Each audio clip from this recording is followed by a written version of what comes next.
and then publicly destroy the information after the war is over. Isabel then launched into a barrage of questions. Do you think the Security Bureau is omnipotent? Or do you think those people are stupid enough to expose themselves directly? How can you possibly find the traitors hiding in the central government, who are colluding with the enemy and betraying the country without arresting and interrogating all the suspects? It is almost impossible to find out who is in trouble and obtain evidence without alerting the other side. Don't get excited, Issa, Ronan said. I don't want you to actually get the evidence, but to pretend you do, and then destroy it in public. A boring political charade, Isabel commented dismissively, but did not express any disapproval. After a while, the two finished their bath and went to a room with aromatherapy burning. Isabel was completely naked, lying face down on the flatbed. Ronan took the essential oil, poured some onto Isabel's back, then poured some more onto his own hands, and began to quickly apply the essential oil all over her back. After applying the ointment, Ronan looked at the slightly oily body and began massaging it. Having honed his skills on Ambrina for many years, Ronan's massage techniques were already quite proficient. Ronan's rhythmic, slightly forceful kneading made Isabel close her eyes and want to sleep, but then came a burst of forceful pressing and pounding, which woke her up and made her emit a sound. This continued for a while before slowing down again. After finishing a massage, Ronan turned Isabel over and, instead of immediately applying essential oils, took the moisturizing cream and applied it to Isabel's feet, then massaged her feet first. Isabel sat up, used her spatial magic to pick a watermelon from the yard, concentrated her magic as a blade to cut it open, took a slice in her hand, and said while eating the watermelon, recently, the Security Bureau has not only had a lot of internal missions, but also many international missions. There are a few important figures who are very expensive, and although salaries have been increased, our bureau consists of special people, so I don't think the current salaries are reasonable. She said it all, and it all boils down to one thing.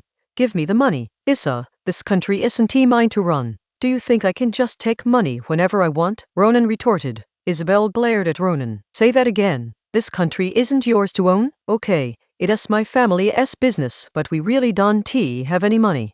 Ronan had just finished speaking when he saw Isabel take a big bite of watermelon, her mouth full of seeds, ready to pounce. He quickly raised his hand to cover his face. No, we have money. We have money. Isabel precisely spat the watermelon seeds into the plate next to her. I don't care how you do it. I need funding, enough funding. I can give it to you, but only slowly, Ronan said. Isabel finished eating the watermelon and put it aside. Then allow us to earn some extra money. That won't do.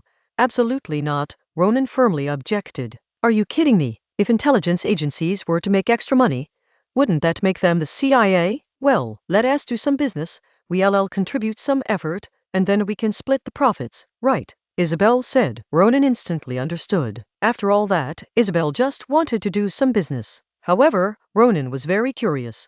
Would someone like Isabel actually be good at business? Over there with the Haiti people, the experiment produced a byproduct, a very beautiful flower that can be cultivated from bulbs. Ambrina probably doesn't have any yet. Before the next banquet, have her show it off to the nobles and officials, turning this flower into a luxury item to flaunt, and subtly hint that it was bought from overseas merchants. The nobles and officials will definitely be too embarrassed to ask the seller on the spot, but they'll inquire about it privately when they get back, and naturally, they'll find the seller I've arranged. Soon the price of this flower will skyrocket. Then we'll take this trend to the Netherlands and a villa, where there are an extraordinary number of wealthy people, especially in the Netherlands.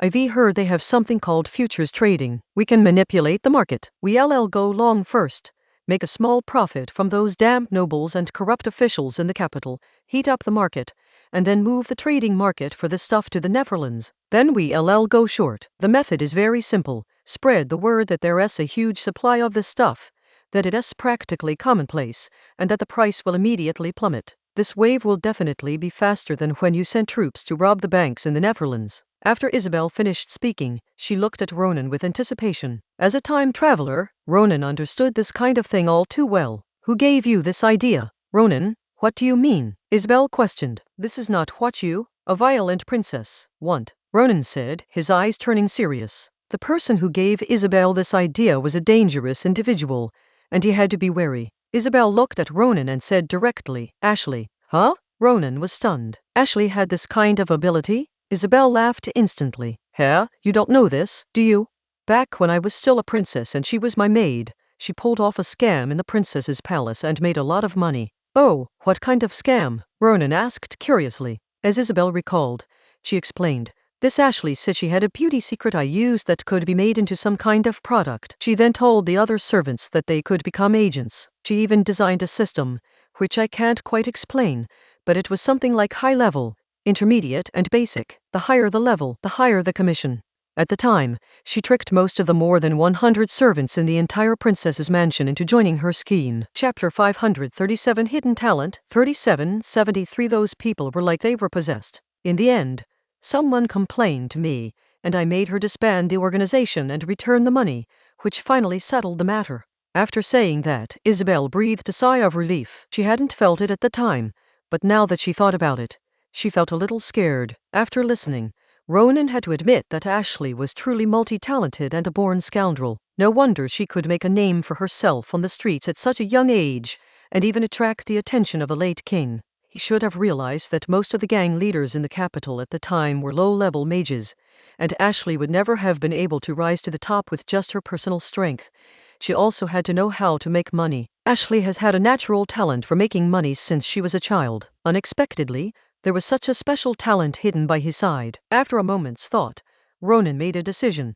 Ashley will be in charge of this financial scam, and her work will be temporarily transferred to Galen. Professional matters should be handled by professionals. After it is done, we'll split the profits 30-70. Ronan added. 70% is all right. Isabel felt it was all right. Ronan waved his hand. You've got it wrong. 70% belongs to the state, and your entire organization takes 30%. Isabel looked at Ronan in surprise. Without the endorsement of King Henry, who loves flowers, this stuff wouldn't be priced any higher, Ronan explained. Besides, we're all serving the country, so let us not worry about these things. Are you being unreasonable? Isabel's face showed a hint of anger. Ronan avoided the question. Oh, right, I almost forgot to tell you something important. In a few days, the Central Council will pass a regulation that ministers will automatically retire after serving 6 years. Of course, if they reach the age limit before that, they will retire early. After resigning or retiring, they will join the Officials Evaluation Advisory Committee for a 6-year term. The main function of this committee is to recommend candidates for new ministers,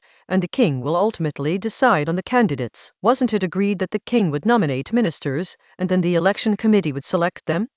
So what you say after drinking counts. Bureaucratic matters can only be decided internally by the bureaucracy. The bureaucrats wouldn't object to this. After stepping down, they could still decide on their successors and make use of their remaining influence, which would be enough. As for the prime minister, the old rules still apply. After all, the prime minister has too much power, and he must be someone recognized by all the representatives. However, the Ministry of the Interior is not included in this scope. This was the key point Ronan wanted to make. The Minister of the Interior is appointed and dismissed by the king. The director needs to be reviewed by the king, and the promotion and demotion of other staff members of the Ministry of the Interior are decided internally, and the Prime Minister cannot interfere. For Ronan, Ambrina, and Dinia, this was just a formality, because the three of them were in cahoots. The Ministry of the Interior is now completely at Ronan's beck and call, since he and Dinia founded it. However, considering those who come after, the issue of the power structure must be clarified. Next month, Issa, you will be promoted to Director of the Security Bureau. The position of Director of the Security Bureau has always been vacant. Ashley, Gulen, and a number of other directors are all at the same level as Isabel. However, since Ashley and Galen listen to her, Isabel is effectively the head of the Security Bureau. Upon hearing this, Isabel chuckled lightly. So, if I don't agree to this 30-70 split, I still have to remain the department head. Ronan shrugged. If that's how you put it, there's nothing I can do about it. Isabel shoved Ronan away, saying, you two are really something. Ronan, shameless as ever, pressed on again. Issa, stop it. Once you become the director, you'll be much louder when you ask for funding, right? Right now, you're just a section chief. Who cares if you ask the government for funding? Does that make sense? I'll figure out a way to get some special benefits for the Security Bureau then. That's it, okay? Are you trying to fool me like a child? Isabel snapped, shaking off Ronan. Get out. Ronan chuckled.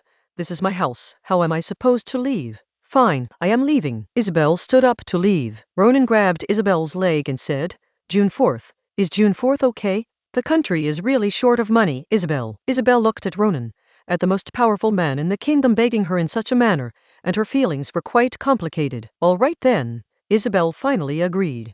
Ronan burst into laughter, deliberately making it sound exaggerated. With that smile, Isabel understood. Ronan had been faking it all along. He had originally intended to go through with the June 4th incident. "I'll kill you, you bastard!" Isabel shouted, completely naked, raising her fist to punch Ronan. Page 237. Ronan quickly moved aside and circled around her in the room, taking the opportunity to misbehave by tugging at Isabel's nipples twice. After chasing Ronan for a while, Isabel, somewhat embarrassed and angry, still couldn't hit him. She stopped, smiled wryly, and laughed at herself for being so childish, fooling around with this man. Isabel stood there. "Ronan, you're over 40 and I'm in my 30s. We're the administrators of this country. Can't you be a little more mature?" Ronan still had a slightly playful smile on his face. "Isa, work is work and life is life. You should learn this from Henry. Life is about taking it easy." "Boring." Isabel snorted and walked towards the place where clothes were placed. She hadn't taken 2 steps when Ronan grabbed her from behind and said, "Isa, seriously,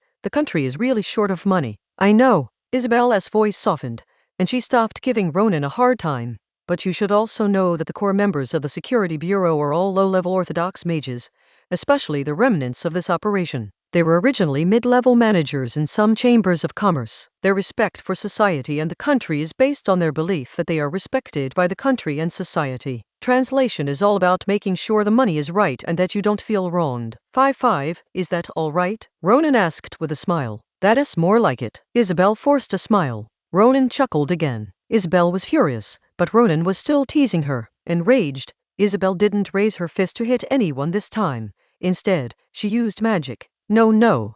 Ronan quickly stopped him. "I was wrong. Don't damage this place. It's 70-30. You get 70 and I get 30, but we need to establish some internal rules." Actually, after listening to Isabel's suggestion, Ronan was prepared to promise 70-30. Of course, the premise of a high share was that all actions needed to be approved and submitted to the Ministry of the Interior for distribution. He was absolutely not allowed to do anything privately to earn extra money or embezzle profits. It is unavoidable that intelligence agencies will abuse their power for personal gain. It would be better to use this operation to establish a relatively acceptable rule or practice. Isabel withdrew her magic. Of course, otherwise who knows what kind of trouble these mad dogs will cause in the future. Ronan walked over and hugged Isabel from behind. This operation is not only about making money, but also about setting a precedent. Isabel had just responded when suddenly Ronan thrust his hips forward. "What are you doing?" "Fuck you," Ronan replied. Chapter 538. A duet dance, not paper, dogs and women. With that, Ronan slammed Isabel against the wall and began penetrating her from behind. "Director, oh no, Director, you're still so tight," Ronan whispered, his lips close to Isabel's ear. If you don't talk, you'll die, oh, won't you?" Isabel said reproachfully with a groan. "You still have the energy to talk back?" Ronan gripped Isabel's waist with both hands and began to increase the force, thrusting in and out with greater intensity. Soon the sound of slapping could be heard from inside the room. 2 days later, at night, in the wooden ballroom of Ronan's Rhine estate, Ashley is leading Ronan in a dance. However, their dance was somewhat unique. Ashley wore a single ponytail tied with a lace-trimmed hair tie, a fiery red halter-neck mini dress that resembled a vibrant red rose, and tight, glossy black pantyhose that were both sexy and alluring. The pantyhose were open at the crotch, allowing Ronan's penis to be inserted inside and pressed tightly against her. Ashley wasn't wearing shoes, but her dance steps remained steady as she led the rather amateurish Ronan through this duet. Just then, Isabel stormed in, furious. "Hey, you two, you're quite the player," Isabel said in an unfriendly tone from the start. The two stopped dancing, but didn't separate. Ronan asked, "What's wrong? What else do you want from me?" Isabel glared at Ronan, then threw a stack of beautifully printed leather-bound notebooks on the ground. "I asked you for an advance on some funds, and you sent me a pile of paper." "What do you mean by paper?" "This is a bank book," Ronan emphasized. "You can withdraw money anytime." "Okay, let me take them all out," Isabel said. Ronan was speechless for a moment. "This is paper." Isabel drew a spiked arrow from her waist and walked over. "I'll stab you to death, you bastard." Seeing that things were not going well, Ashley rushed over and hugged Isabel. "Your Highness, calm down, calm down. Let me go, let me stab him to death," Isabel shouted as she struggled. Ashley had no choice but to say to Isabel, "If you want to stab someone, then stab me. This was my idea." Ronan, of course, couldn't let Ashley take the blame for him, and quickly said, "Let's discuss it together. Let's discuss it together." Isabel stopped what she was doing, but the anger on her face did not subside in the slightest. "I should have known that nothing good could ever happen between the two of you," Ronan had to explain. "Issa, you know we'll have to send troops sooner or later. The soldiers' quality is so-so, but this military operation is different. We're going to liberate the Rhine region. We can't let them burn, kill, and loot. For that, sending people to strictly enforce military discipline is one thing, but we also need to pay them. And such a great achievement as territorial expansion deserves rewards, which all costs money. Although the economy has developed well in recent years, the national treasury can't handle spending so much money all at once. Moreover, after occupying the Rhine region, the subsequent reconstruction will require a huge sum of money.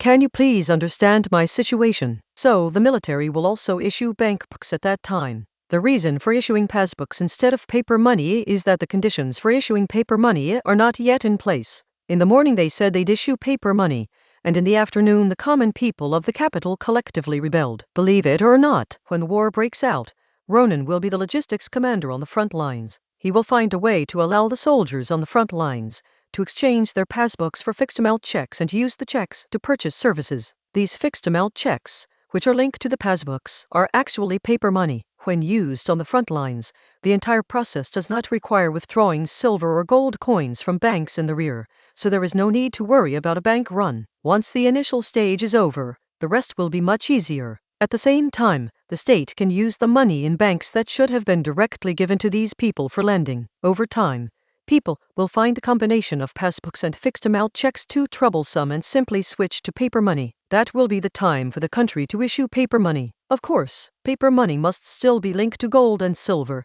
It can't be done arbitrarily. In this era, it is not yet possible to create a true credit currency. Issa, trust me, the rest no problem, Ronan said sincerely. That's right, Your Highness. This isn't a bad thing, Ashley chimed in. In this Security Bureau operation, codenamed Flower, we will first deposit the money into a bank and then have the participants use these passbooks. This will facilitate transactions and also make this thing widely known. This was something she and Ronan had planned together. Even making money became secondary. The important thing was to make the combination of passbooks and fixed-amount checks widely accepted, paving the way for the future issuance of paper money. Do as you please, I'm leaving. I can't control this matter, Isabel said, preparing to leave. Ronan gave Ashley a look, and Ashley immediately hugged Isabel tightly, saying, "We're already here. Why are we leaving?" Isabel moved Ashley's hand away from her thigh, which was rubbing against her stockings. "I can't handle your fancy stuff." She knew that Ronan and Ashley were very adventurous. The conjoined doubles dance they just did was nothing compared to their fancy moves like the splits, the inverted deep throat, and the wooden donkey. Just thinking about it was terrifying. "I promise I won't play any tricks," Ronan chuckled as he promised. Isabel snorted and took off her dress and shoes, revealing a milky white bra and panties, and a flesh-colored matte suspender stocking. 15 minutes later, Isabel, who was riding on Ronan, was suddenly pried open by Ronan's hands, followed by a loud scream, because in that instant, Ashley, with a double-headed dragon covered in lubricant, thrust into her anus. Isabel gritted her teeth and punched Rowan in the chest a few times. After catching her breath, she said, "Can't you keep your word? This can't really be considered a flower," Ronan said with a forced smile. That's right. That's right. Ashley chimed in from behind. Isabel turned and glared at Ashley. "Ashley, you just wait. I'm going to fuck you to death. Tisk tisk, I'll be waiting for you." With that, Ashley suddenly straightened her back. Half an hour later, Isabel, sitting down, was sandwiched between Rowan and Ashley, panting heavily. "Ronan, are you crazy? Why aren't you coming?" She was about to be ruined by this pair of scumbags. As Ronan stroked Isabel's face, he said, "My little Isabel, don't you know that when I get serious, I can easily last for more than an hour?" Ashley pulled it out, tossed the two-headed dragon aside, and reached her hands under Isabel's armpits to grab it. Ronan then began an even more ferocious assault. Half an hour later, Isabel, who had become limp from exhaustion, was held by Ronan's cheeks as he ejaculated all of his thick, white semen into her mouth. "You're still not good enough, Issa," Ronan said, suppressing a laugh. Isabel lay there, grabbing Ronan's arm. "Let me rest for 5 minutes, just 5 minutes." Ronan grabbed Isabel's legs. "Then you don't need to move. I'll use your legs first, and we'll come back in 5 minutes. Chapter 539. It's a savings account and a government bond. What is the market?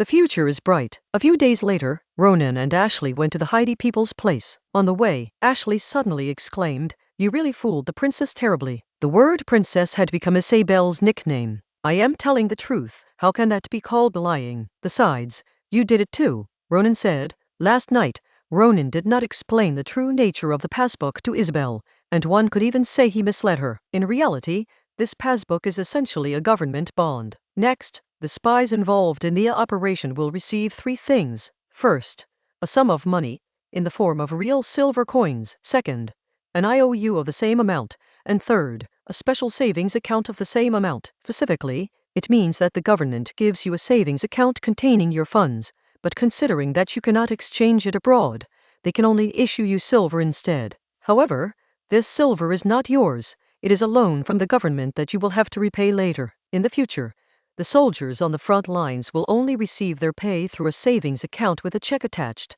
though the amount will be slightly more than their regular salary. While they can't be redeemed at the front lines, they can be used for consumption. Ronan's logistics team will provide services to the soldiers to prevent them from doing things that soldiers of this era like to do. This is essentially equivalent to the country borrowing money from the soldiers first, borrowing the military pay that should have been directly paid to them, and then giving it to them after the war is over and the country has made money. Didn't our Prime Minister get furious about this? Ashley asked. Ronan replied, after I showed her the logistics budget, she had nothing to say. Soldiers' salaries are nothing compared to logistics, which is the real expense. At that time, the workers responsible for producing military supplies such as gunpowder, firearms, cannons, uniforms, sheets, and canned goods will also have to collect savings accounts.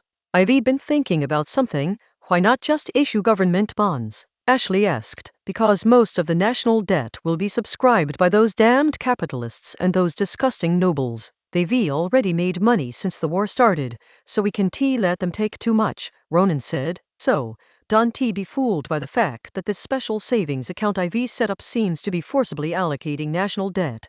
It is actually giving them welfare. A few days ago, Ronan convinced Dinya with just this one sentence. What Ashley admires about Ronan is this: everything he does is righteous. Not long after, Ronan and Ashley arrived at the Seepaper people's place and saw the flower. Isabel named it Purple Cross because no matter what color the flower itself is, there is a purple cross pattern in the center. It was beautiful and sacred. The Haiti people didn't pay attention to it at first, because people didn't take the cross seriously. Ronan had a few more requests regarding the purple cross. First, the bulb itself must be able to mutate, and this mutation must be random. When you buy the bulb, it will be like opening a blind box. You will buy a bulb that looks like an onion, and you will have no idea what it will look like after you grow it. This way, the finished product can be hyped up. Secondly, it needs to be easy to grow. The bulbs need to be easy to survive, and the bulb cultivation cycle cannot be too short or too long. If it is too short, it is impossible to conduct futures trading. If it is too long, is it still a blind box? This thing is a blind box that can be traded as a futures contract. Third, breeding must be kept extremely secret. No one can know that this thing is not mysterious at all and can be commonplace at any time. When the time comes, once we've made enough money, we'll detonate the bomb all at once. Once it's done, then it becomes a matter of storytelling. For something to be valuable, it must have a story. Ronan had already arranged the story. It was he, the Marquis of Rain, who unexpectedly obtained the rare flower from Suleiman, brought back the seeds and gave them to Ambrina. Ambrina successfully grew the plant, discovered a method for propagating it from bulbs, and fell madly in love with the flower. A month later, the Haiti people created the purple cross flower that matched Ronan's vision. 2 months later, in October, a craze for buying this flower had swept through the wealthy in the capital of the Kingdom of Foes. Another month passed, and in November, thanks to the efforts of some people, the trend had spread overseas, especially to the newly rich in the Netherlands. Many wealthy people were willing to spend a lot of money to get one to show off their status. As for the very rich, they would of course buy rare varieties to show off their taste, not money. In less than a month, a large number of scalpers emerged in the Netherlands. Before the spice scent there could even be dealt with, the Dutch, with their high aptitude for capitalism, had already built up the market themselves. Slater de Witt, 41 years old, a Dutchman, a businessman. My grandfather made his fortune by opening a sailor's tavern, and later started doing some construction work. My father took over the business and expanded it. But he doesn't build houses, he sells them. How much money can you make from construction projects? You can only make money by reselling real estate in the harbor. However, as the new year approached, he sold off several properties at low prices to raise funds to make a good profit from the Purple Cross flower business. He wouldn't buy bulbs himself. That's something only gamblers do. If he bought them and they turned out to be of any quality that wasn't rare at all, wouldn't he lose a fortune? He wouldn't be a scalper.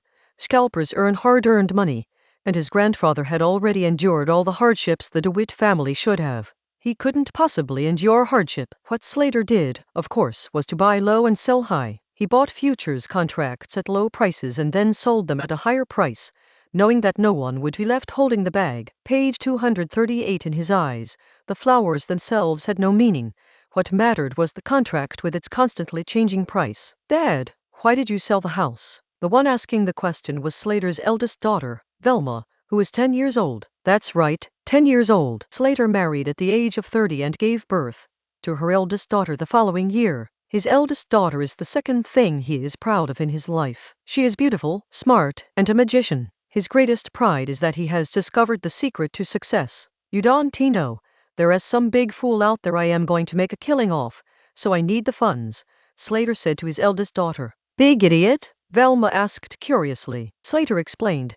He was selling a lot of futures contracts. Why would he do that? Velma certainly knew about the Purple Cross, because even the school gatekeeper was talking about it. Of course, I think the market price of Purple Cross flowers is about to drop. In fact, I also think that this thing will become worthless sooner or later. I heard from a very reliable person that the Kingdom of Fass is researching methods for large-scale cultivation. Perhaps next year, this thing will no longer be so precious, but this thing will still be valuable for a few months. This fool's sudden massive sell-off will drive down the price of futures contracts and put many people on the sidelines.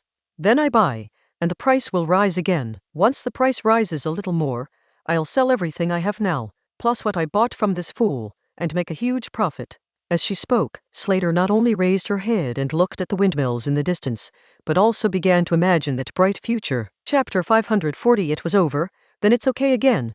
Let's create a wealth legend first. A few days later, Velma returned from school and found that her father, Slater, was completely different from how he had been a few days before. He was like a demon possessed, sitting there repeatedly muttering, "Impossible, impossible, absolutely impossible." What's impossible? The answer is that the number of futures contracts held by that fool far exceeded Slater's expectations. He invested all the money from selling real estate at low prices into buying more. This fool also had a large number of futures contracts and continued to sell them. Although he bought a lot, he did not raise the price at all outrageous. It's important to understand that for a futures contract to be valid, someone must first promise to deliver the goods upon expiration. Where did the goods come from? Could it be that the people of the Kingdom of Foes have already developed a more efficient artificial breeding technology? No, I can't just stand by and watch him continue to sell off. Slater muttered to himself. If this fool keeps selling, the futures contracts will continue to fall in price. Since he holds a large number of futures contracts, if the price falls further, even if he sells all of them, he won't be able to break even and will instead lose a considerable amount of money. He might even try to sell what he has, because if the price is low, no one will be willing to buy it, and if no one is willing to buy it, then he will be the one left holding the bag. I've got it. I'll buy more, keep buying, raise the price back up, then slowly sell, and finally make a small profit. Slater slapped his thigh, feeling proud of himself for coming up with a solution so quickly. He also owns real estate, which he can sell to raise money and then use to buy futures contracts. Velma, who had been watching her father from the sidelines, immediately lost her composure upon hearing this and rushed over. Dad, are you crazy? I am perfectly normal and rational, Slater told her daughter. What if he still has some futures contracts? Velma questioned. She didn't know much about Purple Cross flowers, futures trading, or the futures contract market, but she understood her father. Although she was young, her father always said one thing: make money off gamblers who didn't have much capital but hoped to make money through real estate promotions. In her view, her father, who always made money off gamblers, had now become a gambler himself. Impossible, Via, Slater said to his daughter, his tone tinged with impatience. Although he was very proud of his daughter, what did a 10-year-old know? Verma was furious and shouted, "Gamblers always say impossible. Get out!" Slater roared furiously. Wilma, who had never been yelled at by her father before, was stunned for a moment. Just as she felt tears welling up in her eyes, She immediately turned around, raised her hand and vigorously wiped her eyes with her sleeve, then quickly ran back to her room. With a bang, the daughter slammed the door shut, rushed out of the villa's gate, and disappeared from sight. Slater was stunned when his daughter stormed off in a huff. His remaining rationality told him that he shouldn't have acted that way, but soon, this rationality was replaced by another. He wanted to make a fortune. He absolutely had to. Then he used facts to educate his daughter, making her understand how right he, as her father, was, and that she herself was still far from being right.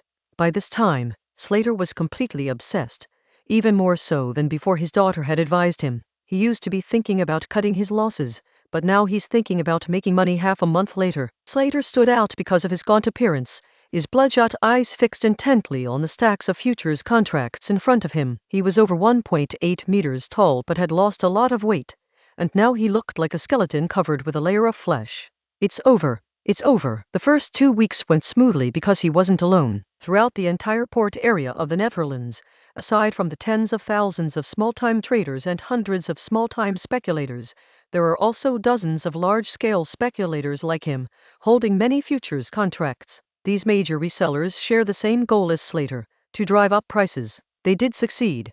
The price of the futures contract rose, but soon it fell again. At this point, many people, including Slater, realized that the demand for this purple cross flower was extremely low. Wealthy nobles and nouveau rich, who had made their fortunes in maritime trade, were willing to pay high prices to buy some rare varieties to keep at home. Even some people with a little wealth would follow the trend and buy a few plants. Slater himself also had several precious varieties in his yard, but the number of nobles and nouveau rich who actually have the need is ultimately too small. When people begin to realize that this kind of flower can sell for a high price but the demand is not high, the supply futures market, which is much larger than the demand market, becomes a joke. Those who hold a large number of futures contracts are the laughing stock of the joke. "It's over," Slater said, looking at the pile of scrap paper in front of him. The family business that 3 generations had worked hard to build was destroyed in his hands in less than 2 months, and he will not even have a chance to turn things around. Just then, the eldest daughter, Velma, suddenly rushed in. Looking at his daughter, Slater sighed deeply. "I'm sorry,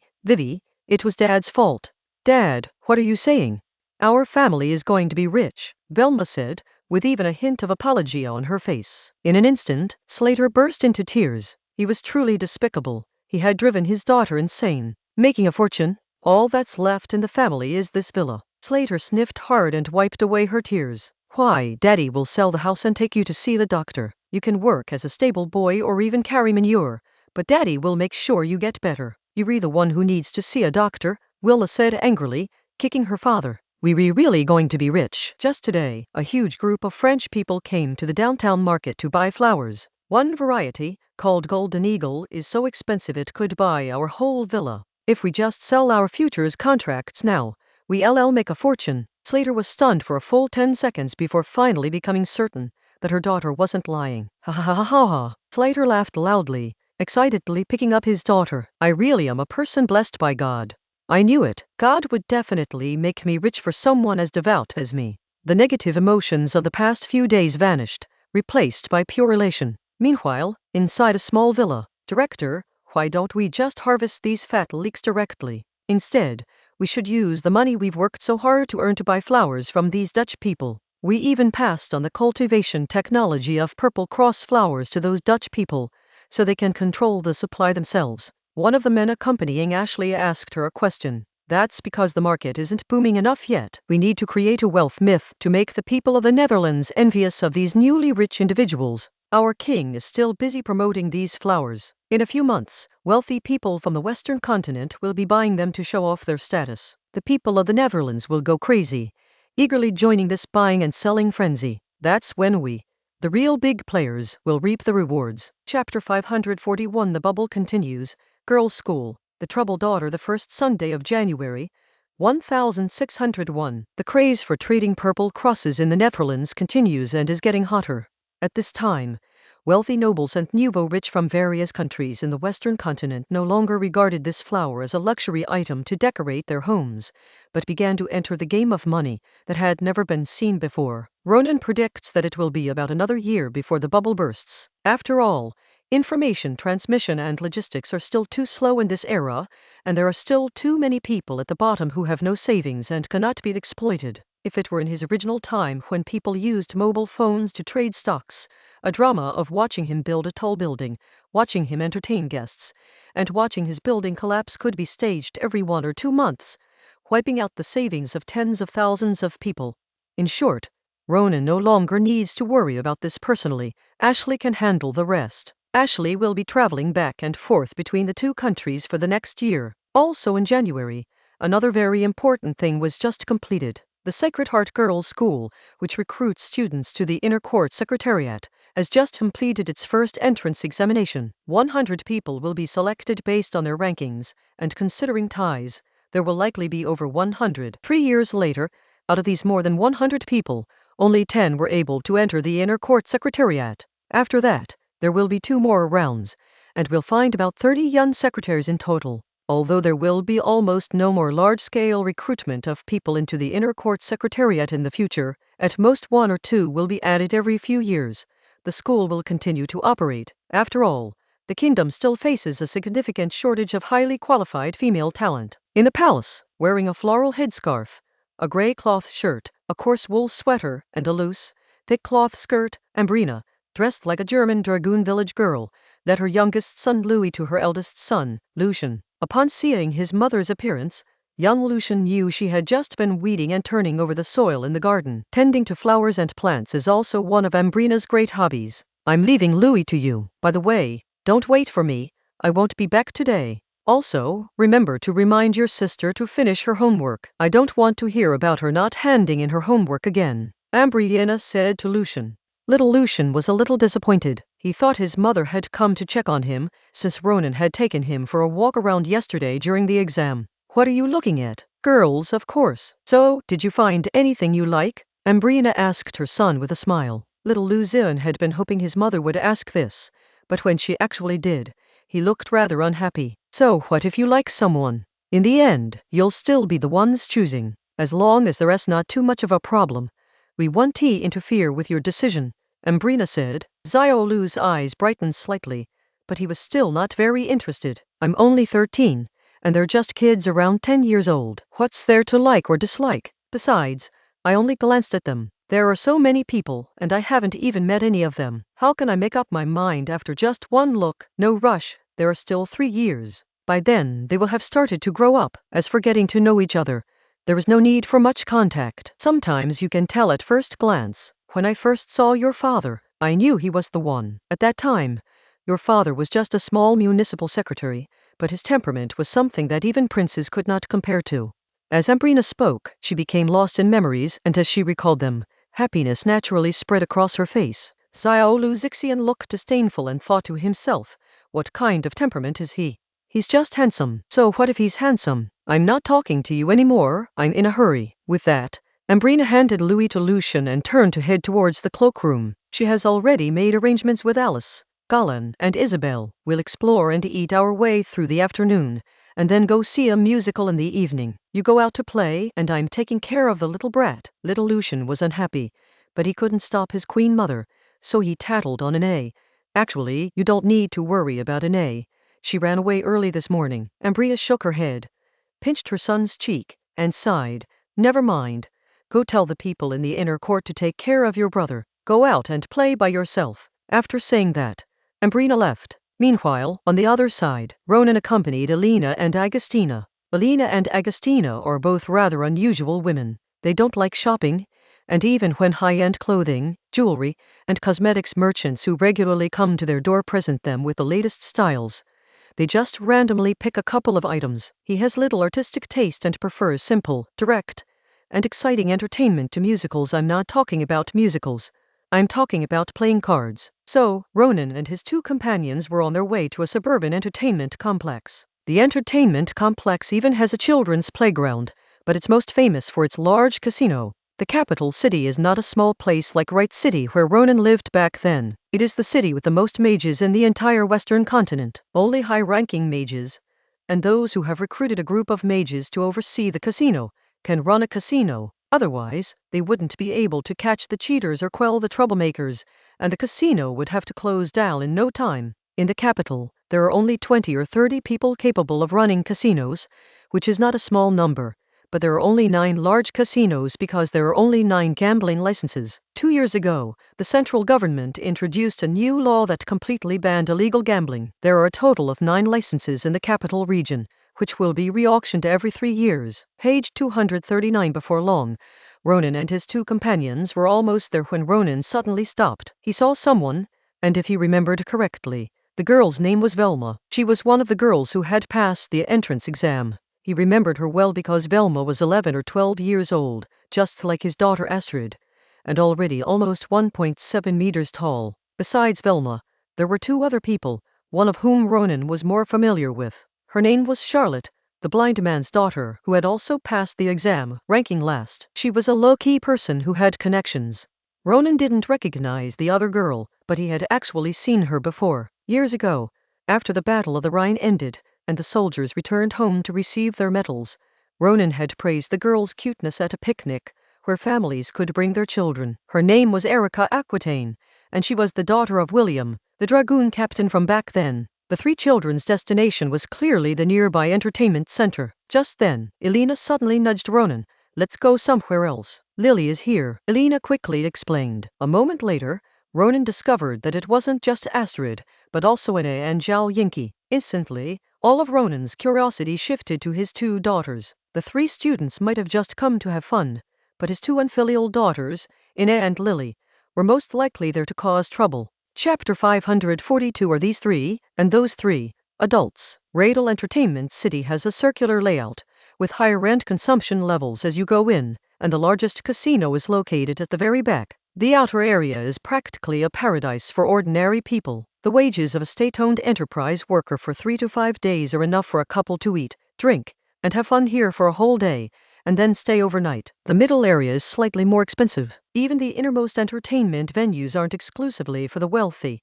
Many activities are within the reach of ordinary people, allowing them to indulge themselves with a little effort. In the capital, as Dinya puts it, the social atmosphere is poor, with commoners also enjoying spending money on pleasure. Of course, there must be some projects that ordinary people can't even get through the door. This kind of arrangement fully caters to the psychological needs of the powerful and wealthy, who want to be seen by ordinary people but don't want to be seen by ordinary people. Ordinary people refers to small vendors, low-level civil servants, teachers, and formally trained technical workers, etc. Those urban poor, who can only do odd jobs and don't even know where their next meal will come from, are not considered human in the eyes of the upper class. At this moment, Velma, Charlotte, and Erica were strolling and eating in the center circle. It was Velma who suggested coming here, but this wealthy woman didn't insist on paying for everything herself.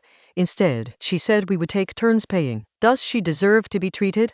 She was nothing more than a foreigner who spent a large sum of money and went through a series of maneuvers to become the daughter of her uncle and the widow with a title whom he had finally managed to marry. We don't know who Charlotte's parents are. Velma only saw Ronan come over after the exam and asked Charlotte, "How did the exam go?" Erica did know that her father was a lieutenant colonel. The 2 men were of much higher status than her. More importantly, regardless of whether they are a good match or not, Velma will not lower her stance. If she lowers her stance, how can they be friends? She was trying to befriend the 2 people who happened to be in the same exam room, not to curry favor with them. Therefore, we should take turns paying the bill. Although they take turns, there will always be one order with more money and another with less, and Velma always pays for the order with more money, so she ends up paying the lion's share. "Let us play a couple of rounds," Charlotte suddenly said. When she said play a couple of rounds, she obviously meant going to the casino to play a couple of rounds. Charlotte had been in the capital for many days, and her heart was filled with a lot of frustration. When she was born, her father was already an important official in the city, and now he was an important official in the state. More importantly, her father was Ronan's old subordinate, on her mother's side. Although her maternal grandfather was originally just a well-known tailor in a small town, over the years his business had grown and he had become wealthy. She was undoubtedly a young lady of high birth, with a lifestyle that surpassed that of many noble ladies in the capital. Moreover, she was exceptionally talented. At the age of 10, she had already mastered the 7 fundamentals, and her next step was to become a full-fledged mage. However, in the eyes of some people in the capital, she was just a country bumpkin. In terms of background, wealth, appearance, and talent, how was she not better than those damned bitches? but she could only endure it. Now she really wanted to let loose. Well, it's almost lunchtime, Erica said, offering a tactful warning. There's a big restaurant near the casino. Let us order takeout. It's on me, Charlotte replied generously. Will the casino allow us in? Velma asked skeptically. Charlotte smiled. Isn't it you I have here? Change your clothes and you could easily pass for 20. I don't look 20 at all, I'm so young. Velma reached out to grab Charlotte in anger. Although she was tall, she looked very young. After a few playful exchanges, Velma became serious. Gambling is really bad. That casino gives out some tokens. Once we've lost all the tokens, we stop playing. And I don't actually want to gamble with people. I just want to try it out, Charlotte explained. Which one is that? Erica asked. Demon Slaying Bullet, Charlotte replied. The Demon Slaying Bullet is a pinball game that has emerged in the last 2 years. It launches a ball, and if it lands in the winning position, it will give out more balls. It is a magical item that protects its internal parts from magical attacks. However, it does not prohibit people from using magic, but only prohibits casting spells on the machine. If a spell is cast, the attached alarm device will automatically sound an alarm. Many people enjoy playing this game, including many magicians. There are always magicians who think they are very clever and can guarantee winning the lottery using only magic. It seems pretty good, Velma said, wanting to take the opportunity to show off her skills in the basic application of magic. Charlotte's face lit up with a smile. Then let's go. Let us go, Erica agreed. Coming from a military family, she wasn't exactly quiet. As long as it wasn't gambling, what other questions did she have? Soon, the three arrived at the casino entrance. Then they saw 3 women, one of whom was even taller than Velma and also had blonde hair. A brown-haired girl on the left said to the waiter, I really am 18 years old. You don't believe me? Coincidentally, I don't believe it myself either. My dad doesn't believe it either. When he came back from his business trip and saw me, he said I'm getting younger and younger, and he even said he wished my mom could age in reverse like me. I was deliberately picking a fight here. Zhao Yingti covered his face, feeling sorry for Mr. Ronan and His Majesty the King, who were being subjected to such a bizarre and fabricated story. Astrid looked bored and was about to yawn. She wanted to skip all this unnecessary stuff and just start fighting. Who should we hit? The scumbag. One of Ana's friends was emotionally manipulated by a scumbag magician, and the princess, bursting with a sense of justice, decided to stand up for her. The scumbag magician is the manager of one of the casino's areas. Ina didn't want to rely on others. She wanted to ruin this guy's reputation in front of everyone. As for the method, it's very simple. There's a supersized demon-slaying machine inside. So far, only 2 people have completed the game, Ronan and Stefan. This Demon Slayer pinball machine is the signature attraction in the area, having accumulated a huge prize pool that draws people every day, including many magicians. But once someone approves it, its appeal disappears. To ensure the machine keeps raking in money, it has a remote control cheating mechanism. Ina's goal is to exploit it, forcing the scumbag manager to cheat, and then exposing him in public. If someone cheats at a casino, and the casino doesn't want to be shut down, then it has no choice but to let them go. Without the protection of the person behind this casino, what is he? As for why Anna was so confident, it's because the demon-slaying bullet was originally a byproduct of researching human magic-resistant armor. Sorry, it really can't. The security guard still wouldn't let me in. Minors must be accompanied by an adult to enter. Astrid couldn't take it anymore and pulled out a sword and shield badge. Tell me, isn't she 18? The sword and shield represent the Ministry of the Interior. You're joking, of course. You must be an adult, the person outside the door said, bowing and scraping with a forced smile. And so, the 3 of them were able to enter smoothly. After Ana and the other 2 went inside, the gatekeeper vanished in a flash. At the same time, a person exactly like him appeared beneath his feet. The whole process took place in a fraction of a second, invisible to the naked eye. Chapter 543 Flaw. Amazing prize pool. I need your help entering the casino called Polaris.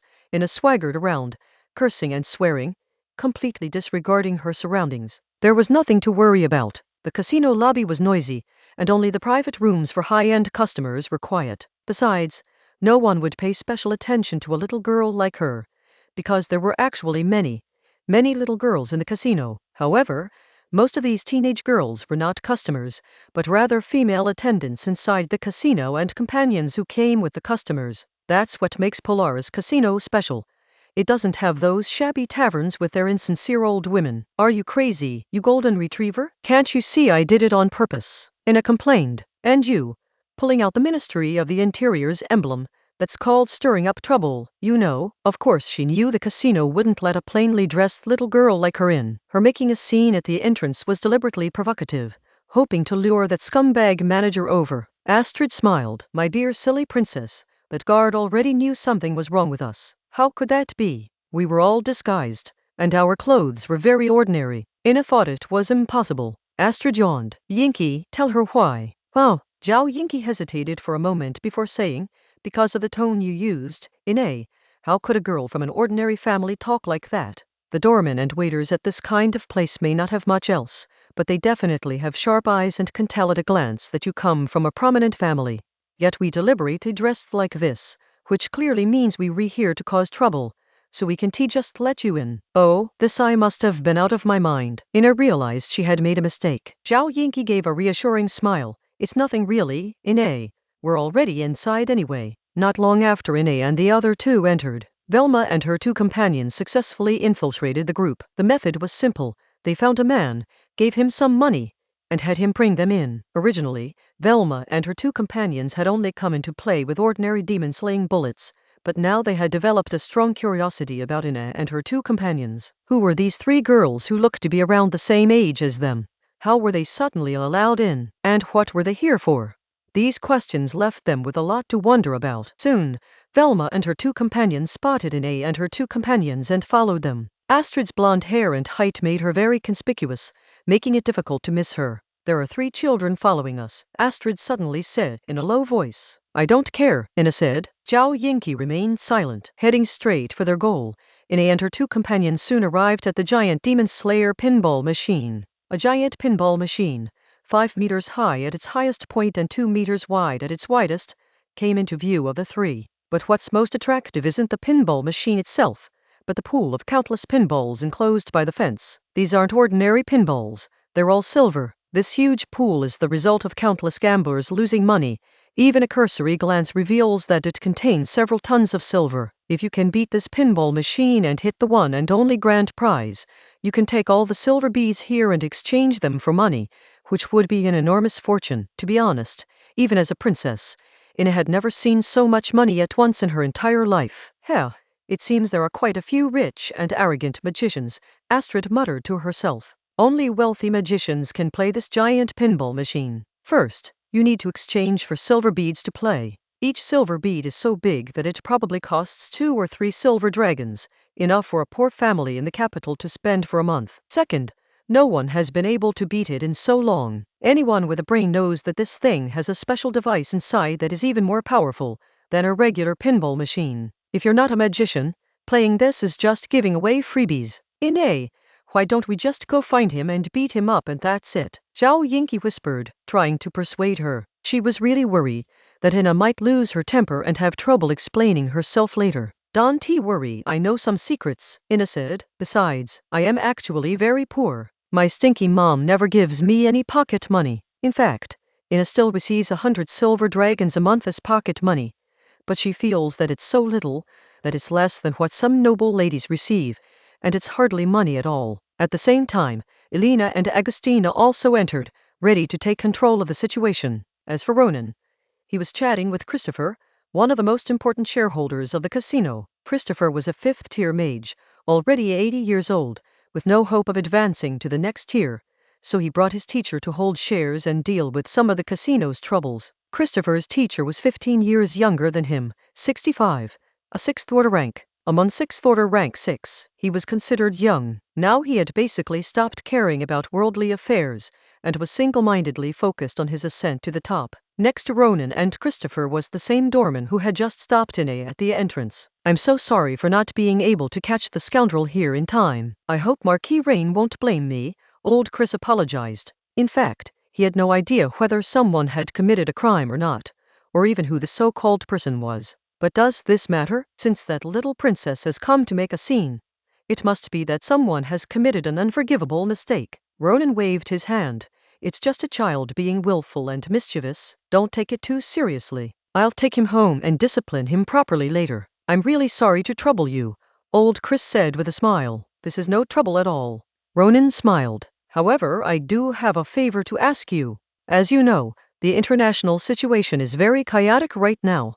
The war could escalate at any time, and drag the countries of the Western continent into it. Our country will inevitably have to get involved. I hope that when that happens, the 4th-tier mages can serve the country. Most 5th-tier mages possess destructive magical power that is already at the level of streak blowing, and generally do not participate in wars. Key nations usually do not even mention 5th-tier mages. However, 4th-tier mages, on the other hand, are a different story. That was Ronan's real purpose in coming to the casino. Old Chris chuckled softly. Ha! When the Marquis of Rain and the Prime Minister raise their arms, the masses will naturally respond. Forget the pleasantries, just say it. I hope the old gentleman can do me a favor and get in touch with them, Ronan said. I am just an old man who works as a bouncer at a casino. I don't have that kind of power, Old Chris said. Of course he has it. If he didn't, why would Ronan waste his breath talking to him? Old Chris's level, although he can't even rank in the top 20 in the kingdom, is the kind of person who takes one step at a time and builds his business into a powerful force. Now that he's 80 years old, he can definitely be said to have old friends everywhere he goes. Page 240. Ronan picked up his teacup, took a small sip, and put it down. He immediately started to criticize her, saying, "Sigh, I know my daughter acted recklessly, but His Majesty might think that you tricked the princess into gambling and then initiate an investigation. Can casinos withstand investigation? If they are, that's when they'll be shut down." Chapter 544. Lying through your teeth. You draw a pie in the sky and I'll draw one too. A look of utter defeat on your face. I had long heard that the Vice-King, Ronan, the Marquis of Rhine, possessed exceptional observational skills and a superb speaking ability, and now that I see it, it is indeed true. Without exceptional observation skills and persuasive communication, how could one blatantly lie like this? They even lured a princess into the casino to gamble. Why don't you just accuse them of rebellion? Christopher blew on the white hair on his forehead, lit a cigarette, took a deep drag, and inhaled most of the cigarette in one go, leaving only a burning ash. Then he exhaled smoke through his nose and mouth, and in an instant, the smoke burst out like a smoke bomb. This action demonstrates that although he is 80 years old, his physique is still exceptionally strong. At that moment, the person who had just come to report disappeared in a flash. Since the Marquis of Rhine thinks so highly of an old man like me, I will certainly help him out. However, I'm afraid I can't persuade so many people on my own. Old Chris said. If Ronan has already put it this way and he still doesn't agree, then he's going against the country. However, persuading those 4th-order, 4th-level beings is indeed difficult. 4th-tier mages either hold a bunch of positions and do nothing, but earn high salaries, or they own their own businesses. How can the country send such people to the battlefield to risk their lives without offering them sufficient benefits? Just tell me what you want, Ronan said directly. Old Chris stubbed out his cigarette in the ashtray. I heard that His Majesty the Emperor recently promised some people that he would severely punish some lords who harmed their people and disrespected the Father, and let truly good people spread the gospel of God. Emperor Antoine did indeed say this, and his words must be translated. What constitutes severe punishment? Physical destruction, of course. What does it mean to harm one's subjects and disrespect one's heavenly Father? It means, of course, the imperial princes who do not obey the orders of His Majesty the Emperor. So, what constitutes a good person? Well, that would be a magician, especially one who's on the Emperor's side. In summary, the Emperor planned to eliminate the Protestant lords of the empire and then appoint magicians as their rulers. The Emperor was essentially making empty promises to a group of 4th-tier mages, but it must be admitted that the promises looked very appealing. Who wouldn't want to be a lord? If things go well, wouldn't the Emperor worry that these magicians who replace the original lords will ignore him just like the original lords did? The answer is no, because these magicians are different from those lords. Those lords have been rooted in the land for hundreds of years, so they can control everything in the area. Newcomers don't have that kind of control. After settling everything, they can deal with it slowly. Even if they can't deal with it, it's still better than the fact that he is called emperor, but is actually just a Grand Duke of Austria. It was precisely because Ronan knew this that he decided to mobilize the 4th-tier mages in the country. In a sense, this is an arms race. A country cannot go back to the old ways. Ronan responded in this way. The meaning is simple. He cannot promise to grant fiefdoms. Lord Rhine, Actually, colonies are also acceptable, old Chris said. No need to talk about that. Ronan waved his hand and said, if our strategy succeeds, there will be a lot of room for investment. I can promise to give them priority access, and we can even get interest-free loans from the government. Ronan's words sound nice, but in reality, it means I won't give him a penny or any power. You risk your life on the battlefield in exchange for the right to invest? Old Chris retorted. Then let us add another condition. Give our son a magical talent.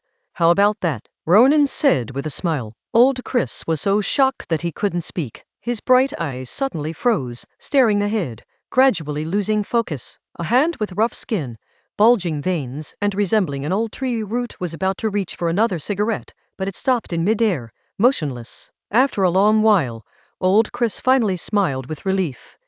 I never thought that rumor would actually be true. Rumor has it that Ronan obtained a research document, combined with Ursul's years of research experience, and with the assistance of suturing master Noah, he developed a method that could enhance people's magical talents and even directly transplant them. Ronan knew what old Chris meant. Not quite real, but not fake either. I have a 5-year-old son. I'll try it on him, old Chris said. Success is not guaranteed, and failure could have some negative consequences, Ronan said, pointing to his head. It could affect his intelligence. Just one son, and an illegitimate one at that, old Chris said nonchalantly. Old Chris lit another cigarette, this time taking only a small puff. If it works out, then they should be able to admit they owe me a favor. Of course, the Western continent also values human relationships, but the premise is that the other person can acknowledge that what they owe you is a favor, and nothing else. Then I'll wait for your good news, Ronan said with a smile. After he finished speaking, within the time it takes to drink a cup of tea, the gatekeeper returned and reported something. In a failed, the giant Demon Slayer pinball machine has 5 levels. When a pinball reaches the 4th level, it is collected and then returned to the player, meaning there is no loss. Pinballs that are eaten in the first 3 levels are considered lost to the casino. If a pinball passes the 5th level and enters the only grand prize area, then the player will take away all the pinballs accumulated previously. Confident Ina lost all the beads she had exchanged in the first 3 rounds. Ina got up and left her seat in front of the pinball machine. At this moment, the gamblers watching from outside the fence couldn't help but look disappointed and let out a series of regretful sounds, as if they themselves had lost money. They don't play this themselves, but watching others play it is much more exciting than betting at the roulette wheel and watching the ball roll around in the roulette. Every move of the silver beads tore at the hearts of these gamblers. Ina walked out of the passage and came over, intending to borrow money from Astrid to exchange for some more beads and then play another round. Instead of lending money, Astrid questioned, "You look like a loser, like a gambling addict. Do you think you only made a small mistake, and that if you had just operated it better and fired more beads at once, there wouldn't have been a problem?" Ina instinctively wanted to ask, "How did you know I thought that way?" But then she realized that she herself was being too arrogant. Even if she doesn't make a mistake and uses more beads at once, it still won't work. There's a special mechanism in this machine that she doesn't know about or have never discovered. Let's observe it a little longer. This thing has successfully piqued my interest. Astrid smiled, a smile she usually showed when fighting with her own mother. Just then, Charlotte, one of the 3 female students, went to exchange for a box of silver beads, took it and entered the passage, ready to play a round. Instantly, the gamblers who were initially considering leaving started yelling again. Another beautiful little girl is about to challenge the king of gold swallowing in this area. How can anyone not be excited? As Charlotte took her seat, the gamblers began shouting encouragement for her. Chapter 545. Who is this? The way he spends money,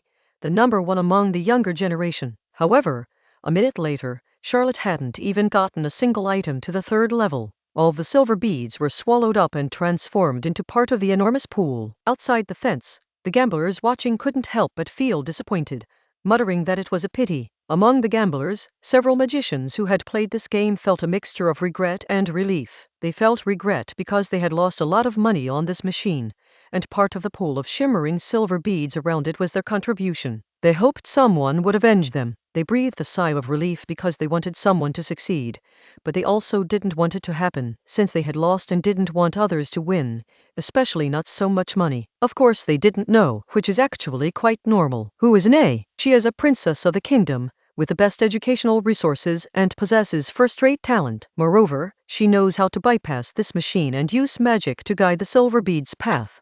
Aside from the initial launch, The pinball machine cannot be controlled in any way afterward. The entire structure is encased in a metal shell and transparent glass, which function like a magical defensive armor.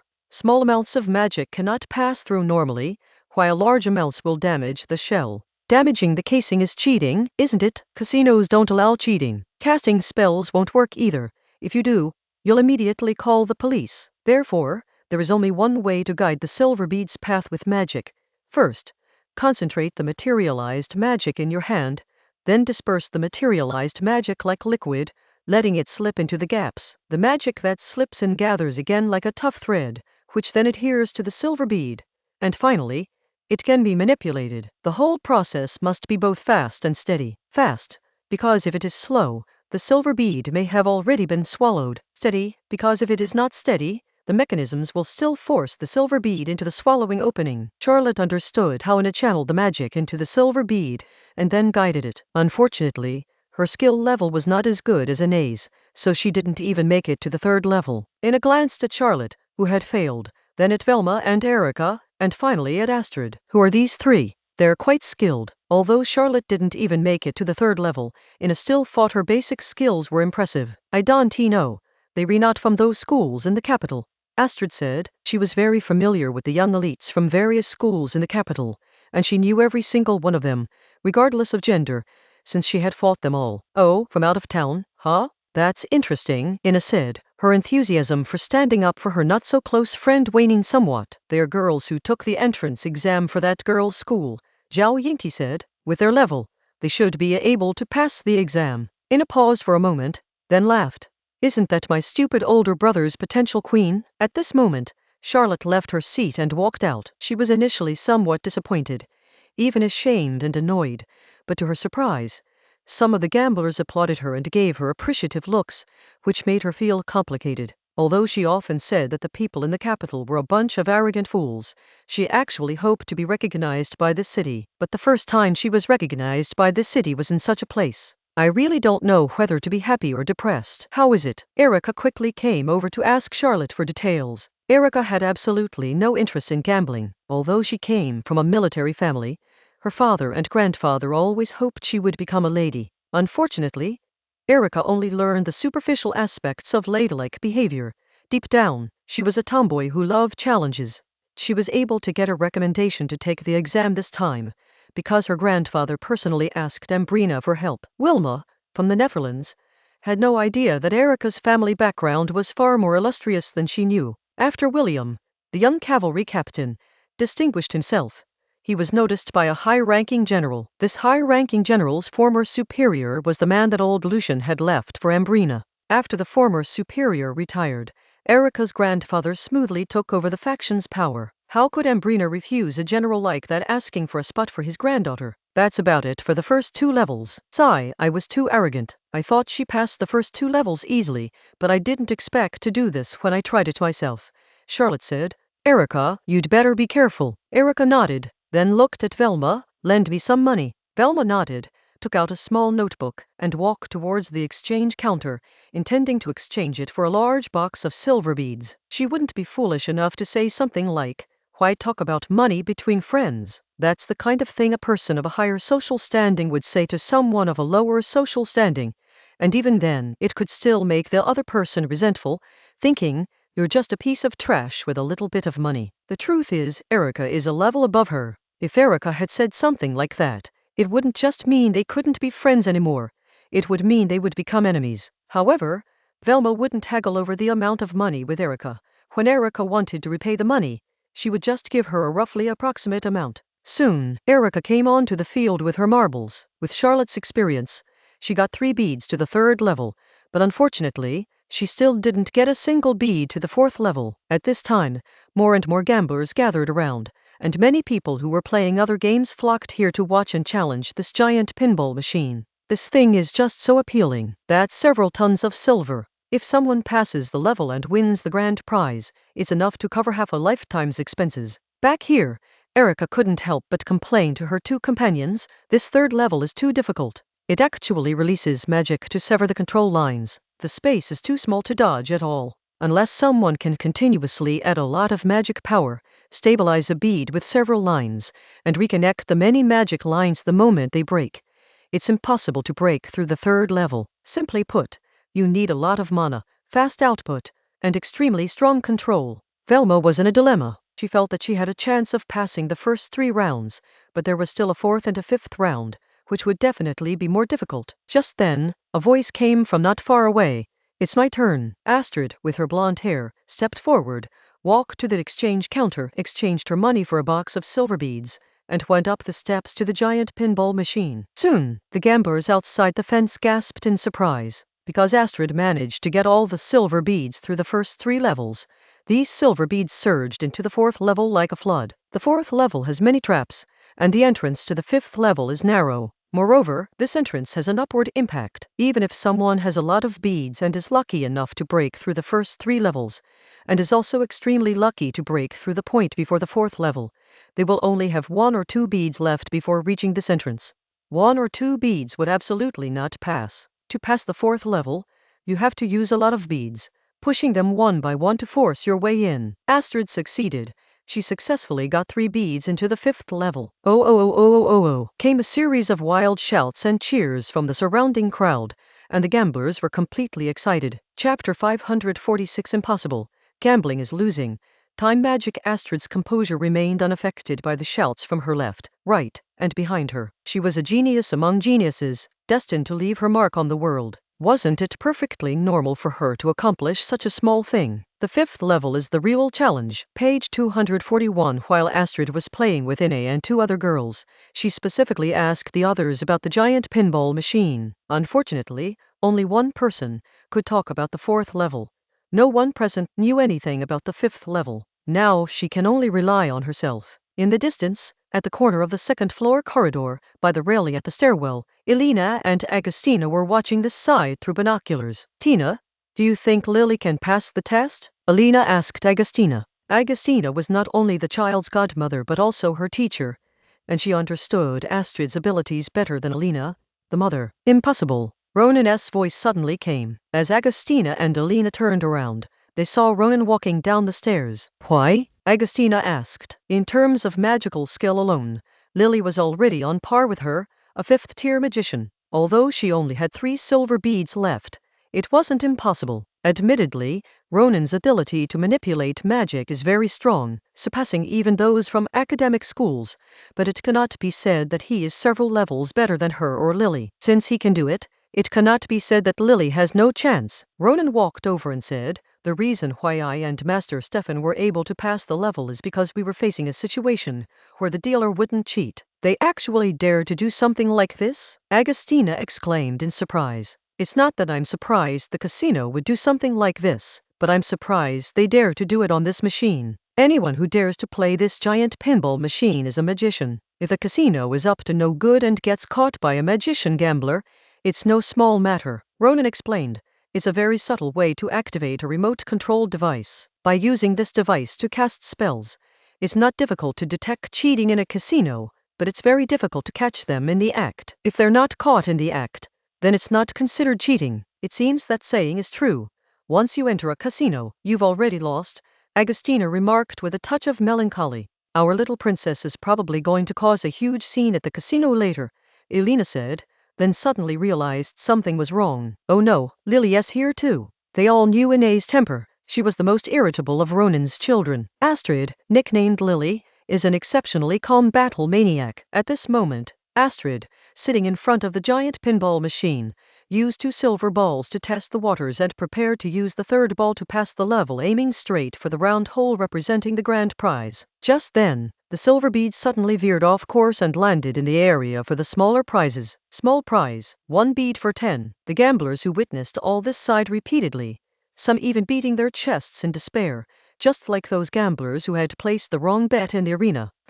Astrid frowned, then smiled. Despite her strong control, the silver bead was still forcibly opened. It wasn't a typical physical mechanism, nor was it a magical impact. It was magic. Spellcasting is prohibited inside casinos. The casino itself violated this rule in order to prevent someone from winning the grand prize and taking the silver coins from the prize pool. Astrid looked back and, if nothing unexpected happened, It must have been the manager who did it, but she had no proof. Interesting, Astrid thought to herself, and slowly walked away. Back outside the railing, Astrid walked straight towards Velma and the other two. When she reached Velma, who was only slightly shorter than her, she asked, "Could you please play a round?" "No problem," Velma agreed readily. "Okay, I'll watch you play from the side.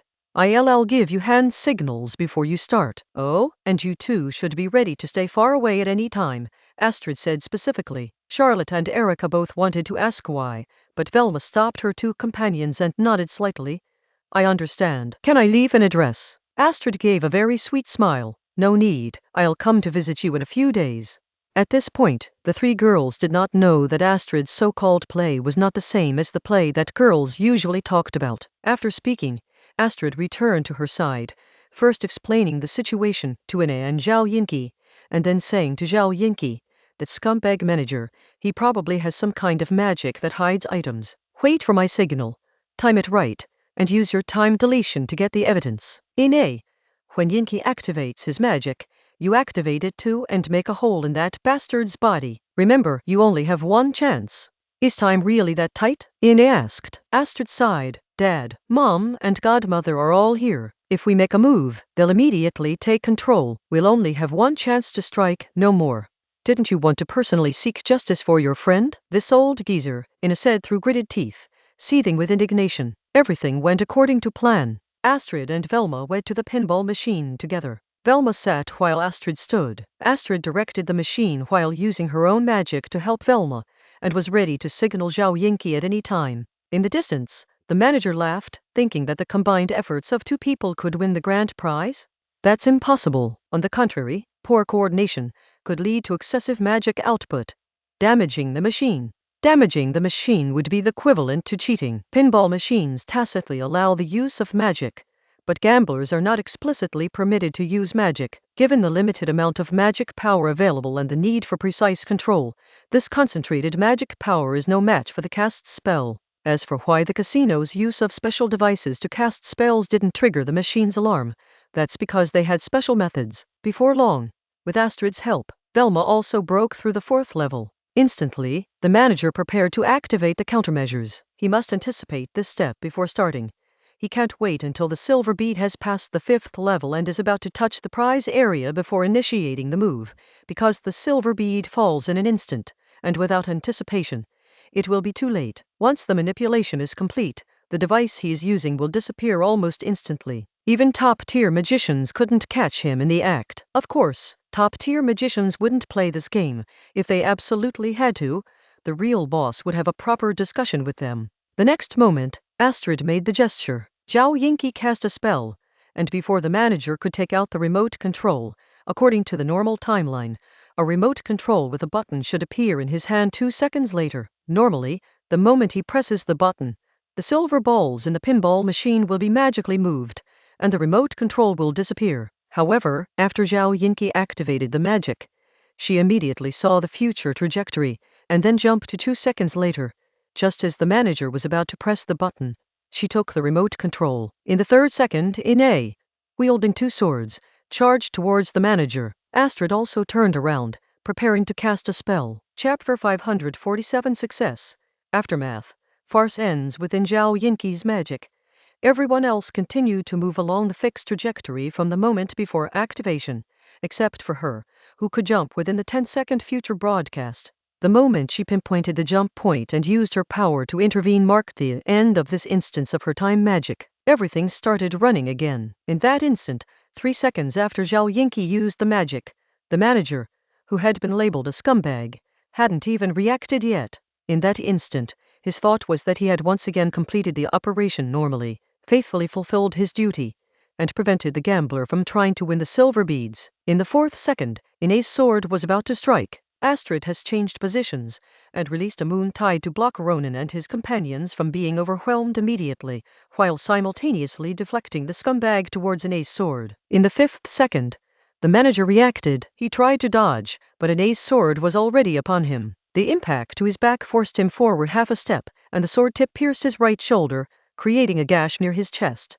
At the same time, Astrid cast a spell on the manager's wound. Water and fire elements invaded simultaneously. In the 6th second, Ina was pinned to the ground by Ronan. Ronan's knee pressed against the back of his daughter's neck, and he twisted her hands behind her back. A flying sword hovered at the tip of her nose, warning her not to struggle or move. On the other side, Elena kept an eye on Zhao Yinki, while Agustina grabbed Astrid's wrist and restrained her. Ronan, who was also disguised, shouted to those around him, "This is an internal ministry operation. Unauthorized personnel, leave immediately." Astrid's actions had already frightened many people. Upon hearing that it was the Ministry of the Interior handling the matter, the magicians present dared not stay to watch the spectacle, and the gamblers scrambled to escape, with many tumbling and crawling as they fled the hall.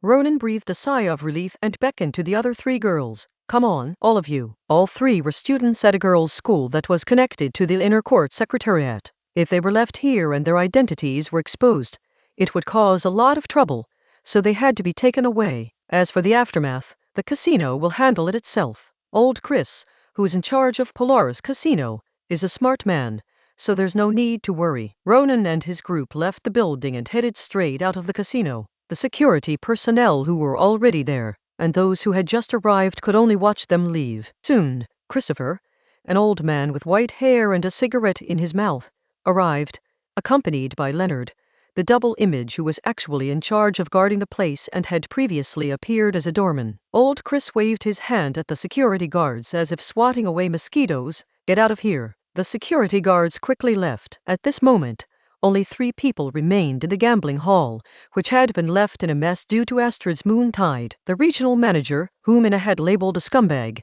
had a ferocious expression on his pale face. He gritted his teeth and clutched his wound, which had been ripped open to the left. Blood stained most of his body, and the area around the wound was covered with burn marks. All of this was because Astrid had used water magic to forcefully draw a large amount of his blood from the wound, and then burned it to stop the bleeding. "What happened?" Old Chris asked as he walked over. Despite the pain, the manager recounted the entire incident. Old Chris nodded. "So you don't know who they are, why they suddenly attacked you, or even how you got hit?" The manager really didn't want to answer, so he just nodded. "That is good." Old Chris nodded, but before he finished speaking, he had already snapped the manager's neck. After dealing with the manager who had caused trouble for the casino, Old Chris said to Leonard, "Go tell them that we were just cooperating with the Ministry of the Interior in an operation, and our manager unfortunately sacrificed his life. The Ministry of the Interior's operation is over, so tell the guests not to worry. Also give some chips or tokens to the guests who were frightened here as an apology, and send some money to the family of this deadbeat. We'll cover the funeral expenses. Finally, go to the Ministry of the Interior and ask if they can give us a conscience businessman medal. After all, a man shouldn't die in vain.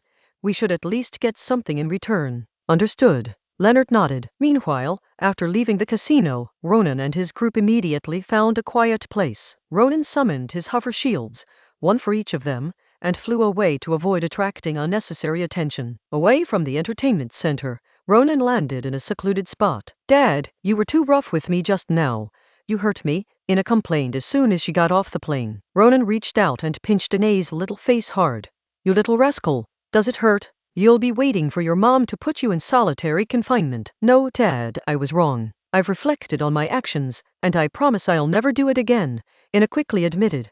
Ronan ignored her, saying, "Lily, are you joining in the nonsense too?" Astrid shrugged, spread her hands, and pouted. "Life always needs a little fun, right, Dad? I know what I'm doing. He only got a minor injury. Besides, that guy cheated. I just did what I did to help others. Haha, isn't my Sears language much better than Ina's?" "Oh right, Yinky, show Dad the evidence." As she was talking, Astrid started laughing. Elena couldn't stand it and punched her daughter hard on the head. She had made a mistake and didn't reflect on it, but was still laughing and joking. She was simply out of control. Agustina rushed over and hugged Elena, crying, "Don't hit her, don't hit her." Ronan could only cover his face and shake his head, sighing as he looked at the other 3. "I'm really sorry for the trouble I've caused you. I hope you can forget about today." As he spoke, Ronan pulled off his fake eyebrows resembling those of King Hunjong and his fake mustache resembling those of King Tijong, revealing his youthful and handsome appearance. For a moment, Velma, Charlotte, and Erica were stunned. They weren't familiar with the face, but they were certain it belonged to someone. "This is Ronan, so obviously the most boisterous one next to him is the princess. The blonde one is probably the illegitimate daughter. But who is this Asian face? I've said what I needed to say." You can go back on your own. I can't see you off. After saying that, Ronan dragged his two unfilial daughters away. On the way, Astrid suddenly spoke up. Oh, right, Dad, I just remembered something. Back then, the manager couldn't interfere, and I and that blonde guy worked together, so we probably won the jackpot. I know you're amazing, Ronan said with a hint of helplessness in his praise. It's nothing special, Astrid said. After all, if you can do it, there's no reason why I can't. I think you want to be locked up together, Ronan said. Great, great. Ina clapped her hands and cheered. It must be so miserable for one person to be locked up, but it's different when there are two people. Ronan, at a loss with his two daughters, looked at Zhao Yingqi and said, You two, you've been corrupted by these two rascals. If it happens again, you'll both be locked up. Zhao Yingqi lowered his head and softly hummed in agreement. Chapter 548 Poverty Alleviation.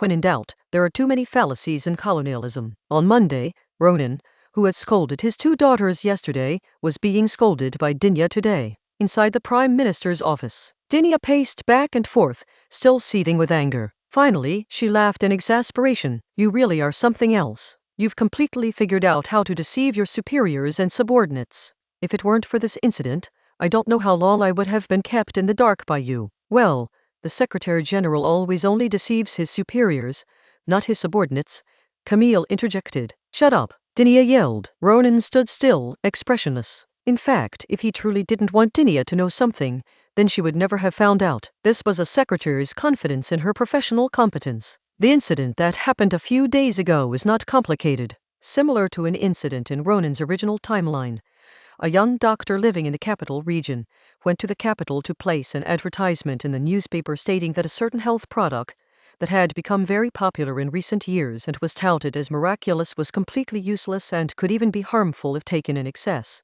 Then the young doctor was transferred to another province. Page 242. The police in the capital chose to turn a blind eye.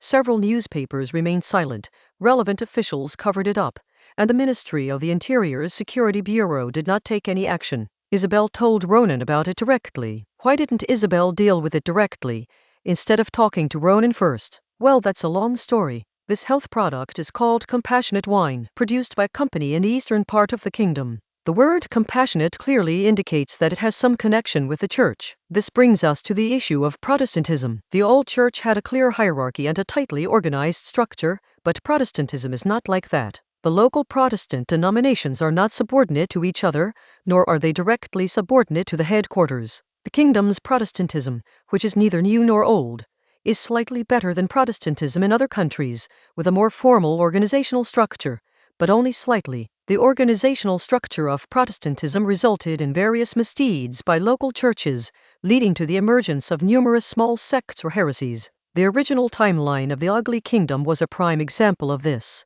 with its local churches and various sects being incredibly diverse, some practically indistinguishable from cults. Since the churches were like this, why couldn't I touch what the monks touched? As a result, the ugly kingdom was teeming with cults, numbering in the tens of thousands. To get back to reality, in short, it was against this backdrop that a former clergyman in the East, who had returned to secular life, claimed to have accidentally obtained a secret recipe from a small, extinct sect. He combined this recipe with a mysterious remedy from the East and a local herb to create a medicinal wine. This guy is a marketing genius. In just a few years, his medicinal wine became a hit. After Ronan discovered it, he conducted some tests. It wasn't entirely without benefits. It did contain some tonics and herbs, which had some effect and no major harm, at most some adverse reactions. So he gave it a green light and allowed it to enter the market. Why do this? The answer is poverty alleviation. The eastern region is poor, and some mountainous areas raise sheep,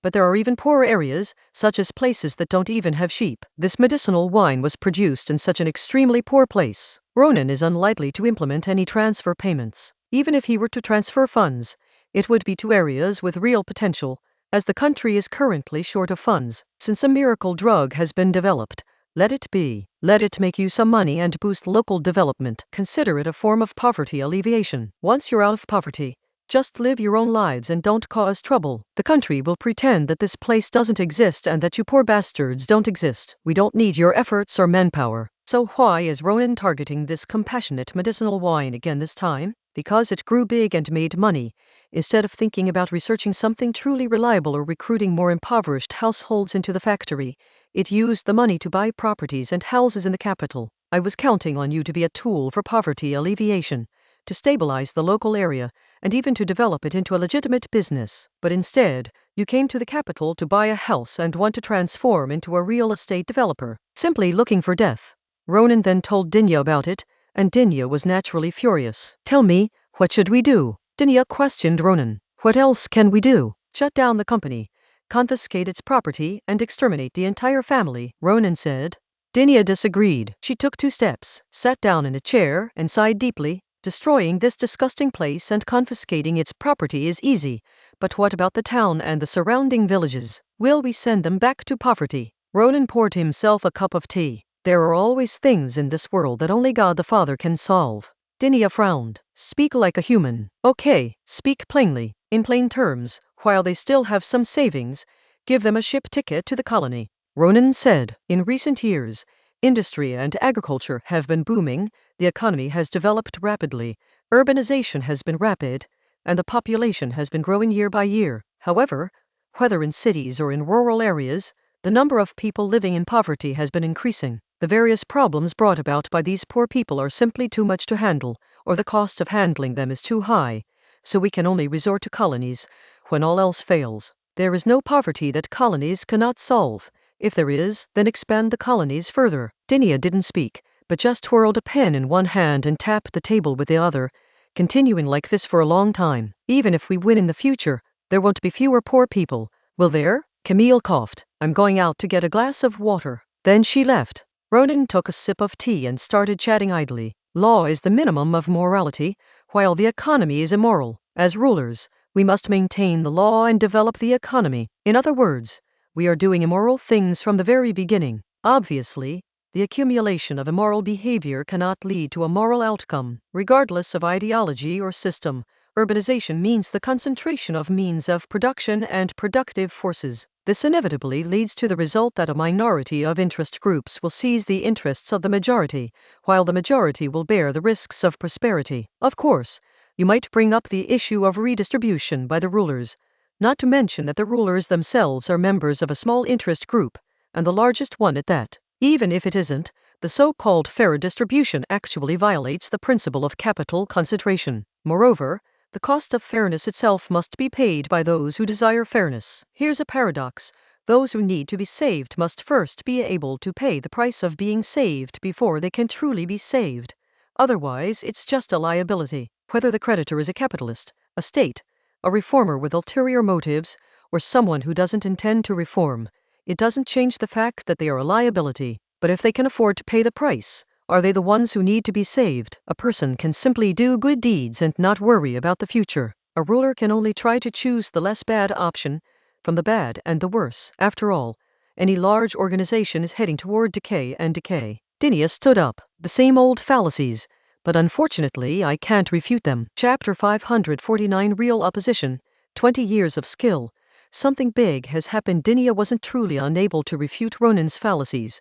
Refuting someone verbally is not difficult. However, it's not so easy to refute someone based on reality. In reality, every matter must be considered in terms of cost and benefit. If you believe your idea is correct and want it to be effectively implemented, you must defeat your opponents on the issue of costs and benefits. Of course, one can use force to implement one's own ideas, but this will inevitably provoke a counterattack. The young Dinya once believed that this counterattack was a counterattack by the bureaucratic group and interest groups, and that all she lacked was the political skills to deal with these people. Now, she only feels that she was too young and naive back then, using force to implement ideas that were not cost-effective in terms of benefits and costs. The real force that would retaliate would be society and the country. She lacked not only political skills, but more importantly, the ability to ignite the nation's momentum. Having worked with Ronan for 20 years, she considered herself to have mastered some political maneuvering, but she had never been able to grasp the latter,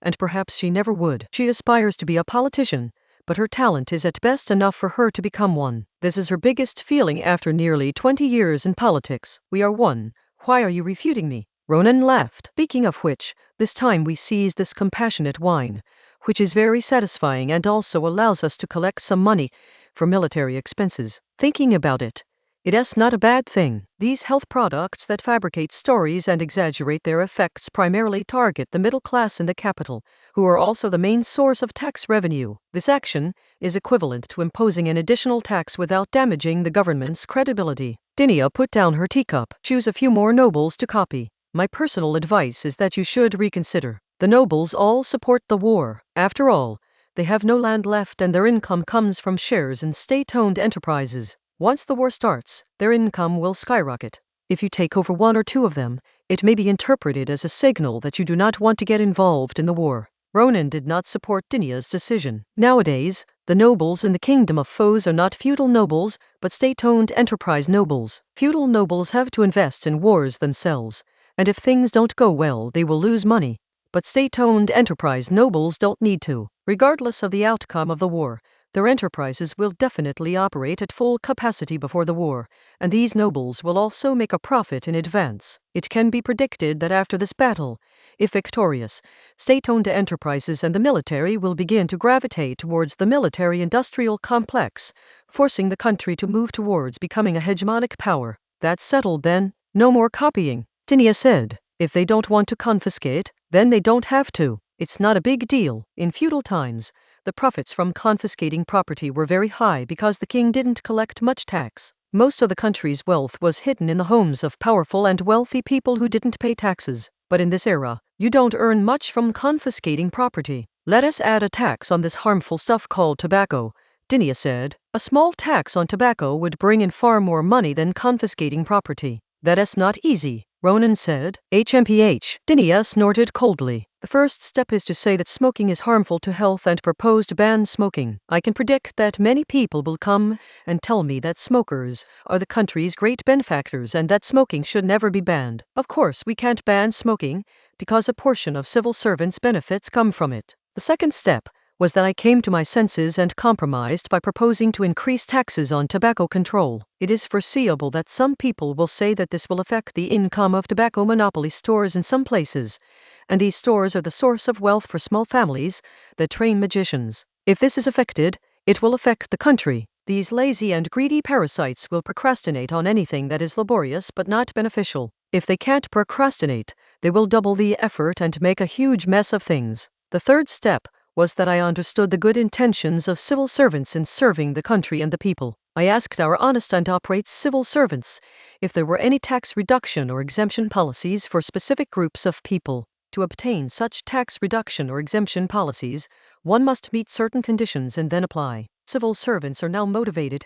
because they can make a good profit through their power of review and approval, while local tobacco monopolies that were taken over by former military aristocrats can naturally obtain tax reduction qualifications through money and connections. The fourth and final step was to smoothly implement the tobacco tax increase when everyone could benefit. Well, Secretary, what do you think of my proposal for Prime Minister? Can you approve it? Finally, Dinia made a sarcastic remark about Ronan. Ronan smiled awkwardly and had to admit that after 20 years in politics, Dinia had a clear understanding of the civil servant group and knew how to motivate this group of high-ranking officials. Just as Ronan was about to take his leave to attend to matters in the secretariat, Camille walked in. Camille's first words were, "Something terrible has happened." He then placed a report in front of Dinia. Something truly terrible has happened. The Northern Alliance has broken down, and Sweden has intervened in the civil war of the Will Empire, siding with the Protestant princes and repelling the Emperor's army. Logically speaking, Sweden's army should not have been very strong in combat, because the decisive units in modern warfare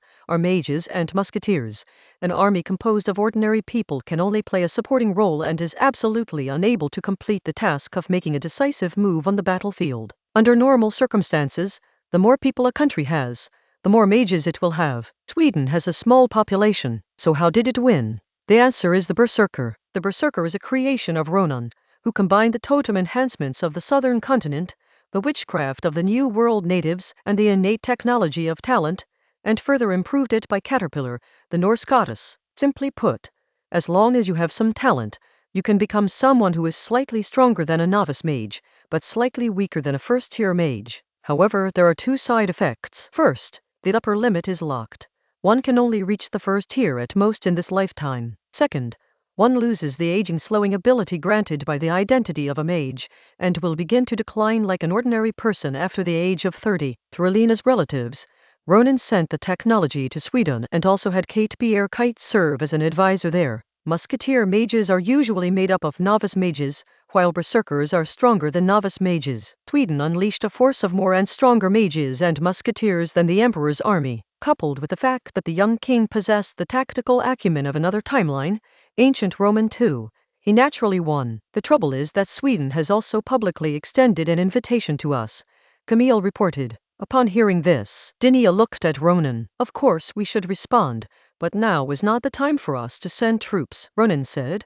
However, we must explain this to our own people. Dinia smiled. So, the old routine. In the first phase we'll declare that things aren't serious. In the second phase, we declared that things were a bit serious, but we shouldn't rush into sending troops. Ronan continued the conversation. Camille understood. The third stage chapter 550 plans can't keep up with changes. 5,000 against 15,000.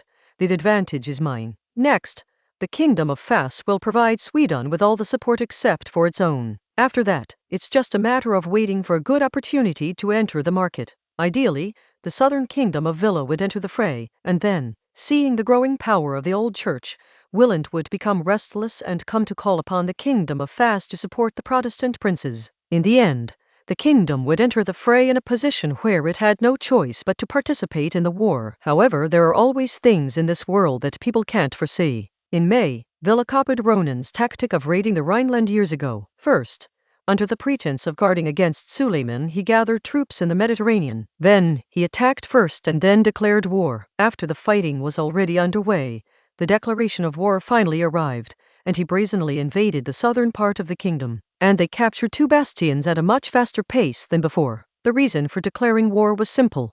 The Kingdom of Fas supported Protestantism and persecuted Catholic believers. Bilia's decision to attack the Kingdom of Foes instead of supporting the Emperor, whether a sudden lapse of judgment by a mentally unstable individual or a stroke of genius from a strategist, has undeniably put the Kingdom of Foes on the defensive. The Kingdom of Foes was forced to intervene at an unfavorable time, or rather, to be drawn into this war. After a 3-day military conference, the king finally made a decision. King Ambrina personally led the expedition northwards, adopting a strategic defensive posture to guard against the Rhine princes who might launch an attack from the south at any time. The army marched south to support the Southern Legion and fight against the invaders from Villa.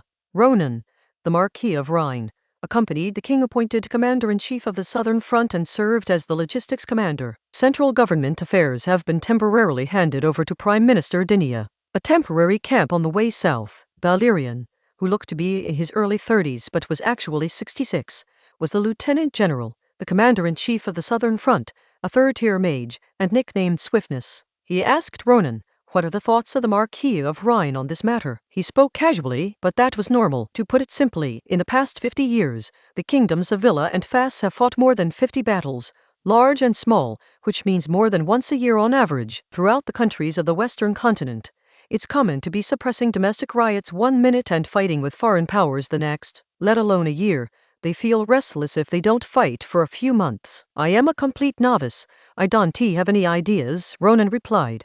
"Does Lord Rain think we should fight slowly or quickly?" Valerian asked again. Although Ronan had already made it clear that he would not interfere with command, he still pressed for an answer. As expected of a man who had climbed up from the lowest commoner rank, he was steady and methodical. He already had a plan in mind, but he wouldn't directly say what he wanted to do, nor would he present a plan and then preach to Ronan how good it was. His method was to let Ronan make the choice. "What's the difference between slow and fast?" Ronan asked. While stirring his coffee, Valerian explained, "Villa's crop harvest is poor this year, and May is the wheat harvest season, while we have a bumper harvest here. The so-called slowness is that we spread out some of our people, take advantage of our home field and our country's unique agricultural associations, and wage guerrilla warfare against them in the south, preventing them from sustaining their war through war, and also raiding their supply lines. They are already short of supplies, and once mages start fighting, one person's food consumption can be equivalent to that of 10 ordinary people. If we keep at it, Willand should realize that an opportunity has come. If we're talking about speed, then we won't play with those pigs from the villa. Let the navy wear them down to prevent them from landing from all sides. We'll storm into Vienna, with our forces aimed straight at the old church's stronghold. The papacy is full of powerful figures, but can't we just run away? We'll burn, kill and plunder on Vena's territory. If the Villa come to our rescue, we'll fight them on Vena's territory. Anyway, the damage won't be ours. If they don't come to our rescue, then Suleiman's chance will come. He explained the difference between slow and fast to Ronan. Page 243. How about a combination of fast and slow? Ronan asks tentatively. How could I not have thought of that? It's all thanks to Marquis Rain for reminding me. Valerian slapped his forehead, looking as if he had just realized something. Ronan could only respond with a smile. To be honest, this general was shrewd, but his acting was just a bit awkward. He needed Ronan to remind him to think of that.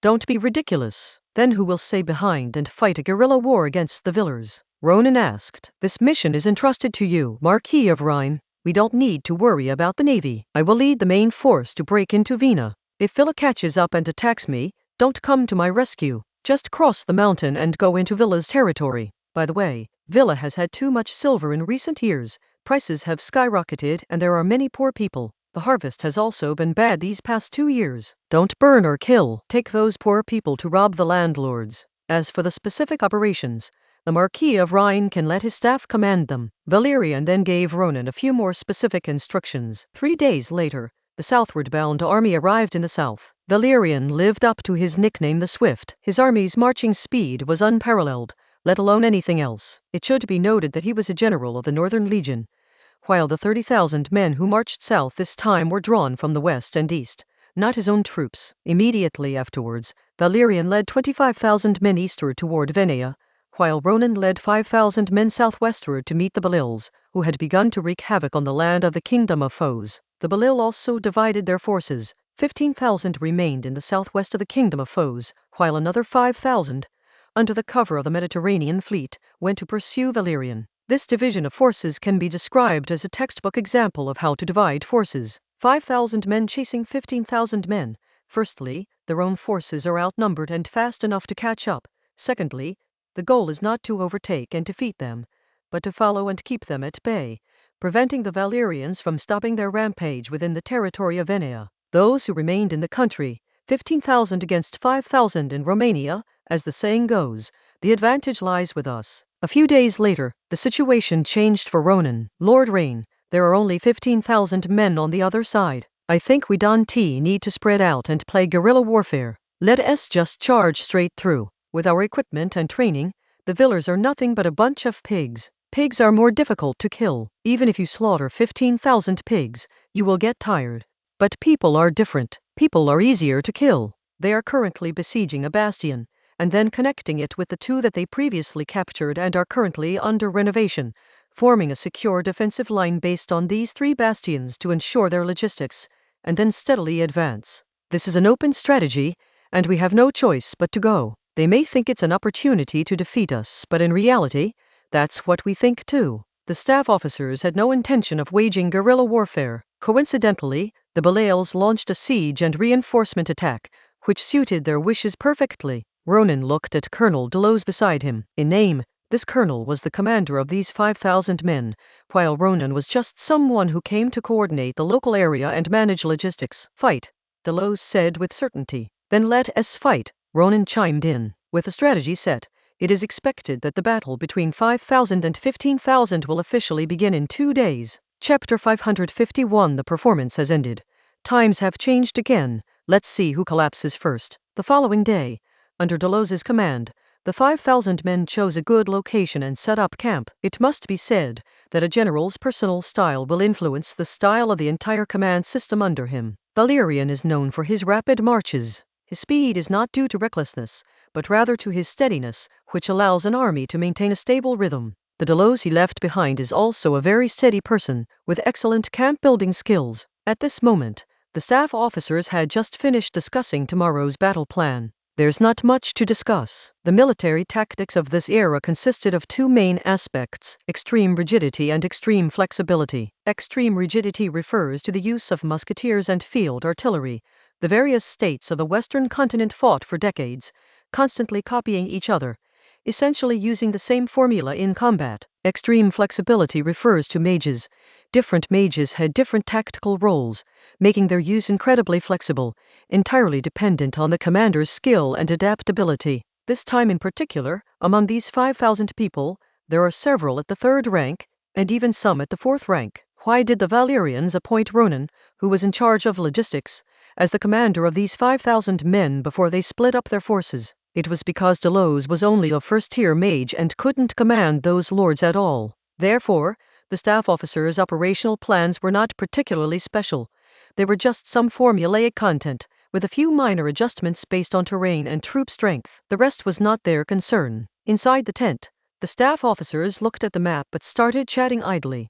Did we overact a bit yesterday? There's no other way. The Belils are too cautious. We can't follow the original plan to fight guerrilla warfare. We can only engage them in a direct confrontation. Our Marquis has no military experience. If we don't call the Belils pigs, he thinks that 5,000 against 15,000 is hopeless. What can we do if he insists on spreading out and fighting guerrilla warfare? You've gone too far. It was our Marquis who planned the surprise attack on Rhine. Strategy is strategy, and tactics are tactics. Sigh, we've made such big promises. If we fail, we're doomed. It is precisely because we are the ones who take the blame after the failure that our Marquis can act without any scruples. Isn't this what we agreed upon from the beginning? The staff officers looked at each other and fell silent. Yesterday's remarks were prearranged. The use of unprofessional language and the arrogant attitude of underestimating the enemy were all part of their plan. This was so that if they lost, Ronan could easily shift the blame to them, and Ronan would have no qualms about doing so.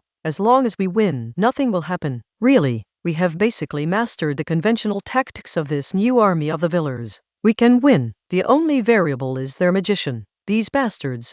This time we'll show them what a new army is all about. While some of the advisors may have put on an act yesterday, it's impossible to say they lacked confidence in winning. Meanwhile, Ronan was flying in the sky with Delos, conducting reconnaissance from afar. Ronan wasn't even an amateur in his original timeline, and in this world he was an absolute novice. He didn't offer any opinions and completely accepted Delos's commands. After completing their reconnaissance, the two returned to camp. Can we defeat them? Ronan asked. Delos replied, if the few mages mentioned in the previous intelligence are indeed their entire force this time, defeating them shouldn't be a problem. However, even if we win, it won't solve the problem. The Belila army is large, and their naval capabilities are superior to ours. They can't stop them from deploying troops, and we are already fighting on 2 fronts. Most of our forces are on the northern front, which is under great pressure. Even if we win this time, we'll probably still only be able to fight a guerrilla war while retreating. To be honest, the southwest isn't very suitable for guerrilla warfare either.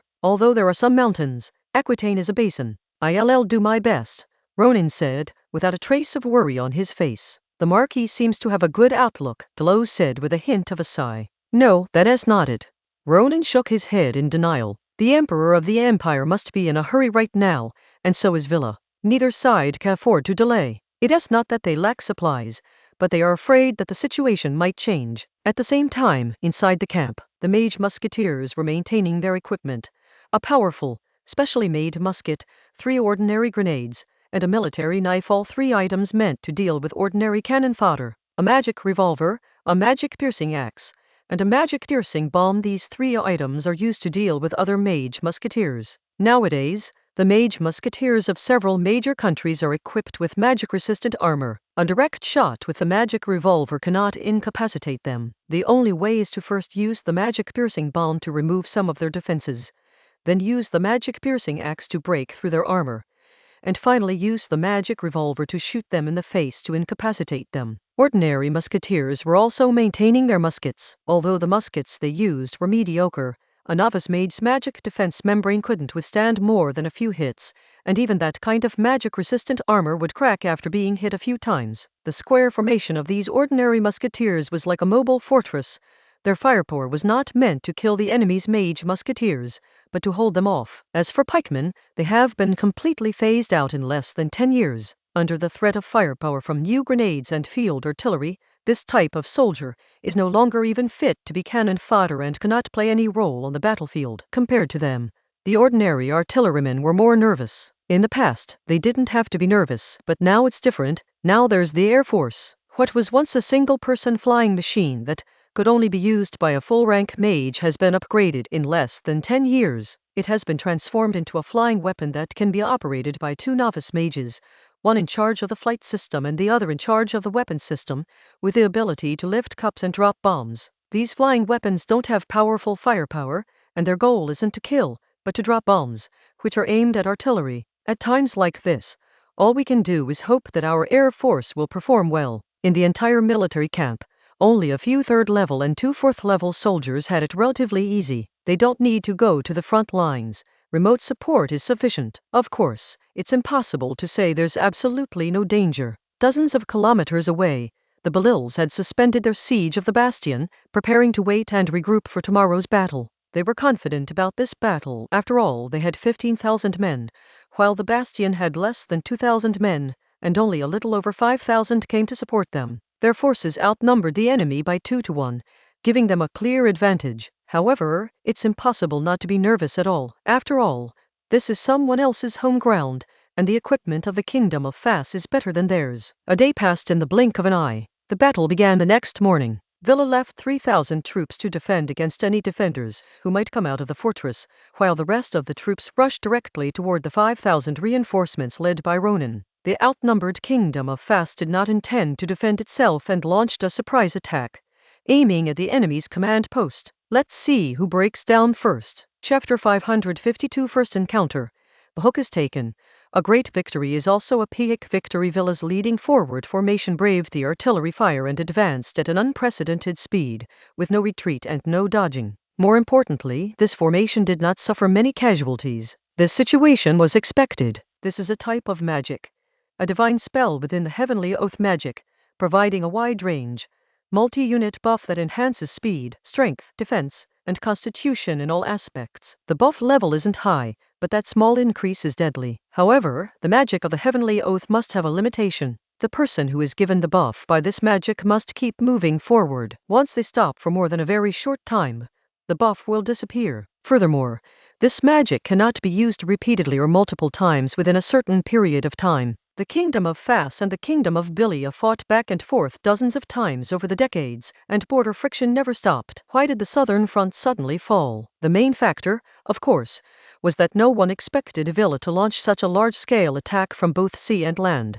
deploying so many troops. The secondary factor was that no one expected there to be such a magician. The defenders were initially prepared to give Villa a head-on blow, but they did not expect that such a square formation would break through their front line and shatter their formation. Although they became aware of the magic along the way and deduced its general limitations through observation, it was already too late to make up for it. After that, they could only switch to defense and send a request for help to the capital city's central government. At this moment, although Ronan's side was prepared, they didn't really have any good solutions, and the attacked formation could only hold out for the time being. This formation can only advance, not retreat. So why doesn't the attacked formation disperse and let it pass? It can't stop. After all, the answer is that once the square formation is dispersed, it is essentially useless in the short term. Moreover, if it is released, it will definitely advance towards the main camp. It is better for the attacked square formation to withstand the attack and for the surrounding square formations to come and encircle it. Even if this square formation has buffs, it cannot withstand the encirclement. Very good, they've taken the bait. Villa's commander saw the battle situation ahead through his binoculars, and a smile appeared on his lips. This buff formation was originally a bait. It consisted of 1,500 people who attracted the attention of the enemy's 3 formations of 3,000 people. The enemy still had 2,000 people in 2 formations, with the remaining 13,000 plus men on our side, who are currently locked in a tense standoff at the front. We can take this opportunity to deploy and completely encircle the enemy. Very good, they've taken the bait. The Lows said the same thing. The enemy has 15,000 men, while we only have 5,000. If we want to attack their main camp, the enemy's strength must be reduced. Otherwise, rushing in would be suicide. In the distance, the commander of Villa saw that the remaining 2,000 men on Fass' side had begun to launch a fierce attack regardless of their formation. Yeah, so that's their idea. They're gambling. Let's gamble on who's faster.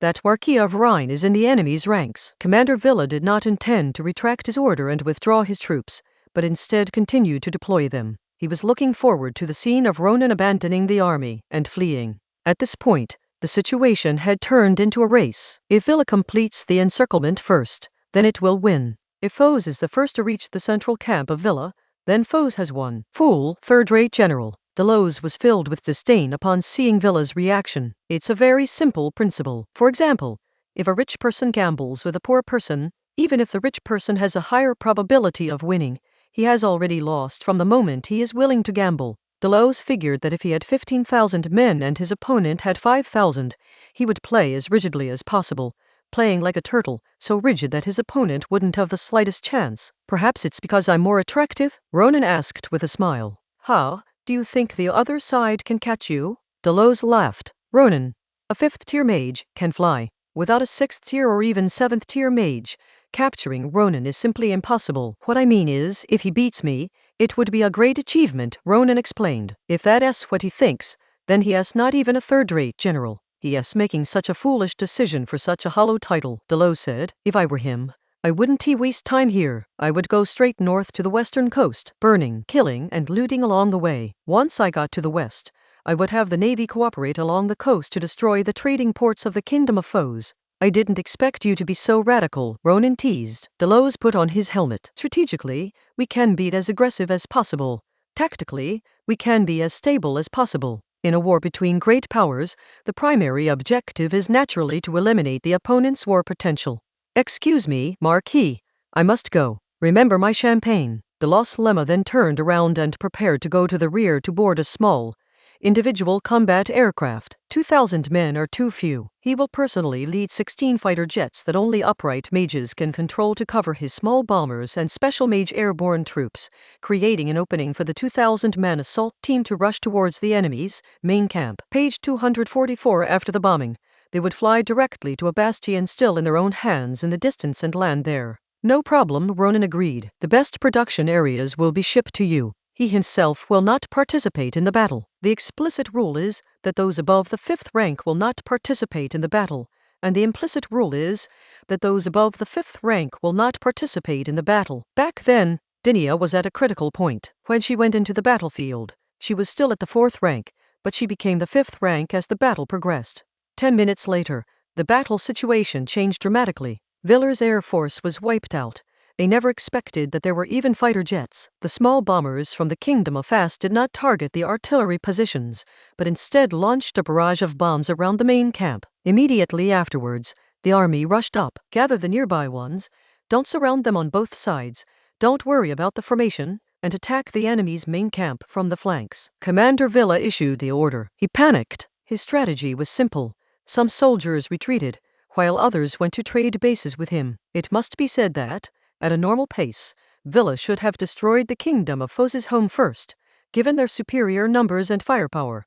However, even if the base raid is successful, the formation will be thrown into chaos, and a chaotic battle will ensue. Unfortunately, he didn't expect that the Kingdom of Fas would airdrop several third-tier mages, instantly accelerating their advance. General, it's not too late to retreat now. The 3 square formations around the main camp haven't broken down yet, the staff officer beside him reminded him. If we retreat first, the front will soon collapse. But if they don't retreat and he is captured, the entire army will collapse. After a moment's hesitation, he made a decision. Let's retreat steadily first, use a few spells to stabilize the situation, then retreat to both sides and give them a good beating so they don't have the strength to chase us, and then we'll retreat. Retreating directly would be suicidal. The only options are to first retreat, then counterattack, and finally withdraw completely. This process will certainly result in significant losses, but at this stage of the battle, minimizing losses is the best course of action. The battle lasted for more than an hour before Villa retreated in panic. More than 1,000 corpses and more than 1,000 prisoners were left behind, but the army of Bilia was also a battle-hardened force, and the casualties on the side of the Kingdom of Fas were no less than those on the other side, with 700 or 800 dead and 300 or 400 wounded. 5,000 defeated 15,000, which can be considered a great victory, but with over 1,000 casualties, it can also be considered a peak victory. Chapter 553 Ronan's Retreat. Anri's Great Victory. The Emperor suffers the most. Shortly after defeating the Belil army, the Kingdom of Fas quickly recaptured the 2 bastions that had been previously seized, thanks to its air superiority. Subsequently, the previously defeated local troops completed their reorganization and regrouped. returning to the front lines and occupying the bastion. Next, using 3 bastions occupying important transportation nodes as defensive strongholds, Ronan and Delos led their troops as mobile forces to establish defensive zones. A month later, Villa replaced his commander, reorganized, and reinforced his troops before launching a comeback. During this month, the Kingdom of Foes spent a lot of money to get the stinking pirates of Whelan to send troops. With the help of Whelan's navy, plus the Kingdom of Foes' own navy, they finally managed to suppress the naval power of Bilia. It was supposed to be Welland asking the Kingdom of Fas to send troops, but now it's the other way around. Dinia is heartbroken and wishes she could fly to the palace of Bilia and twist that old man's head off. Southern route. Faced with Villa's 50,000-strong army, Ronan did not hesitate to abandon the defense zone he had spent a month building up and retreated completely on the southern front. Ronan led a small elite force composed entirely of mages and musketeers and began a guerrilla war against Villa. Other local armies, under Delos's command, engaged in a strategic retreat while fighting, in order to preserve their strength. Unfortunately, the local army was no match for Villa's frontline regular army, and Ronan simply didn't have enough troops with sufficient fighting strength. Of course, things weren't easy for Villa either. They thought that once they broke through, there would be a constant stream of collaborators, and Ronan and Delos would keep confronting them head-on. But they were wrong. The agricultural associations of the Kingdom of Fas had spread far and wide, and there were also organizations in the countryside. The Billions could collect some supplies from the countryside, but if they wanted to plunder freely, they would encounter very tenacious and organized resistance. Tenacity was not the problem, but organization was. They tried splitting their forces and sending one large force to do the job, but when they did that, Ronan's guerrillas came. If they only sent a small force, they might not even be able to defeat the villagers. Villa was furious, so he simply sent a small group of troops to collect a small amount, not too much, so as not to provoke a rebellion from the other side. Ronan wasn't having an easy time either. The enemy only came in a small group, just 20 or 30 people. If he led his troops over, it would be a bit of a loss. If the enemy had sent several hundred people, he could have led his troops over and wiped them out, which would have been a win. Just as Ronan was in a rather disheveled state, on the northern front Ambrina's personal campaign went very smoothly, with the Mage Corps protecting her, several experienced veterans leading the troops, and a group of promising young officers. The all-star lineup led an army of 100,000 into the Rhine region. Ambrina didn't have to do anything. She could just eat fried chicken, sing songs, and then go to sleep. When she woke up, it was another great victory. Over the years of trade, the Rhine region had long been infiltrated by the Kingdom of Fas, with countless collaborators. Coupled with overwhelming military superiority, they quickly crushed the coalition of the 3 princes. Within a month, there was no longer any force in the Rhine region that could openly resist. Ambrina did not kill the 3 princes, nor did she even capture them. Instead, she invited them to merge into one country, whose king would naturally be Louis, Ambrina and Ronan's 7-year-old son. However, Louis would not come to the capital. The actual power would remain in the hands of the 3 princes, and the future would also be in the hands of their family heirs. But the future is hard to say. This is a typical Western continent-style unified strategy, a gameplay style that conforms to the rules of this continent. Man-made rules are easy to break, but rules that have formed naturally over a long history are difficult to break. It's not that no one wants unification, but on this continent, unification is impossible. There are many reasons for this, but the most important reason is that the languages and scripts are different, and they have been different for many, many years. Ceres was able to absorb certain ethnic groups only, because those ethnic groups were nothing more than primitive barbarians who didn't even have a written language. Germans were once, but if you think they still are now, that's going too far. If Ronan were to travel back to Rome 1,000 years ago, he might as well try to unify the world, but for now, he wouldn't make such a foolish attempt. Overall, things are going relatively smoothly in the Kingdom of Foes, but the Emperor was furious. The serious consequence of being defeated by Sweden was not the loss of troops or the obstruction of strategic plans, but rather that it emboldened some Protestant princes who had previously dared not act. They don't have the guts to confront the Emperor head-on right now, but they do have the audacity, and a great deal of audacity, to use this opportunity to weaken the Emperor and strengthen themselves. This threw the Empire of Will into complete chaos. The Emperor hadn't initially planned such a large-scale conflict. His plan was to thoroughly punish those troublesome Protestant princes and then, once the Kingdom of Fas had traveled a great distance, deliver a heavy blow to it. After accomplishing all this, riding the wave of victory, he will deal with the other feudal lords one by one, and then launch his grand plan to restore the empire. Little did anyone know that Sweden's intervention would throw things into chaos, and instead of coming to his aid, Villa headed north to confront the Kingdom of Fass. Soon after, Wilhelm joined in, and the scale of the war spiraled completely out of control. Left with no other choice, the emperor also brought in the Big Bob from the east. But what he didn't expect was that Suleiman would also make a move. Now, the war involves more and more countries, and even if we wanted to stop, we couldn't. Although Emperor Antoine was unaware of sunk costs, he understood the principle. The investment a country makes in launching a large-scale war is enormous. To stop it, either the interests are sufficient or the war can no longer be sustained. Currently, no country has earned enough profit, nor has any country been unable to continue fighting. Without a doubt, the only option is to continue fighting. During this time of chaos in the Western continent, a minor incident occurred.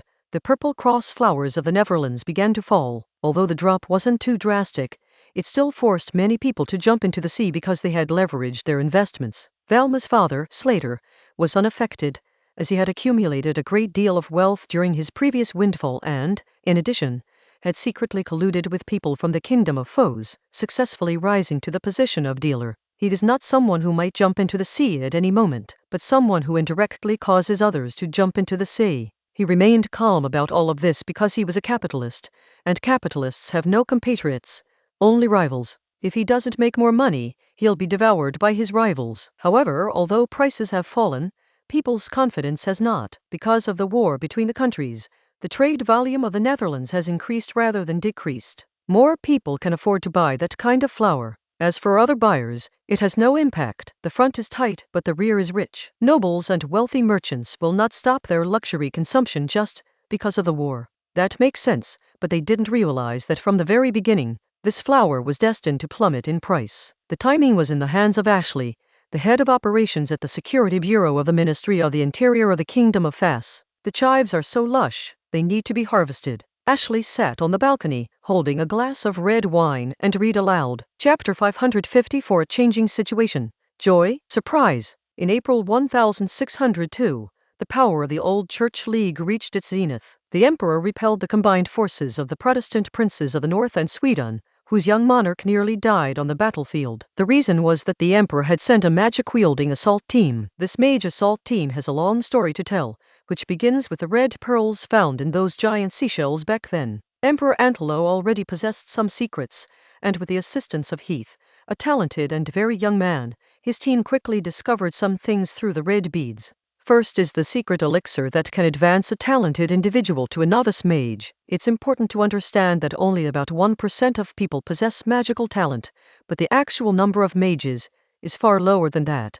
In the past, due to both resource and political reasons, many talented individuals lacked the financial means to attend school, and nobles also discouraged them from doing so. However, things are different now. All the countries in the Western continent are developing, and each country's national strength has increased dramatically compared to the past. They are all allocating resources to the training of mages. Moreover, the voice of the nobles in these countries has also diminished. Even if it hadn't diminished, they would have had to agree, because training mages is tantamount to an arms race. However, the number of magicians did not increase rapidly. The reason for this is that many people with magical talent cannot even become novice magicians. However, having this secret medicine is enough to become a beginner mage, and there is hope of advancing to a full-rank mage. Once you become a full-rank mage, you are no longer a mortal. However, the emperor did not form the commando team based on this. It had only been a few years, and he had no intention of sending these children, who had become novice mages thanks to the secret medicine in his possession,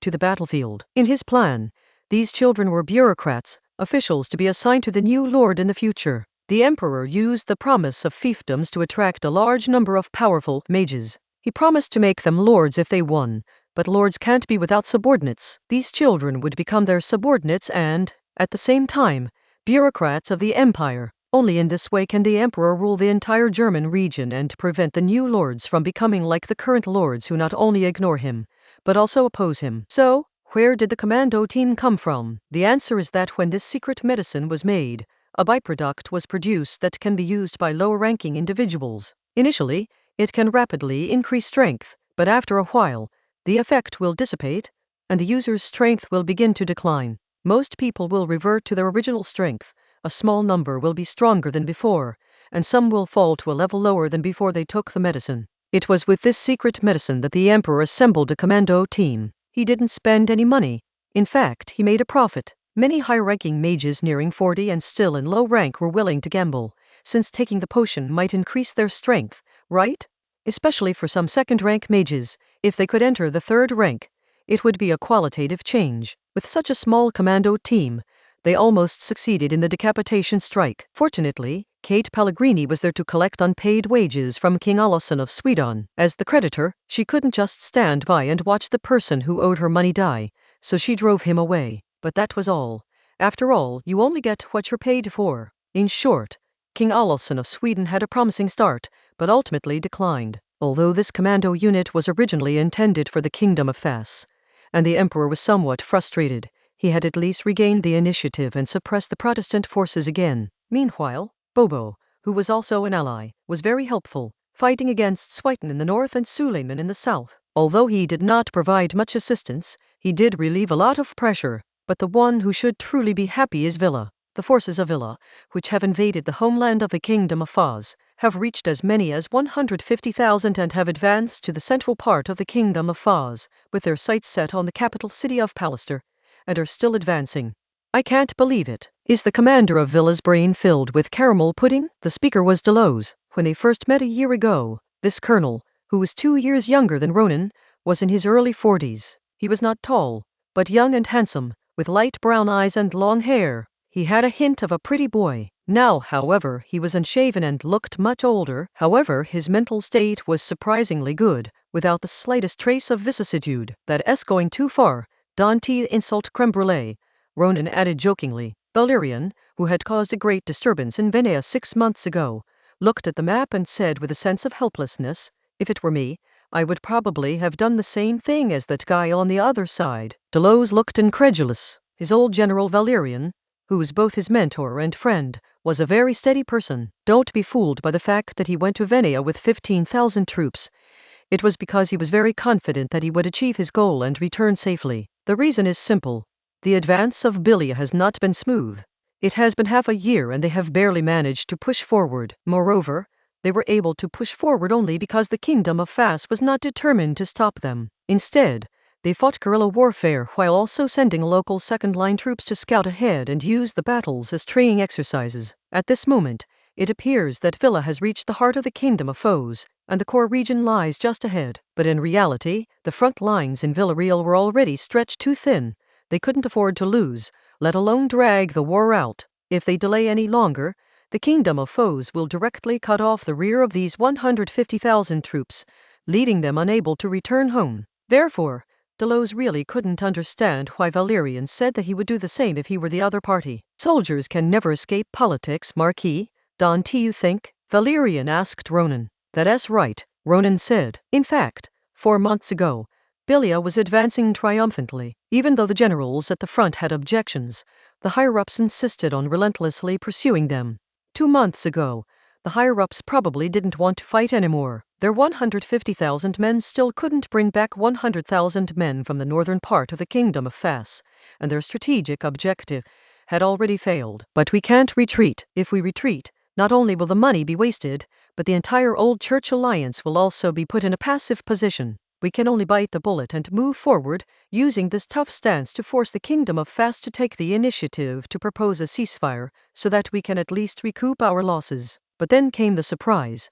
The Kingdom of Foes showed absolutely no intention of stopping the war. They just kept at it, retreating little by little, even willing to have their southern towns and villages ravaged, just to keep fighting. Now, Villarreal cannot afford to retreat. Retreating now would result in a crushing defeat. No one in Villa's leadership can bear this responsibility. Page 245. The only thing to do is to send orders to the front lines, to inflict heavy losses on the Kingdom of Fass, and then sit down to negotiate. They can win, Delos said, but they'll fight tooth and nail to get back, Valerian said. So, don't rush into a fight. Let us stall for time, continue our retreat while outflanking them, and prepare to cut off their supply lines. In a few days, send someone to talk to them and make them think that we don't want to fight anymore.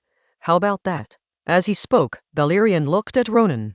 This is a feigned ceasefire. Delos vaguely sensed Valerian's thoughts, but remained silent. Why feign a ceasefire? Of course, it's to leave these 150,000 people behind. All right, I'll go back to the capital, Ronan replied. Valerian breathed a sigh of relief and smiled. Chapter 555. If it can't be guaranteed, there's still a second stage. Being a leader is tough. If the Valerians retreat further, the war will spread to the core areas, affecting the interests of the bigwigs. In fact, over the past few months, Valerian's command has aroused widespread anger. His repeated retreats have caused significant losses to the local interests of many nobles in the capital, greatly increased the financial pressure on the central government, made officials wish they could kill him 10 times over, and even the church has suffered heavy losses, a sharp decline in prestige, and a lot of money. If Ronan hadn't been holding the line, he wouldn't have been able to fight and retreat from the very beginning, but instead would have been forced to defend the south to the death. Before leaving, Ronan found Valerian and said, "You are a politically astute general. You should have known from the beginning that even if we won a great victory and severely damaged the army of Villa, your fate would still be to be dismissed or even go to jail. After all, you have offended far too many people and I cannot protect you. You, Marquis, can't you? Nor can His Majesty." "I am His Majesty's loyal dog," Valerian retorted, his tone tinged with mockery. "Lieutenant General, if I may be so bold, her understanding of you is probably limited to knowing your name," Ronan said with a smile. Ambrosio only knew the people in the military staff and was quite familiar with a few generals. Her understanding of other people in the military system was probably not as good as that of Isabel, who had long since severed ties with the military. "It's all right, you just need to know. You and His Majesty are family, after all," Valerian said, his face still showing no worry, and he was even smiling. "So, you mean I want to protect you?" Ronan asked with a smile. "You still can bear to part with me," Valerian said with a hint of flattery. "After all, this is only the first phase." "Oh?"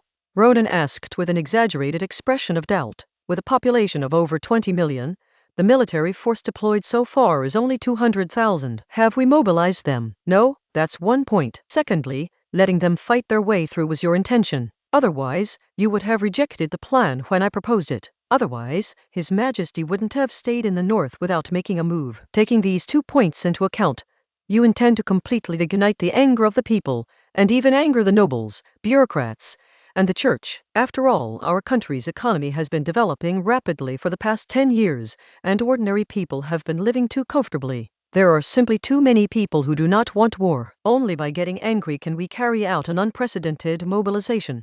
500,000, or perhaps more. I think you are destined for great things. By then, I should have no problem becoming a commander on the southern front." Valerian revealed all his guesses. Ronan paused for a moment, then said, "Even so, you'll still be in big trouble after this is over. Does having outstanding military achievements guarantee you won't be punished later? Don't get your hopes up. The greater your military achievements, the more severe the repercussions will be. I am 66. Although as a mage I can still live a healthy life for quite some time, I have to make room for the younger generation, right? Becoming a marshal and then going to jail isn't so bad," Valerian said with a relaxed expression. "Is that all?" Ronan asked. Valerian took a deep breath, his expression suddenly becoming serious. "I was originally from Valeria. I offended a priest, and my parents, brothers, and lover were all tortured to death by the church. I fled to foes alone, joined the army, and more than 20 years ago, I made some contributions during the suppression of a rebellion. The late king thought highly of me and promoted me. Now that my grandson is all grown up and I'm doing quite well in this country, I just want to fulfill some of the dreams I had when I was young. I want to go back to my hometown, to that church, and burn that priest on a cross, even if he is now just a skeleton in a coffin." When he said this, there was no hatred or anger in Valerian's eyes. On the contrary, he was indifferent. 50 years had worn away too much. He had even forgotten the face of his enemy. If it weren't for this war, he wouldn't have even had such thoughts. But this war broke out. "May God bless you so that your wish may come true," Ronan said. "Ha." Valerian laughed. "If the Father deems me guilty, why am I not dead? If I am innocent, why are my father, mother, brothers, and lovers dead? Marquis, do you believe in the Father?" Ronan looked at Valerian. "If someone asked me, I would definitely answer yes." "Understood," Valerian said. "Those who understand. Well then, I'll take my leave now. I'll have someone build a better prison," Ronan said. After the war, Valerian will not only be held responsible for his passive resistance that caused the country heavy losses, but also for the atrocities he may commit in Villa in the future. His best outcome will be to spend the rest of his life in prison. Ronan is gone. He must go back and suppress the calls for an immediate change of command and a full-scale attack to repel Villa. Being a leader is difficult. Being a leader who has to take the blame for his subordinates is even more difficult. Ronan arrived quickly. Although he couldn't fly at supersonic speeds without Dinia's help, the capital wasn't that far away, and he arrived in about half a day. Ronan's first instinct was, of course, to see Dinia. Dinia's white hair was starting to bristle. You have it easy out there, but those people are driving me crazy. Nobles, bureaucrats, and the church surrounded her every day, urging her to find a way to immediately drive back the Belils at the front. In the kingdom of Fas, the military and government are separate entities. The king is the sole and supreme military commander, while the prime minister has no authority to command the army. However, not having the authority to command the army does not mean that the army cannot be coerced, especially while Ambrina is still eating fried chicken in the north. 2 weeks, just 2 more weeks, then a full-scale counterattack, Ronan said. Dinia sneered. 2 weeks? They can't even hold out for 2 days. Public opinion in the capital is out of control. If things don't go their way, they'll take action on their own. Then you should resign in accordance with public opinion and see who among them wants to become prime minister. Let them take the position, Ronan said. Dinia's eyes lit up, and after a moment's thought, she said, "You're the one with the most clever ideas." She resigned. Is there anyone willing to take her place? To put it bluntly, the increasingly loud calls for her to step down are a tactic to force her to resign. If she were truly willing to step down, no one would dare to step in and take the blame. The next day, Dinia resigned, shocking the central leadership. The high-ranking officials in the central government tried to persuade her to stay, but Dinia ignored them and left the prime minister's office, saying that she would wait for the king's approval and that she would no longer be prime minister until the king's approval was granted. The central government can recommend someone to temporarily take over her duties. This won't do. Everyone knows the king won't approve Dinia's resignation. Whoever takes over temporarily will be sent to the colony after this is over. Unable to keep biting Dinia, the group had no choice but to go find Ronan, who had just returned. Ronan's reply was to wait another 2 weeks. The group looked grim. If they waited another 2 weeks, they would suffer heavy losses. It is the nation that has suffered heavy losses, not you. Ronan drew his long sword and pointed it at the group. The usually amiable Ronan suddenly drew his sword, which startled the group of officials, who hurriedly tried to calm him down. If the Marquis of Rhine says 2 weeks, then 2 weeks it is. Yes, if anyone causes trouble again, I'll kill him. Chapter 556 Counterattack. Even if there are no typical examples, create them. Even if there aren't, kill them. Losing all reason. 2 weeks later, in May 1602, the attack by the Kingdom of Fas began, which was written as counterattack but read as encirclement and annihilation. Ronan, finally relieved, was on his way north. Meanwhile, Her Majesty Queen Ambrina was conducting a purge and public trial within the Duchy of the Rhine, which was in the process of being established, but had not yet been formally established. The purge targeted the bandits and corrupt officials of the Kingdom of Fas. The public trial was conducted by the gentlemen of the Rhine region. A few months ago, the Rhine region was conquered. It's impossible that the Phasian army wouldn't have engaged in looting and arson upon their invasion, but Ambrina had initially instructed them to exercise restraint, so there weren't too many atrocities. Following this, a new nation was established. Although they promised to relinquish power to the original 3 lords, could Phasian possibly refrain from sending people to assist in governance? And wouldn't those sent harm the local population?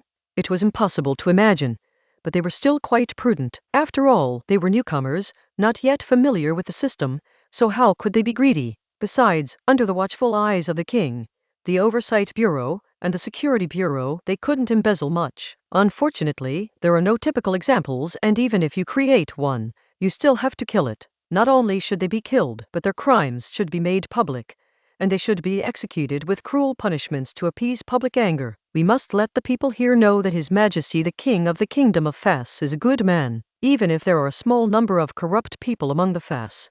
Everyone must believe that His Majesty the King will uphold justice for them. Besides, isn't Ambrina also German? On the other hand, there was a public trial. All those who had been entrenched in the Rhine region and committed crimes were to be dragged out, identified one by the public, paraded through the streets with placards hanging on their heads, and then shot. In fact, many gentlemen were not so evil. Unlike officials who did not stay long, They had been here for generations. The farmers and serfs on the manor were just their tools, so there was no need for them to be so ruthless in their exploitation and persecution. This is also where feudalism falls short of capitalism. In terms of exploitation and persecution, capitalism is far superior, but they still had to die, because Fass wanted to show the local people that he was not there to oppress them, but to liberate them and build a prosperous community. Those who had oppressed them would now all die. When these people die, they are given land, and not only land, but schools and factories are built for them. The primary purpose of this was to bind the people of the Rhine region to the war effort. More importantly, we must cut off the entrenched tentacles of the 3 vassal lords. How can we control this place if we don't overthrow all the local tyrants and evil gentry who are closely connected with these 3 vassal lords? Without those who controlled the local areas, the 3 vassal lords lost their grassroots rule and were no longer such a great threat. In the afternoon, inside a baron's manor villa, which was simply decorated but spacious, after a 5-minute embrace and a wet kiss, Ambrina and Ronan finally parted ways. The two had not actually met for over a year. During that time, they had only met briefly a dozen or so times in the restaurant through Ambrina's magic. That was barely enough time to handle official business, let alone personal matters. Ambrina gasped for breath and collapsed into a chair like a puddle of liquid. These days have really worn me out, she began to complain. During the war, she didn't suffer at all since she didn't care about anything. When the new country was established, she didn't experience much hardship because there were officials in charge. What's been tough for her lately is dealing with a group of people who have surrendered because opinions were very divided between these 2 groups of people, and neither dared to make decisions on their own. It was up to her, the king, to make the decisions. To give an example, after the Goose City Revolution, the biggest beneficiaries were the 3rd brothers, followed by the Wuzhichongs. There is no 3rd son here, because the kingdom of Fass is not here for a revolution, so there's no need to say more. The reason why Wuzhichong and his ilk are so easy to understand is that they were originally the treacherous servants of Master Wang, but they betrayed him. Compared to the commoners who like to wait and see, they were the ones who came later, but arrived first, raising the banner of righteousness and charging forward, and then they got a larger share. Ambrina wasn't stupid. She knew what kind of people these were, but precisely because she wasn't stupid, she understood that she couldn't get rid of them. Wu Zhicheng was a positive example who had turned things around, but such people will definitely have a negative impact in the future. It is not that serious, Henri. We're here to make life better for ordinary people in the Rhine region than before, but not too much. The people of Foes 1 Teal allow the people of a conquered land to live too well. Moreover, if there are no bad people on this land, how can we have the nerve to get involved? Ideally, we could come every 10 or 8 years to purge the bad people from among their own ranks. It is also our duty to uphold sustainability and serve the people, Ronan explained. Often, whether something is a bad thing or not depends on whether you know how to use it and whether you can operate it. Ambrina nodded, paused for a moment, and said, "We can do that, but there's no need to do it on purpose. Don't rush to deal with them. After all, they're still good role models for now. Let them die as bad role models when they can no longer be good role models. In this process, we should still support some good people who oppose us to come up and show our vision. It must be admitted that, as a monarch, Ambrina's ability to employ people is quite sophisticated." "Your Majesty is wise," Ronan quickly flattered. "Phew, we finally finished getting down to business." Ambrina sighed and looked at Ronan. Ronan understood, stepped forward, picked up Ambrina, and carried her to the bed. Ambrina lay down, pulled down Ronan's pants, and saw that thing was already hard and sticking up, almost touching his lower abdomen. She squeezed it and found it as hard as iron. "Have you not been with them these past few days?" Ambrina asked. Ronan stayed in the capital for 2 weeks. There are many troublesome matters in the capital. After finishing up there, I rested for a night, had breakfast this morning, rested for a while, took a shower, and flew over immediately, Ronan said. Ambrina pressed her lips against it, licked it twice, and then eagerly swallowed it, sucking on it with relish. It's been a year. She hasn't done it for a year. She misses Ronan so much, and she misses Ronan's thing too. Ronan lifted Ambrina's skirt, revealing her slightly off-white, flesh-colored pantyhose. Her crotch and thighs were completely soaked, the stockings turning a transparent light brown. Her pinkish-purple panties underneath were also soaked through, turning a deep purple. She intended to use her hand first, but with just a light touch, Ambrina couldn't take it anymore. She immediately spat out Ronan's thing, raised her head panting, and looked at Ronan. She was clearly losing her mind. She tore open her stockings, pulled down her panties, grabbed his thing, and couldn't wait to stuff it inside her. With a soft plop, more water seeped out, followed by a long, satisfied moan. In the blink of an eye, Ronan also lost his senses. He hadn't done it for a year, and his lust was rising. He just wanted to vent, so he just kept thrusting into her hard. Chapter 557. Too much savings. Even a pair of stockings are vulgar things. Page 246. The past year wasn't actually that difficult for Ronan, because leading a few thousand men in guerrilla warfare against tens of thousands was a physically and mentally exhausting task. Ronan not only had to give orders, but also act as a reconnaissance captain. To be honest, he had no sex drive at all when fighting as a guerrilla. Moreover, he could occasionally have a small get-together with Ambrina in a special space. Once he relaxed, it was like a volcanic eruption. Ronan ejaculated in less than 10 minutes. I ejaculated a lot, at least 20 or more times, but the feeling was like a bottle that was full, and only a little bit was squeezed out, and I still felt uncomfortable and bloated. Ambrina, whose lower body was constantly leaking yellowish-white sticky fluid, withdrew from Ronan's body immediately. She was like someone who had been thirsty for a long time, who had finally eaten a little bit, and after taking a sip, she was even more thirsty. Without hesitation, she lowered her head, grabbed Ronan's limp member, and began to suckle desperately. Her movements were so exaggerated that not only her head, but her entire body was swaying back and forth. She wouldn't allow it to go soft. She wanted it to get hard again to fill her emptiness and hunger once more. While Ambrina was frantically giving Ronan oral sex, Ronan's hands were also constantly kneading Ambrina's buttocks and legs, which were covered by stockings. This long-lost smooth touch, this long-lost soft and white flesh, was like injecting aphrodisiac into his blood. Soon, it got hard again. Ambrina embraced Ronan with both hands and wrapped her legs around his waist, holding him tightly. After more than 10 years of marriage, she didn't need to find a position.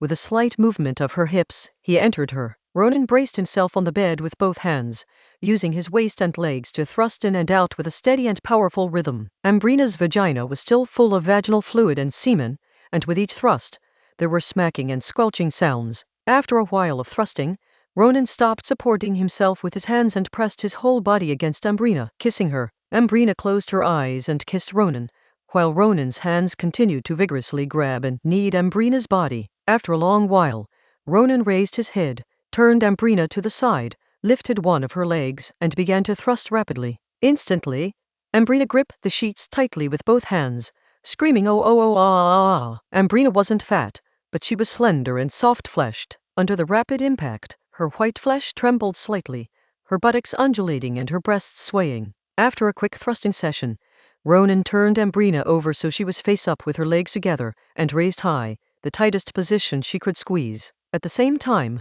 Ronan could suck on her toes through her stockings. Ronan slowed down slightly, but increased the intensity. Several more minutes passed before Ronan finally got the hang of it, unleashing a furious burst of energy and spurting out more than a dozen jets of fluid. This time, after the incident, the two did not immediately begin. Ambrina climbed on top of Ronan, lay face down, and slowly licked and cleaned the area where Ronan had just ejaculated. Ronan also reached out and dug at Ambrina. After digging for a while, he grasped Ambrina's little fleshy nipples with both hands, pressed his mouth against them, and began to lick them with his tongue. After a while, Ronan got up again. Anli, I want to do your back door. Ambrina responded. Ronan quickly applied lubricant and then began to penetrate. The anus, which hadn't been penetrated in a long time, was unusually tight and hot. Ambrina's eyes involuntarily rolled upwards due to the intense stimulation. After getting used to it for a while, Ronan began thrusting. The feeling of being squeezed from all sides,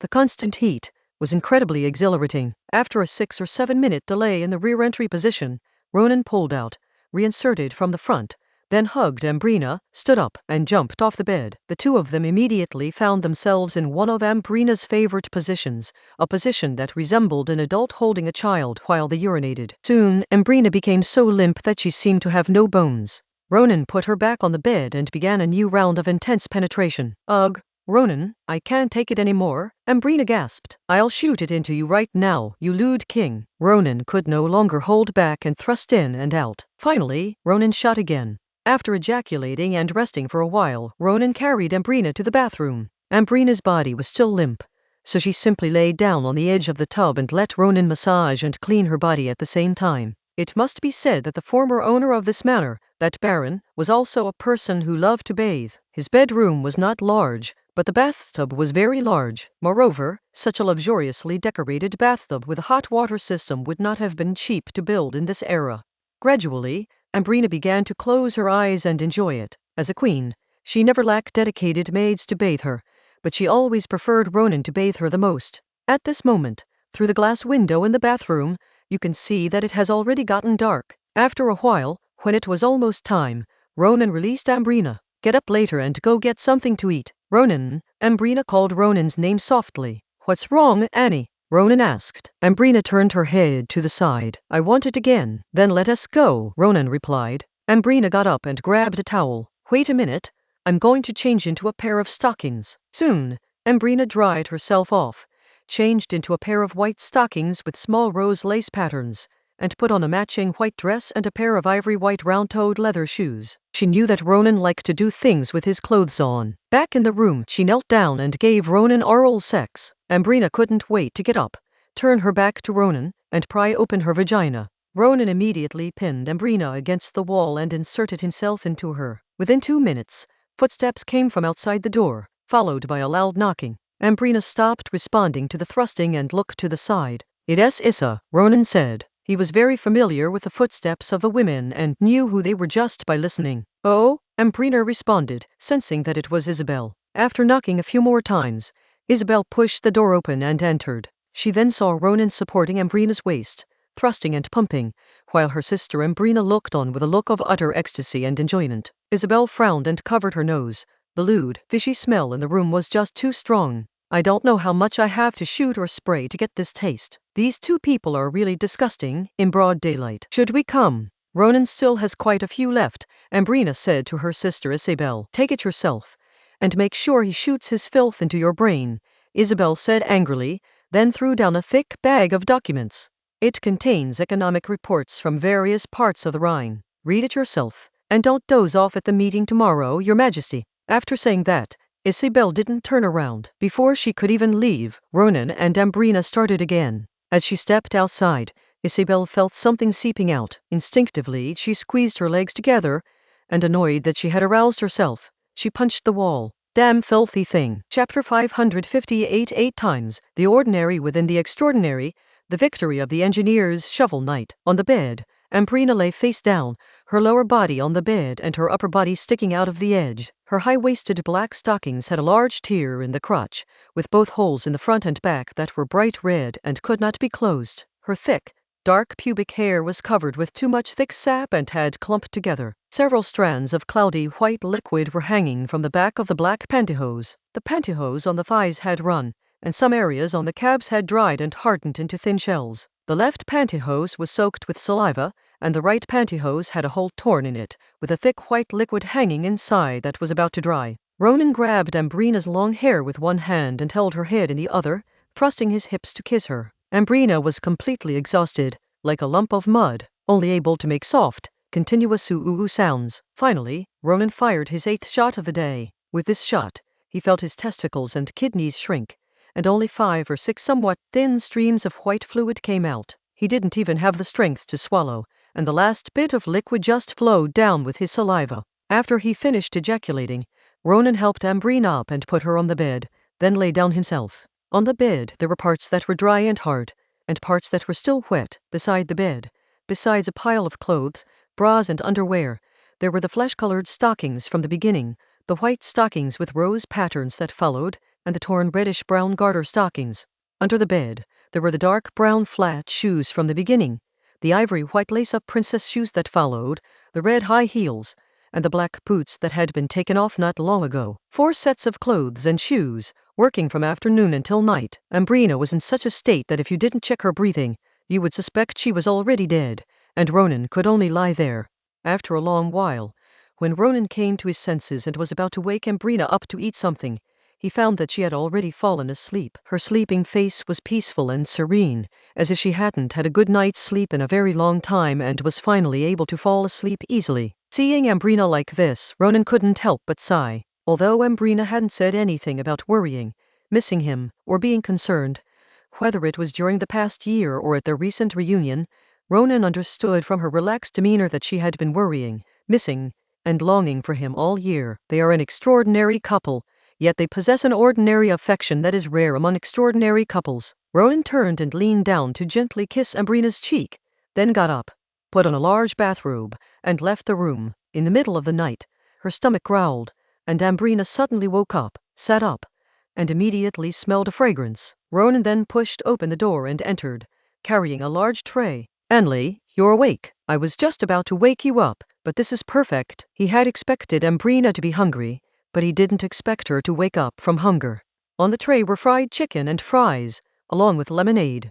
Where Ambrina lived, there was naturally oil and a fryer for making fried chicken. The chicken was caught and slaughtered by Ronan from the henhouse. Potatoes were readily available, and lemonade was simple too. The couple ate together. Ronan ate even more happily than Ambrina, and his eyes welled up with tears. He had no choice. For the past year, he had shared wheel and woe with the soldiers, eating dry rations and canned food all year round. Although it was specially supplied, it was still dry rations and canned food. In the past 2 weeks, he had been constantly attending various banquets to deal with that group of people. He was either discussing business or drinking, and he had to hold his food properly. He hadn't had a single meal he could enjoy. At this moment, you can eat fried chicken and fries in big, unrestrained bites, feeling incredibly satisfied. How could you not be moved to tears? At the same time, Villa's 150,000-strong army suffered successive defeats on both the central and eastern fronts. The eastern route already had the fewest troops, only 30,000, and was the furthest from the rear.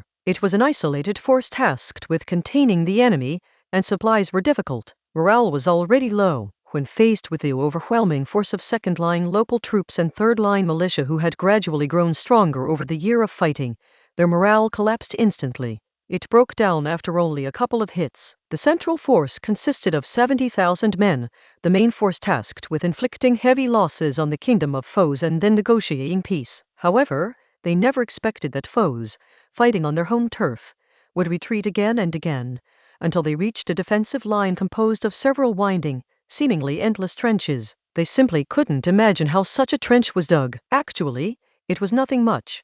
It was just 80,000 short-handled shovels, working in 3 shifts, around the clock, dug out by hand. Thanks to Ronan's advocacy, hundreds of thousands of shovels have been used over the years. Villa's main force in the middle tried to attack, but that was the end of it. They simply couldn't make a move. Subsequently, the kingdom of foes launched a night raid and counterattack, which completely crushed them. Without any hesitation, Villa chose to retreat and move westward. As for the eastern route, that was up to them. The reason why 50,000 men were deployed on the western route was to prepare for this moment, to occupy a place, and to receive the retreating defeated army. Without any hesitation, Valerian gave chase. The following day, before the morning meeting was even over, Whelan's diplomatic envoy arrived. Their purpose was simple: to mediate. "We hope for a ceasefire, but this matter still needs to be studied by the Central Command and discussed with the frontline commanders." The diplomatic official who made contact relayed Ronan's words to Whelan's envoy. This statement actually means that mediation is not accepted. "To demonstrate our commitment to peace, we will withdraw our naval forces." This was the Waylanders' reply. They never expected the Kingdom of Fast to accept mediation in the first place. They came simply to indicate their intention to withdraw their troops. It's unrealistic for all of Villa's land forces to escape after invading the Kingdom of Fas, but without sufficient naval cover, they might not even be able to escape. Whelan did not want any single country in the Western continent to become dominant, so he had previously agreed to let Fas restrain the naval power of Bilia. Now, they immediately withdrew their troops to ensure that the Bilia navy could cover the army's retreat, so as not to cause too much loss to the Bilia army and make it unable to threaten the Kingdom of Fas. In June, of the original 150,000 troops, only 90,000 successfully returned to Bilia. Among these 90,000, many were wounded or maimed. Of the remaining 60,000, 20,000 were killed or wounded. In that era, being wounded was practically equivalent to death. 40,000 were captured, most of whom were from the Eastern Route Army. A little over a month ago, Villa was on the verge of reaching the capital of the Kingdom of Foes, but a month later, it has become this miserable state. The 40,000 prisoners included over 1,000 musketeers and dozens of mages. The state had to pay to ransom these prisoners. As for the others, they had to pay for their own release. If they couldn't pay, they would have to stay in Foes to mine. In addition to the ransom, there was also reparations, but not much 900,000 billies, roughly 1 million taels of silver, to be paid in installments over 5 years. This caused a huge financial loss for Villa, while the Kingdom of Fas gained a sum of bank reserves. Upon hearing this news, from thousands of miles away, the Emperor of the Empire nearly fainted on the spot. After staggering and regaining his balance, he made a decision to fight and drive the kingdom of foes back from the Rhineland. Not a single one will be spared. Chapter 559 German Dialectics. Leveraging allies. We just have more people inside the Emperor's military camp. Your Majesty, is it unwise to go to war at this time? Chancellor Rudolf advised tactfully. Emperor Antelo smashed the armrest of his chair, casually tossing the wood chips aside, but there was no anger in his tone. Villa has lost, and foes is now completely secure. If we give them some more time to build enough defensive points in the Rhine region and form a solid defensive zone, we may never be able to take back the Rhine region. He couldn't say he knew everything about the situation in Rhine, but he knew a lot. He couldn't just watch the situation continue like this. Your Majesty, we have just defeated those princes and the barbarians in the north, but we have not truly eliminated their power. In the east, Poland has only barely repelled Suleiman's offensive in the peninsular region. Suleiman did not exert his full strength, he only sent a governor. If we send troops westward now, our rear will be vulnerable. The Protestant princes, the Swedes and Suleiman may all launch another offensive. Rudolf tried to persuade him again. That's precisely why we need to send troops now. We've just won and our morale is high, while those heretics, barbarians, and infidels have just suffered a defeat and need time to lick their wounds. If we drag this out any longer, and they recover, then we really won't be able to send troops. Page 247 and Toro explained his reasoning. That's how things are sometimes. The same situation can be described in different ways. Look at it dialectically, you understand? However, there was one thing that Antelo didn't say, and Rudolf understood it in his heart. For this war, the Emperor has essentially mortgaged the future. He recruited so many magicians with the promise of making them lords, and the consequences of failing to fulfill that promise are severe. The massive army he has assembled is also built on borrowed money and advances from the treasury. He cannot afford to lose, nor can he afford to drag this out. Unite with the Waylanders and persuade the Suleimans, Rudolf advised. Let's get the villains involved too. They're definitely not willing to pay reparations. They still have troops. As for the Suleimans, it's not impossible if we try our best. But dealing with the Waylanders is difficult. Those money-grubbing pirates, I don't have any money to give them. Antoro is currently out of cash, only offering empty promises.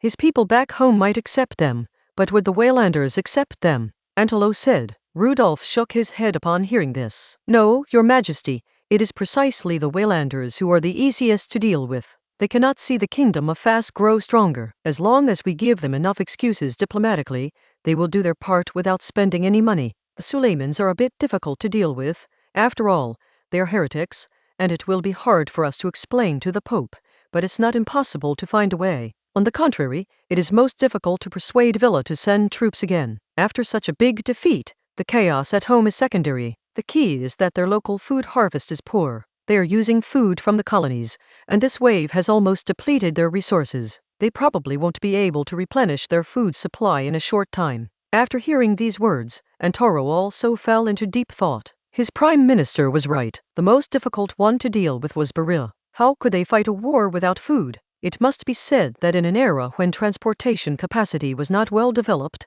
the food consumption for war was enormous. That as settled then, send a batch of grain to my respected cousin through Venea. He won't need to cause any trouble for Fas in the south like before. Emperor Antelo said, Your Majesty, we don't have any extra grain either. Rudolf was troubled. Villa could still squeeze grain from the colonies, but they didn't have any colonies to squeeze grain from. Get more rye from Poland and send it to Villa, that's all. Antoro's tone was firm. He didn't want to hear any more words of reluctance. 4 months later, in September 1602, within the framework of the anti-Protestant alliance, an anti-French alliance was secretly formed. It is said to be secret because Whelan stated that he would not explicitly become an ally of either side. Compared to the 30 Years' War in Ronan's original timeline, the trigger for this war in this world is similar internal strife within Shinra, but the developments are completely different. In summary, it means faster and more intense. It's even faster because the conventional military force in this world is stronger than Ronan's original timeline at the same time,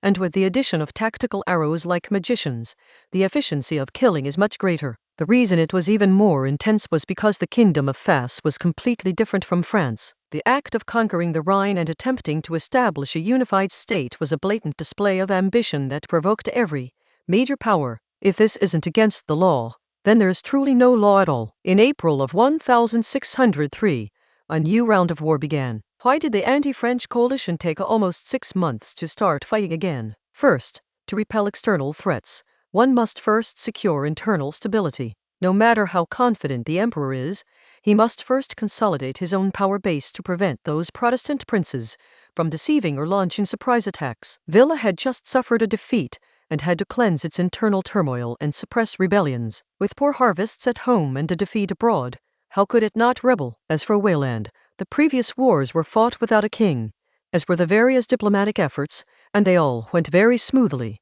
This led many people to have a bold idea.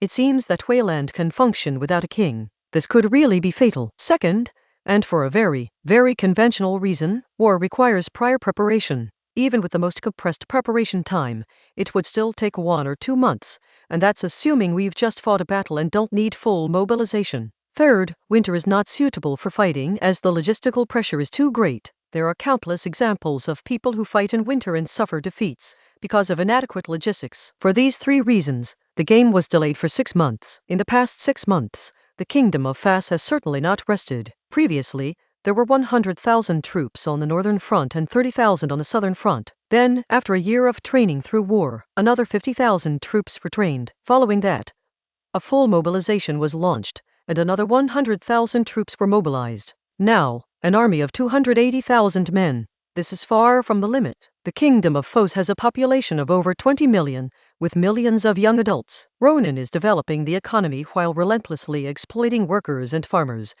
converting economic gains into military strength. Is that all? Of course not. We could arm another 200,000 people without any problem. The combined population of Willand, Bilia, and the territories effectively controlled by the emperor did not even equal that of the kingdom of Fos. In May, the war officially began. The Wayland Navy suppressed the Fas Kingdom Navy. The Fas Kingdom Navy was still a bit lacking, while the Wayland Navy had been developing rapidly since it defeated Bilia. It could only barely hold off these stinking pirates. Bilia's minor skirmishes in the south forced the kingdom of Fos to divide its forces. This time, the kingdom of Fos could not allow Bilia to invade its territory again and had to deploy a full defense. The previous invasion had already caused significant economic losses, and it could not withstand another wave of attacks. The real focus, however, is on the Rhine region, where the imperial army has finally arrived. This time, it was 150,000 troops from the kingdom of Fos against 200,000 troops from the empire, both of which were victorious armies that had just won a great victory last year. Chapter 560 Attitude, Surprise. Is it too cautious? The outbreak of war on the southern front. The damned Belils actually tried to renege on a mere 900,000 taels of silver.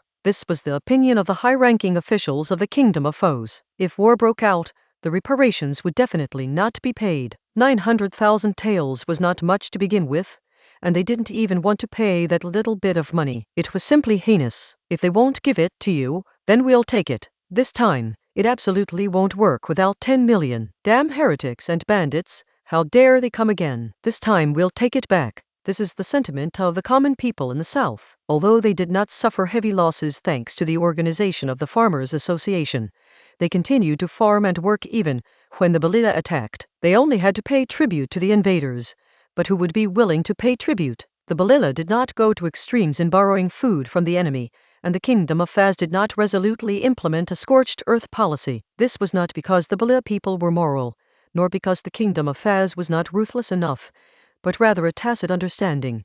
If the Belila went all out to rob, what awaited them was resolute resistance and a scorched earth policy as cruel as that used against both friend and foe. So, what Villa never expected was that he only wanted to create some trouble.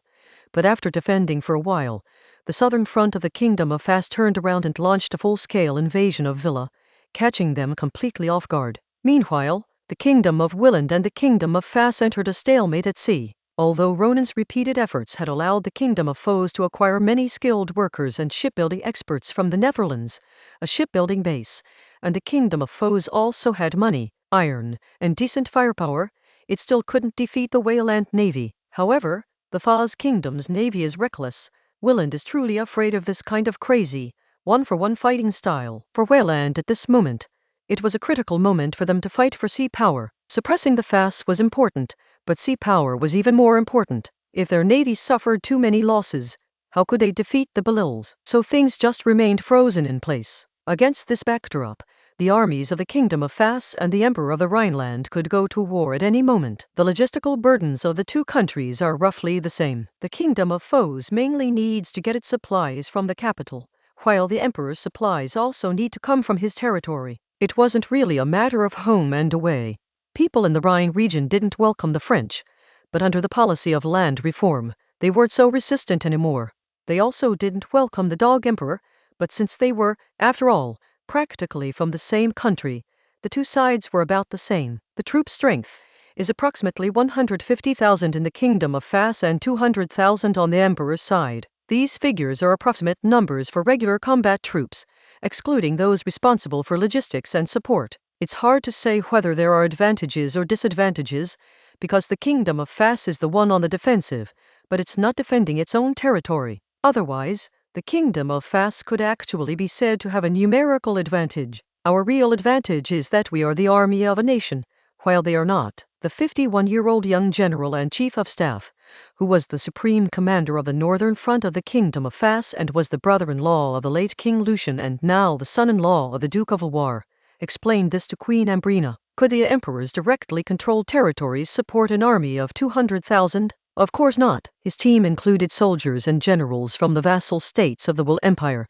who also belonged to the old cult, as well as magicians he had recruited using empty promises and their followers. Of course, the core issue was still the 100,000 or so people under the emperor's own command. Secondly, there is another advantage, namely the air force. In such a large-scale operation, and with so many enemy mages, I think it would be pointless to launch any more air strikes. It would be better to use them for reconnaissance and for transmitting signals directly between different units. These two advantages combined form a real advantage, which is that we have a more efficient command system than them. Count Elaine did not continue, for this was enough of a theoretical discussion. Everything else is up to us to adapt to the situation. After all, the terrain in the Rhine region is quite complex, with lots of water and mountains, and no one knows what unexpected changes might occur. Then I'll leave it to you, Ambrina said. She understands a little about politics, but she knows nothing about military matters, and there's nothing to say about them anyway. She, as the king, came here to be a figurehead. In this respect, Ronan was no better. Despite leading his men in guerrilla warfare for half a year, that was only because it was a home field advantage. Even so, all he could say was, "We can fight and we should run away." He had absolutely no idea how to conduct large-scale operations. Soldiers will be coming in droves from the rear. That's all Ronan wanted to say. With its state-owned enterprises, labor unions, large farms, and farmers' associations, the Kingdom of Fas boasts arguably the strongest mobilization capacity in the Western continent. Moreover, the Rhine River is now in the hands of the Kingdom of Fas, and by starting from the Lorraine region and traveling north along the river, they can support the front lines. Of course, it's also possible that the Lorraine region could become the front line directly. After all, in Ronan's original timeline, during the Franco-Prussian War, one of the Prussian armies fought their way in from here. 3 days later, the two sides officially exchanged fire. The situation was somewhat unexpected. Ronan never imagined that the emperor would actually pull a fast. The Imperial Army's muskets were inferior to those of the Kingdom of Foes, and their cannons were also inferior to those of the Kingdom of Foes. If it weren't for the effective magicians in the ranks, the Emperor's vanguard would have collapsed within a morning. How come their firepower is so much weaker compared to the army of Villa? Ronan never realized that the Villarreal army, which had been chasing him for half a year, disgusting him, and being disgusted by him in return, and finally had to slink away, was created by Villarreal, the Silver Empire, and its firepower and the quality of its soldiers were among the best in the world. And in this era, it's not shameful for him to be chased. It's shameful for Villa. He didn't realize that over the past decade, the small technological advancements he and a group of scholars in China had made, along with minor improvements to weapons, had made the Kingdom of Fas's army the strongest in the Western continent. If they were to truly deploy their forces and engage in a direct confrontation with equal numbers, no one could possibly defeat the Kingdom of Foes. Am I being too cautious? Ronan couldn't help but ask this question the other side. When Emperor Antelo saw the battle report, He could hardly believe his eyes. He had considered the possibility of failure. After all, the kingdom of Fas could be considered to be well rested and ready to fight, but he never thought that the other side would openly and honestly bring him out to fight him in the open, and then he would be beaten up. In his eyes, his army was very strong. Not long ago, when the kingdom of foes fought against Bilia, it didn't perform particularly well. Even when it fought against the 3 princes of the Rhine, it wasn't particularly swift, but he easily defeated all the princes within the empire, relying on either elite mages or regular troops. How could someone like him be brutally beaten by the kingdom of foes? Am I really such a weakling? The emperor pounded his chest, regained his spirits, and summoned his advisors and generals to carefully study the upcoming strategies and tactics to turn the tide. Chapter 561 The Plan, Plagiarism, and the Furious Emperor. The empire's current challenge is how to effectively eliminate the enemy when its firepower is suppressed. Wearing armor and carrying shields is impossible, because shields and armor can't even stop the muskets used by ordinary soldiers, let alone the powerful but recoil-prone muskets used by mages and musketeers. The simplest way is to charge, get closer and fire, then engage in hand-to-hand combat. The effective killing range of the muskets of the Kingdom of Fas was only about 20 meters longer than theirs. 20 meters would mean taking 1 more volley of fire. As for the cannon, this example is no longer about cannons, but this requires fearless and well-trained cannon fodder. Being fearless is not enough. They also need to be well-trained. Otherwise, once they charge in, they will have completely lost their formation, which is no different from giving themselves away for nothing. But the empire, a feudal state, truly lacked soldiers who were well-trained and fearless, so this one can't be used. However, after a brainstorming session, the staff officers and generals came up with several solutions. Option 1. Remove the square array and replace it with a linear array. Instead of advancing in thick, single formations, they spread out and thinned out to form a more extensive, semi-encircling fire network. Although localized areas might be breached and broken through by the Fas Kingdom's phalanx, the overall formation wouldn't collapse, and they could still organize firing. If we get really close, then let's fight hand-to-hand. Anyway, the Imperial Army is more than happy to engage in hand-to-hand combat right now, isn't it? Page 248. Option 2. Go to the square formation and switch to a smaller team. Instead of using the square formation, a second-tier mage will command a dozen or so mage musketeers. These mage musketeers will transport small field artillery pieces. Once in place, each mage musketeer will be a squad leader, commanding a dozen or so ordinary musketeers, carrying grenades, forming a small squad of 100 men. Form dozens of such small squads, utilizing their high mobility to quickly maneuver around, seize advantageous terrain, and create small firing points. Don't be afraid of the enemy's main force rushing in. If they do, the enemy's formations will be scattered, and that will be an opportunity. Option 3. Flatten the square formation and then construct a trench. All the 4th-tier mages came up. They didn't need to fight. Instead, they quickly created temporary trenches and simple shelters to reduce the enemy's artillery advantage. Their own musketeers relied on the fortifications to turn the offensive into a defensive one and advance steadily. They fought a stalemate even more rigidly than before. Any flexible changes are unacceptable. After discussion, the emperor decided to merge the 3 into one. First of all, the square formation is definitely out of the question. They became line formations, but instead of a mix of mage musketeers and regular musketeers, they were composed entirely of regular musketeers. The reason why mage musketeers are sent to form skirmish squads is twofold. First, squads composed entirely of mage musketeers are more mobile. Second, ordinary soldiers are mostly illiterate and cannot understand complex commands, while mage musketeers are all literate. Small units composed purely of mage musketeers can truly make full use of their flexibility. Temporary trenches and fortifications must be built for ordinary musketeers, so that the line formation of ordinary musketeers can barely hold off the powerful phalanx of the enemy. 2 days later, the battle resumed. The empire could be said to have achieved good results, or it could be said to have achieved good results. Simply put, they still lost many people, far more than the Kingdom of Fas. If it weren't for the military judges suppressing the situation, who knows how badly they would have collapsed. However, both sides suffered losses, and the Fas Kingdom successfully broke through one of its flank formations, unlike on the first day when the front line was destroyed. But the enemy had not even been able to reach them. Good heavens! Line infantry tactics, walking tactics, plus trench warfare. Germany is producing a wealth of talent, with brilliant generals shining brightly.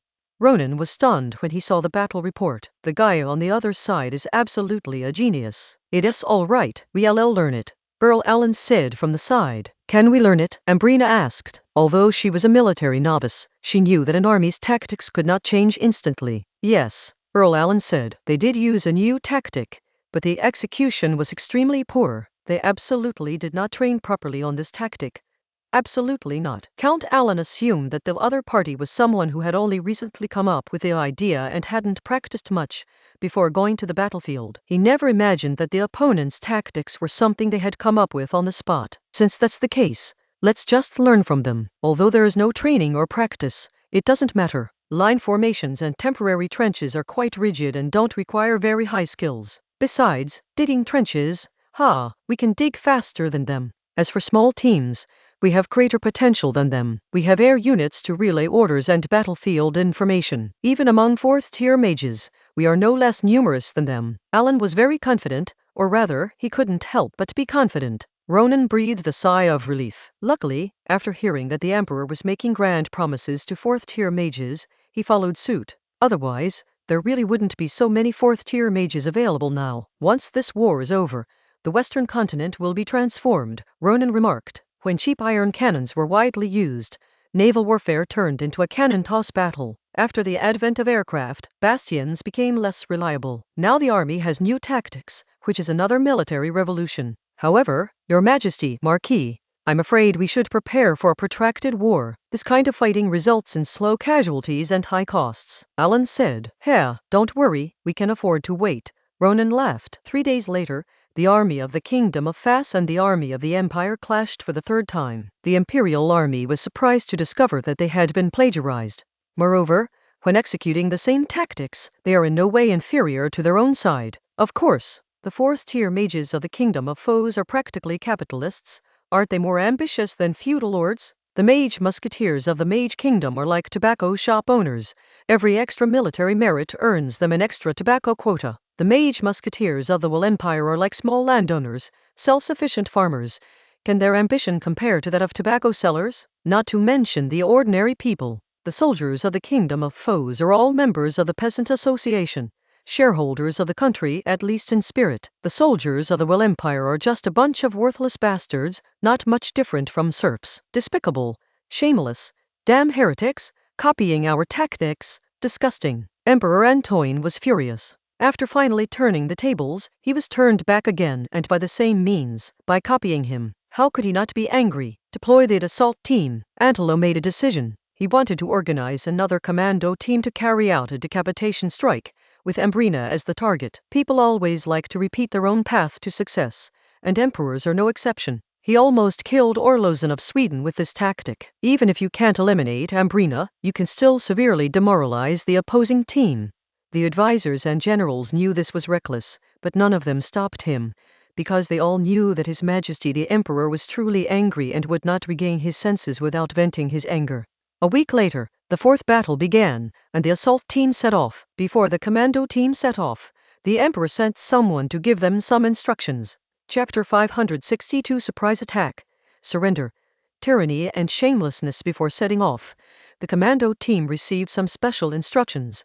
If they were to actually break into the Kingdom of Fas and reach Queen Ambrina, they must not kill her. This wasn't because the Emperor feared a bloody revenge from the Kingdom of Fas. Rather, assassinating the opposing monarch or high-ranking officials is itself a violation of the rules of the game and could be met with a collective attack, with a collective referring to a group of high-ranking mages. If you kill me, I'll kill you. That's chaos. The Oak Tree Pact of that time was also based on this logic. Back then, if a 7th-tier mage intervened in a war, a major incident could occur, and an entire city on the other side could be wiped out. If you wipe me out, then I'll wipe you out too. In the end, the only agreement was that mages of the 5th tier and above were not allowed to intervene in the war. The Imperial Commandos operation went exceptionally smoothly. The main reason is that many of the mages around Ambrina went to supervise the battle. There weren't many mages at the base. Ambrina was having afternoon tea when a member of the Mage Guild suddenly entered, saying that a large group of enemy mages had come to assassinate her. He had barely finished speaking when 2 4th-tier warriors rushed in. Ambrina remained calm. The magic sealing area had been set up long before the messenger arrived, because Ronan, who was not far from her, suddenly used magic, which was clearly an enemy invasion. As soon as the two fourth-tier mages approached, their magic was instantly suppressed. The two unleashed their magic, intending to injure the queen, but the magic failed, and they themselves experienced a burning pain as if their blood were on fire. Ambrina was a little confused. Didn't the other side know about her magic? Mages below the 5th rank couldn't pose any threat to her, no matter how many came. The two fourth-tier mages couldn't bear the pain, lost their footing, and their knees made intimate contact with the ground, leaving them in an awkward situation. Ambrina was shocked. Wasn't he an assassin? Why was he kneeling before her? The two fourth-tier mages were sweating profusely. Who knew that the rumors about this queen were actually true? She really did possess such a magic that could suppress magic. At this moment, the situation for the two of them is quite bad. The people outside can still escape, but the two of them in their current situation are very likely unable to escape. Your Majesty, that dog emperor is a demon born from a demon and a bitch. He's not human, the mage on the left suddenly said. Ambrina was stunned. What was going on? The mage on the right looked bewildered, but then he realized what was happening and quickly chimed in. That's right. That Antoro guy isn't human. The magician on the left took a deep breath. Your Majesty, I originally lived on the outskirts of Vienna. I had a house and land, but that dog of an emperor was tyrannical and ruthless. He colluded with the church to hold a trial, seized my house and land. My grandfather turned against him, but he beat him to a pulp. My grandmother called him a charlatan, but he captured her and took her to the palace. He raped her 100 times. 100 times. In the end, she hanged herself on the cross, leaving behind her regrets in the world. Ambrina raised her hand to interrupt, asking, wait a minute. How old are you? Your Majesty, I am 41. The mage on the left replied, then quickly added, that was 20 years ago. 20 years ago? He wasn't an emperor then. Ambrina said, well, that dog emperor wasn't human from a young age. The mage on the left explained without batting an eye. Oh, Ambrina naturally didn't believe a word of it. What exactly do you want? Your Majesty, I have been infiltrating the demon cave for many years in order to seek revenge, just so that one day I could turn to the light. You are the light, the sun. As he spoke, he actually knelt down before Ambrina, both knees on the ground, his buttocks facing upwards. Ambrina was shocked once again. This is a fourth-tier mage. The mage on the right was even more shocked. But after the shock subsided, he also knelt down. If you can't beat them, join them. Is there a problem? No problem. Ambrina understood now. These two wanted to surrender, and not only surrender, but also join them. I can and accept that. Get up and talk. Ambrina made the two of them stand up, and then asked, what do you want? Make it clear first. I can grant land to anyone. Ordinary people wouldn't be in a position to negotiate if they surrendered, but these two were different. They were fourth-tier mages. The two magicians chuckled. Just give us some shares of a state-owned enterprise. There aren't enough to go around even in China, Ambrina said. A factory will definitely be built in the Rhine region in the future. We'll just need to get a share then, said the mage on the left. Ambrina nodded. So what can you offer me? It can't just be something on the battlefield, can it? Fighting for you is a given, the two assured each other. Although we do not know the Empire's military deployment and arrangements, we do know some information about the mages in the Empire's army this time. The two of them followed up. As magicians lured in by empty promises, they were not trusted by the Emperor and had no opportunity to participate in military decision-making. This is to be expected. Everyone knows that magicians are a group without a homeland. The vast majority of them have no sense of identity with the country or the nation. In particular, higher-ranking magicians usually have the dual characteristics of warlord tyranny and academic tyranny. Ambrina nodded slightly. All right, here comes your first task.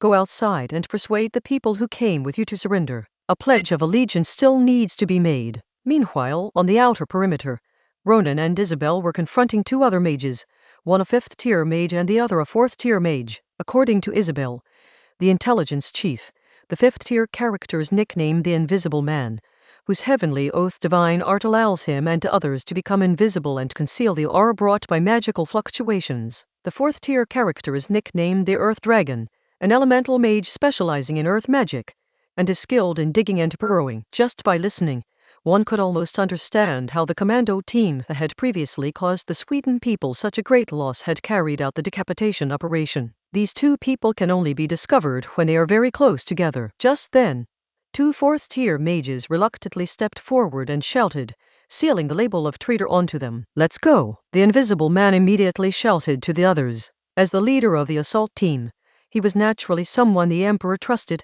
both for his loyalty and his abilities. Upon hearing this, the other mages who were engaged in battle with the guard mage group immediately gathered around. These people were originally from the lowest ranks of magicians. It was the emperor who gave them power, and their loyalty was formed by a mixture of gratitude and fear. In the end, 7 or 8 corpses were left behind, along with 2 other third-tier mages who surrendered. The remaining assault team members fled in disarray. Ronan and Isabel returned to Ambrina's tent. Ambrina smiled and introduced the 2 newcomers to Ronan, when suddenly she ran her finger across her neck. With a thud and a bang, Ronan and Isabel swiftly and cleanly killed the 2 men from behind. Even in death, both of them wore relaxed expressions. Who knows if these 2 are spies here? They don't seem like they are, but what if they are? It's better to kill them. Anyway, these 2 aren't of much use. Find someone to send their bodies to the emperor, that's all, Ambrina ordered. Chapter 563 The Emperor's Acting Skills. The noodles are here.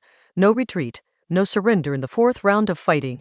The Imperial Army still failed to gain any advantage. The commando operation also failed. Immediately afterwards, the Emperor received 2 corpses. He already knew what had happened. These were 2 damned traitors who had failed to surrender and were instead sent back to disgust him. He wished he could whip these 2 bastards' corpses 100 times in public.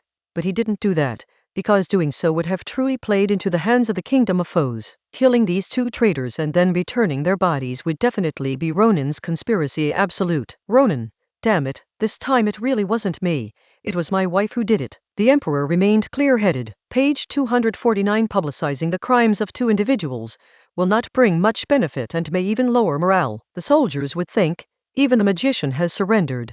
This battle is probably hopeless. Emperor Antoro summoned the 2 leaders of the assault team, the Invisible Man and the Earth Dragon, and gave them some instructions. It wasn't complicated. They just told them to tell the other members of the commando team that these 2 were traitors, but were planning to infiltrate the enemy. They were exposed and died a glorious death. Whether you believe it or not, I believe it. Afterwards, the emperor dismembered the 2 traitors, then summoned a large group of lower-ranking officers and many of the magicians he had recruited. He tearfully condemned himself, saying that he should not have arranged such an undercover operation, which had killed 2 loyal ministers. Then he lay on a large velvet carpet embroidered with the imperial emblem over the stinking remains of the corpses, and expressed his deepest condolences for the 2 gloriously sacrificed men. He denounced the cruelty of the kingdom of foes, saying that killing magicians was not enough. They had to dismember them. They were not human. They were demons on earth. The junior officers were deeply moved by His Majesty the Emperor and vowed to rid the kingdom of Fas of these demons for His Majesty and for the Father. The magicians either joined in the weeping or came over while crying, urging His Majesty to take care of himself and to accept their condolences. Some magicians were simply cooperating, while others were completely acting. Who were those 2 dead? Others might not know, but they certainly did. They were the same kind of people as them, equally distrusted by His Majesty, merely collaborators. The magicians who knew the 2 dead men well understood that the emperor would never send them as infiltrators. But some things are best left unsaid. You just need to know them yourself. The 5th round of fighting broke out the following day. The soldiers worked very hard, and the mages worked very hard too. The soldiers had heard about the atrocities committed by the kingdom of Fas and the actions of His Majesty the Emperor from the officers, and were somewhat influenced by them. As for the magicians, they knew that if they didn't work harder, the promises the emperor made to them wouldn't be fulfilled. Moreover, the deaths of those 2 men made them even more certain of one thing. The kingdom of foes didn't even have enough to feed its own magicians, let alone any extra. Surrendering to them was not a good idea. On the battlefield, where fierce fighting has already begun, Lieutenant, we should retreat, said a slightly thin, tall man with curly hair. His expression was calm, but his hands were gripping his trousers tightly. No orders to retreat. The man who answered was a lieutenant named Garibaldi, whom everyone used to call Noodles. 8 years had passed since the event that changed his life, and he had gone from a 14-year-old street thug to a 22-year-old young officer. At this moment, he led a special company of 120 mage musketeers to hold the small hill. Company commander, let's retreat, several other men beside him echoed. It wasn't that they were afraid of fighting. They had just captured this high ground at the cost of 11 dead and 6 wounded, and in the blink of an eye, 2 special companies were rushing towards them. If they didn't run now, they wouldn't be able to escape. Ordinary teens, without orders, cannot act on their own, whether it's attacking or retreating, but they are different. Lieutenant Gary gritted his teeth. We can't retreat. If we retreat, their deaths will have been in vain. I'll hold the front and the middle, and you guys will be on the flanks. If we retreat now, those who just died will only receive ordinary compensation. But if they hold this place, it will be a different story. Boss, the tall, thin man called out. You bastard. This is the army. Who's your boss? I'm telling you, you'll be punished when we get back. Noodles roared, stopping his brothers. 2 of the 5 brothers died back then, and 2 years ago. The 4th brother also died. Now, only he and the 2nd brother are left. He knows that the 2nd brother is thinking that when you die, you lose everything. Can you achieve something without putting in the effort? A year ago, he suddenly received a letter from an A. Apart from a simple greeting, the letter was full of questions about the army. Clearly, the princess wanted to know about things in the north. For some reason, she remembered a poor boy named Noodles that she knew from her childhood who was also in the army. So she sent a letter. He replied, but there were no unnecessary words in the letter. But after writing that letter, some thoughts arose in his mind. He wanted to write to an A again, but he couldn't muster the courage. The distance between the two is still too great. At least, they need to be a little closer. Of course, he wasn't the kind of person who would risk his brothers' lives to advance his career before, and he still isn't now. Therefore, he bore all the pressure alone. 2 years ago, when the 4th brother died, he advanced to the 3rd level. Now, the noodles he transformed into are no longer as powerless as they used to be, and in this way, he can use noodles to solidify into tentacles and simultaneously control dozens of guns. Each person serves as a firing point. That's why they were able to successfully charge up the hill from the low slope, wipe out an incomplete special company of the enemy, and occupy the high ground. The military emphasizes obedience. If persuasion fails, everyone has no choice but to obey orders. The second in command, responsible for the left flank, gritted his teeth. He knew very well that his boss was just putting up a tough fight. He had already exhausted a lot of energy during the initial assault. After all, ordinary muskets were not enough to deal with mage musketeers. They also needed to break through the enemy's armor before using magic muskets. It consumes a great deal of physical and magical energy.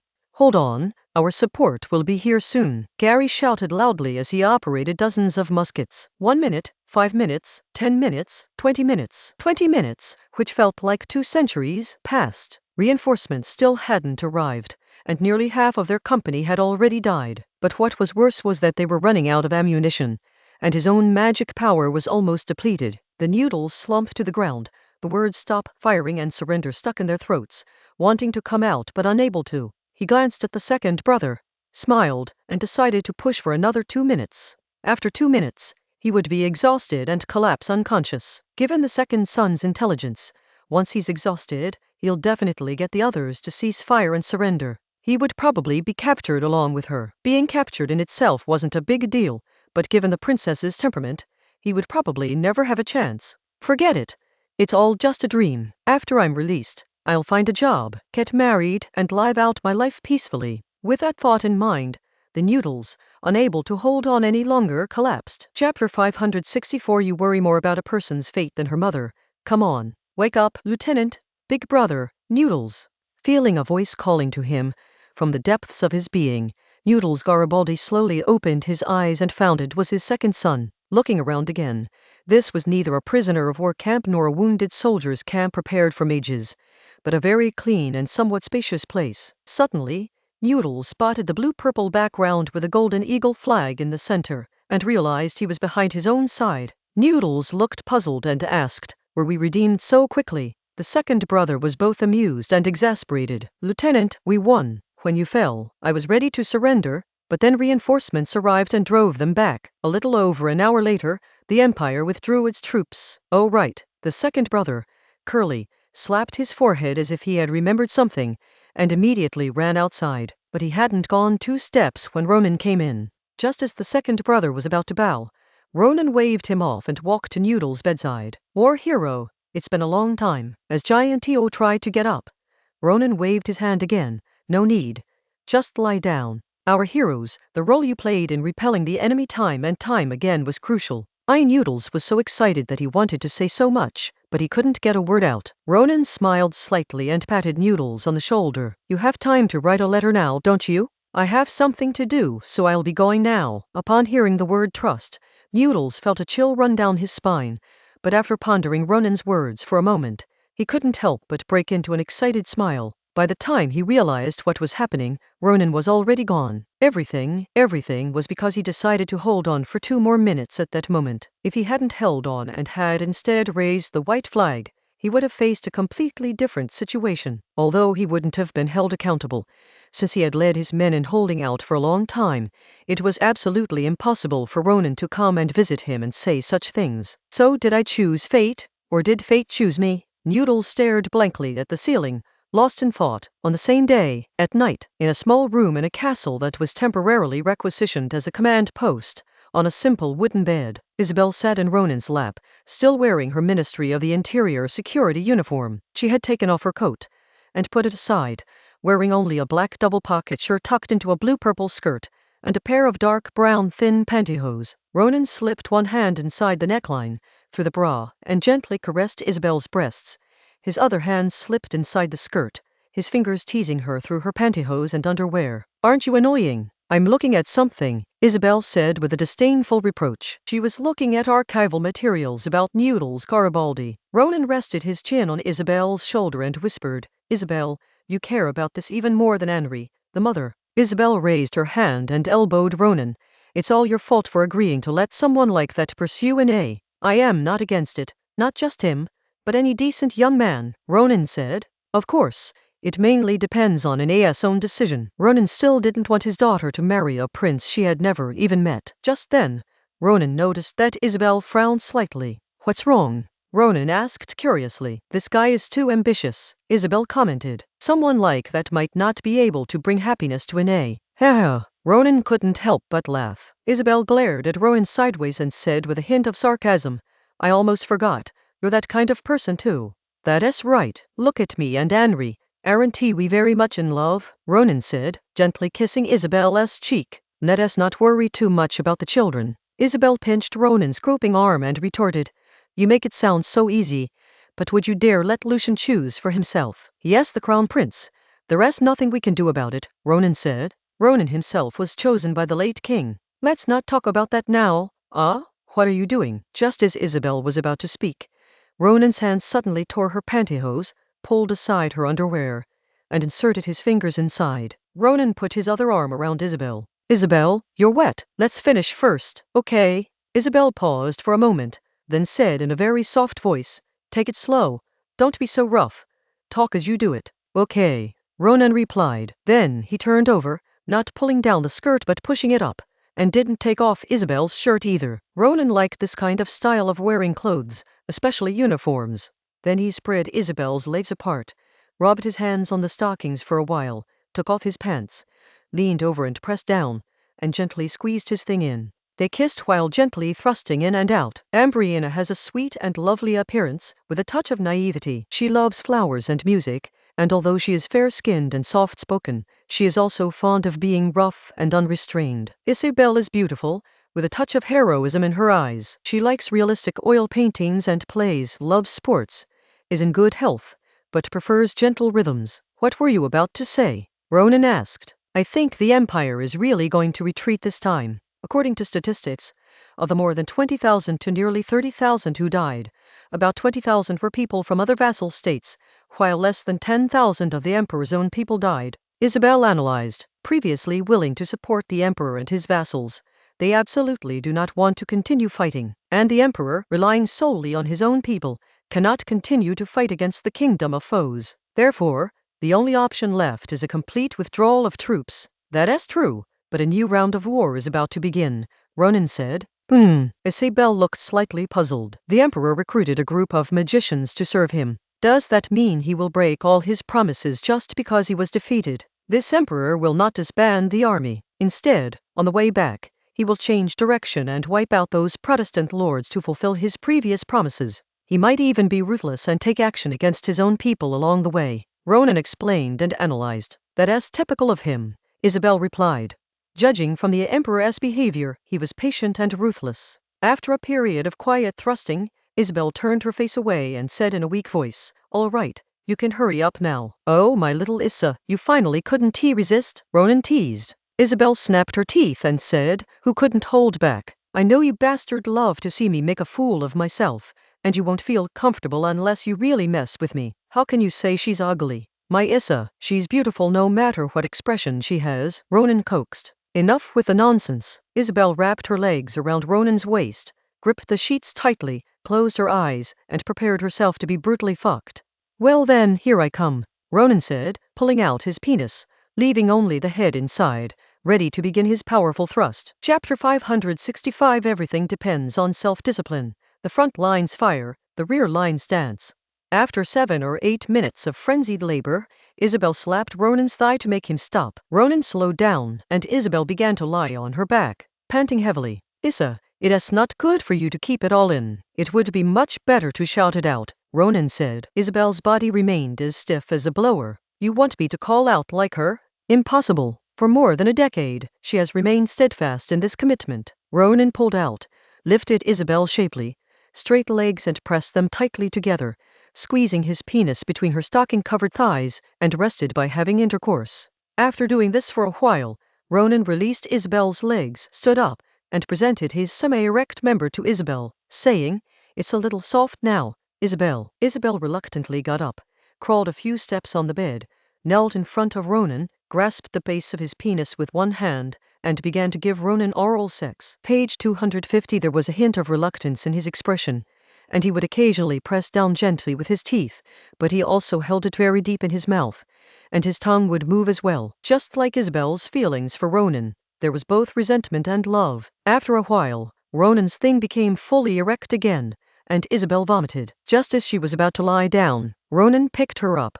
Before Isabel could finish speaking, Ronan thrust his hips in, all the way in. With a cry of ugh, Isabel instinctively wrapped her legs around Ronan's waist, crossing them behind his back, and put her arms around his neck. Ronan, with his hands supporting Isabel's firm, fleshy thighs, began thrusting wildly upwards at an angle. Soon, Isabel's legs began to weaken, no longer clamping tightly around Ronan's waist, but spreading wide apart, her feet, encased in brown and black stockings, swaying wildly in the air with Ronan's thrusting movements. The toes inside the stockings sometimes curl inwards and sometimes spread out, stretched thin by the stockings. After working in that position for a few minutes, Ronan put Isabel down and turned his back to him. Ronan nudged Isabel's back door. Isabel quickly dodged, covered the back door with her hands, and glared angrily at Ronan. Just kidding, Isabel, Ronan said, pressing his hands on Isabel's waist and thrusting into her. Isabel buried her face in the pillow instantly.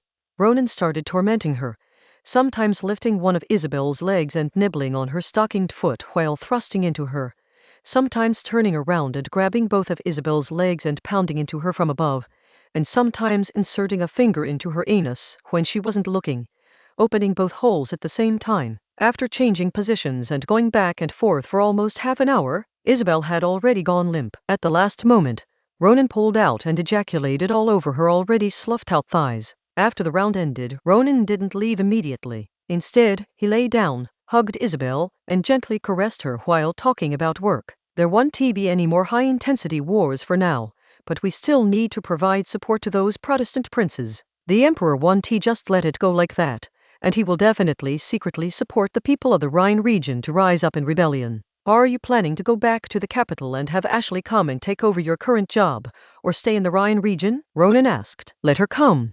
There are still too many people in the military system who are in their 40s and have connections with me, Isabel said. Ronan responded. Some things are better left unsaid. In short, a group of young officers did something that made Ambrina very uncomfortable at this moment of victory. They proactively requested that the Security Bureau, the intelligence agency of the Ministry of the Interior, be stationed in the army. It sounded like they were asking for someone to supervise them, but their words implied that some people in the army were out of touch with the times in terms of strategic and tactical thinking, and had serious problems with their personal conduct, which not only affected combat effectiveness, but also damaged the relationship between the military and the people. Who are these people? Some of them are just that group of old fogies, but these old fogies are all Ambrina's people. Ambrina was furious. She felt that this was a group of people banding together and pushing Isabel to cause trouble. Usually, in such cases, regardless of whether the person being pushed has the intention to do so, they must be the first to be dealt with. Ronan didn't try to reason with Ambrina.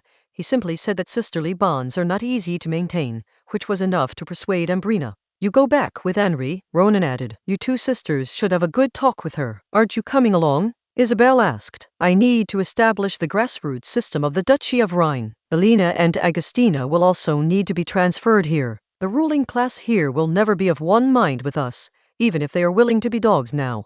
In Cyrus's words, it is better to be the head of a chicken than the tail of a phoenix, and a poor town mayor is better than a rich department head. We need to make the ruled people of one mind with us. Therefore, the labor union and farmers' association systems must be brought here. Ronan explained. The feudal-style capitalist trade unions and peasant associations he established were certainly not organizations that worked for the welfare of workers and peasants. The trade unions were more like intermediary companies and commercial insurance companies, while the peasant associations were more like agricultural cooperatives in some island country in another time and space. For the Rhine region of this world and this era, these two organizations can be considered very progressive. While it cannot provide benefits to workers and farmers, it can offer some convenience and protection. At the same time, the capital was unusually bustling. News of the previous minor victories has arrived, but news of the empire's withdrawal has yet to come. In the past 2 days, the capital has been bustling with various activities. Of course, the ball that was still going strong at this point was the Nobles' Ball. One of the events was organized by the youngest daughter of the Duke of Loire, and Denis also participated in it. In Faux, dancing is a compulsory course for noble ladies, and Princess Aînée is no exception, although her dancing skills are really not good, and her dance partner is Astrid dressed in men's clothing. Every noble lady and gentleman present applauded after the song and dance ended. It can only be said that shamelessness is a required course for the aristocracy. As in a return to her seat after leaving the stage, she whispered to Astrid, Lily, when did you learn that? Is dancing something that you can't just do with feet? Astrid retorted, hee, in a narrowed her eyes and then said, speaking of which, you're so charming. So many girls are eyeing you, and of course, quite a few guys too. Astrid replied coldly, no interest. Romance only slows down my thinking and reaction speed. Ina had no desire to talk to her anymore. She returned to her seat and looked at Zhao Yinki, who had been sitting there the whole time. Yinki, why don't you go dance? Zhao Yinki shook her head violently. Although she had lived in the kingdom of Fas for so many years, she was still a Saresian at heart and could not accept such a thing. You can have Lily as your dance partner, just like I did, Ina said. Zhao Yinki shook his head vigorously. Ina sighed in disappointment. She had been invited to the ball to see if Zhao Yinki had anyone she found acceptable, because she always felt that there was something wrong with this good friend, but she couldn't quite put her finger on it. Chapter 566 It's normal, I support you. Quench your thirst. After the ball, Ina took a carriage back to her own residence, the small manor where Ambrina used to live when she was a princess. Astrid and Zhao Yinki returned to the Marquis's small estate in Ronan together. Inside the carriage, Astrid suddenly said, in a few days, my mother and godmother should leave the capital for North Rhine-Westphalia. You can go with them. Zhao Yinki turned his head and looked at Astrid with a puzzled expression. Why are you looking at me like that? Do you think I'm as clueless as Aînée? Astrid rarely showed that kind of meaningful smile. Zhao Yinki frowned slightly, but dared not speak easily. Let's talk about it when we get home, Astrid said, not intending to continue the conversation in the carriage.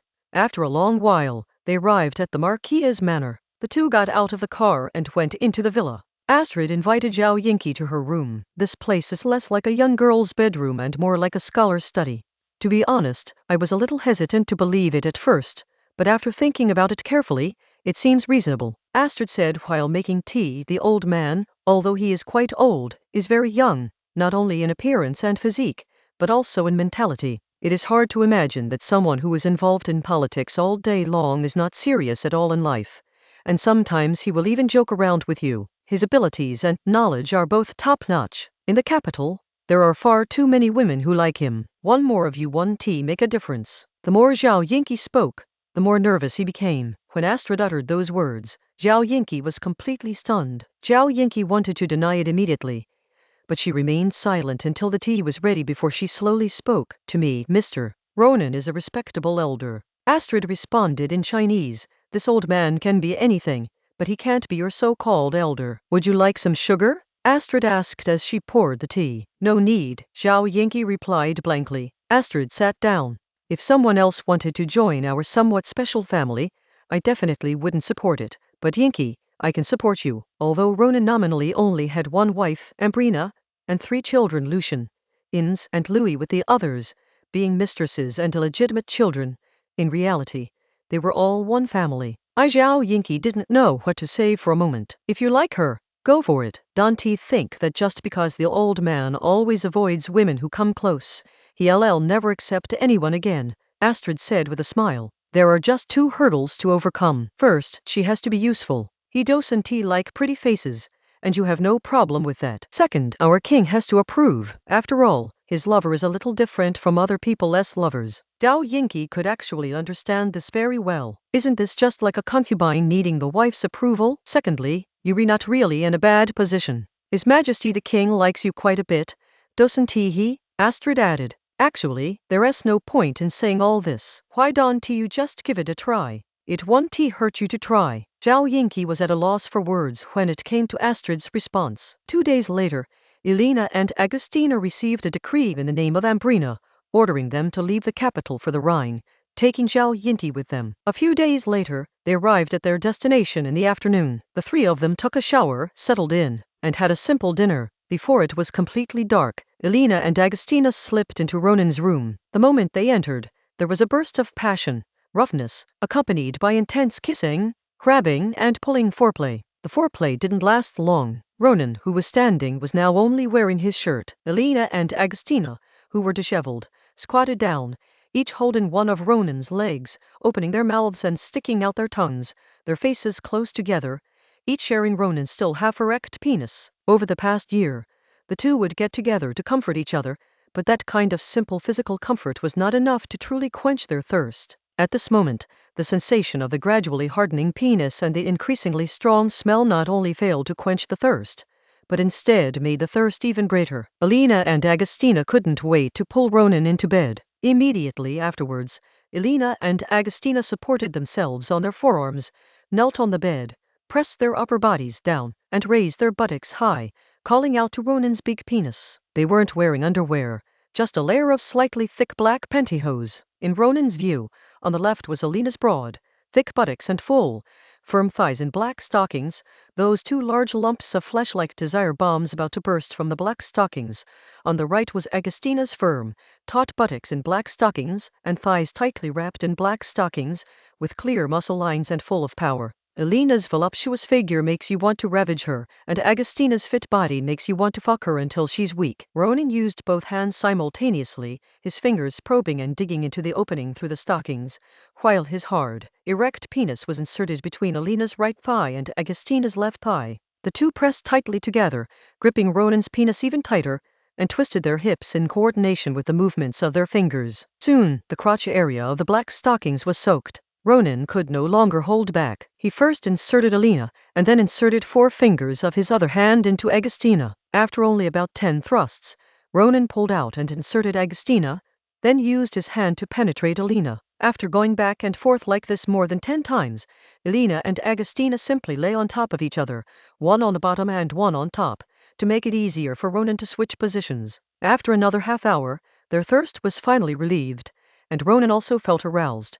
His penis began to swell and throb. Ronan pulled out and stood on the bed. Elena and Agustina got up and crawled over, one on each side, and began to take turns swallowing and licking. Finally, Ronan ejaculated, and the 2 opened their mouths and stuck out their tongues to receive wave after wave of white fluid. Elena swallowed it whole, licked away the remaining bits from her lips with her tongue, and revealed a satisfied expression. Agustina swallowed it down, wiped her mouth, and let out a long sigh of relief. The emptiness of the past year has finally been somewhat filled. After the first round, Ronan got down to business. Some projects here have already started. You know why I called you here, but there are still a few things I need to explain. Simply put, initially, the treatment of the workers and farmers here should be kept as low as possible. Then find some people to tell them what the treatment of workers and farmers in fascia is like. Incite them to protest. Once they protest, then negotiate. Pin the blame on those local traders and compradors, put pressure on them, and make them bleed a little to improve the treatment of workers and farmers. This treatment should be lower than our own countries, but not too much lower. As for how to do it, you are all experienced, so just take charge yourself. In short, the focus is not on how much profit we can extract from this place, but on making this place a part of us and integrating it into our economy. Chapter 567 Inexplicable Thoughts, Peeping, startling ever since leaving the capital. Zhao Yingqi had been organizing his thoughts in his mind. In fact, she herself didn't understand what her feelings for Ronan were, or even how such strange feelings came about, before Prince Lucian hinted at it to her and in a talk to her about what a partner is like. Zhao Yingqi had never thought about this kind of thing, but after that, the more she thought about it, the more confused she became. All she could be sure of was that she couldn't respect Ronan, the man who had saved her, raised her, and was actually 30 years her senior, as an elder. It wasn't that Ronan wasn't worthy of respect, it was just that she resisted him deep down. Zhao Yingqi didn't know why this was happening, but it was indeed the case. Love? It doesn't seem so. But she herself couldn't provide any evidence to prove otherwise. In short, she couldn't figure it out. After hesitating for a long time, Zhao Yingqi left the room and headed towards Ronan's room. She didn't want to explain anything, she just wanted to ask him some questions. From the moment she arrived in this unfamiliar country, whenever she encountered troubles or confusion that were difficult to resolve, she would go back to Ronan. She didn't know why, but she always felt that although everyone was very kind to her, only Ronan could understand her. After passing through the corridor and courtyard, Zhao Yingqi arrived here and breathed a sigh of relief when he saw that the light in Liu Nan's room was on. But after taking a few steps, she suddenly stopped because she heard a cry, a woman's cry. After hesitating for a moment, Zhao Yingqi quietly approached. After taking 2 steps, Zhao Yingqi stopped again. She was very scared, afraid of being discovered. She turned around and wanted to leave, but after taking a step back, she shrank back. Intense curiosity grabbed her and pulled her toward the window. Time seemed to have been pulled away.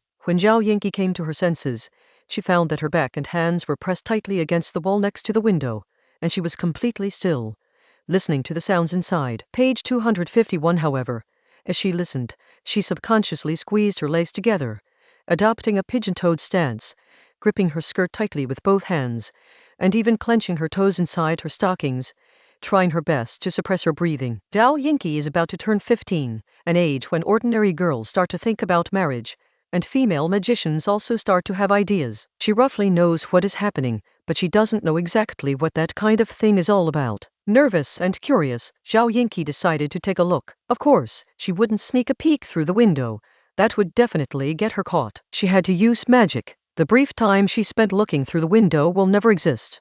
Biting her lip, Zhao Yingqi cast her spell, and then opened the window to look inside. A woman was lying face down, her face obscured, but her flowing blonde hair and enormous breasts suggested she was Lily's mother, Elena. Her buttocks were also enormous, appearing even through the black stockings. Shifting the gaze slightly to the right, one could see Ronan's thing. It was terrifying, almost as thick as her wrist, and it was so long. Looking slightly upwards, you see the body of a woman with slightly darker skin. The outline of her abdomen through her high-waisted pantyhose is that of Lily's godmother, Agustina. She is holding Ronan, and Ronan is looking down with his mouth on the nipple of her beautifully shaped and firm breast. Zhao Yingqi dared not look any longer, so he immediately closed the window and used the remaining time to leave as quickly as possible. She ran towards her home as fast as she could. Just after crossing the courtyard, she let out a long sigh of relief. The indescribable scene lingered in her mind. She shook her head violently and continued walking back,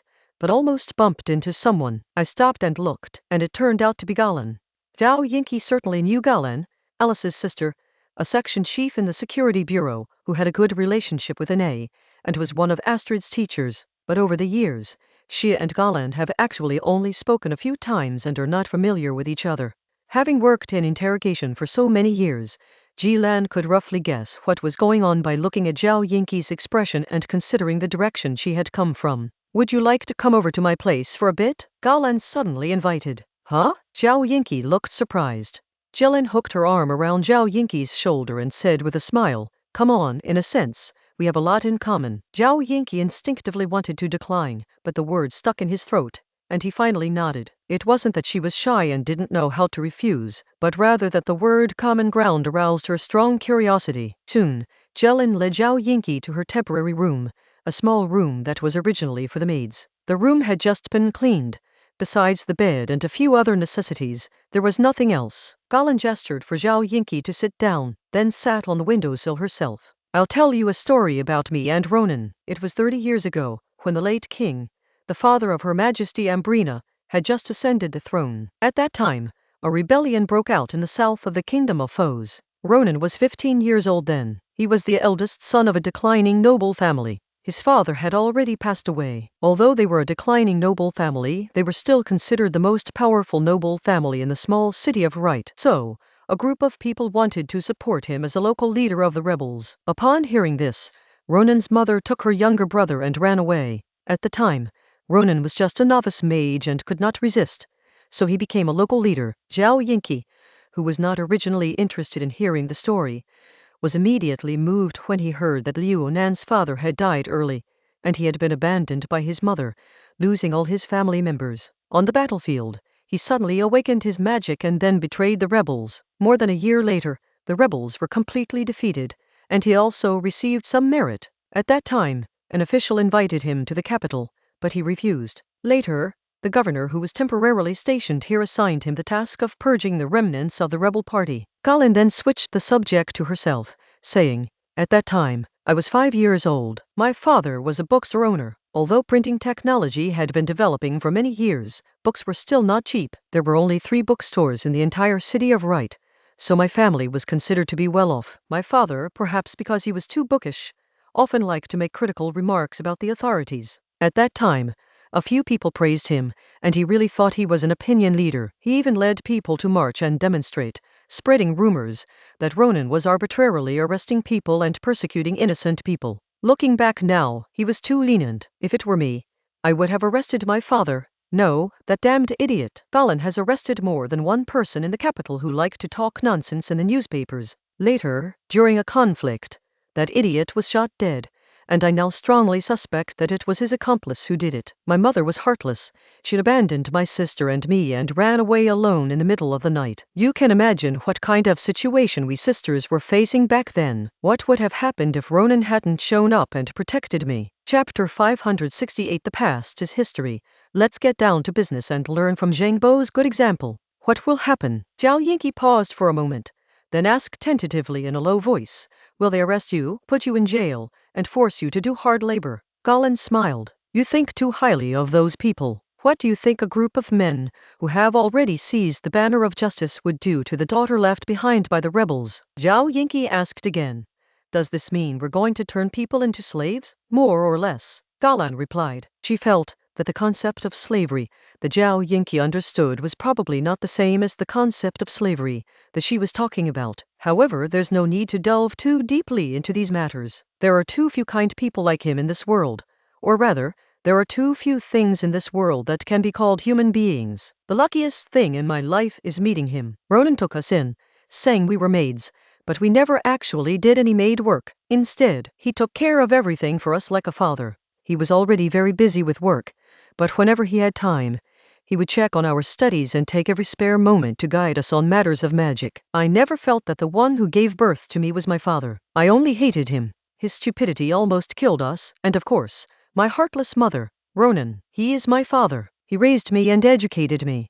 When Zhao Yinqi heard Jilin say that Ronan was her father, she was a little surprised, because she knew that Jilin and Ronan also had that kind of relationship. Later, because I showed a relatively high magical talent, he sent me to a magic academy. When I went to the magic academy, I was about the same age as you. Besides not wanting to hold me back, he probably sent me away because he had already noticed some things at that time. At this point, Colin couldn't help but sigh slightly, even though she ultimately got what she wanted. Later, I went back to him, and what followed was that I became one of his lovers. I don't know what others think, but I always feel that even if I can only occupy a very small part of the time and feelings of the person I like, it is still happier than having someone who likes me give me all their time and feelings. Honey is sweet even if you only have one bite, but if you add a lot of water, it has no taste. I seem to have gone off on a tangent. It's getting late. Let me take you back to your room. After saying that, Jilin stood up. Zhao Yinqi looked puzzled, not because he was puzzled by Jilan's words, but because a group of people had just recounted their own experiences and were preparing to share their stories. After the stories, they were going to draw some conclusions and give advice to the listeners. Kogalan gave her absolutely no advice. Could it be that I guessed wrong? Zhao Yinqi wondered. She thought that Gran noticed her strangeness and pulled her over to say something, but it turned out that Gran did say something, but it seemed that she didn't say anything at all. Actually, she wasn't wrong. Jilin had indeed figured it out. and she had figured it out a long time ago. If she didn't see anything, why would she say that she and Zhao Yingqi had something in common? She just didn't want to offer any advice. In Galan's view, such a story is enough. Afterwards, Jelan escorted Zhao Yingqi back to his room. On her way back, she saw Ronan waiting for her there. In fact, Zhao Yingqi had already been discovered when she approached Liu Nan's room. You didn't say anything you shouldn't have to the children, did you? Ronan asked Grun. Jelan smiled and said, I'm Dad's good daughter, how could I say such things? I just told her some stories from my childhood. Sigh. Ronan sighed. Anyway, you're not old anymore, and you still have those crystal skull skeletons left over, so what's the harm in having one more? Galan said. There were 10 crystal skull skeletons in total and 4 remain. Even if she and Ashley use them again, there will still be 2 left. In addition, Ronan also possessed a technique for achieving immortality, namely soul liquefaction and soul transfer.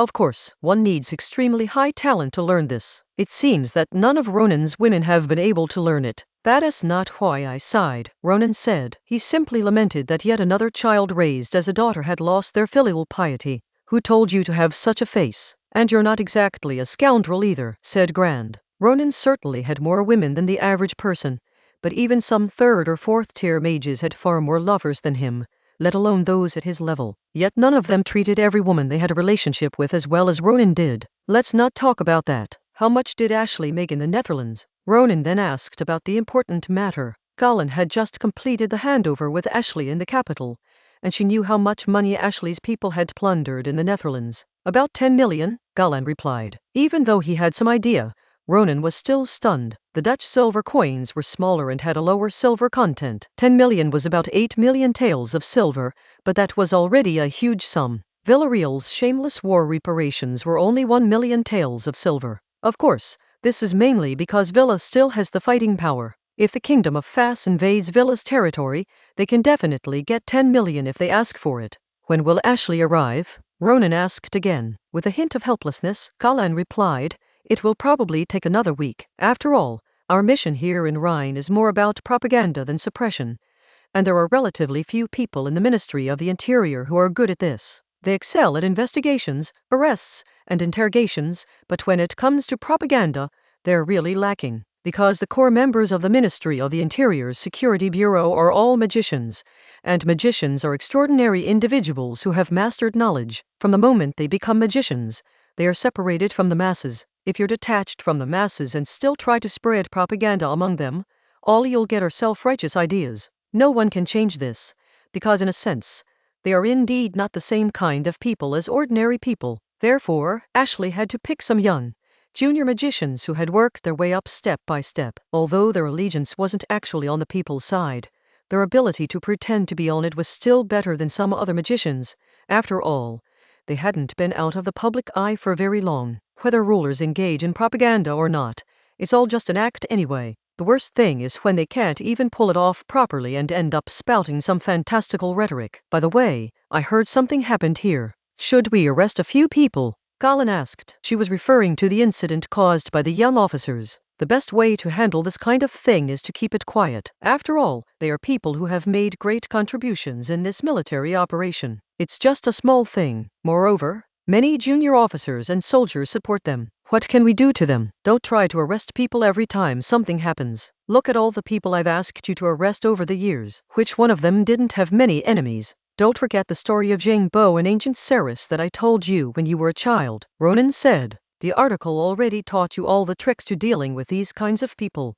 Just learn them. Understood. Let us see who dares to jump again after this cooling off period. Galan understood Ronan's meaning. Chapter 569 The Pirate's Dilemma. Magical realism warfare. Surrender isn't cheap.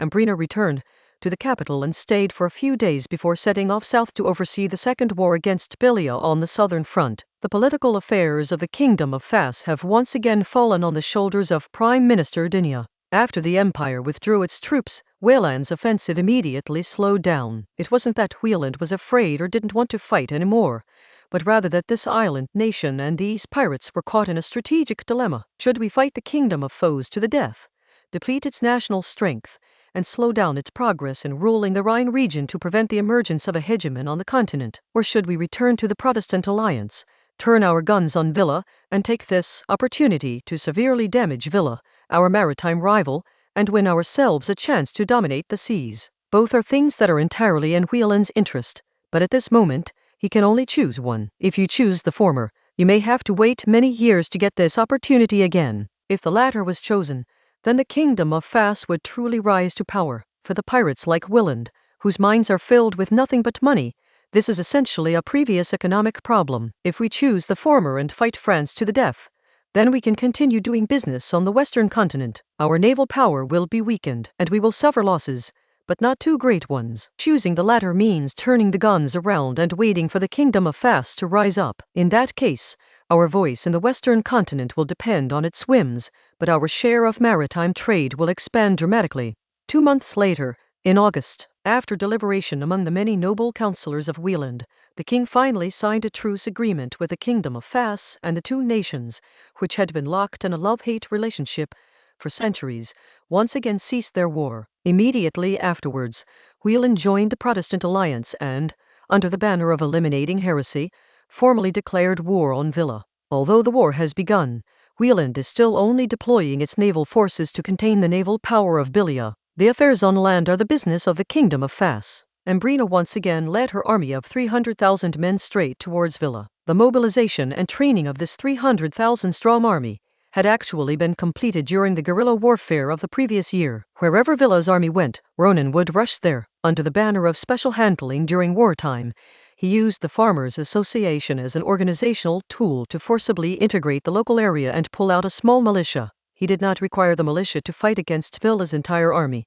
but he required the militia to resist the small conscripted troops that Villa used to maintain logistics. It was precisely because of this that Villa was never able to collect enough logistical supplies at once, and the homeland of Fas did not suffer too much damage. After Villa withdrew, production was quickly restored. However, this does not mean that the kingdom of Fos's hatred towards Bilia will lessen. Ambrina's arrival brought not only morale, but also commanders who had honed new tactics in the fight against the empire: artillery barrage, line fire, trench advance, elite skirmishers, and aerial bombardment. The garrison in Villa, which was already struggling, was now truly at their wits' end. But in reality, that alone would not have led to a complete defeat. After all, the border between Villa and the kingdom of Fas is a mountain range, and on the Mediterranean side, Villa's navy also maintains considerable strength. The issue of housing the Belil soldiers in Bengabu was economic. The Silver Empire of Villa suffered a poor harvest 2 years ago, and recently suffered a defeat. In order to reorganize the army and ensure its combat effectiveness, it had no choice but to issue additional military pay. It wasn't that the common people's money was split 30-70, or that the gentry's money was returned in full.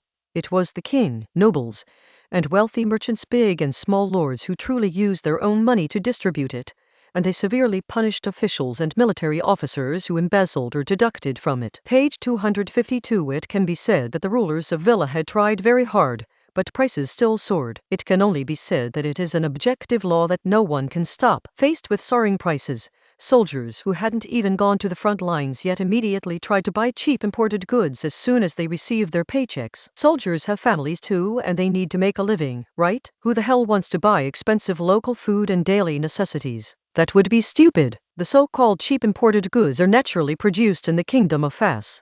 The front lines were even more surreal than the rear. During the day, the Belil soldiers fought against the kingdom of Fos, and at night, they sent people to trade. The Belil soldiers bought all kinds of supplies from the kingdom of Fos, some as military funds and the rest to be resold in the rear. Should we ask the officers to stop it? If we try to stop it tonight, I'm afraid I'll fall asleep and never wake up again, never to see tomorrow's sun. Seeing this situation, nobles and wealthy merchants felt they were losing a lot of money, so they simply entered the market and joined in the reselling. It has to be said that when it comes to capital, connections, and methods, the men are still stronger. Soon, all the money that had been sent out was earned back, and there was even more left over. The officials were helpless. They had willingly sacrificed their own lives to save the country, but in the end, they could only profit from the national crisis with tears in their eyes. What the hell is this? Ultimately, it was because the excessive influx of silver over the past few decades caused the collapse of the country's manufacturing industry.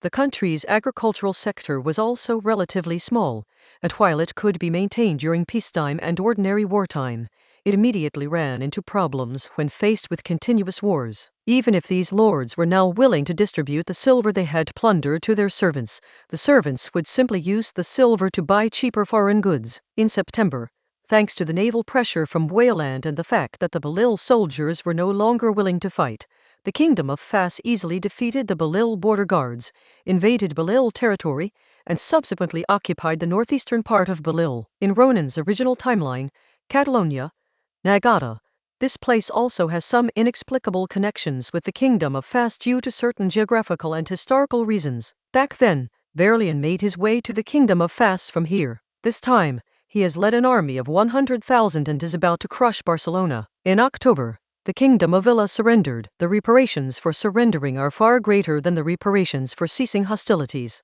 The Kingdom of Fas immediately asked for 30 million. For some reason, the moment they heard about the compensation, the group of people in charge of the negotiations in Villa felt a sense of relief. Finally, they could solve something with money. However, the money was just an appetizer.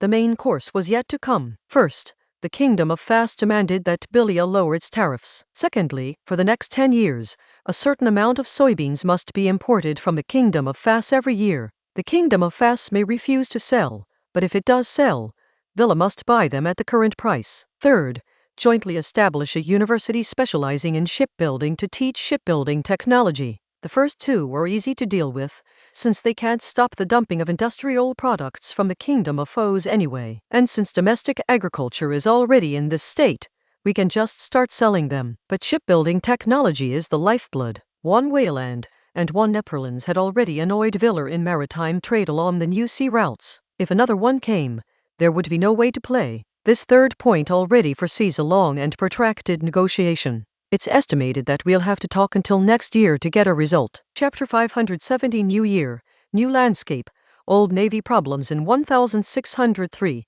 negotiations between the Kingdom of Fas and the Kingdom of Villa continued. Meanwhile, in the Empire, war has begun again. The Emperor, who suffered a defeat in his campaign against the Kingdom of Foes, had made too many promises beforehand, all of which were made to the mages. He couldn't fail to deliver on those promises. Having no other choice, he could only extort money from his old Christian allies on his way back, and then launch another attack on the Protestant lords. Although the Emperor was defeated, he became stronger. If he can't deal with these damned heretics, he'll just convert to Christianity. The Kingdom of Fas was focused on consolidating its rule over the Rhineland and developing the local economy, so it could only try to provide the Protestant princes of the empire with financial and material support, as well as a team of military advisors. To my Protestant brothers, hold on. Perseverance is victory. Of course, no one knows how many years the war of resistance will last. Meanwhile, a new naval war broke out between Wayland and Villa over the colonies, and the Netherlands also mobilized. The Netherlands experienced the painful lesson of a financial bubble bursting, leaving the country with countless bankrupts and debtors. Naturally, everyone was eager to try their luck at sea.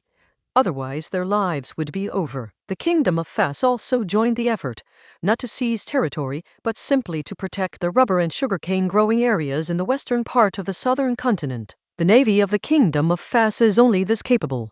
We cannot ask for more. In fact, the navy of the Kingdom of Fas only began to develop rapidly after Ronan came to power, but in such a short time, how could it possibly catch up with its rival? The Kingdom of Fas in the past also had a navy, but it always sought hegemony on the continent and its focus was not on the sea. This is not because ruling groups throughout history lacked strategic vision. This remains an economic issue. The former Kingdom of Foes was Ceres in the western continent. Relying on its natural land conditions, it had a basic self-sufficient agricultural system. Its manor economy was basically the same as Ceres's small-scale peasant economy. As Ronan, the man who proposed the theory of sea power in his original timeline, said, sea power is first and foremost subordinate to commerce. Commerce proceeds along the most convenient sea routes, and consequently, military control promotes and protects trade. Without strong social demand, even with vigorous development of the navy, it will eventually run out of resources and be unsustainable. The former Kingdom of Fas did not have the social need to develop sea power, and now there is. Because Ronan has established far too many factories in the country, these factories need raw materials and markets. Ronan probably won't live to see that day. By the time the navy of the Kingdom of Fas has developed, he should have already retired. In May, The basic framework of the Rhine region was basically established. As labor unions and farmers' associations began to take shape over time, the economy of the Rhine region would become deeply intertwined with the Kingdom of Fas, and the tendency toward independence would inevitably decrease significantly. Of course, this tendency cannot disappear. After all, they are different cultures and different ethnic groups. However, having accomplished this much, Ronan could finish up the work and then return home. In the same month, negotiations between the Kingdom of Fos and Bilia ended. Bilia agreed to 3 conditions: a 10 million in compensation, a new trade agreement, and joint funding to establish a shipbuilding university. However, he added an extra condition: the Magic Academy of the Kingdom of Fas must accept a certain number of Bilia's government-sponsored students. Villa has a large population of 6 or 7 million, so there are many people in the country with magical talent who do not receive an education. In recent years, the Kingdom of Fas has expanded its educational resources significantly. The abundance of its finances and the support of its policies are only superficial reasons. The deeper reason lies in the emergence of the magic revolver, which has made it so that many low-ranking mages no longer have sufficient combat advantages. They have begun to seek legitimate professions instead of joining certain criminal guilds in the capital or simply starting small, semi-legal companies in remote cities. In the past, not many people were willing to become teachers. Many teachers were novice magicians like Yvette back then. On the other hand, the Kingdom of Fos has also improved its teaching standards for magicians. This is mainly due to the widespread introduction of a new mathematics-based learning method developed by Ronan and improved by many others. This allows many people who are not naturally gifted to at least complete their basic studies and become junior magicians. Therefore, Villa was naturally willing to send some of the people from lower social classes abroad to study. The Kingdom of Fos doesn't care. Once you've come and learned, how many of you would want to go back? In June, Wayland and Villa agreed to an unconditional ceasefire. With the new king of Wayland holding his coronation ceremony, the rise of naval power has become increasingly unstoppable. In the same month, the United Kingdom of the Netherlands dissolved, with the north becoming the Republic of the Netherlands and the south becoming the Kingdom of Belgium. In July, Sweden marched south again, and the great Bopo was no match for Suleiman, who intensified his efforts. In order to put out the fire, the emperor had no choice but to temporarily withdraw his troops. Heretics must be fought at all times. Also in July, Ronan returned to Paristol, the capital of the Kingdom of Fos. That evening, Ronan arrived at Dinia's home. At the bar, in their usual spot, the two of them drank together. After taking a few sips, Dinia asked, "Do you have someone in mind?" "Who is the candidate?" Ronan asked. Dinia couldn't help but smile. "The next prime minister." Ronan then suddenly realized that it was now 1603. Dinah had been prime minister since 1594, 9 years ago. Dinah's term was over, and it was time to change prime ministers. Dinah's statement also indicates that she has no intention of seeking re-election. "Let them choose. If I try to interfere, that would break the rules," Ronan said with a hint of regret. Then, he changed the subject and asked Dinia, "Where do you plan to go after you leave office?" The current political structure of the Kingdom of Fos was hard won. It is important to understand that it was precisely because the king relinquished some power to the bureaucratic group headed by the prime minister, while he himself only held complete control of the military, and the prime minister served a maximum of 9 years and was elected, that the several power transitions in the Kingdom of Fos over the past century, even with disputes, did not result in bloodshed. Dinah is leaving office, but Ronan will not, because the king's spouse will serve as the first secretary, as a tool for the king to supervise the prime minister. This is the new rule and also the last wish of the late King Lucian. I don't want to go to those social organizations. I'd rather go back to teaching at school, Dinia said. Ronan, I don't quite understand how I feel right now either. It's like a chess player who has spent many years climbing to the highest level and challenging the opponent he dreamed of when he was young. This game can be said to be won, but he doesn't feel much joy of success. He even wants to leave like this instead of finishing this game that he is sure to win and then accepting everyone as congratulations. I'm not tired, I just don't feel the joy I expected. It's strange, really. When one piece of good news after another comes in, the excitement I feel is not as great as the little bit of happiness I feel right now from drinking with you. Tell me, am I a woman? Dinia suddenly asked. Ronan nearly spat out his drink, then chuckled. Diddy, you are a woman, after all. Huh? That's true. Dinia laughed, realizing that her question was utterly absurd. Chapter 571 The Vatican's Invitation.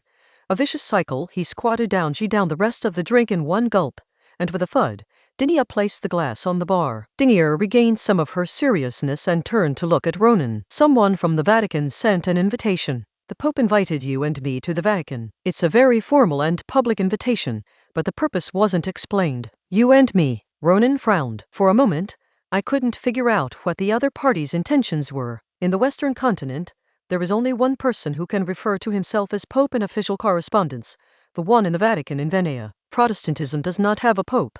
The highest leader of the Fast Kingdom Church is the Archbishop, who does not have much authority over the district bishop who manages a state church organization. Protestantism in other countries was even more chaotic than in the Kingdom of Fas, because Protestantism itself is not a hierarchical, tightly organized group, but the old church was like a bureaucratic government, with a clear hierarchy and each person occupying their own position. For the Vatican, he and Dinia were, if not thorns in their side, at least a thorn in their flesh, especially at this time. It seems no matter how you look at it, the Pope has ill intentions, but if you say he had ill intentions, what could he possibly do to Ronan and Dinia? With Ronan and Dinia combined, no one in the Western continent can stop them.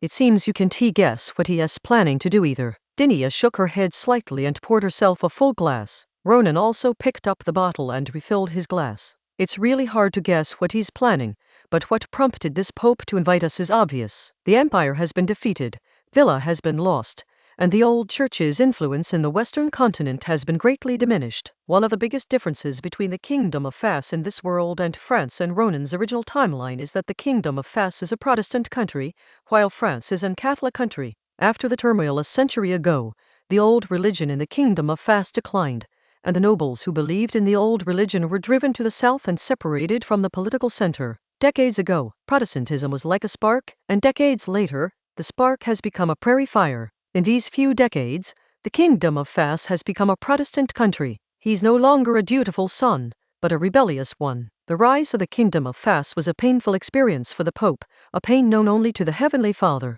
His invitation to Ronan and Diana must have been in the hopes of doing something to reverse the decline. But what can he do? Indeed, this Pope, or rather, the Pope's man, had an army at his disposal. The Knights of the Faith were composed entirely of mages, totaling 2,000 men, including 300 high-ranking mages. They were arguably the most elite armed force on the continent. The Papal States also have a guard composed of ordinary people, numbering 3,000. If the Pope is willing to spend his savings, he can launch a massive army at any time. In this world, he can openly and honestly say, I truly have a teacher. However, if he were to use this armed force, all the countries would tacitly unite to strangle him. Even in Catholic countries, even emperors who believed in the old religion would never want to see the shadow of the Church once again loom over the Western continent. In the Papal States, the papacy can do whatever it wants. Nobody cares about it, and nobody dares to. After all, it's a real division. But if this situation continues, the number of believers in the old Church will undoubtedly shrink. With fewer believers, the Church's income will decrease. With less church income, can the Church still maintain its current large order of the Apostles? The answer is definitely no. If the Knights Defenders were to reduce their size, they would likely have to ask the Pope for a generous donation. With less money, the Knights Defenders continue to shrink. As they shrink, more people will try to extort them, leading to further extortion and a vicious cycle where the Knights Defenders shrink even more. The Pope must find a way to stop the decline. To be honest, even if Ronan were in the Pope's shoes, he couldn't think of any way to resolve the situation. To go or not to go? Dinia asked Ronan. You're asking me what to do.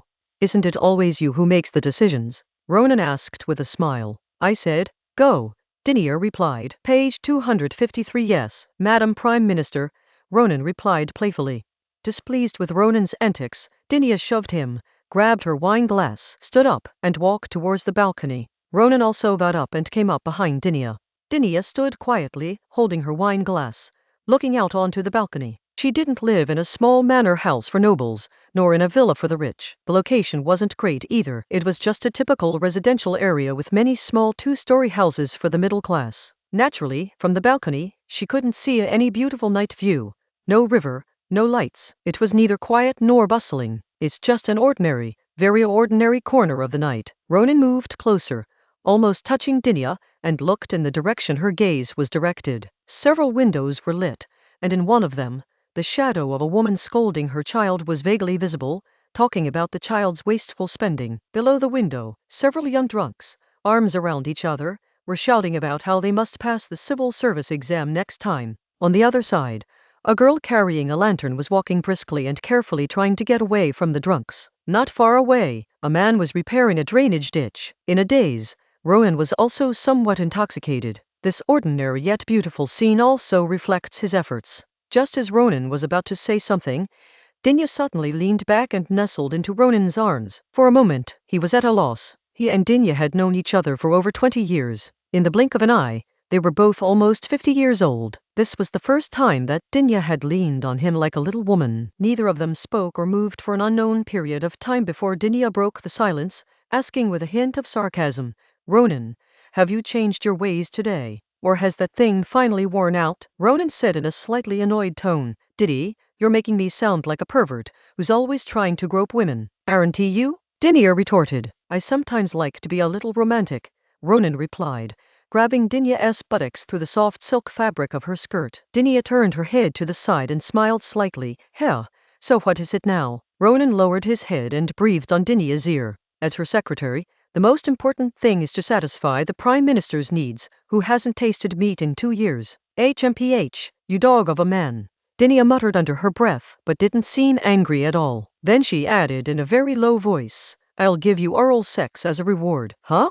What did you say?" Ronan pretended not to hear. "Don't make me angry." Dinya turned around and glared at Ronan. With that, Dinya pushed and shoved Ronan into the house. With a snap of her fingers, tentacle-like fungi grew from the lamp holders in the room, turning on the lamps. Then Dinya squatted down. Chapter 572. The first time, unable to control himself, the interesting Pope Dinya kicked off her slippers, squatted down with her legs apart, grabbed Ronan's thigh with her left hand, and slowly unbuckled the belt with her right hand. She then gently pulled the belt out, slowly lowered it, and slowly pulled down her pants, hooking her underwear down with one finger. This is the first time Dinya has taken such initiative. At this moment, in this pose, Dinya's silver silk shimmering black pantyhose, illuminated by the lights in the room, stretched into a curved, luminous line along both sides of her thighs and calves. The silver shimmering silk reflected light as if a layer of bright silver powder had been sprinkled on the black pantyhose.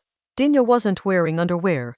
Inside the pantyhose, there was a tuft of snow-white and pale gold hair, obscured by a layer of hazy black. The pantyhose at her buttocks were stretched to an almost transparent level, gleaming with a slightly oily sheen. Her thighs were semi-transparent, and her knees were also almost transparent. The muscles in her calves, pressed together, had uneven black lines. Dinya, who was squatting, had only the balls of her feet on the ground, her ankles squeezed out of the folds of her stockings, and her toes pressed against the tips of the stockings. The tips of her feet were almost completely transparent, like toes painted with red nail polish, showing every detail. She was extremely sexy. Faced with such a scene, Ronan should have stared intently, preserving it forever in the sea of his memory. However, Ronan's gaze was fixed on Dinya's face at that moment. Her ruby-like eyes appeared and disappeared intermittently. For the first time, this beautiful yet aloof face revealed an expression of enjoyment, a blend of desire, purity, coldness, and allure that made Ronan unable to look away. Just that expression was enough to make Ronan almost burst out laughing.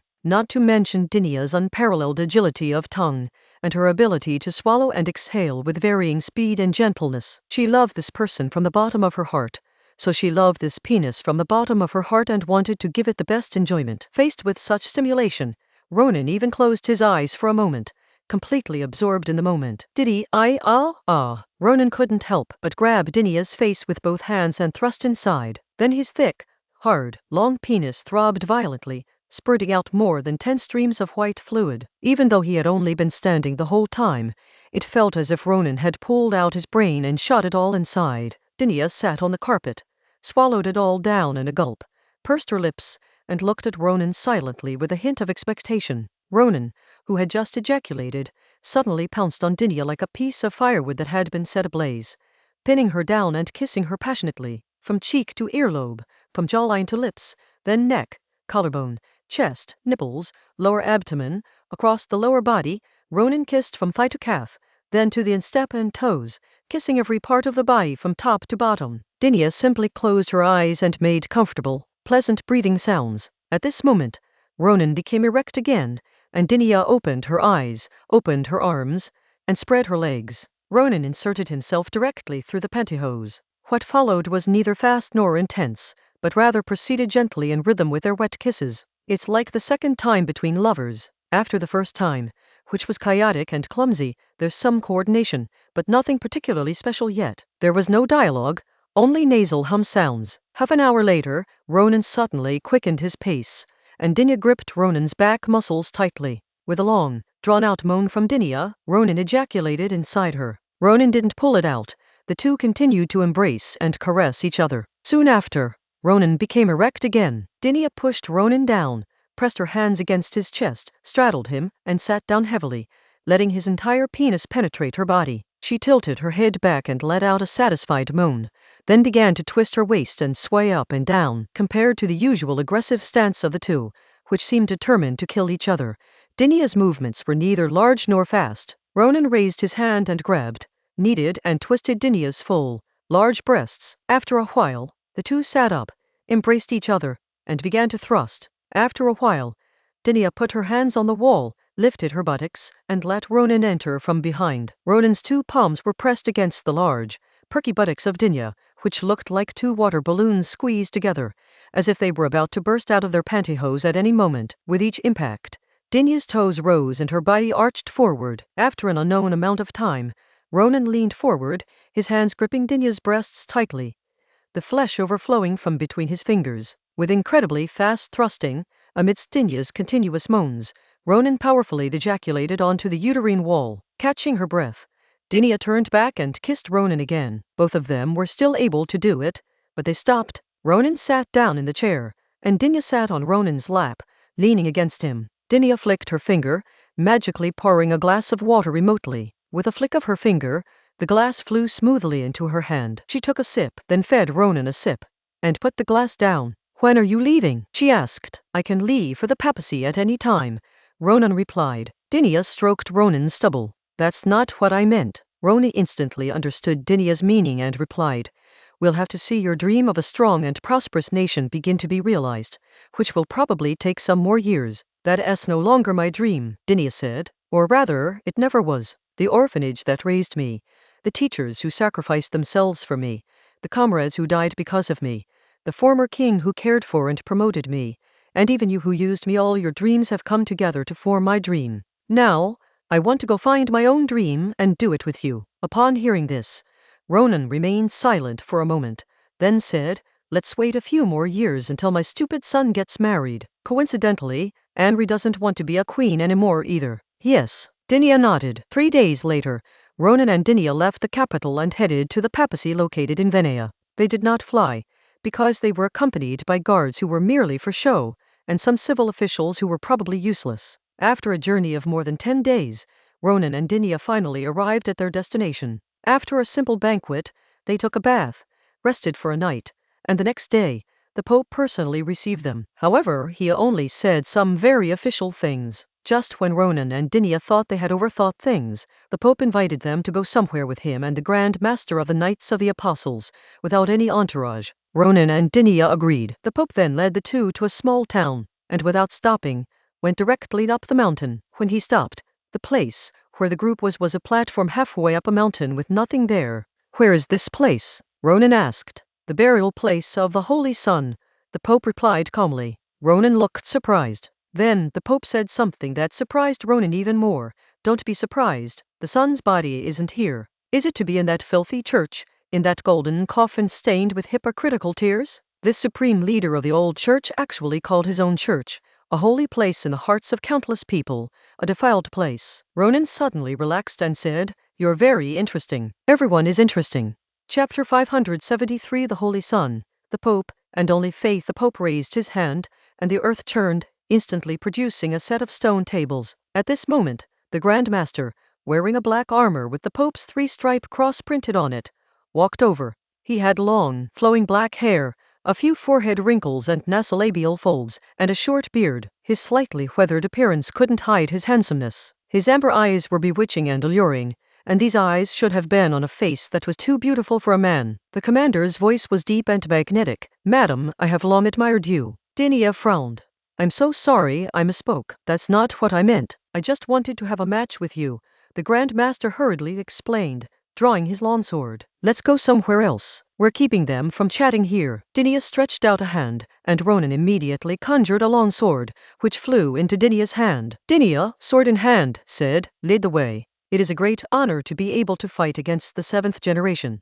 The Grand Master said politely. Dinia looked puzzled. The Grand Master brandished his long sword, warming up as he explained, after the Holy Sun died, 2 powers were released. One power, compatible with destiny, will reside in the newborn girl after the previous one dies. The other power, compatible with the heavenly oath, will be passed on to the boy. I am the 13th generation. There is one bad thing about this power for humans.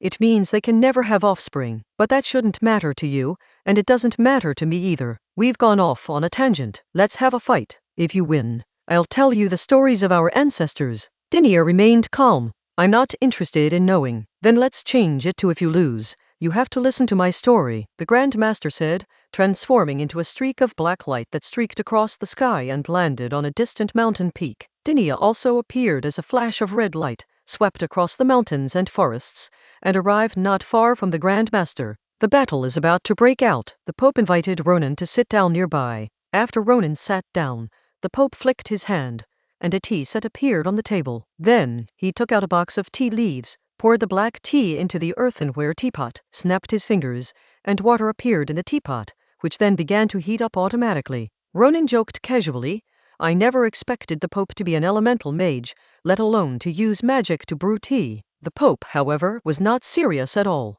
I thought a Pope like me who plays with elemental magic would be very famous. I didn't expect that the world-renowned Marquis of Rhine would not know me. Your Majesty, let's get to the point, Ronan said, using a respectful form of address. The Pope went straight to the point. I hope the Marquis of Rhine can grant me a small request, guarantee that the priests and followers of the Seven Saints Church in the southern part of the Kingdom of Fas will not be harmed and will not spread Protestantism to Villa, or the Empire. Ronan was so surprised that he chuckled. Was this a small request? As for the Kingdom of Fas, I can only say that we should try our best to restrain both sides to avoid bloodshed. I have no interest in spreading Protestantism to Villa, and the same goes for the Empire. However, the Rhine region has already seceded from the Empire and established its own independent state, so I cannot interfere with their freedom of religion, Ronan said. The Pope remained calm, clearly unsurprised by Ronan's refusal. The Pope asked Ronan, don't you think that some people in the Kingdom of Foes, and some in Wayland, have lost their morality and are left with only endless greed? The standard for judging a person no longer includes their virtue, but rather how much wealth they possess. Does such a society, such a country, have a future?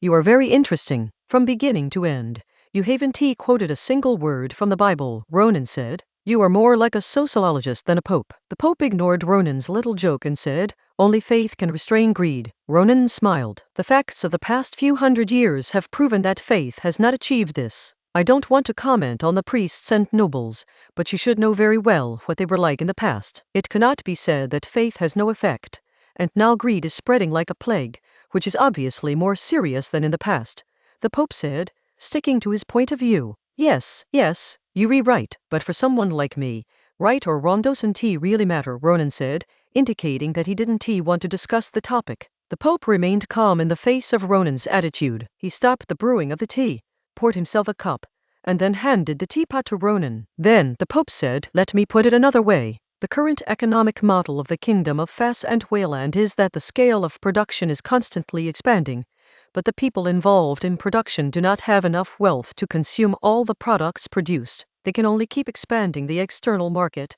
but sooner or later, other countries in the Western continent will also join the competition. And the external market is ultimately limited. It is not enough for you to plunder, or for the vast majority of people infected with a disease of greed to realize their dreams of getting rich. One day, there will be either internal strife or external war. I never knew you were an economist. Ronan still spoke in that slightly teasing tone. I am the second son of the richest man in Venea. I was sent to a monastery at the age of 14. What kind of place is Venea? It is the place where your so-called fair competition and get-rich shameless rhetoric originated. There are not many people in the entire Western continent who understand these things better than me. The Pope spoke with absolute confidence. Page 254. You seem to have a strong opinion about freedom and fairness, Ronan said. The Pope finished his cup of black tea in one gulp, did not deny it, but stood up and said, let's go. I'll take you somewhere. Ronan followed the Pope and arrived at a small village nestled in a valley. This place is inhabited by a monster called the White Worm. This monster affects the soil. Some of the peas grown here become as hard as rocks, while a small portion are fragrant, soft, and delicious. They are peas specially supplied to the Holy See. The whole village makes a living from these peas. The Pope introduced Ronan and led him into the village. The Pope was dressed simply, but made no attempt to disguise himself. The villagers seemed to recognize him, but they simply removed their hats and bowed in respect. Clearly, the villagers knew and respected him, not the Pope he was. In this era, ordinary people would be as fanatical as if they had seen a god when they saw the Pope, and would prostrate themselves at his feet. The village is very small, with only one main road running through the middle, which is a dirt road. The Pope led Ronan a few steps, turned a corner, and came to a house. It was very noisy inside even in broad daylight, and the smell of smoke could be smelled from outside. Once inside, Ronan saw that there were 7 or 8 tables, all of which were occupied, with some people standing as well. These people were playing cards, using beans that the Pope had mentioned, which were similar to stones, as the game was called du Dijou, a game invented by Ronan. It actually got here? Ronan said in surprise. The Pope said, I brought this little game you invented here. Should I be honored to have your attention? Chapter 574 Joyful Beans. People supervise officials.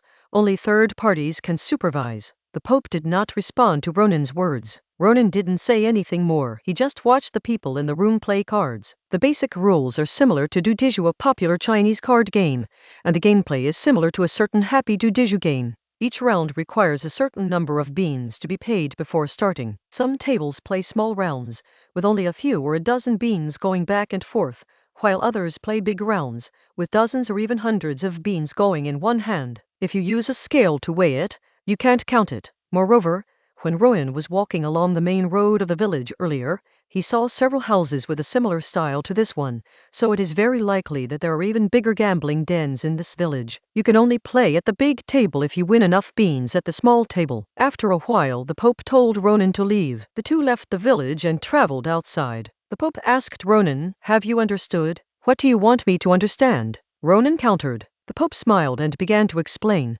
This game started out very fairly. I had everyone given the same number of beans. But as time went on, things changed. Every time a game started, you had to pay a small amount of beans. For those with few beans, this might be 1/10 or even 1/5, but for those with many beans, it was only 100th or 1,000th. Moreover, if someone with many beans went to a lower level game, given the relatively stable win-loss probability over the long term, they could easily take advantage of their larger bean pool and consistently beat those with fewer beans. Meanwhile, someone with fewer beans, even if they managed to accumulate a certain number through skill, might lose it all in one game at a higher level game. Are these people, who have accumulated their skills step by step, inferior to anyone else? No, they are just a step behind, and it is already difficult for them to defeat capital with their own strength, and it is becoming increasingly difficult. I have people give out beans to everyone every day so that all the villagers can participate in the game. These beans are a byproduct of planting,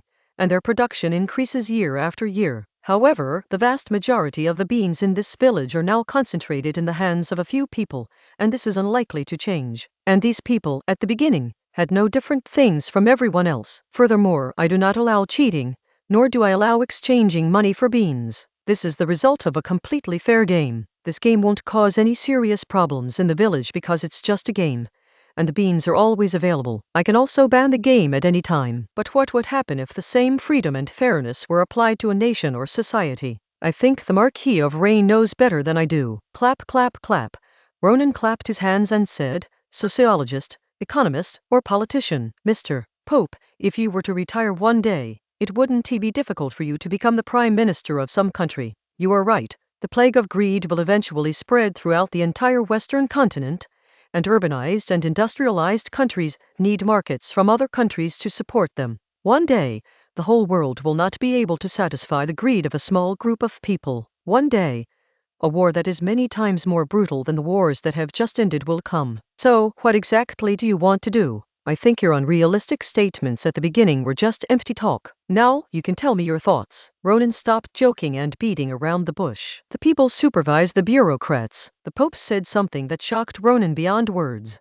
This for a moment, Ronan didn't know what to say. It sounds a bit unrealistic, doesn't it? The Pope wasn't surprised by Ronan's reaction. In fact, in Wheeland and the Kingdom of Fas, there are already institutions that supervise the government and restrain capital. But in the end, these are all officially established. Whether it's the Parliament, the Congress, or even the Secret Service, they are all made up of powerful figures, wealthy businessmen, or priests, or they are simply part of the bureaucracy themselves. Can they supervise themselves? Can they represent the people? Absolutely not. These people are the most greedy group, expecting them to curb the endless desires of the country, and society is the most unrealistic thing ever. Supervisory bodies should be institutions where the people are the masters of the country. Ronan let out a long sigh of relief. To be more specific, everyone talks about justice, but the key is how to achieve it. Only a third-party organization that is established with the assistance of the church, without the participation of the clergy themselves, and whose members are entirely ordinary people as representatives, can truly play a supervisory role. That's what the Pope said. He finally revealed his vision. Such an organization doesn't seek personal gain, and it's not corrupt or degenerate. Ronan asked rhetorically. Of course not, the Pope said. True to his background as a member of a top-tier wealthy family, he was truly pragmatic. After all, a person's willingness to exert themselves is driven by nothing more than fame, fortune, and faith. But the value of any institution lies not in the fact that its members are highly problematic, but in whether it can fulfill its functions. The parishioners' representatives, of course, seek fame and power, but they still have faith, even if it is fake, because their base is made up of ordinary parishioners like themselves, and their internal discipline comes from the virtues in the canon. If the Church assists in establishing such an organization, then such an organization will not be a national or local organization, but an international organization. Before they knew it, the two had returned to the stone table where they had started. Ronan sat down and said, in that case, why don't you conduct it in Venea? As the Pope, you are capable of carrying it out in Venea. At least setting up a few pilot projects would be no problem for you. Doing such a thing will inevitably bring turmoil at first and lead to a decline in the domestic economy. It will take a long time before it can really produce results. At present, all the countries in the Western continent are engaged in fierce competition, and no one wants their national strength to be diminished in the slightest. That's what the Pope said. He's a businessman after all. He sees things very clearly. In the end, it's all just empty talk, isn't it? Ronan said. Yes and no, the Pope said. So, I just hope that you can allow the Kingdom of Fas to retain some of the old Church's influence, because the Protestant Church cannot do such a thing. The Protestant Church is something that caters to the greedy. Only the old Church can help the people establish such an organization. Ronan chuckled lightly. Forgive my intrusion, but do you know what the biggest problem with the Church is? The Church does not tolerate questioning, and the system is just a tool. Since it is a tool, it can be discarded and changed at any time. The same applies to the oversight body you desire. Can't the Church change? Hasn't the Church already changed? If it can't change here, can't the old churches in other places change? What is the basic demand of the priests? It's more believers. So as long as they bring more believers, they don't care. They are essentially no different from those wicked and shameless merchants, only they sell different things. Chapter 575. It's worth a try. Crown offered. Past history such a supervisory body makes it easier for them to sell things called faith and virtue, but at the same time, it can also play a supervisory role, and that's enough. The Pope added. Back then, his family used their vast wealth to bribe high-ranking church officials, pushing him, who did not want to become Pope, into the position. Initially, he wanted to implement some reforms because, having been a priest since childhood, he was very clear about the corruption within the church. However, he failed, because the people who taught were even more corrupt and shameless than these despicable merchants. He couldn't overcome shamelessness with morality, and eventually, he realized something. His reforms cannot be based on the principles of doctrine and virtue, they can only be based on fame and profit. Other countries might not work, but the Kingdom of Fas, with its farmers' associations and trade unions, might be able to, especially in the south. The old Catholics there have endured round after round of resistance. Those who were merely opportunists within have long since betrayed them,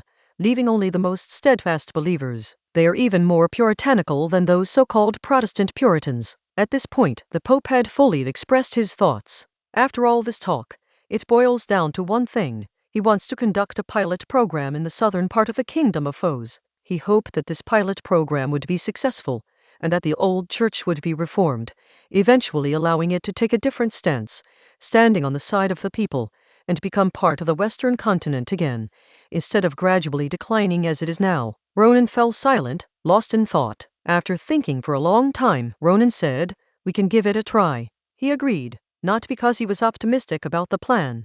Deep down, he felt it was likely to fail. However, such a plan does not require much investment from the Kingdom of Fas. Moreover, the core economic area of the Kingdom of Fas has now shifted to the western coast and the north centered on the capital. Problems in the south will not have a significant impact, and if problems do occur, they can be eliminated at any time to quickly stop the losses. Furthermore, such a plan is, after all, an attempt by the people to supervise the bureaucracy. So what if it fails? We can still learn some lessons from it. Whether this plan succeeds or fails, if one day you can break into Venea and get here, perhaps I can crown your wife. That's what the Pope said. This condition was only given after Ronan agreed, rather than being proposed at the beginning of the deal. He was a businessman, but a businessman whose moral character far surpassed that of those others.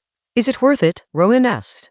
At this moment, Ronan's attitude also changed, because the man in front of him was someone who was willing to give everything for his ideals. If he were to crown Umbrina, he would be forever nailed to the pillar of shame in church history. Whether something is worthwhile or not can only be truly known when one looks back on it before death, the Pope said. Ronan downed his now cold black tea in one gulp. I wonder if His Holiness the Pope has ever heard this saying, "Life is given to man only once." Therefore, a man's life should be lived in such a way that when he looks back on his past, he will not regret wasting his years, nor be ashamed of having accomplished nothing. In this way, when he is about to die, he can say, "I have dedicated my whole life and all my energy to the most precious cause in life, the struggle for the liberation of mankind." The Pope shook his head and asked, "Who said that?" "A Ross." Ronan replied, "The ruse people who advocate the concept of holy fools." "It's really unexpected," the Pope remarked. Ronan looked at the empty glass. "It's neither sacred nor foolish, it's just faith." The Pope poured Ronan a cup of tea. "Liberating humanity is too far off. All we can do is help a few more people to restrain their desires, and that may just be a futile effort. Isn't the meaning of humanity sometimes just doing things that seem meaningless?" Ronan said. Meanwhile, Ronan and the Pope had entered a period of casual conversation. Meanwhile, the battle between Dinia and the Grand Master intensified. After a long battle, Dinia had figured out what the Grand Master's heavenly oath magic was like. After the battle begins, the Grand Master will continuously improve himself as the battle progresses, including his physique, speed, and strength. He also undergoes special evolutions. The same move that might severely injure him the first time could be ineffective the second time, while his move that might be useless against you the first time could severely injure you the second time. It will not be damaged by the same attack a second time, nor will it be blocked by the same defense a second time. However, maintaining this state of infinite improvement and infinite evolution requires a huge amount of magic power every second. However, the Grand Master also possesses the power of the Holy Sun. His power is not the original kind.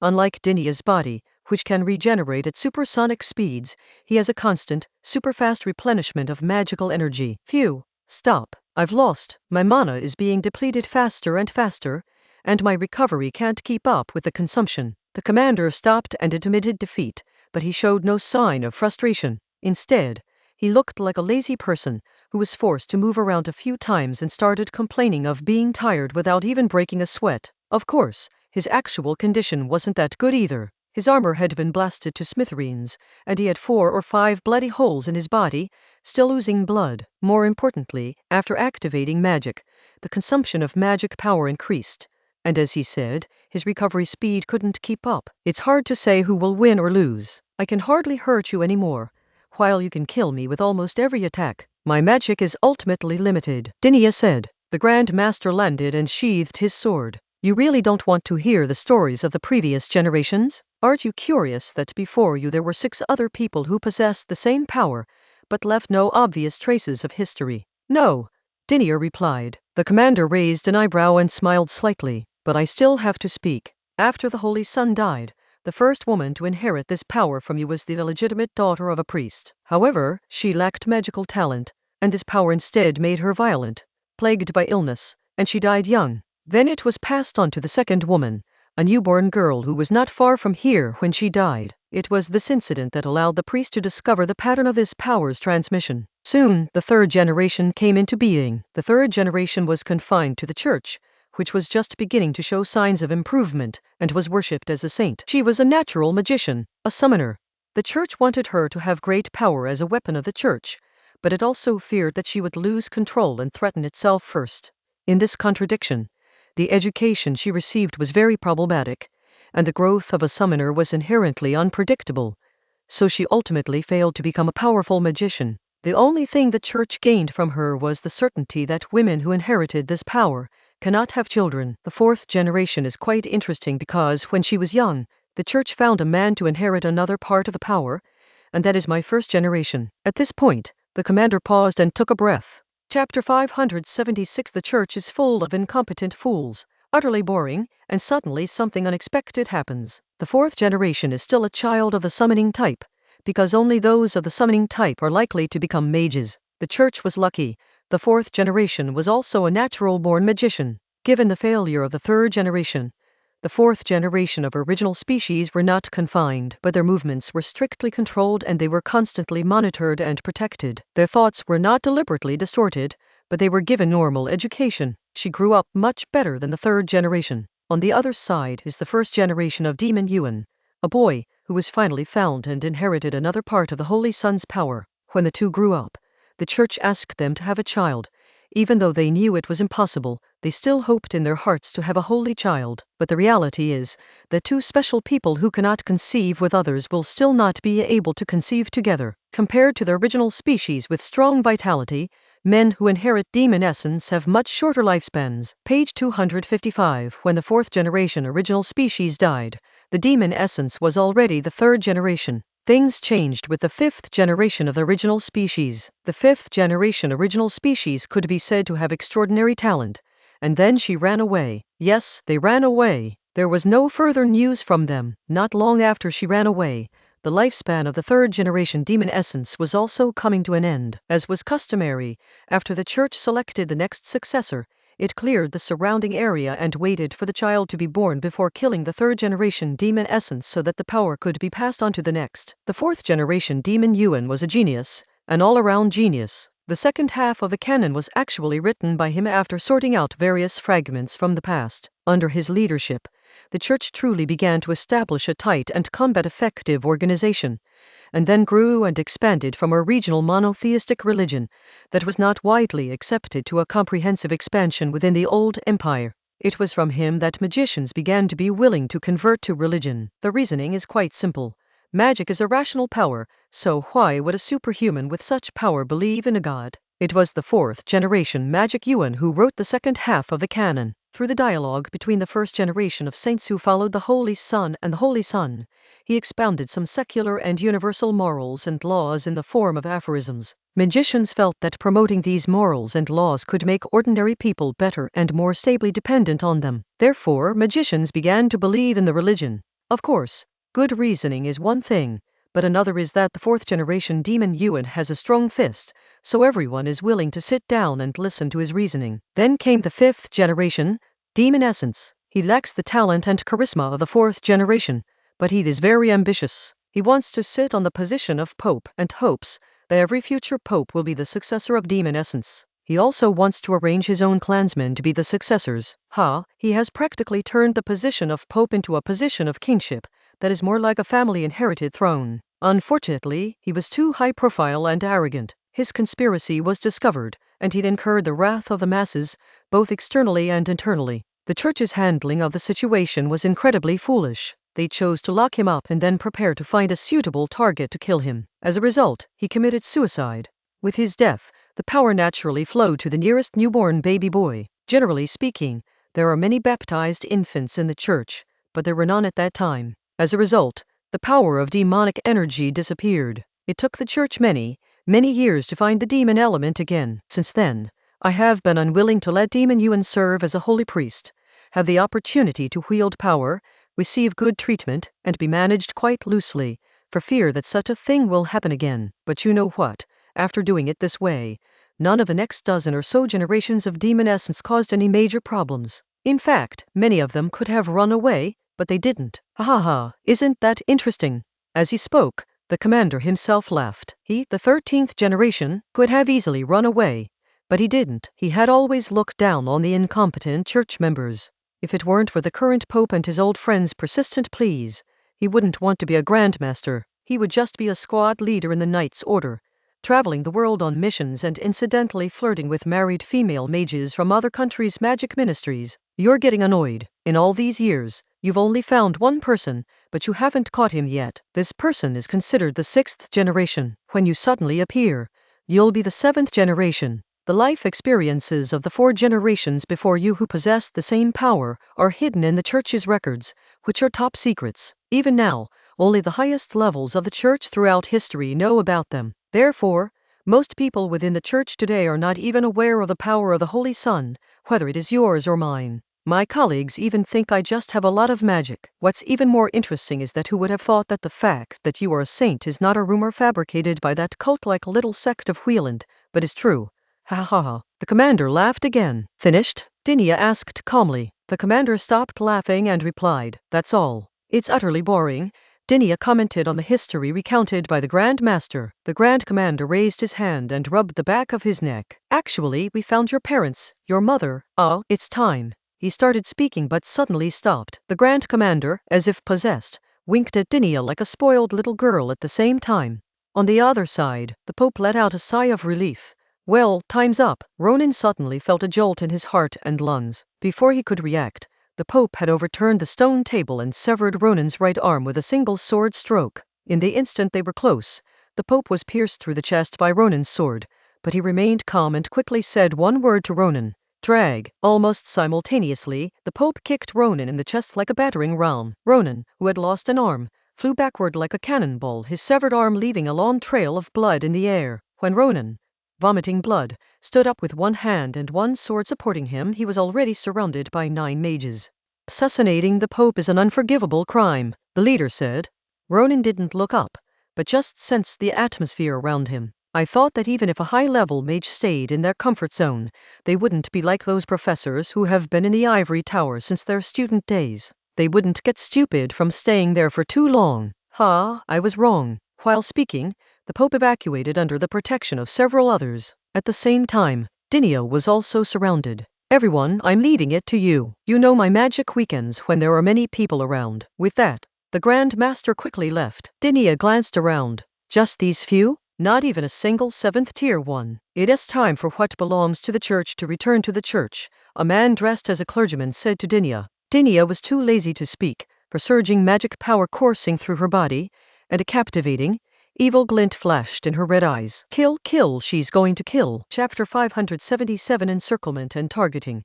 They're forcing me to use technology. In the next instant, Dinia was already in the crowd, grabbing 2 people by the head with one hand each, and slamming his hands into the ground 3 times in a row. The powerful red shockwaves shook the earth, and the ground cracked and shattered like a brittle shell that had been bombed, kicking up dust and sand several meters high. In the dust and mist, there should have been a scene of 2 people being smashed to pieces, their flesh and blood exploding, and blood rain staining Dinia's long, snow-white, pale gold hair. However, the scene did not occur.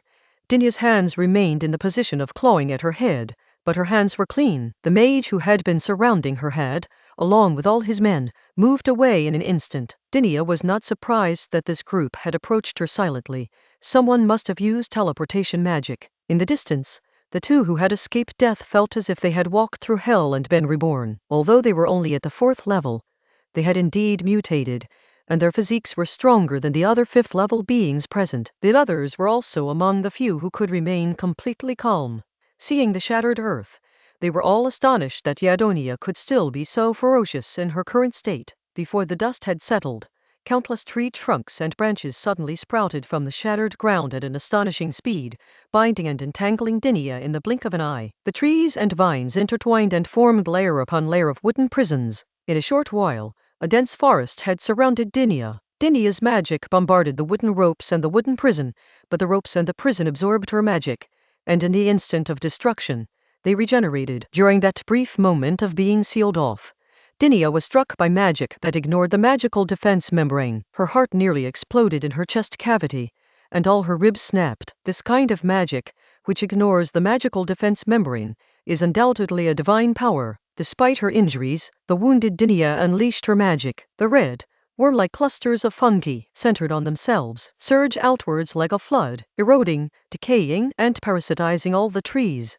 The forest that trapped her, possessing the power to absorb magic and regenerate itself, began to be rapidly assimilated by the fungus, becoming nutrients and power for Dinia herself. Seeing the situation change, the mages on the periphery did not hesitate to unleash their magic. In an instant, dark clouds descended from the sky, thunder roared down, a gust of wind swept through, and flames exploded forth. Just as the fungus had invaded only a few dozen meters around Dinia, the forest that had suddenly sprung up, with a diameter of several hundred meters, was turned into a sea of fire. Guided by lightning and gales, the flames not only approached Dinia from all directions, but also gave rise to several raging fire dragons that tracked Dinia's movements and relentlessly attacked. After a long while, Dinia finally broke free from this attack, tearing off her charred arm with one hand, and a tender new hand instantly grew out. Then, she tore off the bloodied skin from her left cheek, which was burned raw, and a new one grew out. She was now somewhat disheveled, but her ferocity had only intensified. In the blink of an eye, a figure came rushing towards her. The next instant, Dinia raised her sword to block, but she didn't expect to miss. The opponent slashed her shoulder heavily, almost severing her hand along with her shoulder. The sword that struck her was from an old man with sparse white hair, a thick white beard, deep wrinkles, a high and broad nose, and fierce eyes, like an old lion. His arms were muscular and strong, with bulging veins, like the trunks of a thick old tree entwined with vines. He wore a grey linen robe, the cross printed on the chest of which had faded and blurred. Beneath the linen robe, however, there was nothing. He had no legs. The old man was incredibly fast and powerful, but he was not a mutant. The greatsword he held in his hands was both a weapon and a cane, and it had the effect of tearing wounds and constantly inflicting damage, but he was not a manifestation of anything. The old man possessed divine magic, because Dinia was certain that her perception had been misled in the brief moment of their exchange. Otherwise, she wouldn't have been hit. Even so, Dinia was still confident that she could defeat the old man in close combat, but she did not intend to do so, because she was not fighting one-on-one now and could not afford to be tied up.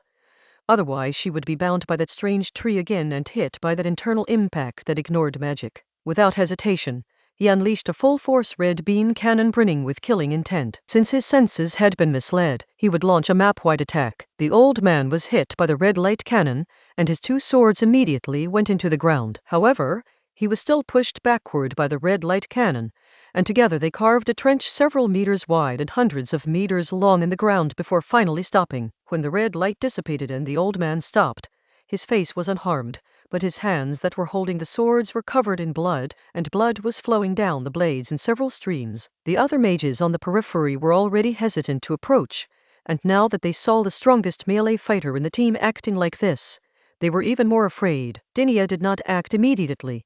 After the initial murderous intent was released, she had completely calmed down. Ideally, she would disengage from the battle and rush to support Ronan, but the area around them was already under an elemental barrier, maintained by 3 fifth-tier mages. This elemental barrier is a variant of the elemental mage's domain ability. Its principle is simple, and it can be said to be both easy and difficult to break. It is easy to break because it only requires brute force, and difficult to break because it requires time. Even a 7th-level expert wouldn't be able to break through this barrier in a short time. The only saving grace is that the barrier covers a large area, making it impossible for the opponent to protect all 3 nodes simultaneously. The mages who were surrounding her were well aware that such a large-scale barrier could easily be breached by Dinia, but there was no other way. If the barrier was too small, the battlefield would be small, and they would have to close the distance with Dinia. This woman is too dangerous. They were all people of status and position, and they didn't want to fight her to the death. Just then, several magicians were suddenly surprised. Dinia's presence has vanished. She didn't really disappear, of course. She turned into tiny fungi. After several rounds of impact, countless fissures appeared in the ground, and Dinia moved among them. If she hadn't been so exhausted by the Grand Master, she wouldn't have been forced to resort to technology. What? It's gone? It didn't disappear. It just moved underground and suppressed the magic fluctuations to an extremely low level. There was too much magic released here, so it's impossible to pinpoint its location. Now you. As soon as he finished speaking, the eyes of a group of magicians all turned to one person. This person is a summoner, and his summoned creature is a swarm of poisonous bees that can locate enemies over a wide area. They had done their homework and were prepared for this move by Dinya. They also had another summoning ability that could summon a giant to deal with Dinya in his red giant form. On the other side, Ronan was in an even worse state. He didn't have super fast regeneration, and his left hand hadn't even grown back yet. Facing the encirclement, he constantly switched between flying and gliding to escape, while simultaneously manipulating his shield to defend and his flying sword to counterattack, in order to avoid being attacked by multiple people at the same time. Fortunately, of the 9 people, 4 were at the 5th rank, and 2 of them had gone to protect the Pope. He was dealing with 2 5th rank people and 5 4th rank people. These 2 5th tier spells are, respectively, Divine Magic and Mutation. Chapter 578 Flying a Kite in a Disarray. Wrong guess. Situation reverses. The mutation itself isn't too threatening. One is a melee mage, and although his attack power is explosive, he's fine as long as he doesn't get close. The other one, who uses divine magic, is much more troublesome. He cast a spell to create a cone-shaped object that will always follow Ronan and cannot be destroyed. It ignores Ronan's magic defense armor and absorbs his magic power, and the faster Ronan moves, the faster it moves, and the higher the absorption rate becomes. Unable to get rid of it, Ronan currently has enough magic power to ensure his safety even without going at full speed, but in a little while, his magic power will likely run out, and if he loses his mobility, the situation will immediately deteriorate. The other party was clearly aware of this as well, and was not in a hurry to fight him head-on. Instead, they simply wore him down, never giving him any chance to retaliate. Although the Pope, that wicked old man, was clearly keeping him in check and had a backup plan, Ronan would never entrust his fate to someone else. Let's deal with the trouble caused by this divine magic first. The sky kept chasing him, so obviously his pyramid couldn't be too far away from him. With a wave of his hand, Ronan enveloped the 5th tier mage, who was wielding divine magic, in 9 layers of magical armor. His mobility was instantly reduced drastically, and the armor itself also consumed mana. Although those who have been given the magic resistance armor by Ronan can choose to refuse and then have it removed, the moment of refusal will temporarily interrupt the magic. This may not be the big deal for many magicians, but for those who need to cast spells continuously, it is equivalent to temporarily breaking the connection. Taking advantage of this moment of deceleration and loss of connection, Ronan burst into top speed and widened the distance. Once the distance increased, if the divine mage wanted to close the gap again and recast the spell on Ronan, he would have to work in pairs with another mutated mage to outpace the remaining 5 4th tier mages. This was because once Ronan reached full speed, the other 5 4th tier mages couldn't keep up. 10 seconds later, TCH, they didn't choose to have 2 people chase after them. Ronan couldn't help but show a hint of disappointment. His battle plan had failed. The opponent's tactics were very conservative. They would rather lose an advantage than give Ronan any opportunity to maneuver and then ambush him when he was alone. The opposing team maintained their formation. For Ronan to launch a counterattack would be suicidal, so he could only continue to kite them. Ronan's persistent kite flying caused the 7 magicians chasing him to become impatient, because in their plan, there are 2 scenarios. First, they quickly dealt with Ronan and then rushed to another battlefield. Although they were slightly weaker, and their magic was not effective against Dinya, the 4 4th tier elemental mages could take over from the elemental mages there and maintain the elemental barrier created by that variant of the domain, allowing the other 3 5th tier mages to free up their hands and join the battle. Secondly, if they fail to quickly capture Ronan, and Ronan runs towards Dinya, then the 2 sides can converge, concentrate their forces, and to instantly kill Ronan. Then they can turn back to surround and kill Dinya. The subsequent events won't be significantly different. Page 256. But Ronan was fast and got away, and instead of heading towards Dinya, he led them further and further away.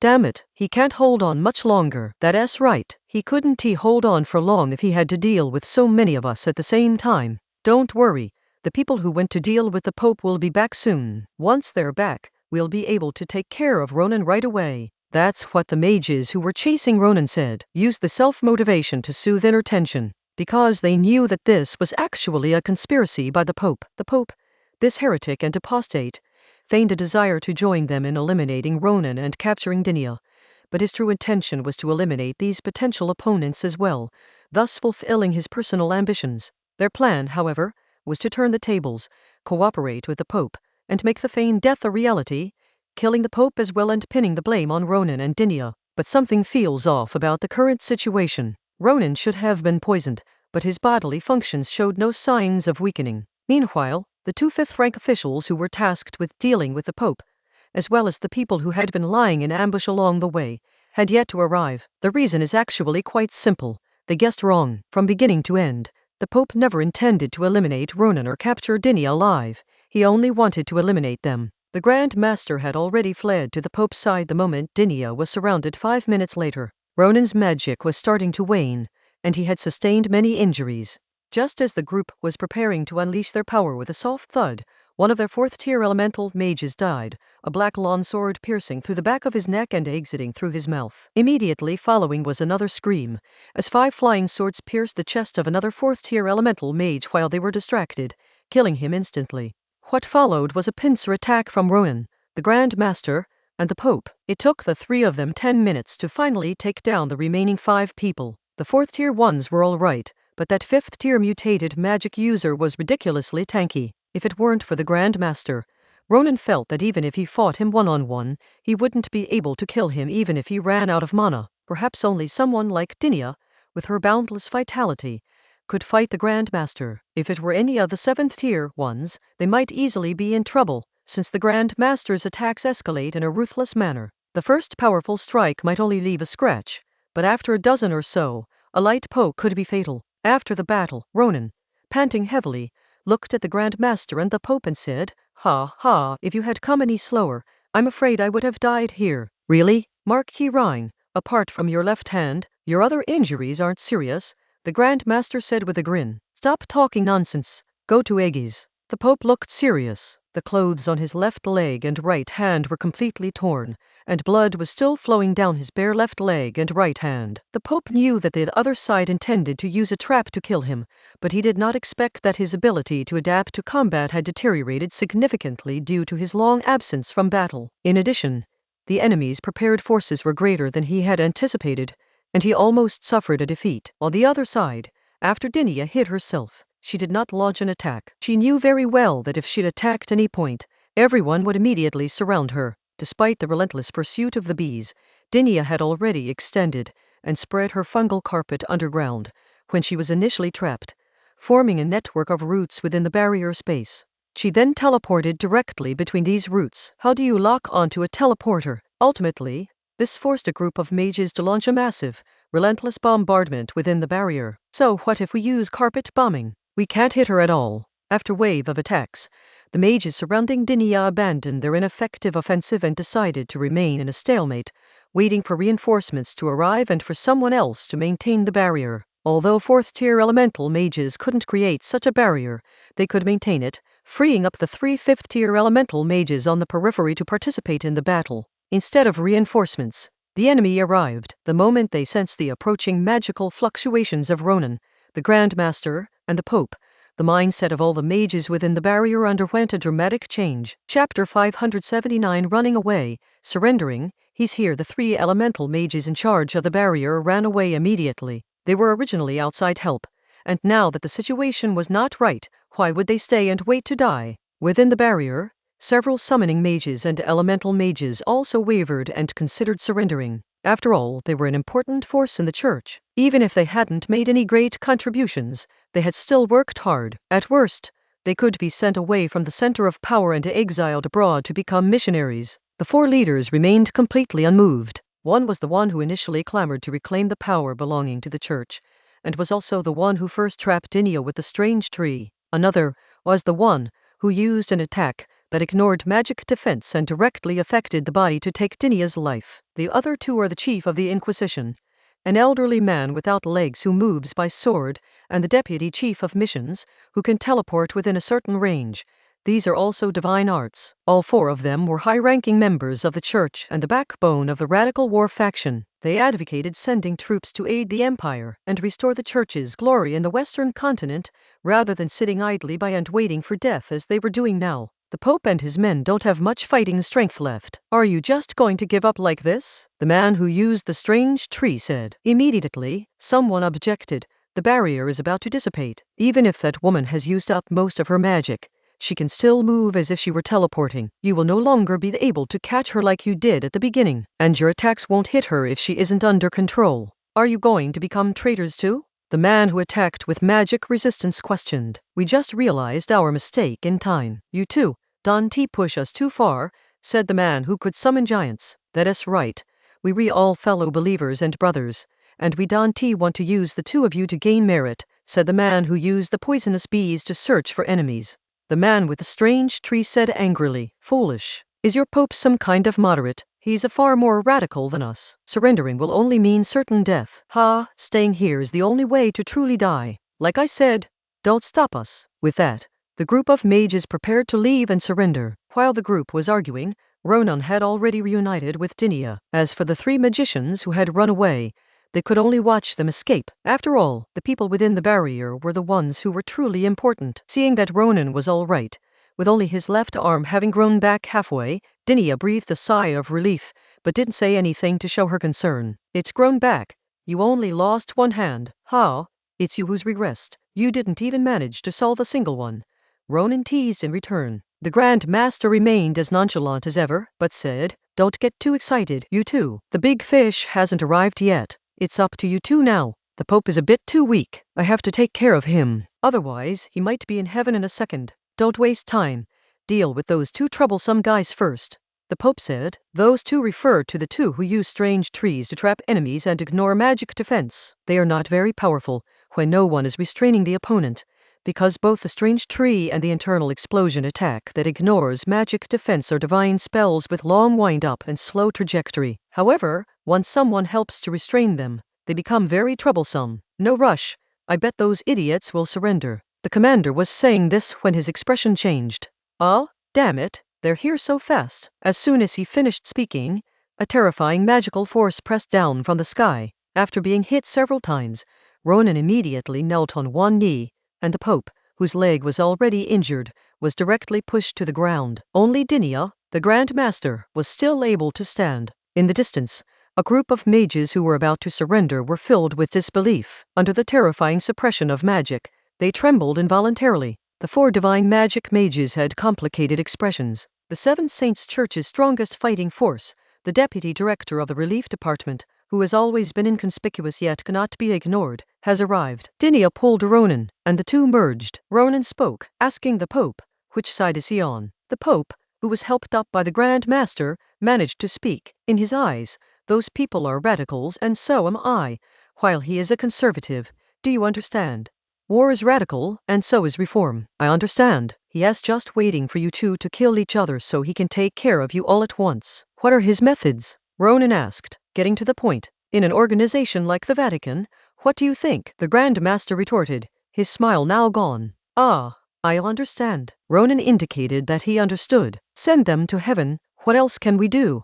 At this point, Ronan fully understood the Pope's scheme. He had devised a crude and childish plan, and a group of people who went against his lead decided to play along. Little did they know that the Pope knew they would turn the tables and eliminate them. By involving Ronan and Dinia, and even without prior consultation, by weakening Dinia and launching a surprise attack on Ronan, the Pope was not trying to give these fools enough confidence, but rather to ensure that Ronan would be lured out. Then World War I. This is your church's internal affair, and besides, I am a devout believer, Ronan said, spreading his hands. The commander was taken aback. Devout? No way. The Pope straightened up, pressing the Grand Master's shoulder, and explained, he means we need to pay more. As expected of the Pope, his understanding of believers is exceptionally profound. Ronan praised. Don't worry, I won't let you down, the Pope said. Just as Ronan was talking to the Pope, the deputy director of the relief department arrived in front of the four men. There are 3 deputy directors of the relief department,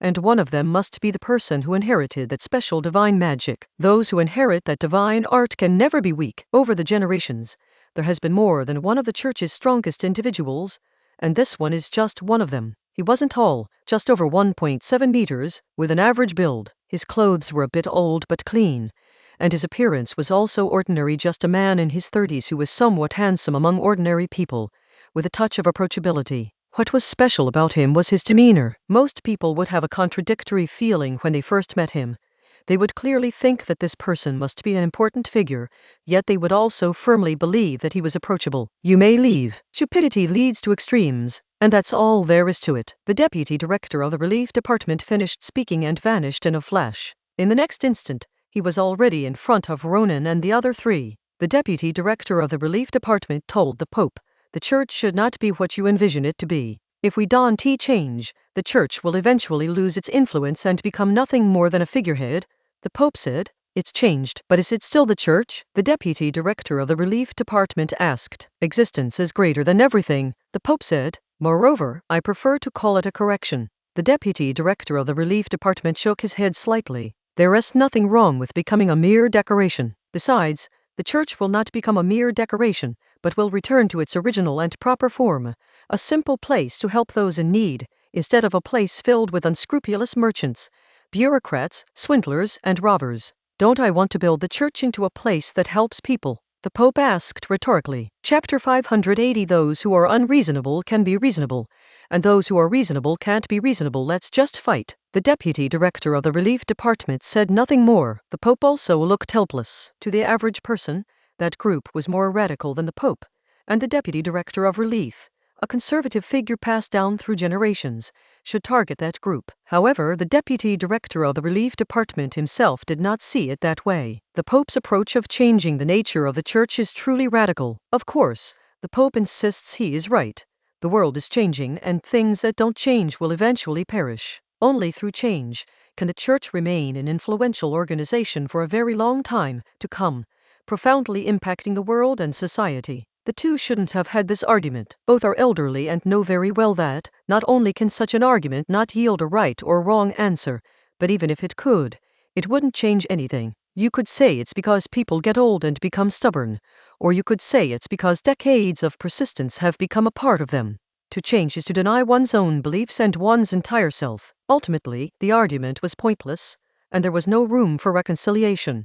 The few words exchanged were merely the old man's occasional ramblings in a fit of emotion. Ultimately, it will come down to physically eliminating the other party. "This is none of your business. You can leave," the deputy director of the relief department said to Ronan and Dinia. "I also wish it had nothing to do with us," Ronan said, "but unfortunately, that is not the case." It wasn't that the Pope's somewhat idealistic plans moved Ronan, nor was it that the benefits he hadn't explicitly stated made Ronan reluctant to give them up. It mainly revolves around what the Pope said, which can be seen as a social experiment in dealing with religious issues. "Really? That's a shame." The deputy commander sighed slightly, but there was no anger or worry on his face. "I thought you were going to give this young man some advice," Ronan said with a smile. "Are you young?" the deputy commander asked in return. Ronan fell silent. He had no interest in arguing with the old man. He had already figured it out.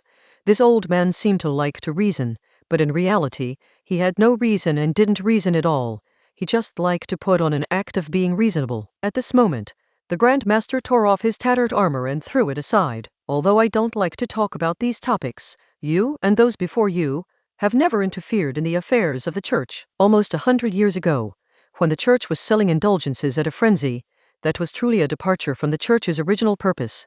Yet your predecessors didn't intervene. Now, even if the Pope's reforms are for the good, or even if he makes the church worse, it doesn't prevent people like you from continuing to help those you believe need relief and assistance. None of this will affect you or what you want to do, will it?" "Yes," the deputy director of the relief department answered. For a magician of his extraordinary skill, and for someone with such a special position within the papacy, neither who the Pope is nor what the church becomes can affect him or what he wants to do. But they are them, and I am me. What His Holiness the Pope wants to do is to gradually make clergy no longer clergy. That is my understanding. The deputy director of the relief department changed the subject. "You care about such empty fame?" the commander asked rhetorically. "It's not just an empty title, nor does it concern me personally.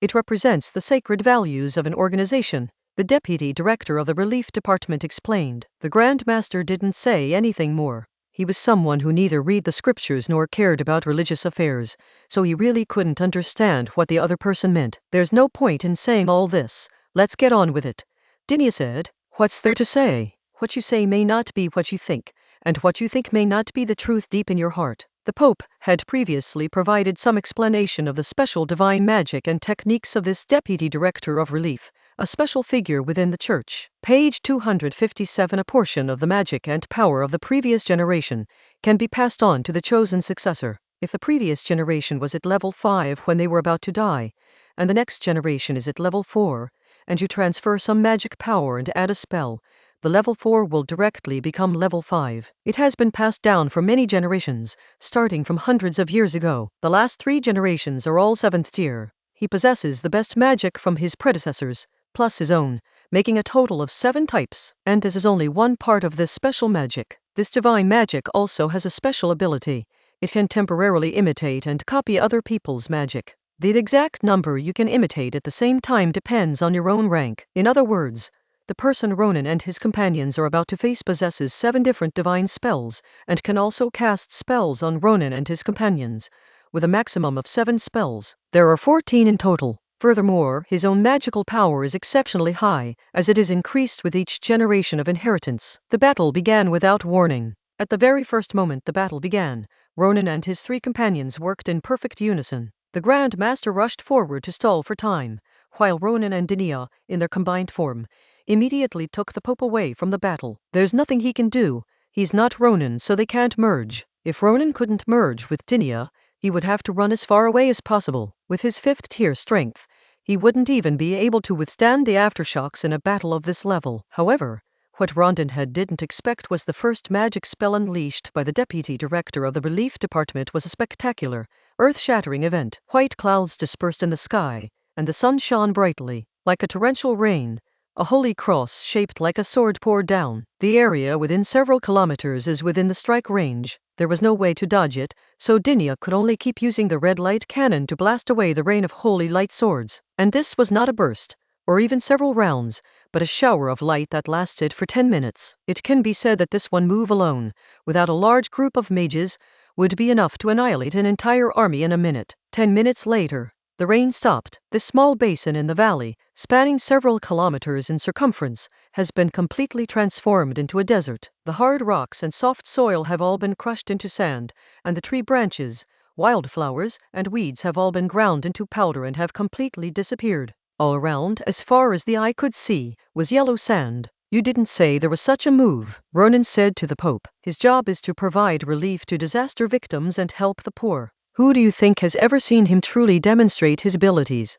The Pope retorted with a grim expression. What we should be concerned about is why he turned this place into a desert. Dinia said, the 10-minute-long shower of light did not actually cause them much harm. Creating such a grand spectacle and altering the terrain, it couldn't have been just for show, could it? Normally, this is setting the stage for the magic to come. From now on, you'll probably have to take care of yourself.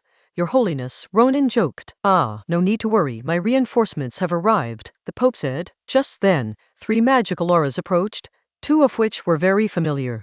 Giovanni and his old flame, the doll witch, but this water elemental mage seems to have really bad luck, encountering the desert again. Dinia glanced back. Then we can rest assured. It's time to move, Ronan. Chapter 581. Heretics are the most hateful. Absolute defense and absolute offense.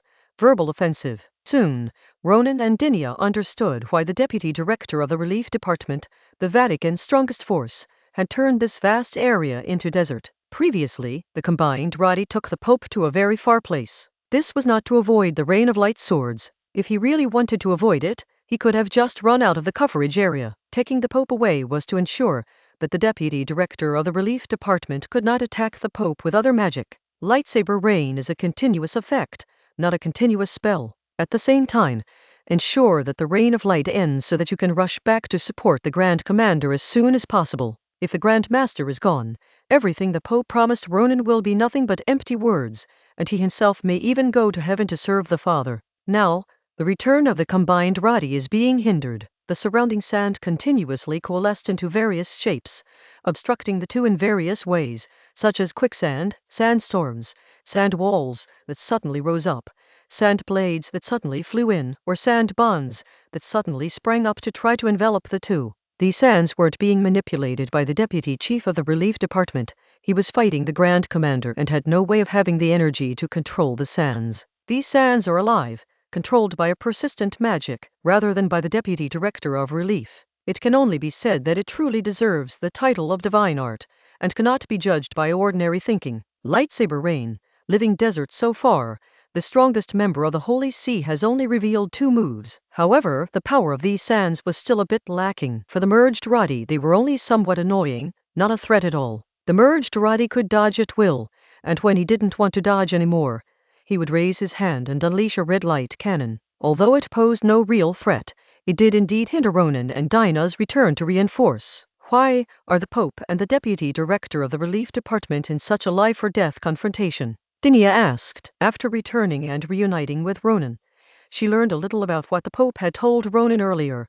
The Pope wanted to use the Church's organizational capabilities to help establish a third-party oversight body composed entirely of civilians. Regardless of his secret plans or hidden motives, on the surface, he was helping a large number of powerless and voiceless lower-class civilians. On the other hand, although I don't know this Deputy Director of Relief well, judging from his words alone, he also strongly advocates helping the common people and deeply abhors the corrupt state of the Church. What is the source of conflict between these two? Like the Grand Master, Dinia was filled with doubt, not understanding how things had escalated to such an irreconcilable point.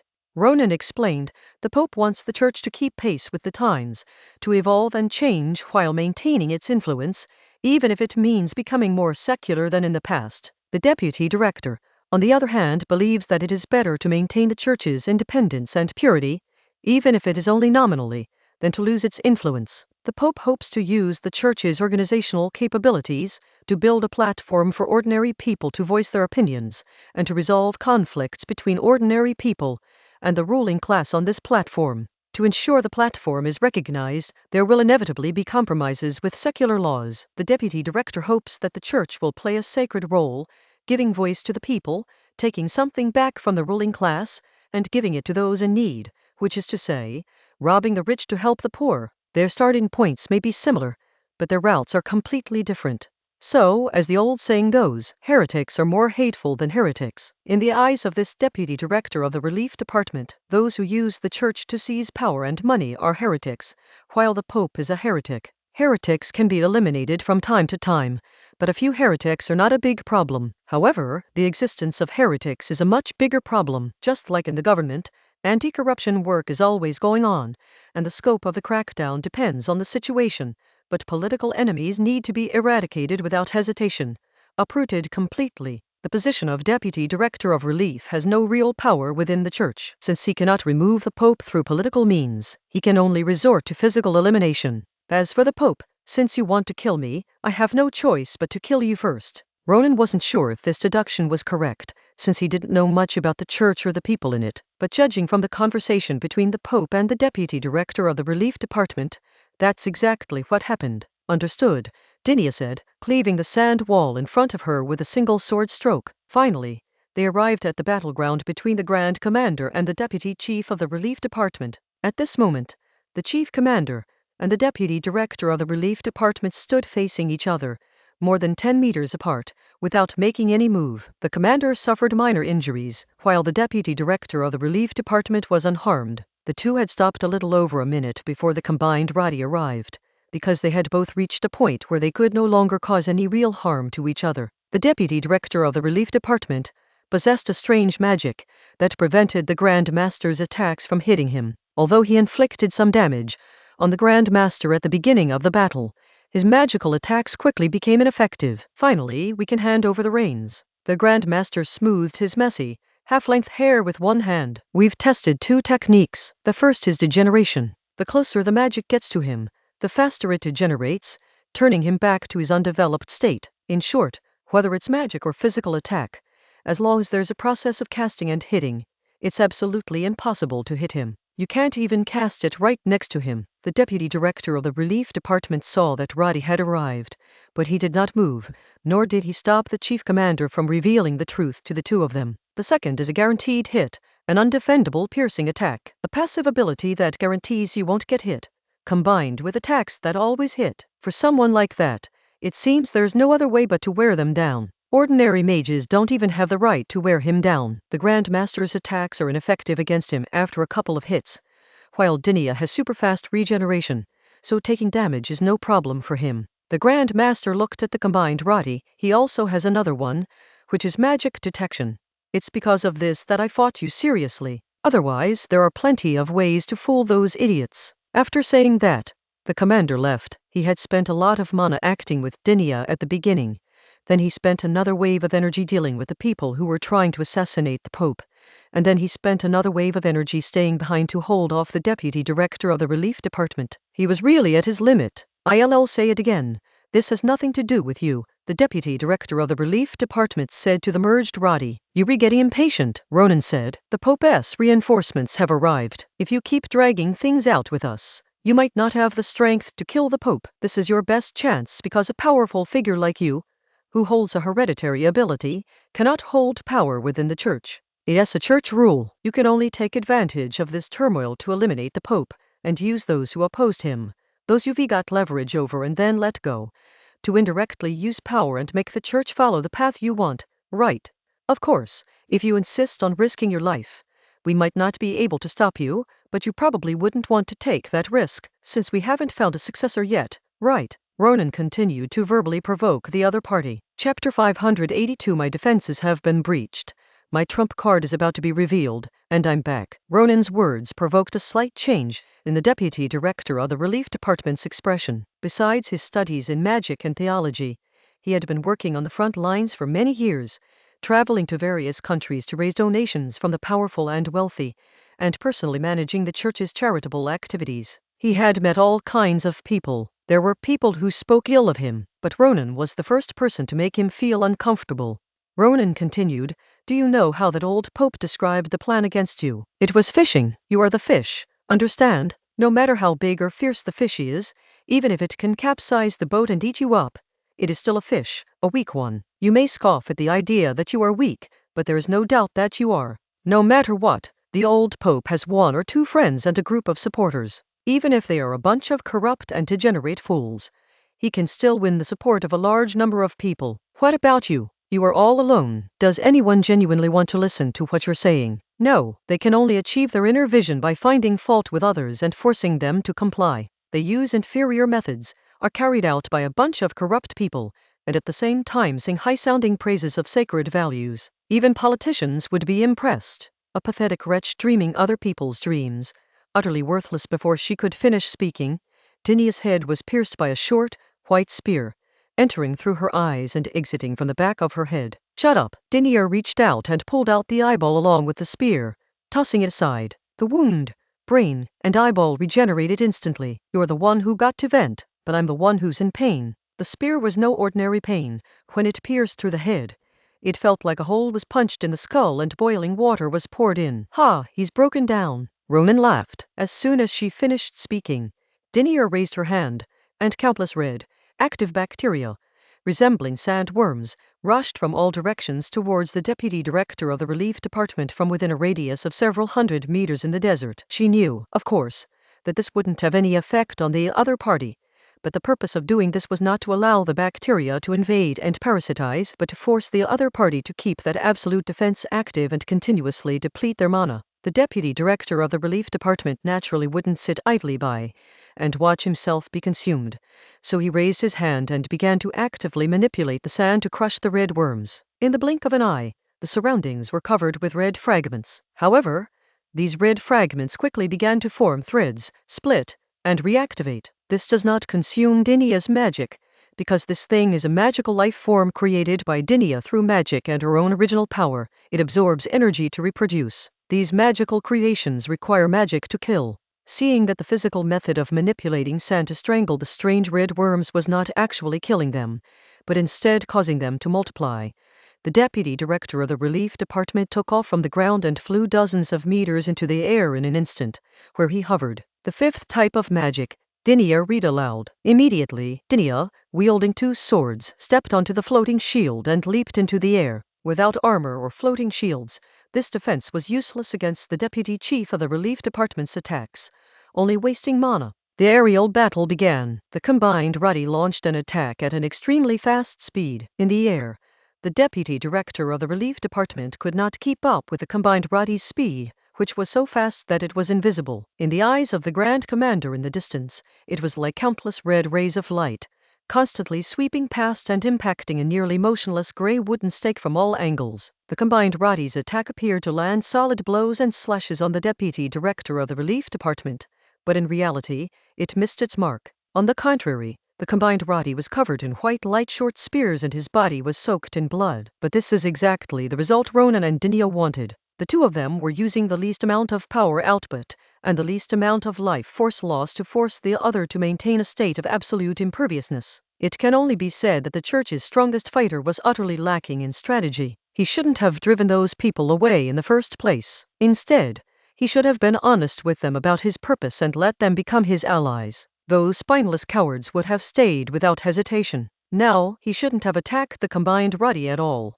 He should have just stood there, ignored the attacks, and let himself be beaten. But he drove the group away and continued to attack them. This person is incompetent with people and incompetent with tasks.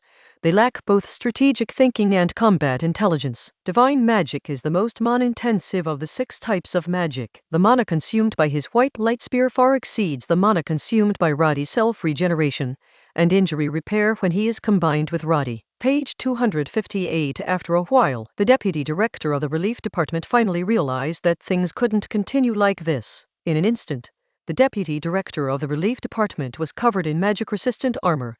A long sword appeared in his hand, and he stood on a floating shield. He completely replicated Ronin's 3 magical abilities: sword, shield, and armor. In the blink of an eye, the battle situation changed. Previously, red rays of light were crisscrossing in the air, impacting a grey wooden stake that looked like it wouldn't move at all. Now, it was 2 orbs of light, one red and one grey, with long tails of light, constantly colliding in the air. Dinia couldn't help but be surprised. She and Ronan were in a combined state and had gone through many joint exercises and battles to be able to use all of this so freely. But the other party was using such magic and such a fighting style for the first time, yet there was not the slightest hesitation or discomfort. It must be magic, Ronan said. Even the most adaptable person needs time, while the other person has already gone through an adaptation period and can master everything skillfully in no time. If this kind of instantaneous mastery is also a kind of divine skill, not counting the one that detects human mana, and including the previous light sword rain, sand control, light spear that never hits and always hits, and flight technique, that's already 6. There's one more left, and the trump card will be revealed. Just then, the deputy director of the relief department stabbed the combined Roddy with his sword. In an instant, Roddy's armor shattered and half of his body exploded. This is the Grand Master's magic. The same attack damage increases exponentially. The first attack could be blocked, but the next attack exceeded the defense limit. Before the combined Roddy could react, he was struck by a powerful backhand punch, and his entire body plummeted straight down from the sky like a cannonball. The moment he hit the ground, it exploded like a sandstorm, creating a huge crater in the sand. For a moment, flying sand scattered several meters high. Before the dust kicked up by the impact could even settle, short light spears, like a machine gun, rained down like pinpoint storms, covering the entire area. Thud, thud, thud, thud, thud.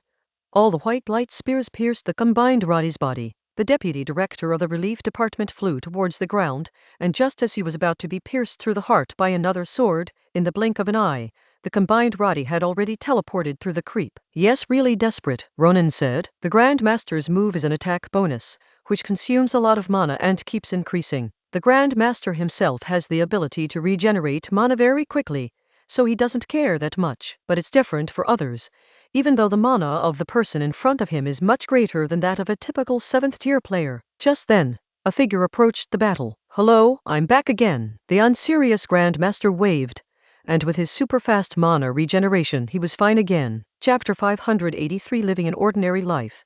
The Meaning of Living. A New Short Journey. Dante Gerard, 75 years old, inherited a special divine magic passed down only by the church, and is now the deputy director of the relief department. He was born in the special city of Leyte in the southern part of the kingdom of Foes, a fellow townsman of Ronan. My father was a shoemaker, more than 60 years ago, when he was not yet 10 years old.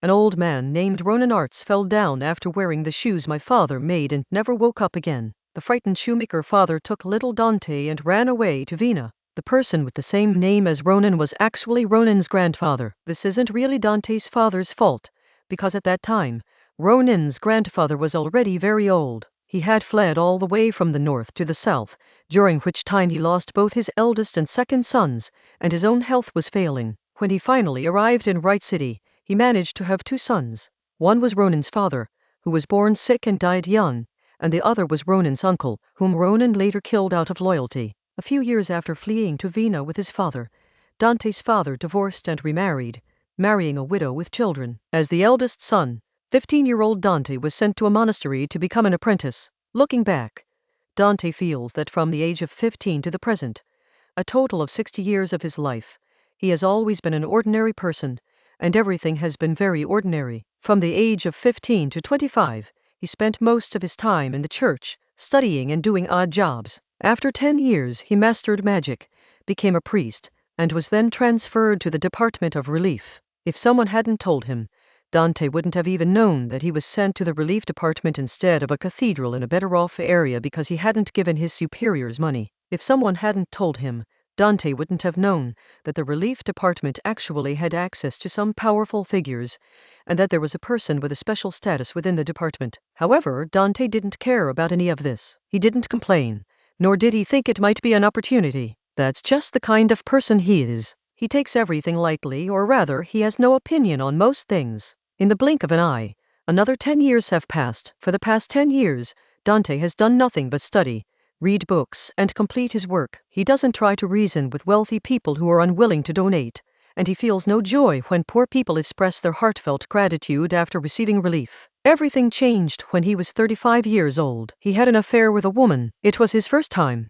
The relationship lasted a month, then ended when the woman got married. He felt no particular guilt, nor did he dwell on it. He had never been a celibate ascetic. For decades, he had often read such books and masturbated. He didn't dislike it, but he wasn't addicted to it either. In the same year, he became one of the 3 disciples of that special deputy commander. He himself didn't know why, because whether it was magical skill, work performance, or even moral character, he couldn't be considered outstanding. Perhaps some people don't value these things, but people always have preferences, and he really didn't understand what this person valued in him, because he himself couldn't find any special characteristics in him.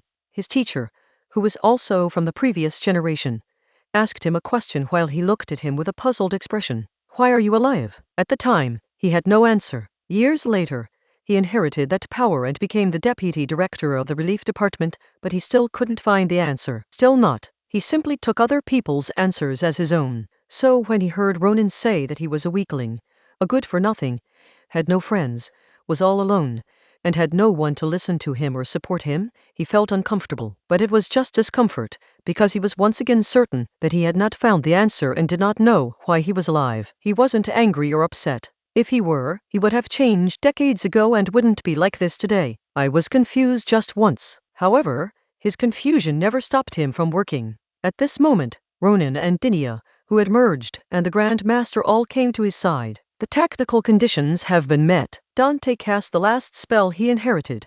In fact, the spell that detected other people's mana was just a byproduct of his current spell. His magic is a lock-on attack. When it locks on, it can read the opponent's magic power and magical information. From the beginning, he hoped to achieve a situation where Dinia, the Grand Master, was close to him, while his target, the Pope, was far away. The combined strength of Roddy exceeded his expectations.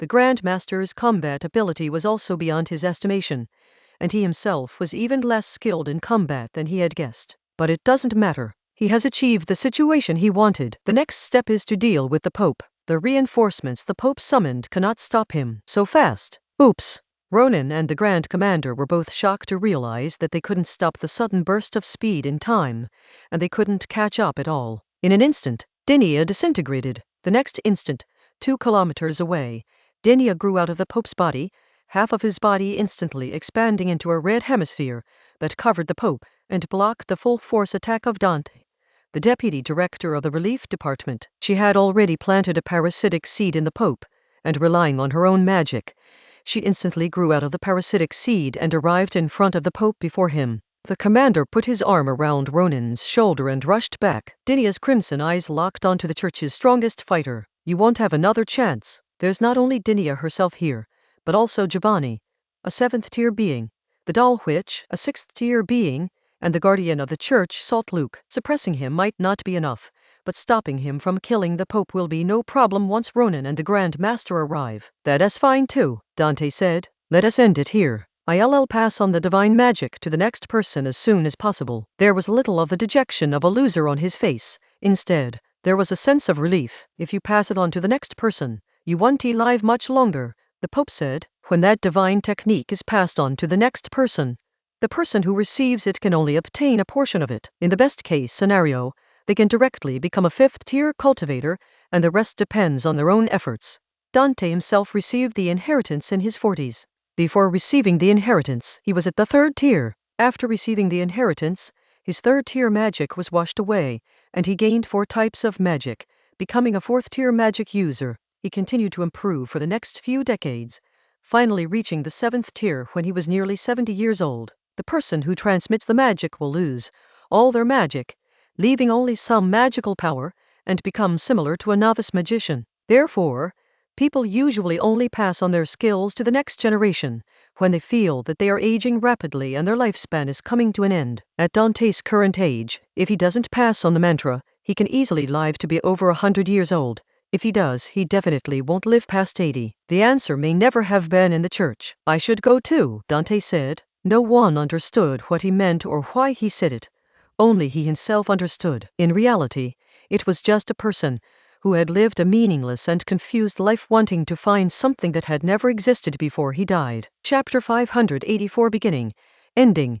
The Holy Son's left arm. Ronan had neither guessed the beginning nor the end of his trip to the Vatican. He had assumed that the Pope would simply make empty demands for the kingdom of foes to stop its attempts to seize control of the Western continent and undermine the foundations of the old church. Demanding huge benefits from people with empty words seems absurd, but it's normal in the church because everyone in the church gets a share, no matter how small. If he doesn't agree, Ronan will use the church's armed forces as a threat, which is a scenario Ronan had anticipated. He never expected that this relatively unknown Pope would not mention the international situation or the power of the church at all. Instead, he spent most of the day discussing principles, economics, human nature, and society with Ronan, and actually wanted to implement reforms and even intended to get Ronan's cooperation. And we won't let him work for nothing. This is hardly like something a religious person would do, since religious people are used to taking free meals and freebies for granted. The deal he offered was quite substantial.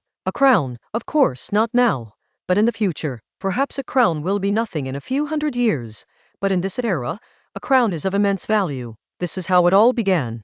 What followed was a complete breakdown. Ronan was suddenly stabbed, his hand was severed, and he was surrounded by a group of mages. Dinia was also surrounded in the same way. All of this was part of the Pope's plan, and the purpose was not to deal with these radical opponents, but to catch another big fish. Ronan and Dinia managed to handle the situation without any prior knowledge, but the Pope himself almost made a mistake. Then, the big fish, the church's strongest force, arrived. In the end, Ronan figured that since the deputy director of the relief department was no longer able to kill the Pope, he would probably run away. After all, if he wanted to run, no one could stop him, and if he did, the church wouldn't investigate. The fact that the top combatant failed to assassinate the Pope and then ran away was something that couldn't be made public.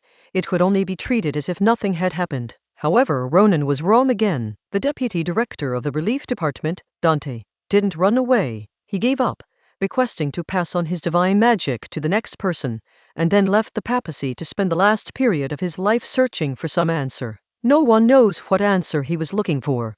That's how things ended. 2 days later, Ronan and Dinia were invited into the place where the Pope usually resided, a very spacious and empty place. Ambrina's palace was several times larger than this one, but it had all sorts of facilities and rooms, and many servants. Meetings were held frequently, and people came and went. There were also 1 or 2 banquets every month, making it very lively. This place, on the other hand, was extremely desolate, like a sacred, enormous prison. The Pope is the only prisoner here. The Pope disappeared for a while, then came back with a rectangular box, accompanied by a thin, old-looking man with slightly uneven eyes. The Pope pointed to the thin man beside him. He is Paul, a man who is dedicated to the study of immortality, but his main job is fitting people with prosthetics. Ronan suddenly remembered something and smiled awkwardly.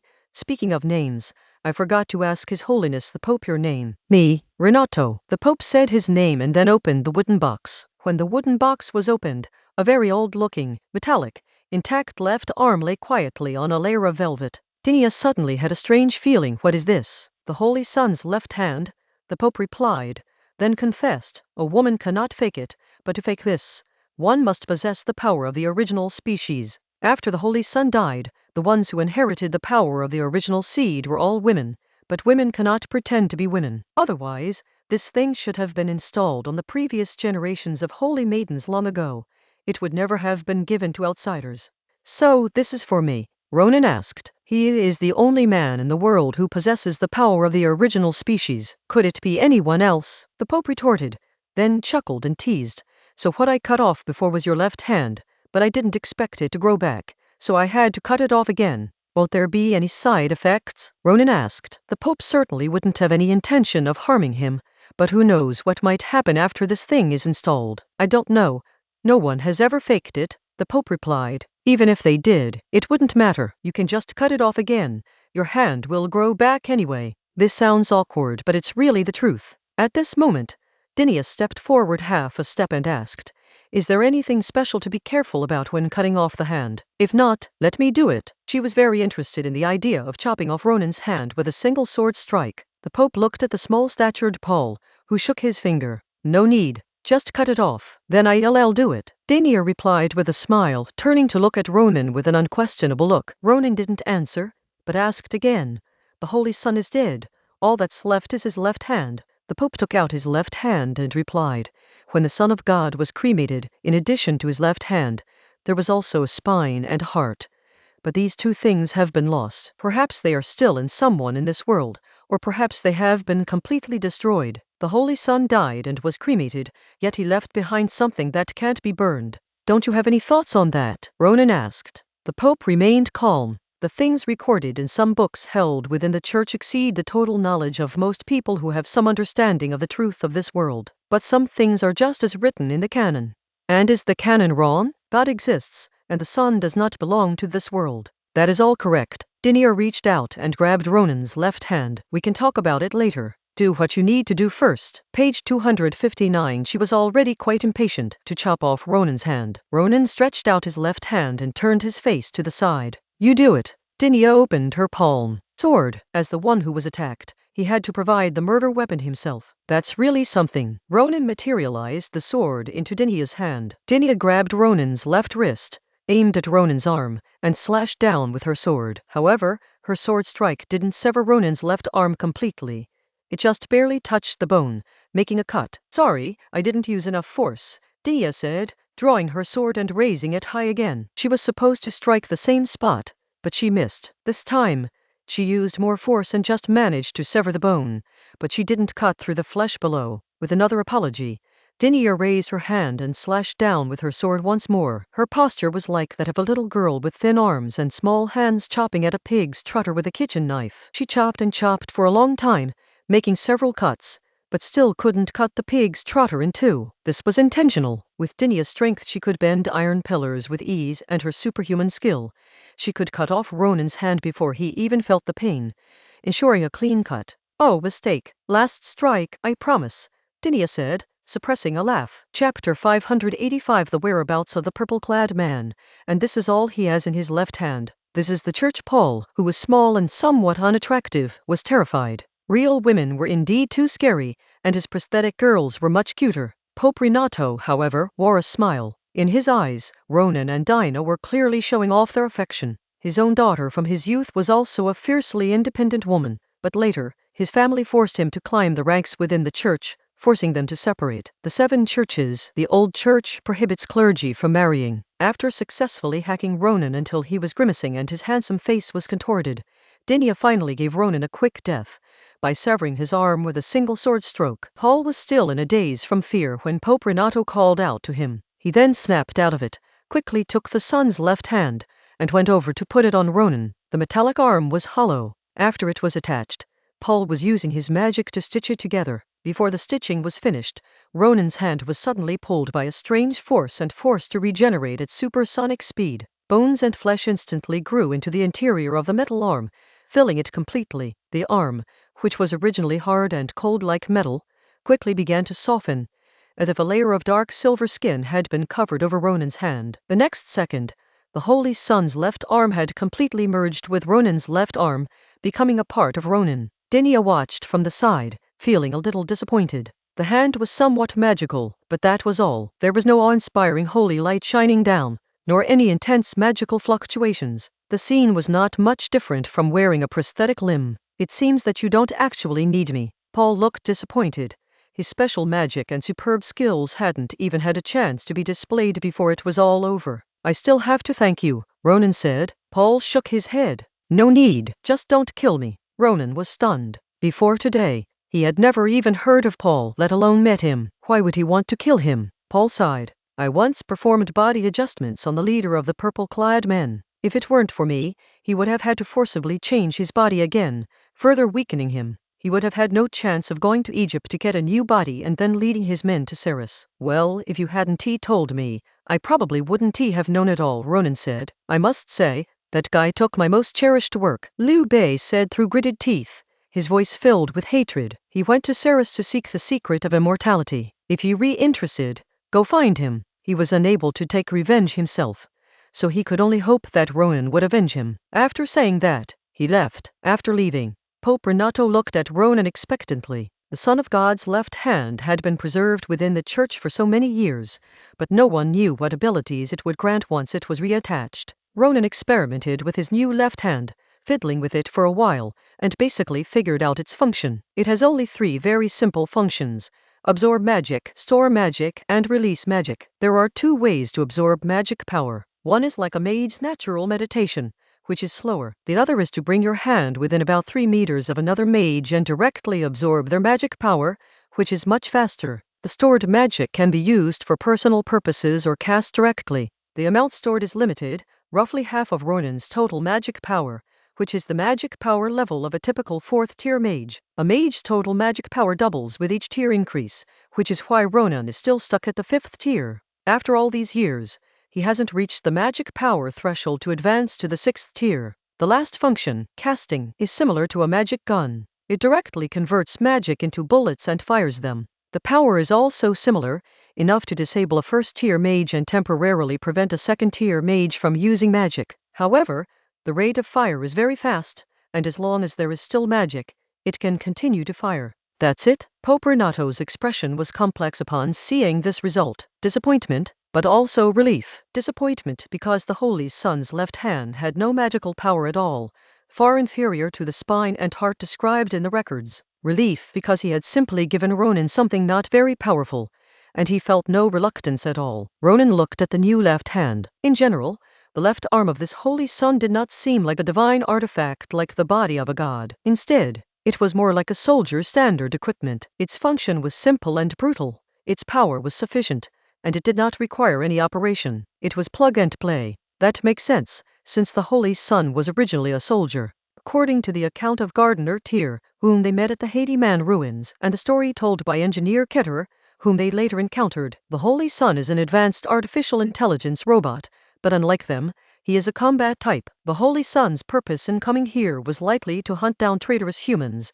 those who joined the revolution with artificial intelligence. However, when the Holy Son arrived in this world, the otherworldly beings had already returned. But whether they actually returned is unclear. After all, the AIs that remained in this world only knew that their leader and comrades had left through a closed passage and never returned. Regarding the Holy Son, it's unclear whether there was a problem when he came to this world, or if there was a problem before he came. After taking the original seed stored with Gardener Tyr, he stayed in this world and mingled with the humans. His closest relationships were with 7 people who were both friends and disciples, and they developed a set of doctrines. The year he died was the 1st year of the Holy Calendar. More than 100 years after his death, the 7 Saints sect was established by the disciples and descendants of the original 7 people. The truth of history has been buried forever in history, and no one knows it. After saying goodbye to the Pope, Ronan and Dinia left. Outside, they encountered the Grand Master. I'm about to leave, and I haven't even introduced myself yet. I'm Friedrich Schmidt. The Grand Master simply stated his name and extended his hand, without giving his full name. As the inheritor of another power of the Holy Son, He was naturally a nobleman and a born magician, so his full name was incredibly long. Ronan and Dinah shook hands with him and introduced themselves as well. Speaking of which, as the one who inherited that power, shouldn't you be the one summoning? Ronan asked curiously. According to the Pope, the power of the Son of God is passed down to the most recent newborn after the death of the previous one. To ensure that the new successor is at least a magician, a natural-born summoning magician is usually brought in. It has mutated. Maybe it has because I am too devout, so it has turned into divine magic. Ha ha ha. The Grand Master laughed as he spoke. Actually, thinking about it carefully, a man like me who is only good at comforting lonely ladies is indeed more devout and pure than most people in the church. Ha ha, maybe. Ronan laughed along. To be honest, if the Grand Master is only involved in having affairs with married women, his lifestyle is actually cleaner than that of most people in the church. This is the church. Chapter 586, An Internal Strife. All plagiarized from Ronan. A candidate for princess. In September 1603, a rebellion broke out in the Rhine region, and the suppression began. These rebels claimed to be advocating for national self-determination and the development of freedom, but few people responded to their call, because these leaders were actually lower and middle-ranking nobles in the Rhine region who had been stripped of their power, along with merchants and small landowners who had lost their favor. Under Ronan's policies, there were certainly complaints from the local lower classes, but the basic problems of food and clothing had been solved. Apart from the villagers and the hooligans and scoundrels in the town who did not farm or have proper jobs, no one else was willing to openly support them, but they could still provide some resources in secret. After all, deep down they still disliked the French and wanted them to leave. However, even if the French left, the factories and farms had to remain. Typically, I don't support these radical and violent people. I don't think these rebels represent the bad guys in our society, but if the bad guys can get some benefits, I'll get a share too. Ronan and Ambrina's idea was to resolutely kill the entire family of the rebels, while adopting a lenient attitude towards the small farmers and workers who were openly ignored, but secretly supported. Meanwhile, the central government received a report from the colonies that a rebellion had also broken out there. This had happened a month earlier. Ronan asked two former students, the caste-based indigenous federation founded by O and the city-state founded by Chip, which was ruled by rag slaves, had joined forces to wage war against the colonies. The reason for the war was that the foe's colonists had brutally massacred hundreds of innocent indigenous people. Of course, this is all nonsense, whether it was the corrupt and comprador Obama, or the outwardly traitorous, but actually ambitious Chip. Neither cared about the lives of the few people below them. The reason they launched the war was because the colonizers had exploited them too much over the years, and they wanted to express their attitude. In October, Villa and Wayland made peace. Because of Chip, the war he started had a chain reaction. Rebellions have also broken out in Wheeland and the colonies of Villa, and it is necessary to quell them. Unlike Ronan's original timeline, this world's native inhabitants include superhumans, and fewer people have died from infectious diseases. Although it is still colonized due to the disparity in military strength, the number of native inhabitants is considerable, and if they were to cause trouble, it would be quite a problem. Also in October, Suleiman and the empire made peace, as did the imperial emperor and the Protestant princes within the empire. Suleiman the Elder ceased hostilities because the old sultan had died, and a new round of bloody infighting among the princes had begun, leaving them with no extra strength to fight the empire. Even in the age of firearms and cannons, Suleiman the Elder retained this tradition. Once the old sultan died, the princes would kill each other until only one remained, the new sultan.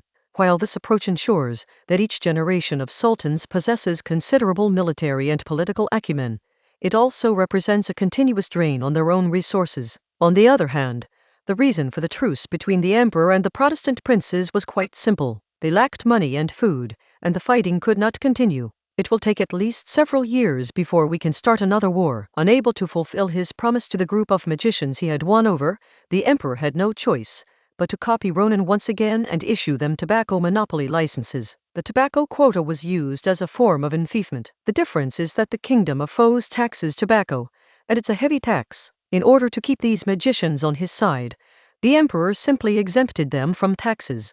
Aside from these warring countries, other countries are all different in their own way. After the Netherlands became a republic, the people's wealth had just been ruthlessly plundered, and everyone wanted to try their luck at sea. Now, they were going all out to develop maritime trade, showing a strong tendency to take over the position of Villa in East-West trade. The Kingdom of Belgium, which split from the original United Kingdom of the Netherlands, also followed the example of the Kingdom of Fas by exchanging land for shares in an attempt to concentrate its national power and do something big. Twits, this mountainous country has completely abandoned its neutrality, as if afraid that people wouldn't know it's a neutral nation. It has begun to resemble the Swiss economic model of the original Ronin timeline. Years of war, as well as the internal purges carried out by various countries in order to unify their national power, have turned it not only into a transit hub, but also a place where many powerful and wealthy businessmen have transferred some of their assets. Benea continued to work as a middleman, selling his counterfeit Eastern goods and still making money, but the military strength was indeed getting worse and worse.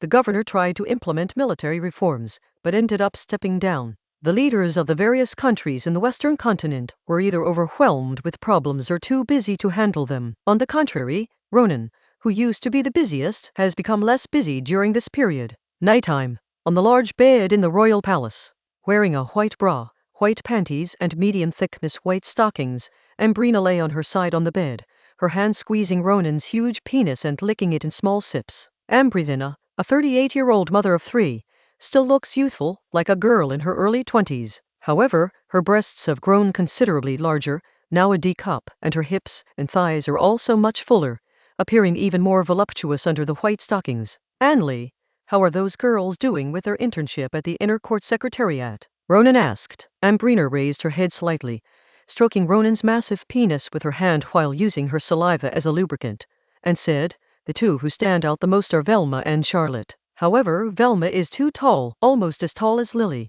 I feel that Lucian doesn't like her very much. You know, Lucian has been inexplicably a little afraid of Lily since he was a child. Charlotte, on the other hand, is very beautiful and gentle, and quite good at socializing. She seems to get along well with everyone else." "How is Erica?" Ronan asked again. "Mrs. Antari said it was a bit rash," Ambrina replied. "Charlotte won't do. Her father was one of my old subordinates, and politically he is part of the Southern faction." "The Southern faction can be in power," Ronan said. "A new emperor brings a new court. Perhaps other rulers like to leave behind loyal ministers to their descendants, but Ronan didn't want to bring his son a group of people who needed to be purged." "That is true," Ambrina nodded. "Then should we choose Erica? She wants to sleep with Lucian, but not as queen. Her military connections are too deep. We need her, but being queen is too dangerous," Ronan said. The series of victories had given the military of the Kingdom of Foes a great deal of satisfaction, and these people would not be content. If one of these people were a relative of the emperor, Ronan felt he would likely lose control of his son. "So, you think Verma is a good candidate?" Ambrina asked. Ronan gently stroked Ambrina's head. "It could be her, but it's not a must. As long as she's from a common background and has no special connections, it'll be fine." Ambrina gave a soft hum and climbed onto Ronan. With just one look, Ronan understood. He put one arm around her back and kissed her, while giving each other a wet kiss. Ambrina pulled down her panties, grabbed Ronan's huge penis with one hand, and inserted it into her already soaked vagina, followed by a satisfied moan. While lying down, Ronan gently arched his back and used his other hand to draw circles on Ambrina's anus. Ambrina's toes immediately curled up inside her white stockings, causing the stockings covering her feet to wrinkle. Chapter 587. You wouldn't believe it. The old methods don't work. She meets the conditions more than half an hour later.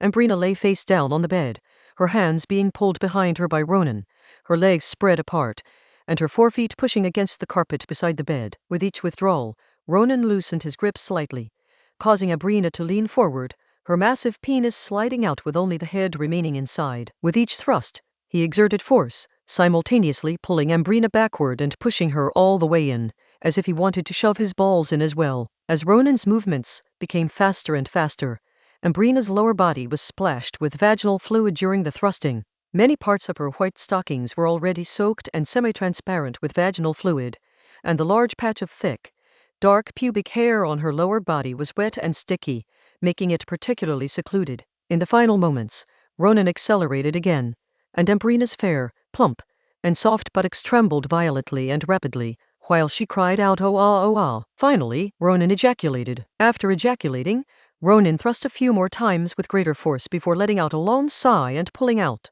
After lying down for a while to recover, Ambrina got up and sat up. Ronan stood on the bed in a horse stance, and Ambrina grasped the limp penis with both hands, her eyes hazy as she used her mouth and tongue to clean the remaining fluid off it. Then the two lay on their sides, embracing each other, and gently caressed one another. Ambrina pressed and stroked Ronan's chest muscles with one hand, her chubby legs, in white stockings draped over Ronan's waist, and kept rubbing against him. Suddenly she lifted her up and said, "By the way, Ronan, there's something you know." Ronan ran his hand back and forth between Ambrina's soft, fleshy buttocks and her white stockinged legs, asking, "What is it?" Even though there were only two people in the large room, Ambrina lowered her voice very much. "That boy Yinky, she has that kind of feeling towards you. You understand?" "No way," Ronan said. Ambrina reached out and gently pinched Ronan. "Everyone else noticed, except you." Page 260. What? An old man like me who's involved in politics actually has little girls who like him. Shouldn't they be infatuated with sunny, handsome young men or dashing noblemen? Ronan asked awkwardly. To be honest, Ronan didn't really consider himself a very attractive man. Putting aside his looks, power, wealth, and strength, things that most women like, he wasn't very romantic and didn't know how to sweet-talk people. The only sweet thing he ever said to his wife, Ambrina, was probably, "I'll find a way to get you a crown to wear." As for his superior, his beloved and comrade-in-arms, Dinia, he mostly praised and flattered her, but was actually sarcastic and insincere. The most typical example was his phrase, "Yes, Madam Prime Minister, Pan, Lu, Deng, Zio, Zion."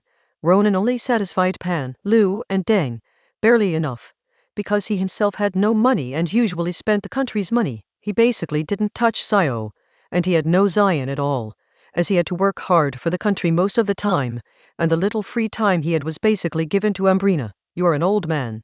That is true, but you don't look like one," Ambrina said, then added meaningfully, "You don't look like one in any way." "That is true, I don't have any generation gap with young people at all," Ronan said with a smug look on his face. "Even if there is a generation gap, it's the reversed kind." Ambrina slapped Ronan's arm. "Don't change the subject. I'm asking you, what are you planning to do?" Ronan replied, "What can I do? It's still the same old story. She's still a child. Maybe she won't be interested anymore when she gets older." Ambrina's lips curled into a smile as she teased, "Your old method has never worked." Ronan treated Alina, Alice, and Grant in the same way at first, but in the end, they all became his women. "So, Annalie, what do you want to do? Should I clearly reject her?" Ronan asked. Ambrina looked thoughtful. "Actually, I think she's quite good. Anyway, we'll retire in a few years and then head east, won't we?" Are you encouraging me to seduce a kid?" This Ronan didn't know what to say for a moment. Ambrina scratched her teeth. "She's 16. I was about the same age, and you already hooked up with me, didn't you?" "Annalie, to be honest, you were the one who seduced me," Ronan corrected her seriously. Ambrina sat up, looking down at Ronan, who was lying down. "Ronan, it's not too late for you to correct your erroneous statements." Ronan shrugged. "To be honest, you were the one who seduced me." Ambrina kicked and punched Ronan, saying, "I am the king, and everything is decided by me." Ronan was amused by Ambrina's childish behavior. "All right, your majesty, it was this shameless scoundrel of mine who seduced you." "TCH, that's more like it." Ambrina gave a smug smile, but the smile quickly disappeared. "Ronan, I'm telling you, Yinky is actually very lonely. She's a Sarisian living in a foreign country. Don't be fooled by how well she gets along with Lily and Ine. Lily doesn't really consider anyone a friend. If I had to say, her only friend is you, her father. And Ine, she'll get married sooner or later. Besides, are you really willing to see another man take her away?" "Oh, am I that kind of person?" Ronan asked back. "You are," Ambrina said with certainty. "Over the years, you've actually had thoughts about many women, actresses on stage, noblewomen who come to parties, ladies who accompany their husbands, seamstresses who make clothes for me, violinists, female executors of the Ministry of Magic, maids in the palace, and even some girls from noble families in the countryside that you happen to meet when you re out. As soon as I see the way you look at them, I know that you want to lift up their skirts, lift up their legs in stockings, and make them never, ever forget your thing. But you've never had any deep contact with these women. At most, you've just exchanged a few greetings. That's because you have this problem. You have to have feelings before you can have sex with them. But you have very high standards. You won't develop feelings for women who you think are just troublesome and can't help you, and who can't communicate with you, except for having sex with them." Ronan smiled. "Annalie, You really do know me best. I am your only wife, of course, Ambrina said proudly, then added, she meets those criteria, doesn't she? Ronan smiled. Could I say no? Ambrina breathed a sigh of relief. All right, I approve. Oh, then I must thank your majesty for your great kindness, Ronan said with a grin. Ambrina kicked Ronan but didn't pull her leg back. With her chin held high, she said condescendingly, your majesty is itchy. Understood, your majesty, Ronan said, getting up and spreading Ambrina's legs apart. He then probed Ambrina's vagina with his tongue and began to stir, relieving the itch for his good wife and good emperor. In no time, Ambrina pressed her hands down on Ronan's head, clamping her fair and plump thighs tightly together, placing her feet on Ronan's back, her instep straight, and her round toes inside her white stockings digging inwards as if she wanted to pry through the thick toe area of the pink and white stockings. While Ronan diligently licked, stirred, and sucked, he grabbed Ambrina's soft thighs, which were encased in white stockings, with both hands and squeezed and kneaded them forcefully. Chapter 588 The Third Dynasty, Past and Present.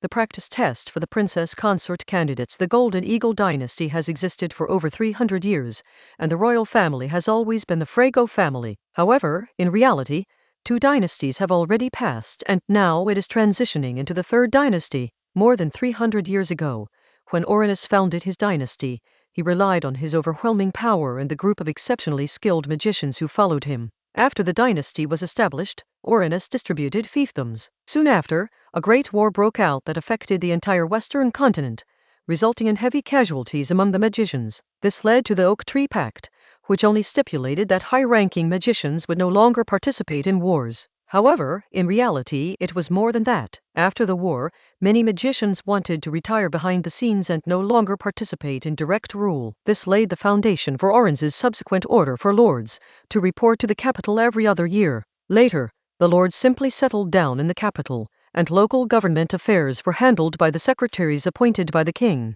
However, during this period, the lords still had land and soldiers. Although the central government had begun to have many bureaucrats, major national affairs were mainly decided by the king and the lords of the capital. Of course, given Orance's authority, no one dared to really consult with him. In reality, he had already established a dictatorship by then. For the next 100 years or so, the central and local bureaucrats of the Golden Eagle dynasty worked together to continuously weaken the lords' control over the localities and centralize power. However, the subsequent kings, regardless of their personal abilities or governance skills, were far less energetic than the founding monarch, Orin. One person simply could not handle the affairs of a country. It should be noted that the kingdom of Fas at that time was still an agricultural country practicing a manor economy. Even a king who grew up in the palace and rose from crown prince to monarch couldn't handle this. Lawrence's father was the epitome of the opposite, obsessed with art, living a life of unbridled extravagance, with hundreds of lovers and multiple divorces and marriages, yet he neglected state affairs. The entire capital was immersed in an atmosphere of hedonism, and housing prices were frighteningly high. Even magicians couldn't afford a house. They even believed that the country had become very prosperous under their leadership. But in reality, the finances were already strained, and the military was in dire need of support. Later, the capital was besieged by a coalition of several countries. He fled in panic but died by the river. After Lawrence, the king's second son, turned the tide, he changed the country's system. He regranted fiefdoms, granting many people real fiefdoms, but most of them had very small fiefdoms. Meanwhile, he stripped the major noble lords of their military power. Lawrence didn't actually like governing. He preferred academic research, so he established the position of prime minister, along with a secretariat to assist the prime minister. The current bureaucratic system was basically established by Lawrence back then. He himself disliked authoritarianism and did not believe that his descendants would be able to wield it effectively. Under the system established by Lawrence, the secretaries of the secretariat received various documents from different departments and localities. After processing them, they divided them into important and unimportant documents and handed them over to the Prime Minister. For unimportant documents, the Prime Minister would write down his opinions and give them to the King for his instructions. For important documents, the Prime Minister would bring together the ministers and ministers from the relevant departments to discuss them with the King at a Royal Council meeting. Once the agreement is reached, let the relevant departments and localities implement it. That's basically how the whole country operates. Now that Ambrina is in power, Ronan has implemented some reforms, including creating an inner court secretariat. The inner secretariat receives and condenses the various official documents, such as letters, reports, applications, and opinions,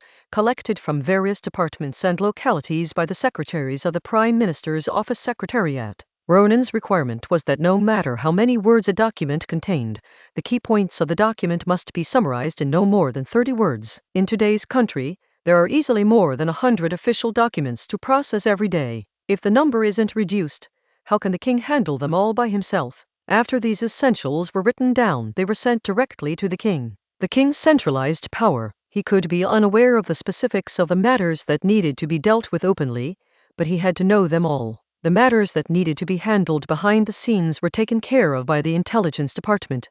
Getting the details straight and developing a plan is the job of the entire Prime Minister's office, led by the Prime Minister and the First Secretary, which consists of hundreds of people. The candidates for princess, who are studying while interning in the Inner Court Secretariat, are now tasked with writing summaries. This was necessary training, and it also allowed them to begin to understand how the entire national system operated, as well as the situation in various departments and localities. After all, one of them would eventually succeed Ronan as the king's consort and chief secretary. Ronan doesn't expect his successor to be like him, but at least he should understand the rules, the game, and be up to par. It takes considerable skill and comprehension to clearly articulate the main points of a matter within 30 words. As for writing well or brilliantly, don't expect that. A teenage girl can't possibly have that level of skill. Ronan read some of what these girls had written in recent months. At first, almost everyone was terrible. Probably only they could understand what they had written. Recently, a few have reached a passable level. This progress is due to their own learning ability and the training they received from good teachers. Most of these girls came from commoner backgrounds, but none of them were ordinary commoners. Even the worst of them came from middle-class intellectual families, like Alice and Grandin's family back then. We can make it a bit more difficult for them. Ronan instructed Madame Antari, who is now in charge of the Inner Court Secretariat. Mrs. Antari understood and asked, "Does that mean they should handle applications from local governments seeking funds from the central government, or reports from state-owned enterprises?" Local requests for funds are all elaborate schemes of playing the victim. When you submit a report to the king, you can't just write a sentence like so-and-so department in such and such place needs so-and-so amount of money, can you? But apart from that, everything else is just the hypocritical rhetoric of those cunning and shrewd local officials. It's difficult to distinguish the truth from the falsehood. The reports from state-owned enterprises were even more elaborate, containing both truth and falsehood. At this point, you had to write a summary. What the state-owned enterprises said was completely irrelevant. What mattered was what the king wanted to see. You had to be able to decipher the king's intentions. Come on, let's show them what level those cunning local bureaucrats and those scoundrels in our country who are in charge of production are at. Ronan replied, "Wouldn't that be too difficult?" Mrs. Antari asked with some concern. "It doesn't matter. Anyway, what they wrote is just for practice. The real essentials are written by you guys," Ronan said. The drafts written by these trainee candidates for the title of princess were not adopted. The outlines that were actually shown to Queen Ambrina were written by the truly qualified court secretaries, such as Lady Antari. Mrs. Antari laughed. "Then their little bit of confidence is going to be dealt another good blow." "That's a good thing," Ronan said. After saying this, Ronan left the Inner Court Secretariat. Before even leaving the palace, Ronan encountered Zhao Yinqi. Chapter 589 Growing Up, revealing his true colors. Animal Farm. Ronan hadn't seen Zhao Yinqi for almost 2 years, and now, the 16-year-old girl had blossomed into a beautiful young woman. It felt slightly unfamiliar. Her long, black hair was styled in a popular way among noble young ladies in the kingdom, with a few wispy bangs on either side of her forehead and a loose, casually styled bun at the back of her head, exuding a ladylike charm. She has an oval face, slightly thick but not bushy eyebrows, almond-shaped double eyelids with bright black eyes, a nose that isn't small and delicate, and slightly upturned lips. She has a small dimple when she smiles. She's pretty, but not quite a beauty, nor is she the pure and lovely type. She's just naturally cute, with a girl next door charm when she smiles. He's about 1.63 meters tall, neither tall nor short. The outfit was also started by an the mischievous monkey, and was a popular style among aristocratic girls in recent years.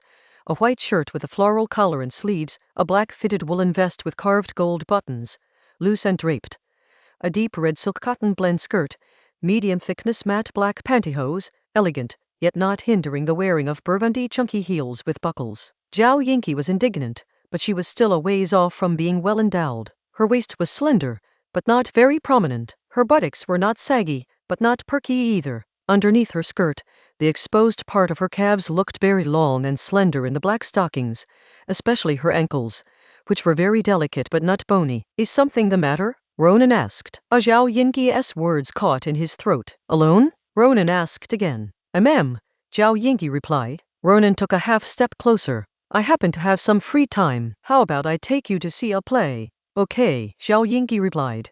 It's still early. Let me take you somewhere to get something to eat first. After saying that, Ronan walked straight towards the palace gate. Instead of using the carriages provided by the palace, they went to a nearby carriage shop and called a carriage. The two rode together in a carriage to the Riverside Tavern, where Ronan and his former Prime Minister Alexander used to meet in private.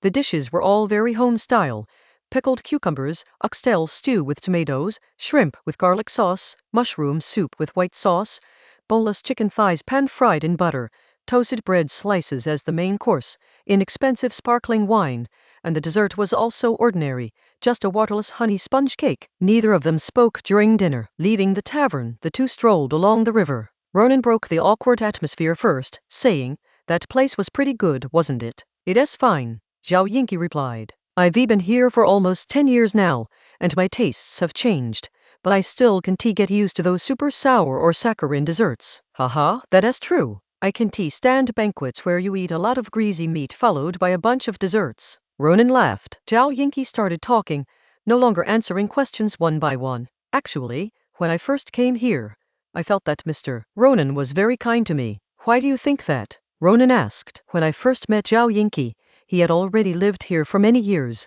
and many of his habits and even his way of thinking had changed. Zhao Yingqi thought for a moment, then suddenly smiled. It's probably the accent. Actually, I've met quite a few foreigners when I was little, some of whom spoke Chinese, but they all had southern accents, which I couldn't understand. But I can understand you. She was born in the north, and her father was a typical northerner. I thought it was because I looked friendly, Ronan joked. Mr. Ronan, you don't look friendly at all. Zhao Yingqi paused for a moment, then continued, You be so handsome that it makes people a little afraid to get close to you. Haha, you scared me. I thought you were saying I look like a monster, Ronan said. After all, to people from your area, my appearance should be quite monstrous. The ugly ones are all monsters, and the good-looking ones aren't. Zhao Yingqi said. You have quite a few ugly people around here. Zhao Yingqi seemed to have completely relaxed and spoke much more casually. This was the kind of cheerful girl who had spent a lot of time with Ine and Astrid. That makes sense. Absolutely makes sense, Ronan said with a smile. Zhao Yingqi suddenly lowered his voice. But some are very special, very beautiful, the kind of beauty that's almost bewitching. Who? Ronan asked curiously. It is Ms. Dinia. You don't know. I was really scared when I first saw her. She is as beautiful as a fairy, Zhao Yingqi said, gesturing as he spoke. His movements were somewhat deliberate. He exaggeratedly gestured Dinia's large breasts in front of his chest, and then gestured Dinia's pert buttocks behind his back. Ha ha ha! Ronan burst into laughter. Zhao Yingqi's face fell, revealing a hint of worry and nervousness. Even her voice became timid. Mr. Ronan, do you think I'm being rude and unladylike? No, I don't think girls need to be so proper, Ronan said, then added, By the way, there is no need to call me Mr. Ronan. It makes me sound like an old man. Page 261. Zhao Yingqi burst into laughter, thoroughly enjoying herself. She didn't know where she got the courage to reveal her somewhat vulgar and rebellious true self. She was conflicted. She secretly hoped that Ronan would reject her. But when Ronan didn't care at all and even praised her, she was so happy, relaxed, and even felt an irrepressible happiness. Mr.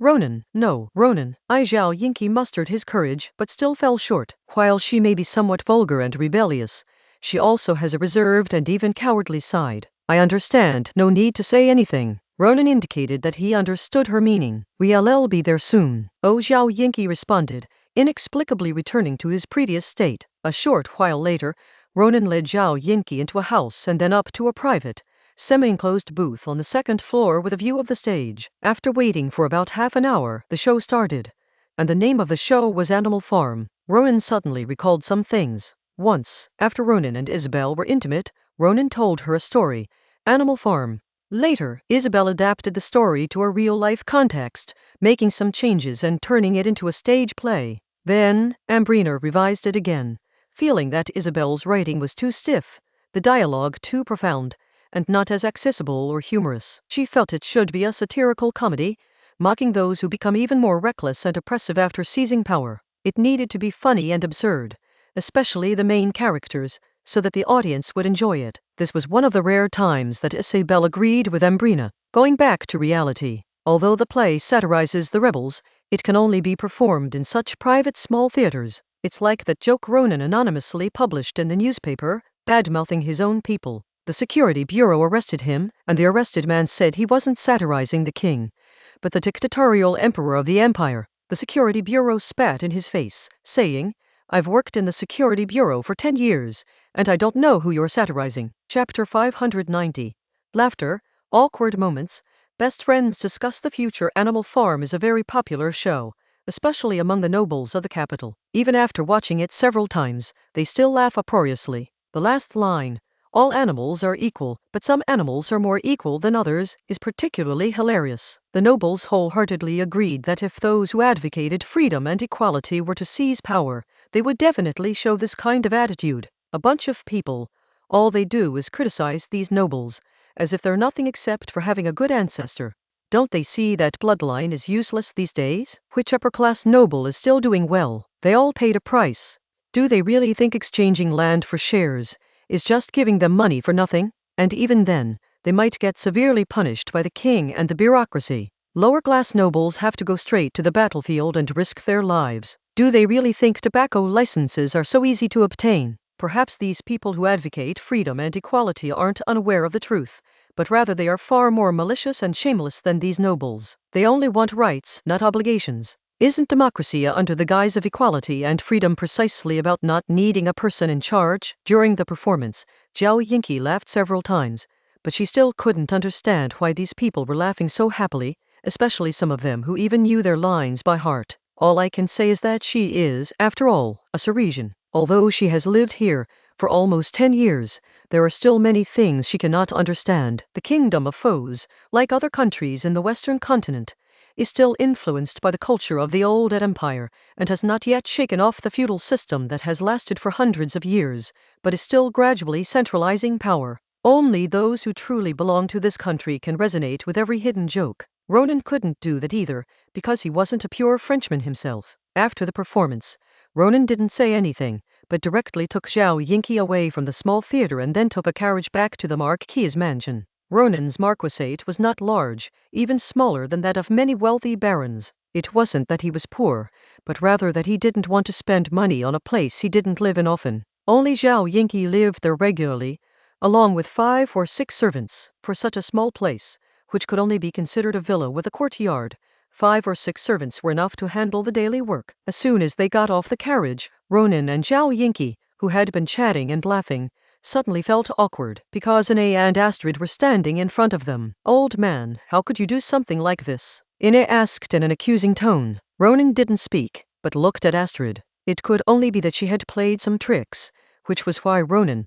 who was only maintaining a natural, weak perception, was unable to sense Ine and her presence. Astrid didn't say anything, but simply stood behind Ine, spreading her hands with an innocent expression, indicating that she had been forced into it. Ronan gave Astrid a wink. Astrid grabbed Ine and prepared to drag her away. "Lily, let me go. I'm going to have to talk this out with the old man today. Will you let me go or not? If you don't, I'll hit you." Astrid simply hugged Ine with both arms. Astrid, who was almost as tall as Ronan, hugged Ine, who was about 165 cm tall, just like an old mother disciplining a little naughty child. "A little commotion is enough, Ine," Astrid said softly. Ine, who was being held captive, kicked her legs wildly and struggled desperately, but she was completely unable to resist and was carried away by Astrid. After the two left, Ronan and Zhao Yinqi remained silent for a long time before Ronan said, "Good night. Oh, and have the servants prepare 2 cups of milk tea." With that, Ronan left. Zhao Yinqi walked back to his room alone, somewhat dazed. She really didn't expect things to turn out this way so suddenly,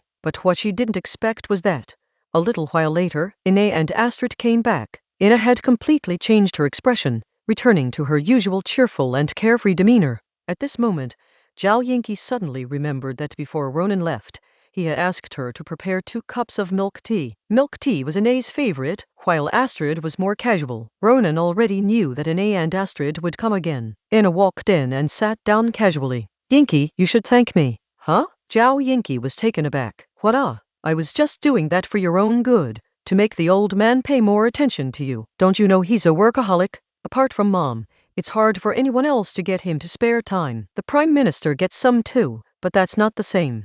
Do you want to chat with him in bed every time and then be assigned to do things for him? In short, you have to make the old man feel that his money is hard-earned before he will treat you well. Ine explained in a very reasonable manner. Oh, and don't betray me, Ine added immediately. Zhao Yingqi smiled and nodded, thinking to himself, why would I need to betray you? Your dad saw right through you. Astrid dozed off, her chin resting on her hand. If it weren't for testing her perception interference techniques, she wouldn't have bothered playing such a childish and boring game with Ine. She wasn't like Ine, a kid who was always looking for trouble. Ine, do you have someone you like? Zhao Yingqi changed the subject. No, Ine replied. Aren't you worried at all? Zhao Yingqi asked with concern. As a princess, when she reaches a certain age, she will likely be betrothed. Back then, both Ambrina and Isabel were likely to ascend the throne, which is why they were able to keep delaying it. I don't plan to be a princess anymore, Ina said. I don't want to take over my Aunt's position either. My mother and Aunt Issa can maintain peace because of the old man. If Lucian comes to power in the future and I become the director,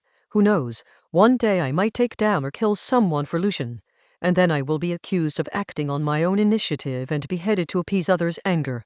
There's no such thing as family affection in the royal family. Besides, Lucian is just like my mother. He looks silly and doesn't have a temper, but when it comes to killing someone, he doesn't hesitate for a second. Ina said. So what do you plan to do? Zhao Yingqi asked. Anyway, I don't want to be a princess anymore, and I'm not going to the Ministry of the Interior. Being a teacher at a school would be fine, Ina replied. Astrid, who had been silent the whole time, suddenly laughed. Lily, what are you laughing at? Ina asked, frowning. Astrid stretched and said, I'm laughing at someone who skipped school since childhood and always messed with teachers, yet wants to be a teacher. Isn't that funny? Ha ha ha. And what about you?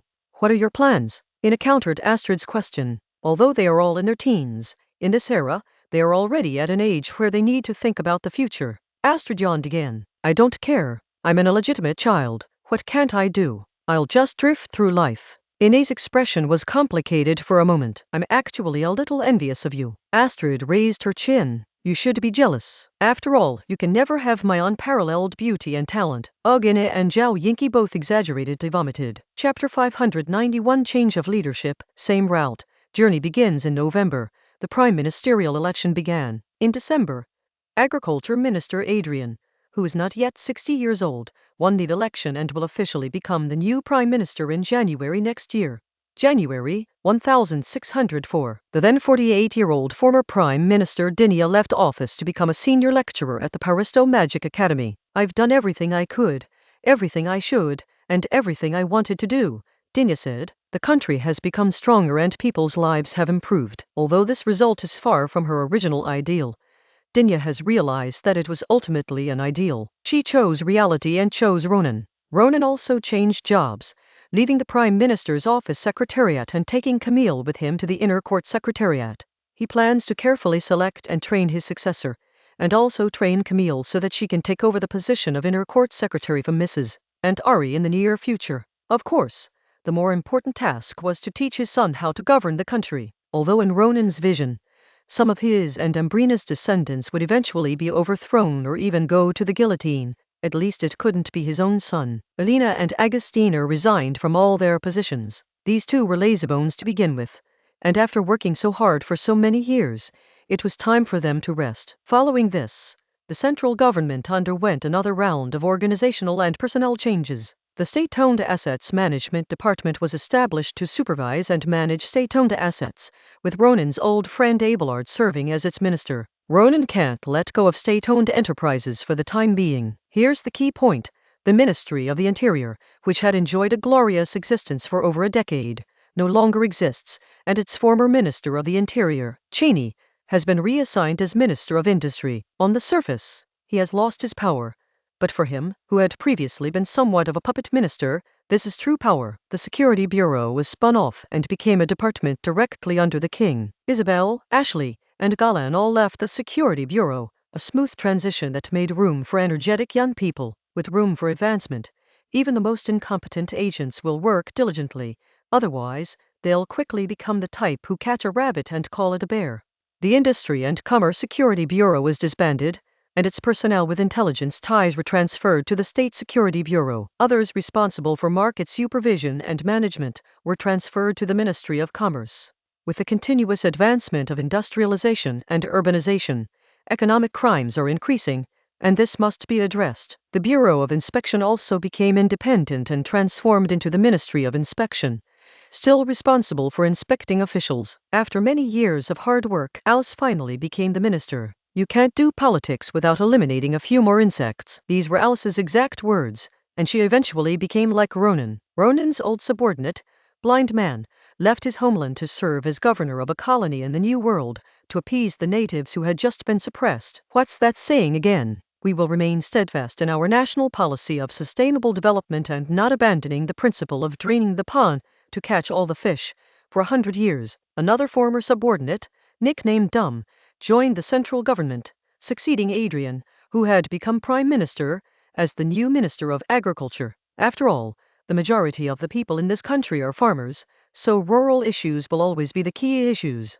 Having honed her skills in the colonies for many years and accumulated considerable experience in governance, Yvette, who was practically a half-governor and had distinguished herself in suppressing rebellions, returned to the capital to succeed Ronan as the head of the Secretariat of the Prime Minister's office, essentially the first secretary. She finally became the #1 secretary, but the Prime Minister was no longer Dinia. In other departments, it was mostly internal promotions and people replaced by the new Prime Minister Adrian. As the new Prime Minister, he naturally needs his own people, especially the National Guard, which can directly manage police forces across the country and collect information from various regions. He also has the Ministry of Transport, which has law enforcement powers over postal police, and the Ministry of Finance, which he must control no matter what. Violence, information, and financial power must all be seized. Otherwise, this Prime Minister is a fake.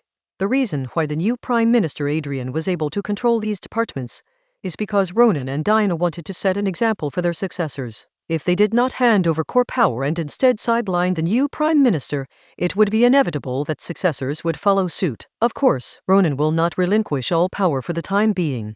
He has retained some to prevent the new Prime Minister from altering the industrial and agricultural systems that he and Dinia have built up over more than a decade. A new Prime Minister can take power, but changing course is absolutely unacceptable. In March, everything stabilized, and Ronan took a week off to take Zhao Yinqi away from the capital for a trip to the western coast. Zhao Yinqi has been in the Kingdom of Fas for almost 10 years, but she has lived in the capital all these years and has never been outside the capital. The last time she left the capital, she went north to the Rhine. Although the road conditions are much better now, it still takes a whole week. If you travel by horse-drawn carriage, you would have to return immediately after arriving at the coastal port within 2 days. Therefore, Ronan chose to fly. How are you feeling? Ronan asked. At this moment, he and Zhao Yinqi were flying in the air together on a floating shield, standing very close to each other, but Ronan only put his hands on her shoulders and did not have any further contact. Zhao Yinqi kept her eyes fixed ahead, not daring to look down, and answered in a slightly trembling voice, "It's okay." Actually, she was a little scared. Ronan pressed himself against Zhao Yinqi from behind, holding her hands in his own.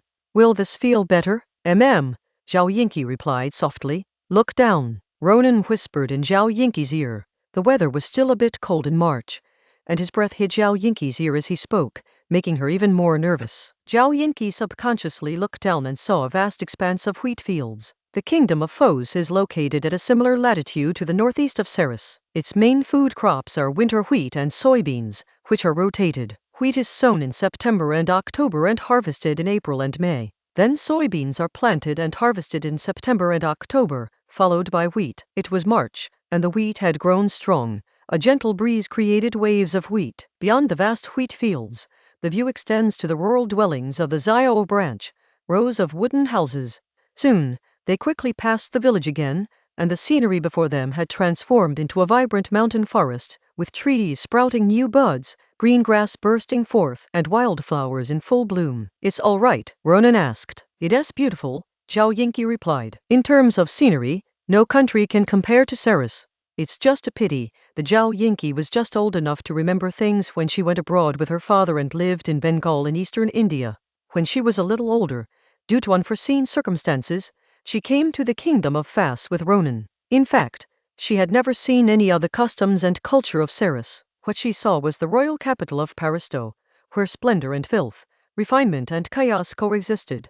For Zhao Yinki, this was the first time she had ever seen such a landscape, and from the air, with a panoramic view like that of a drone, the beauty was simply breathtaking. Prepare to land. There's no need to fly for too long on the first flight, Ronan said. Zhao Yinki is currently at the second level, and his body is still a bit too much for this kind of flight. He needs to stop and rest after flying for a while, and also eat and drink something. Soon after, the two landed, and Ronan built a makeshift stove with stones and started a fire to prepare for a picnic. Page 262, Chapter 592. Picnic. It's different. I really don't understand romance without any fishing tools. Ronan simply controlled his flying sword to hover over the river and stab fish. Before long, they had caught 5 river fish, all of them perch, but none of them were very big. Sea bass has little fishy smell, and nowadays the water is less polluted, so these sea bass only have a slight muddy smell. After gutting them, add some red wine, salt, pepper, and onions, marinate them briefly, and then skewer them directly on sharpened twigs and grill them. Over the years, Ronan has often cooked and has picnics several times a year. While his barbecue skills may not be the best, they are certainly not bad. Before long, the sea bass was grilled. Ronan handed one to Zhao Yinki, took one for himself, and started eating it right away. After flying for most of the day, Ronan was also hungry. He devoured a fish in no time, while Zhao Yinki had only eaten half of the one in his hand. How does it taste? Ronan asked. Very fresh and tender, Zhao Yinki replied. The other 3 potatoes were almost done roasting, and Ronan threw 5 more potatoes into the fire to roast them directly. Before he transmigrated, when he was very young, he would visit relatives in the countryside during the spring festival, and his relatives would roast potatoes like this with the local children. Soon, the other 3 fish were ready. Ronan gave one to Zhao Yinki and kept one in each hand, and they started eating again. After the fish was finished, the potatoes were almost ready. Ronan used a stick to pull the potatoes out and let them cool. Once the potatoes were no longer hot, Ronan brushed off the charred ash and removed some of the burnt skin. Then he took out a jar of slightly sweet garlic chili sauce, poured some on the potatoes, and handed it to Zhao Yinki. After putting down the garlic chili sauce, Ronan started making it himself. Back when I was a kid, we could only pour a little bit of Laogan Ma chili sauce on it, and we couldn't pour too much, because it was something we had to steal from the kitchen. After finishing a simple picnic, Ronan stood up. Should we stay in the city, or just stay in the countryside? In the wild? Zhao Yinki was somewhat surprised. Ronan had brought some things, but his bag definitely couldn't hold a tent. Just find a place and build one out of branches and planks. Don't worry, I am pretty good at it. I've lived in the wild like this with Dinia more than once before, Ronan said confidently. He didn't mention that his wilderness survival skills were taught to him by Dinia. He had never known these skills before. Zhao Yinki wasn't really keen on living in the wild, but when he heard about Dinia, he changed his mind. Then let's live in the wild. Ronan searched around for a while and quickly found a suitable large rock. He took out his sword and trimmed the rock a little. Then he cut down 2 trees, trimmed the branches and placed the 2 trunks on the rock. Next, he cut down some more branches and laid the branches with leaves between the trunks. Soon, a simple triangular tent with one side blocking the wind was completed. Then, Ronan got a bunch of grass and spread it on the ground inside. The temporary wilderness shelter was thus completed. At night, all that was needed was to light a fire outside. Zhao Yinki watched from the sidelines. Ronan worked so efficiently, his movements like those of an old hunter, that it was hard for her to reconcile the image of that powerful, decisive man with the image of the man who commanded an entire nation. How about that? I am pretty good, aren't I? Ronan asked with a hint of pride. Zhao Yinki nodded. As night fell, the two walked around for a while, taking a stroll, and then returned to their temporary lodging when it was completely dark. Ronan took off his shoes, stuffed his socks inside, stripped down to his underwear, crawled into his sleeping bag, covered himself with his clothes and coat, and went straight to sleep. Zhao Yinki only took off his ankle boots, boot trousers and coat before crawling into his sleeping bag, but he couldn't fall asleep for a long time with his eyes closed. After a very long time, Zhao Yingyi finally fell asleep, because he was so tired, but being alone in the wild for the first time, she couldn't sleep well. She woke up very early the next morning, before dawn, and turned around to find that Ronan was gone. She panicked instantly. Without even putting on clothes, he slipped on his boots and hurriedly ran out to find Ronan. After looking around but not finding anyone, Zhao Yingyi burst into tears. Just as she was about to shout for help, Ronan appeared, carrying a rabbit in his hand. "Are you all right?" Ronan asked, surprised and worried. Zhao Yingyi was originally wearing a white shirt, a light blue wool vest, a thick, dark blue-purple double-breasted short wool coat, medium-thick matte black pantyhose underneath, a layer of black knitted calf socks on top, dark brown crop tights, and burgundy short riding boots. At this moment, he was only wearing a white shirt on his upper body, no pants on his lower body, only black stockings, and his boots were hastily put on, with wrinkles in the leather. Zhao Yingyi wiped away his tears with his sleeve, shook his head violently, and then ran back. When she came out again, Ronan had already skinned the rabbit and was sprinkling it with spices, preparing to roast it over a fire. Ronan didn't ask what had just happened. "It's a pity we only caught this one." After a while, the rabbit meat was roasted. Ronan tore off the 2 rather plump rabbit hind legs and gave them to Zhao Yingyi, then hugged the rabbit and started gnawing on it. After breakfast and a quick wash, the 2 set off again. In the afternoon, the 2 arrived at Brito, a port city on the west coast of the Kingdom of Fas, under the jurisdiction of the Brittany Canton. The Four Seasons estate by the sea, where Ronan and his party stayed when they returned from the New World, had already been rented by Ronan in advance. As dusk fell, I led Zhao Yingyi into the manor, and as we walked around the front yard, a sea of roses bathed in the golden light of the setting sun came into view. Ronan is a typical straight man. He doesn't understand romance at all. To be a bit vulgar, all he can think of is a few roses. The roses don't bloom until April. This is a sea of roses created by magic. Even if others have money, they might not be able to hire a magician to do something like this, but for Ronan, it's just a matter of a word. In this time when winter has not yet completely departed, in this manner where the sea breeze blows, a sea of roses fills Zhao Yingyi's vision and her heart. Seeing Zhao Yingyi's stunned expression, Ronan scratched the back of his head. "To be honest, I don't have much experience either, so I can only do whatever I want." Zhao Yingyi remained stunned, unable to recover for a long time. "Oh, right, and this too." Ronan pulled a necklace out of his pocket. There wasn't even a gift box. It was just stuffed into his pocket. A large black pearl, shimmering with a bronze glow, is set in a platinum ring. Dozens of small diamonds adorn the platinum pendant, and the chain is also made of platinum. Zhao Yingyi still didn't reply, so Liu Nan simply stuffed it into her pocket. "I'll go make you dinner." With that, Ronan left. By the time Zhao Yingyi came to his senses, Ronan had already disappeared. As darkness fell, a candlelight dinner for just the 2 of them began. Ronan sent over the recipes and supervised the cooking process on site. The entire kitchen operated under his direction, preparing a Chinese meal, poached chicken. The method was fairly authentic, but unfortunately the chicken here was different, so the taste couldn't be replicated. Braised abalone in those days, abalone in western France was practically free. You could pick it up as much as you wanted. Braised beef, Ronan's specialty. Absolutely authentic. Sichuan-style steamed lamb, probably something the people of Sez at this time had never even tried. Then there were some other dishes that didn't need much mention. Steamed sea bass, lobster congee, stewed pigeon, and garlic roasted eggplant. Chapter 593 Loss. Beachcombing.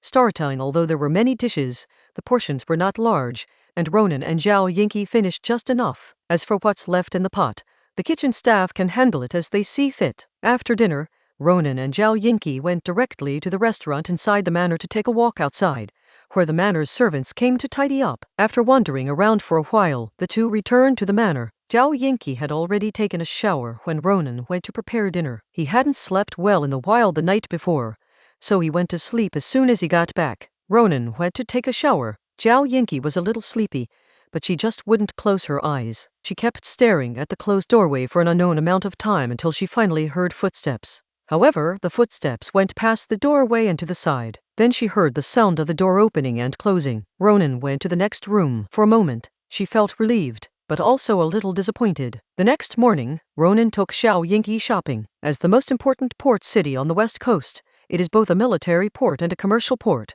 with many factories in its hinterland. It is very prosperous, and naturally, there are many shops on the streets, so you can definitely eat your way through the city. The scenery is also first class, with both vast green areas and blooming flowers on land, as well as endless bays and countless sailboats in the seascape. For lunch, the two of them didn't eat seafood again, but instead ate 2 large portions of meat sauce noodles to tide them over. In the afternoon, Ronan took Zhao Yinki to the rocky beach. It was low tide, and it was easy to find seafood under the rocks and in some puddles. Shells were easy to pick up, and abalone, oysters, and brown crabs were plentiful on the rock walls. If you moved a few rocks, you were bound to find something. If you were lucky, you could even get a blue lobster. Like Ronan, there were many people who came here to go beachcombing. The others were all very professional, but Ronan didn't bring any tools except a bucket. He and Zhao Yinki were just there to have fun and didn't expect to make any real gains. At first, Zhao Yinki just watched without much interest, and even kept being careful to avoid stepping into the puddle. Ronan searched for a while but couldn't find anything. He shook his head in disappointment,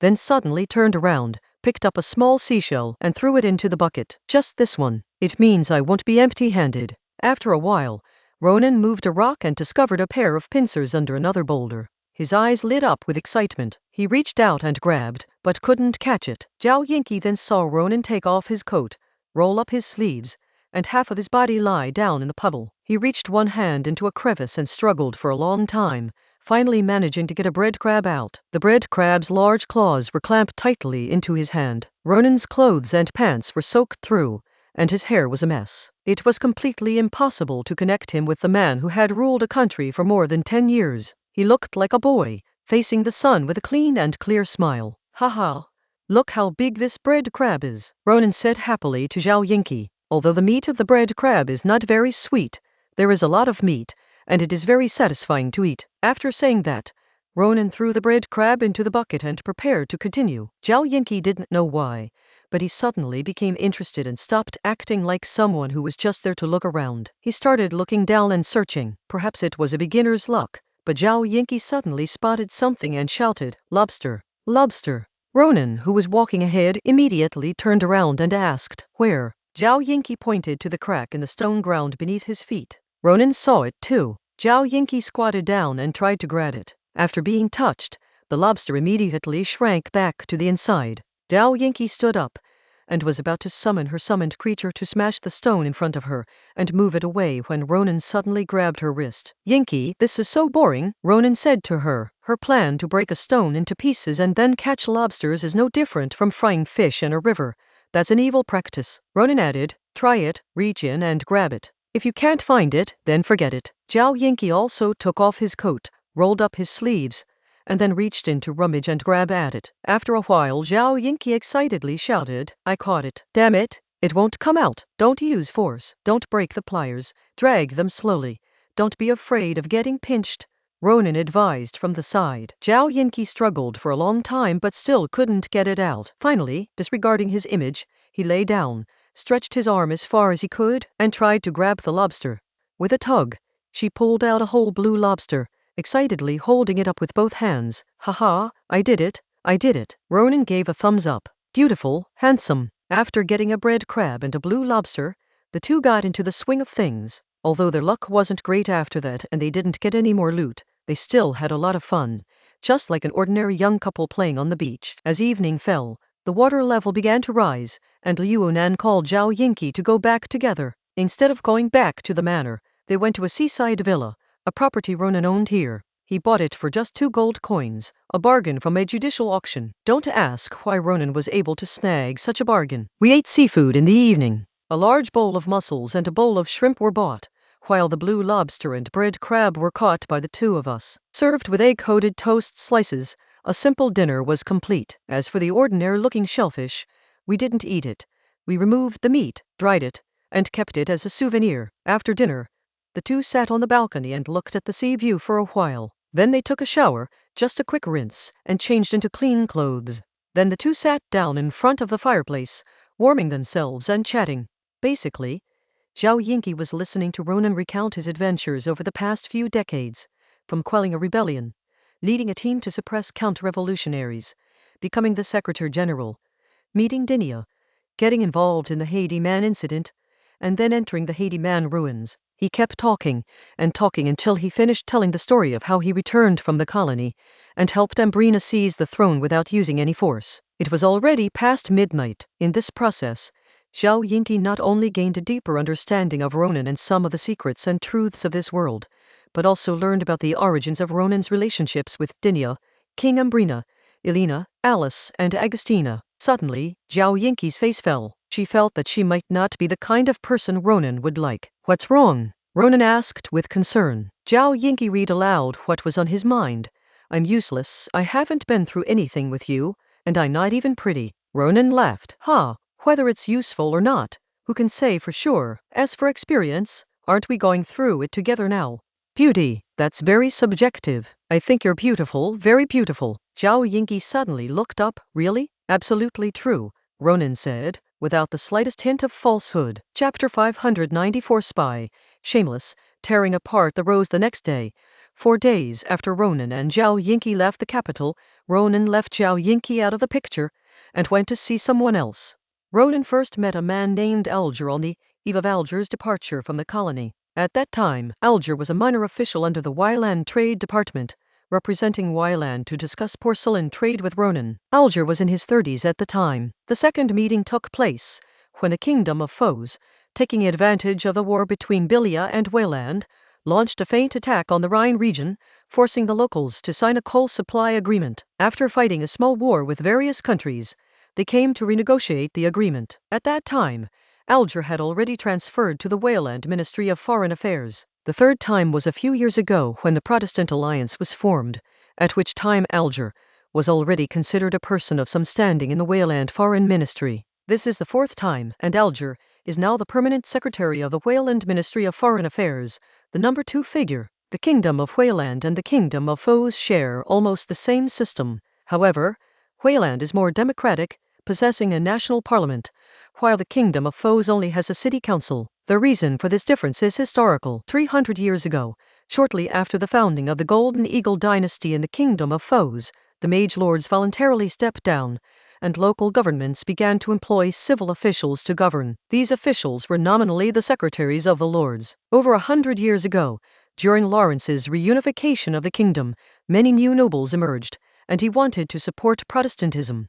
However, he did not want the nobility and the church to make a comeback and control the country again. But he was short of money, so he simply granted fiefdoms and established councils at the city level, giving local minor nobles, local mages, and priests a voice in their respective areas. He then completely civilized the central government and centralized his rule. Wyland, on the other hand, had formed a parliament decades ago because the power of the nobility was too strong and there had been several upheavals. This way, if the king caused any trouble in the future, the negative impact would be reduced. With a parliament comes the need for civil servants. How do you manage that? Just copy them. This is truly interesting. In Ronan's original timeline, Daying was the origin of national civil servants, while in this world where magic exists, Daying copied the neighboring country. We all old acquaintances, so just say what you need. No need to beat around the bush, Ronan said directly to Alger. Page 263. We hope you will send troops to Beria. Alger was indeed direct, not using terms like our country or your country, but simply we or you. Ronan opened his palm. Still direct. Conditions. Once this is accomplished, our 2 countries will jointly establish an Eastern Trading Company. Alger said. A person with high emotional intelligence would say that the Kingdom of Foes has little influence in the East. A person with low emotional intelligence would say that the Kingdom of Foes has no influence in the East. It sounds like Wyland is planning to take the Kingdom of Foes to the East to make a fortune. But is that really the case? I believe you are honest people, but to do business, you need a deposit, Ronan said. Is it so easy to make money in the East? We live in an age of guns and magicians. At sea, the people of the Western continent can still defeat Ceres, but on land, they have no chance at all. It's not that they can't win. According to Ronan's understanding, the weapons, tactics, and soldier training of the Western continent are superior to those of Ceres. Their mages are also on par with the scholars and warriors of Ceres. The problem is that Ceres has a much larger population, nearly 200 million, more than the combined population of the Kingdom of Fas, the entire empire, and a whole host of other countries like Wyland, Bilia, and Venea. Moreover, Ceres has a huge gunpowder production capacity. According to those who have been to Ceres, the amount of firecrackers set off in the Ceres capital during the new year is enough to sustain a year's war in the Western continent. Furthermore, although Ceres has numerous private schools and its official schools are in disarray, there are still many people who can receive an education, and naturally, there are also many extraordinary individuals among them. In summary, Ceres has a lot of cannon fodder, a lot of guns and cannons, and a lot of superhumans, a lot s. If these countries of the Western continent were to go head-to-head with Ceres and win a few more battles, they could wipe out their entire foundation. Why did Wieland want to do business in the east with the kingdom of Rothas? Because Wieland had no manpower, just a few million people, and they couldn't afford to lose any more. Their strategy was, I'll provide the trade routes and you provide the manpower. Pirates are just that shameless. Despite the losses, the kingdom of Fas still had no choice but to go. The eastern market was something they absolutely had to win over. How much is the deposit? Alger asked. Not much. 5 million silver dragons from the kingdom of Fas, Ronan said. Indeed, not many. Wayland doesn't have the silver dragon of foes. He needs to sell goods first. Sell 5 million worth of goods to foes, and then return the 5 million he received to the kingdom of foes. That is to say, it's like giving the kingdom of Fas 5 million worth of goods for free. Even if the kingdom of Fas tries to lower the price, it will only be a little over 3 million at most. With Villarreal's decline, the profits that Wieland could make from taking over its maritime trade would be far greater than this. Alger laughed. Mr. Ronan, you truly deserve to be called the most honest man on the continent. Ronan raised his hand. Wait, there's one more condition. Please speak, Alger said. Wieland must recognize the Duchy of the Rhine. Ronan said, recognizing the Duchy of the Rhine is, in effect, recognizing the kingdom of Fas's rule over the Rhine region and supporting the kingdom of Fas's hegemony in the Western continent. This is not something I can decide, Alger said. To be frank, Mr. Ronan, it is really not very useful for a Protestant country like ours to recognize it. If the kingdom of Fas truly wants to bring the Rhine region under its rule,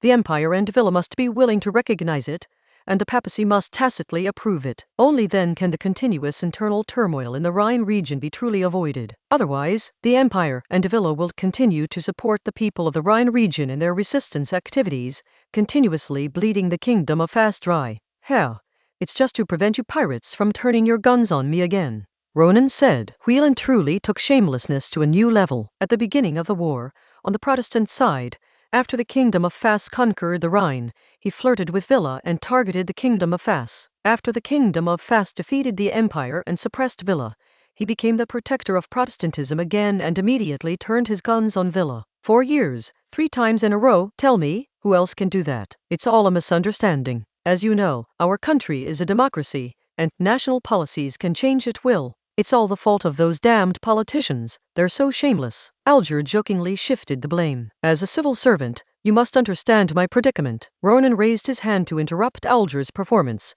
Stop with the nonsense. The money's in, the statement's been issued, and we're sending troops. Okay. Alger agreed, then got up and left. This was just a private conversation, and regardless of whether the deal goes through or not, neither side will acknowledge that the conversation or the transaction took place. After saying goodbye to Alger, it was already noon. He prepared to call Zhao Yinqi to go out for lunch together. Meanwhile, Zhao Yinqi was deep in thought, plucking rose petals alone in the room. It was the 4th day. Their week-long vacation had only 1 day left before they had to head back. She had been mentally prepared before coming, but Ronan hadn't shown any interest in that area yet. Chapter 595 Mischievousness.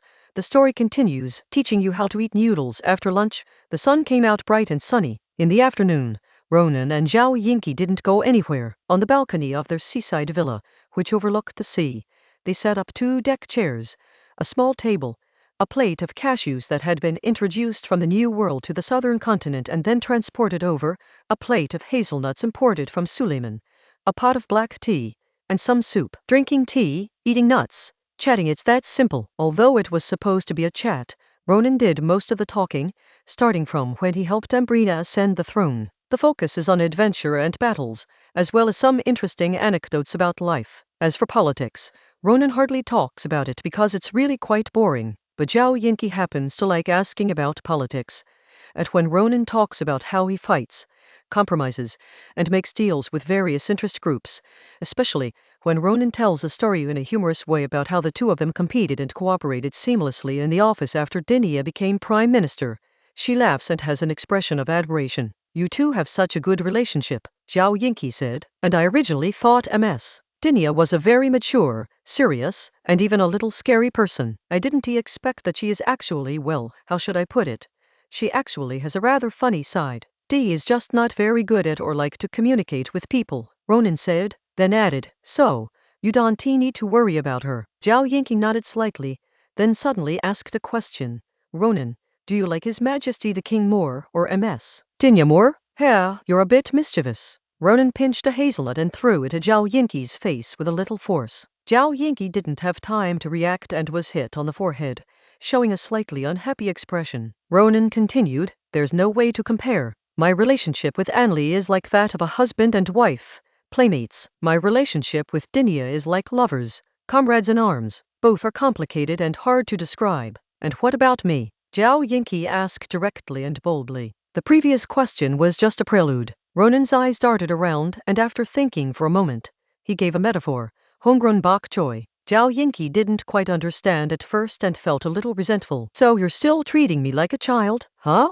Ronan looked slightly surprised. How could that be? You've grown up. 17. The best age. Then why? Zhao Yingqi hesitated, as if he wanted to say something but then stopped. Why what? Ronan asked, though he had a pretty good idea of what was going on. Before leaving, Zhao Yingqi had prepared herself mentally, but she was still very nervous. After a few days of nervousness, and with Ronan not taking any action, she began to feel anxious again. I'm not saying anything more, Zhao Yingqi said, throwing a little tantrum. Fine, I won't say then, Ronan said nonchalantly, pouring himself a cup of tea without adding sugar. Ronan's silence only fueled Zhao Yingqi's anger. Sigh, Ronan didn't answer, but poured her a cup of tea, added some sugar, and handed it to her. Zhao Yingqi grabbed the cup and drank the tea in one gulp. Just as she put the cup down, she looked up and saw Ronan holding a peeled hazelnut in his hand, which was already being offered to her lips.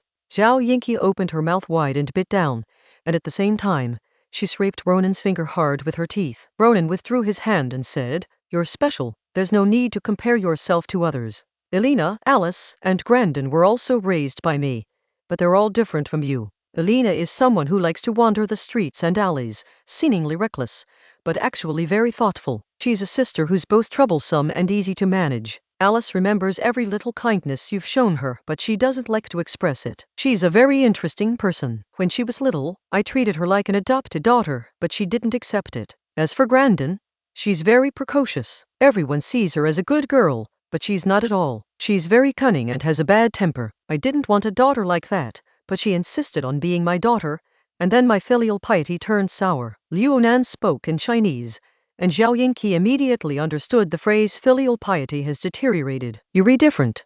I really treat you like a daughter, although you're quiet but a little rebellious. You're still better than an Aunt Lily. One of them is a troublemaker, and the other treats her father like a brother. Could it be? A hint of fear appeared on Zhao Yingqi's face. Don't get me wrong, that was true before, but not anymore, Ronan said. But how should I put it? I am actually quite nervous too. Don't let my age fool you. I've had those kinds of relationships with quite a few women, but I really don't know how to handle them. Zhao Yingqi suddenly laughed, completely losing her nervousness. Ronan, who always seemed so confident and in control, was now acting like a clumsy little boy. For some reason, at this moment, her love for Ronan intensified. A young-looking man, a man with a story, and a man with a youthful spirit, these elements combine to form Ronan. Let's continue with the story. We still need to complete the process. Ronan had an awkward expression that was half joking and half about completing a task. Zhao Yingqi couldn't help but cover his mouth and chuckle, finding Ronan exceptionally adorable. Ronan then recounted his guerrilla warfare experience that year. In another timeline, during World War II, after France surrendered, guerrillas fought the Nazis in southwestern France. Ronan was also in the same area, fighting a guerrilla war against the Villers. The difference was that the French guerrillas at that time could only wage guerrilla warfare because the Nazis had taken control of the area, while the Villers did not dare to really incite public anger and could only collect supplies in small amounts and frequently. Moreover, they were no match for Ronan's guerrillas. By the time the story was finished, it was already dusk. Ronan stood up. You can cook dinner, huh? Zhao Yingqi was startled. then shook her head. I don't know how. Since coming to the kingdom of Fas, her life has been no different from that of a princess. She doesn't know anything about housework. You can always make noodles, Ronan said. Zhao Yinki lowered her head in shame. No, she was 7 years old before she came here, and she was sensible enough, although she was abroad. She knew that a good girl from Ceres should know these things. Ronan laughed and said, "It's all right. I'll teach you. Making tomato and egg noodles is very easy." Zhao Yinki replied. The two went to the kitchen and started by peeling the tomatoes. Ronan taught them a simple and straightforward method. Fry them over a flame a few times, then peel off the skin, cut them into chunks, pour oil into the pan, stir-fry the tomatoes until they turn mushy and fragrant, then scoop them out and set them aside. Then wash the pan, pour in more oil, add a little salt to the egg mixture, stir-fry it slightly, and the topping is half done. Add a pinch of salt, a tiny pinch of pepper, and a crushed, soaked scallop to the bowl beforehand. Once the water boils, scoop a ladleful of the mixture into the bowl. I cooked the noodles, which I bought. I just put them in the pot and cooked them directly. When they seemed almost done, I tasted them, and when they were just cooked through, I took them out. Add the noodles, then return the tomatoes and eggs to the pan. Cooking the eggs a little longer will make them more flavorful. Add a touch of sugar to enhance the flavor, then add garlic sprouts and scallions for extra aroma. Finally, top the noodles with the tomato and egg noodles. A simple bowl of tomato and egg noodles is ready. I think I'm quite talented. Chapter 596 Seaside Fireworks. First night after finishing a bowl of tomato and egg noodles that Zhao Yinki had made himself under Luo Nan's guidance, he felt that this was the most delicious meal he had had in the past few days. After finishing their noodles, Zhao Yinki and Luo Nan cleaned up the dishes together. For her, washing dishes was a novel experience. After cleaning up the dishes, the two left the villa and took a walk along the seaside road. Before they knew it, their hands were clasped together. The sea breeze was a bit chilly and damp on the night. Zhao Yinki was a little nervous at first, but the warm, large hand quickly eased her tension and made her feel at ease. After walking for a while, Ronan suddenly stopped. "We're here." At this moment, the two were on the edge of a seawall. Zhao Yinki glanced around and indeed found nothing. There wasn't a single person there. Ronan put one arm around Zhao Yinki's waist and pointed to the sky with the other. "Look up." Zhao Yinki looked up, but still saw nothing. In the blink of an eye, a flash of light appeared, followed by a loud bang. Looking again, fireworks were blooming in the night sky, one after another, dazzling and brilliant. These were not ordinary fireworks. They had been imbued with magic. The fireworks dispersed, briefly forming a line of Chinese characters. "Yinki for my Ying." Zhao Yinki stared blankly as Ronan lowered his head, turned to the side, and kissed her cheek. As a typical straight man, Ronan couldn't come up with anything fancy. This was all he had. As the fireworks faded, Zhao Yinki turned to face Ronan and closed her eyes. However, Ronan gently touched her lips with his finger and said, "Let's go back." Zhao Yinki opened his eyes. "Okay." Before he could finish speaking, Zhao Yinki was swept up in a princess carry by Ronan. "Let's go." There was no one here, but there were people on the way here. Zhao Yinki struggled a few times, but couldn't break free at all. He simply buried his head and pretended that he couldn't see them and that no one else could see him either. Ronan carried Zhao Yinki and ran all the way back to the villa. Upon entering the villa, Luo Nan did not put Zhao Yinki down. He opened the doors with his feet all the way until he carried her into the bedroom and then placed her on the bed. Zhao Yinki was wearing a camel-colored cashmere coat, a cream-colored cotton wool blend turtleneck sweater underneath, a dark gray wool midi skirt, slightly sheer matte thick black pantyhose, and black tassel shoes. Ronan quickly took off his leather trench coat, vest, and shirt, leaving his upper body bare. He kicked off his shoes, removed his belt, and climbed into bed wearing only his pants. As soon as they got into bed, Ronan ripped off Zhao Yinki's shoes and threw them aside, then took off her coat. Supporting himself with his hands, Ronan leaned over, almost face to face with her, his breathing rapid. The Ceresian, his daughter's best friend, whose body hadn't completely shed its youthful innocence just thinking about it, made Ronan's penis hard as if it had bones inside. Zhao Yinki was also breathing rapidly. Her ears were red. She was both expectant and afraid. After gazing at each other for a moment, and just as Zhao Yinki's eyes darted away, Ronan released his hands and kissed him. At first, Zhao Yinki was somewhat resistant and at a loss, but soon she embraced Ronan and awkwardly kissed him. Sensing Zhao Yinki softening, Ronan slipped one hand under her skirt, rubbing and gently tapping there through the thick stockings and underwear. For a moment, Zhao Yinki was caught in a dilemma.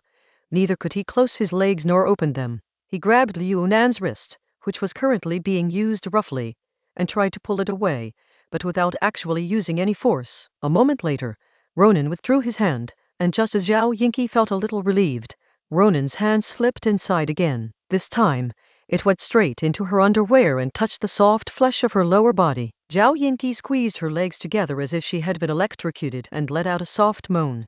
Ronan was also surprised. Zhao Yingqi's skin was smooth and soft, without a single hair. She was a white tiger. Ronan placed his ring finger against the entrance of her vagina and gently teased it, arousing her desire little by little. Only when he felt a slight trickle of fluid seeping out did Ronan stand up again. He looked at Zhao Yingqi, then grabbed her skirt with both hands. Zhao Yingqi covered her chest with her hands, her eyes flickering, but she made no move. Ronan slowly pulled her skirt down and placed it aside. Inside the thick black stockings were white underwear. Ronan pulled Zhao Yingqi's stockings down to her knees, then ripped off her underwear and threw it aside. He then bent down and pressed his mouth and nose against her lower body. Zhao Yingqi was terrified for a moment, and the next moment, Ronan stuck out his tongue. With a soft moan, Zhao Yingqi immediately gritted her teeth, unwilling to make another sound. She subconsciously tried to squeeze her legs together, but she managed to control herself, even spreading her legs slightly apart, afraid of hurting Ronan. The crotch of her thick black stockings was being pulled,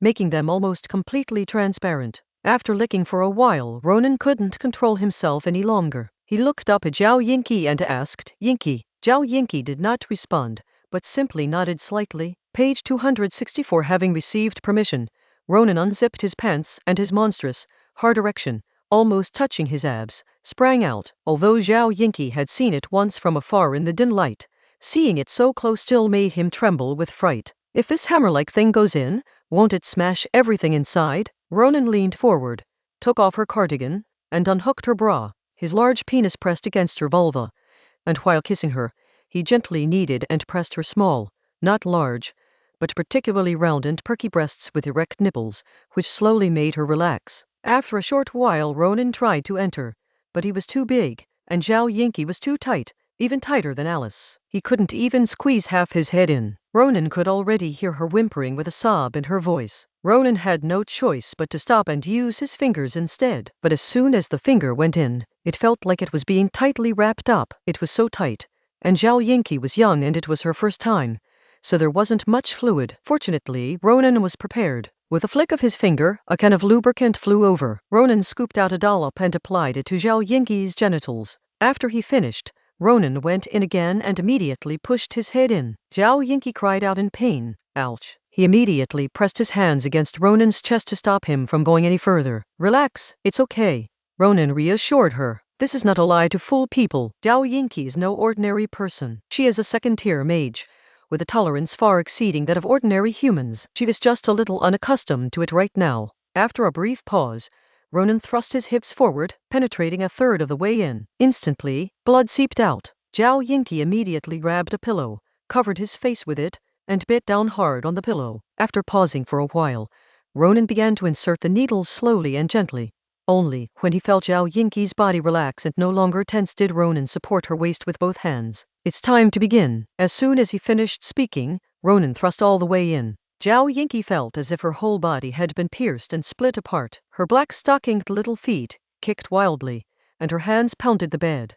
Ronan pulled back the pillow, pressed his lips against Zhao Yingqi's, and began to exert force with his waist and abdomen. Zhao Yingqi's mind went completely blank. Ronan was also somewhat lost in the intense pleasure of being locked up, and the strange joy of pinning his daughter's best friend down. Chapter 597. Too tight.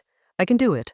I'm going all out. It was so tight inside, and it was swirling, like being gripped tightly by two hands, and then being wrung out like a towel. Ronan's entire consciousness was filled with that strange pleasure, and he had no self-control whatsoever. Zhao Yingqi's thighs and buttocks suddenly twitched, and in the rush, he squeezed violently. Liu Nan ejaculated immediately, and more than 20 streams of thick yellow and white semen shot out, taking about half a minute to finish. At this time, less than 5 minutes had passed since he had fully penetrated. When Ronan regained consciousness, his penis had already gone soft, but even though it was soft, he still felt tightly enveloped.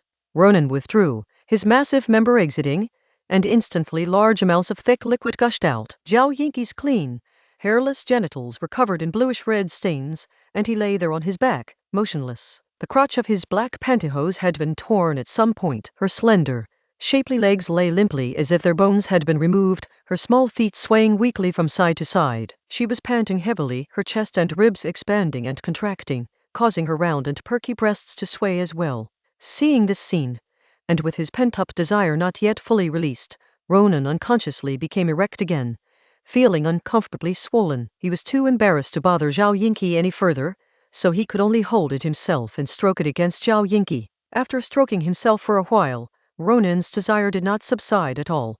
On the contrary, it intensified. Taking a deep breath, Ronan prepared to leave to take a shower and suppress the fire in his abdomen. Just then, Zhao Yingqi stretched out his foot and swiped it across Liu Nan's thigh, saying, "I can." With a bang, flames rose up. Ronan grabbed Zhao Yingqi's legs with both hands, flipped her over, and put 2 pillows under her abdomen, making her buttocks stick out. Encased in pantyhose that had already run, her flesh was neither thick nor sparse, but tender, smooth, and rounded. Her perfectly curved buttocks, accentuated by her slender waist, added another layer of allure. Ronan gripped his massive member, half-squatted into a horse stance, and thrust it in diagonally downwards. Zhao Yingqi was jolted forward by the thrust, his hands outstretched, and he only managed to regain his balance by pressing against the headboard. Immediately afterwards, Ronan began thrusting in and out in a horse stance. Ronan's movements weren't violent, but Zhao Yingqi was still like a small boat caught in a storm at sea, swaying back and forth. There was still a lot of lubricant, semen, and vaginal fluid left inside. Ronan suddenly fucked her short and fast. Soon, the residual fluid at the edge of the vaginal opening was like foamy milk. After being tormented like this, Zhao Yingqi could no longer contain herself and began to sob and groan. She wanted to call for a stop countless times, but she couldn't bring herself to say it. Gradually, the burning, tearing pain in her lower body subsided and an indescribable pleasure began to spread, gradually taking over her consciousness. She began to feel what she wanted. After Ronan noticed that Zhao Yingqi's moans were gradually turning into lewd cries, he changed his posture and adjusted his rhythm, starting to use a combination of deep and shallow, fast and slow techniques, occasionally slapping his buttocks to stir up a wave of pleasure. "Judging from your expression, will you still dare to say I can in the future?" Ronan asked with a hint of feigned ruthlessness. Having begun to adapt, and with Ronan adjusting the pace, Zhao Yingqi remained much more clear-headed, insisting, "I can do it." "Hell!" Ronan sneered, then charged forward with a burst of energy. Zhao Yingqi's entire body was trembling violently, and he couldn't even close his mouth, just letting out a series of oh-oh-ah-ah sounds. "Do you know you were wrong?" Ronan asked again. Zhao Yingqi turned around and glared at Ronan with shame and indignation. HMPH. Ronan suddenly stopped his waist movements, pushed Zhao Yingqi away, and with a snap, like pulling out a stopper, his huge penis was completely pulled out. "If you still want it, then honestly admit your mistake." I know I was wrong," Zhao Yingqi said reluctantly. Ronan stood up, the massive object facing Zhao Yingqi. Talk is not enough. In an instant, Zhao Yingqi recalled the actions she had witnessed outside the window that night long ago, and she felt both ashamed and angry. You're believing me." In the blink of an eye, tears streamed down her face. Ronan realized he had gone too far, so he quickly sat down and hugged Zhao Yingqi. "I'm sorry, I went too far." Upon seeing Ronan apologize, even though he didn't say anything particularly conciliatory, Zhao Yingqi instantly stopped crying and smiled. He gently nudged Ronan with his elbow and said in a very soft voice, "Actually, it's not that it's impossible, it's just too dirty." Ronan chuckled, his mouth almost touching Zhao Yingqi's ear, and whispered something. Zhao Yingqi's eyes remained fixed on Ronan as he broke free from her embrace. He turned to look at Ronan, his eyes filled with disgust, helplessness, and surprise, yet also a hint of eagerness. Finally, he sighed, got out of bed, and said, "I'll go get a clean one." A moment later, Zhao Yingqi brought over a pair of flesh-colored stockings and put them on Ronan's enormous member. As she grasped it with one hand, Zhao Yingqi had a real feeling. Just now, she realized that something so thick, so hard, and so hot had been going in and out of her body. And later, she had actually felt a little desire for it. And now, she even wanted to do what others did, to use her mouth. The shame in her heart made her freeze in place. Seeing Zhao Yingqi's reaction, Ronan didn't want to force him. "It's all right, we can talk about it later." "I can," she emphasized again. As she spoke, Zhao Yingqi opened her mouth and took it in. It was her first time doing oral sex, so she had no experience and just tried to imitate Alina's movements from memory. But she could take such a thick and long thing in her mouth but couldn't swallow it at all. She didn't know how to move her tongue and couldn't make any movements. So she had to try to do it at an angle, and in an instant, Ronan pushed her cheeks up. After trying for a long time, and even scraping Ronan's teeth several times, it still wasn't fixed. Ronan laughed. You can't walk, so you want to learn to run? Zhao Yingqi wanted to retort, but with a big stick in his mouth, he could only make muffled sounds. He angrily spat it out and stared at Ronan without saying a word. Hold it first, don't swallow it, just lick it, Ronan instructed. Zhao Yingqi lay prone, grasping it with one hand, and tried it out. Ronan looked down at her, and he could see Zhao Yingqi's eyelashes clearly. Her serious expression and clumsy movements excited Ronan so much that his huge member couldn't help but twitch twice. Zhao Yingqi stopped licking and asked curiously, does this feel good to you? Ronan hummed in agreement. However, it only feels comfortable when it's a pretty girl. HMPH, you naughty uncle who doesn't behave properly. Zhao Yingqi scolded playfully, but secretly he was delighted. He opened his mouth and took half of the head into his mouth, and began to lick it with his tongue. Ronan grabbed Zhao Yingqi's hair with one hand, and tied it into a ponytail. Her movements were still a bit clumsy, but she tried her best to make Ronan feel comfortable. Suddenly, she seemed to think she could manage it, and swallowed again, even trying to swallow it with force. As a result, she irritated her throat and immediately spat it out, coughing several times. She looked both funny and cute. Don't rush, take your time, Ronan advised. Zhao Yingqi gripped the massive member again, and the little princess's temper flared up. She was determined to get her hands on that thing. Chapter 598. I went high on my first try. How could this be? I'm so touched. Zhao Yingqi licked and swallowed greedily for a while, and the flesh-colored stockings covering Ronan's huge thing were soaked with saliva and turned grayish-brown. They went from loosely covering it to clinging to it tightly, and the grotesque shape of the huge thing could already be seen. After spitting out the enormous object, Zhao Yingqi gasped for breath, rubbing her aching cheeks. She had struggled against this thing, but in the end, she had lost. Ronan looked at Zhao Yingqi, then used magic to pull over another pair of flesh-colored stockings from a short distance away. He then pulled the stockings off his massive member. How about you wear these 2 stockings from now on? Zhao Yingqi pouted and shook her head. No, it's dirty. Dirty? Look down, Ronan said, pointing. Zhao Yingqi looked down and realized that because of her previous movements, the fluid inside had flowed out, covering the thick black pantyhose, which was no cleaner than the pantyhose she had used to cover Ronan's opening. Looking at these marks, Zhao Yingqi thought of how Ronan had initially made her suffer terribly, crying and acting out, losing face completely. In her anger, she took off her black pantyhose, which had already been torn at the crotch, crumpled it into a ball, and threw it hard on the floor. Then, somewhat reluctantly, she put on these flesh-colored stockings. Actually, they were originally garter stockings, but she hadn't brought the garter straps over. I don't want to lie face down with my back to you, Zhao Yingqi said to Ronan, a mix of coquetry and pleading. Ronan nodded slightly, sat on the headboard pillow, spread his legs, and opened his arms. Zhao Yingqi didn't understand but simply moved closer. Ronan pulled her into his arms and then let her wrap her arms around his neck. Zhao Yingqi's legs were naturally spread apart on either side of Liu Nan. Liu Nan held her 2 buttocks with both hands, pushed them in, adjusted the position, and his huge penis squeezed in halfway. Ronan pushed his hands inwards again, and his huge penis was completely inside. Zhao Yingqi spread his fingers wide, his fingernails digging into Ronan's back muscles. Then, while using his hands to lift and lower Zhao Yingqi's buttocks, pushing forward and pulling back, Liu Nan used his waist and abdomen to make love to her while sitting like this. It would also sway from side to side, lift and lower her buttocks, scrape them from side to side, and thrust them up and down. Moreover, Ronan's stiff pubic hair would constantly rub against and tease her vulva. Soon, Zhao Yingqi was drenched in sweat. Before, she was tense and in pain, but now she was happy and excited. The walls of her vagina began to tighten and grip her. Even though her legs were apart, they were so tight that Ronan couldn't thrust in and out much. It was a high-frequency thrusting. Zhao Yingqi reached his first true climax and was already out of his mind. He bit Ronan on the shoulder. Why are you biting me?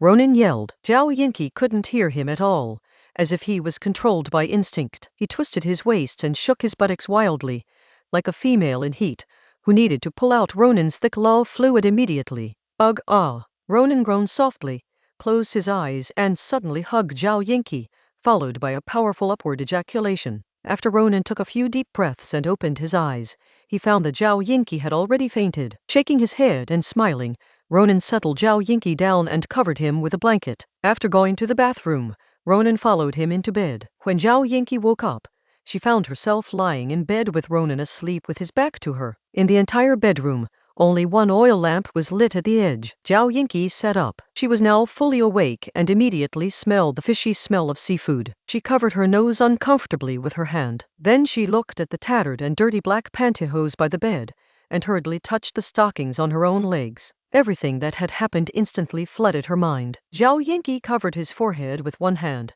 staring blankly ahead with unfocused eyes. "Oh my God, how could this happen? How could this happen to me?" she kept repeating to herself. Her first imagined scenario was that she would lie there very quietly, looking at Ronan with a please-pity gaze, while Ronan would act with a very gentle and tender gesture. Wonderful and blissful. But that's not how it is at all. It wasn't like that from the beginning. She wondered if she had lost her mind, saying things like "I can." In the end, she even started swaying on her own. She was only 17 years old, and this was her first time. She was so embarrassed that she couldn't face anyone. "How could you be like this? You shouldn't be like this," Zhao Yingqi muttered to himself. "Aren't you cold sitting here daydreaming so late at night?" Ronan's voice suddenly appeared, startling Zhao Yingqi. He then asked, "By the way, what are you daydreaming about?" Zhao Yingqi was at a loss for words to explain why she was spacing out. Ronan smiled, grabbed Zhao Yingqi and pulled her back into bed to face him, asking, "Does it still hurt?" "No, oh no, it hurts." Zhao Yingqi wanted to say it didn't hurt,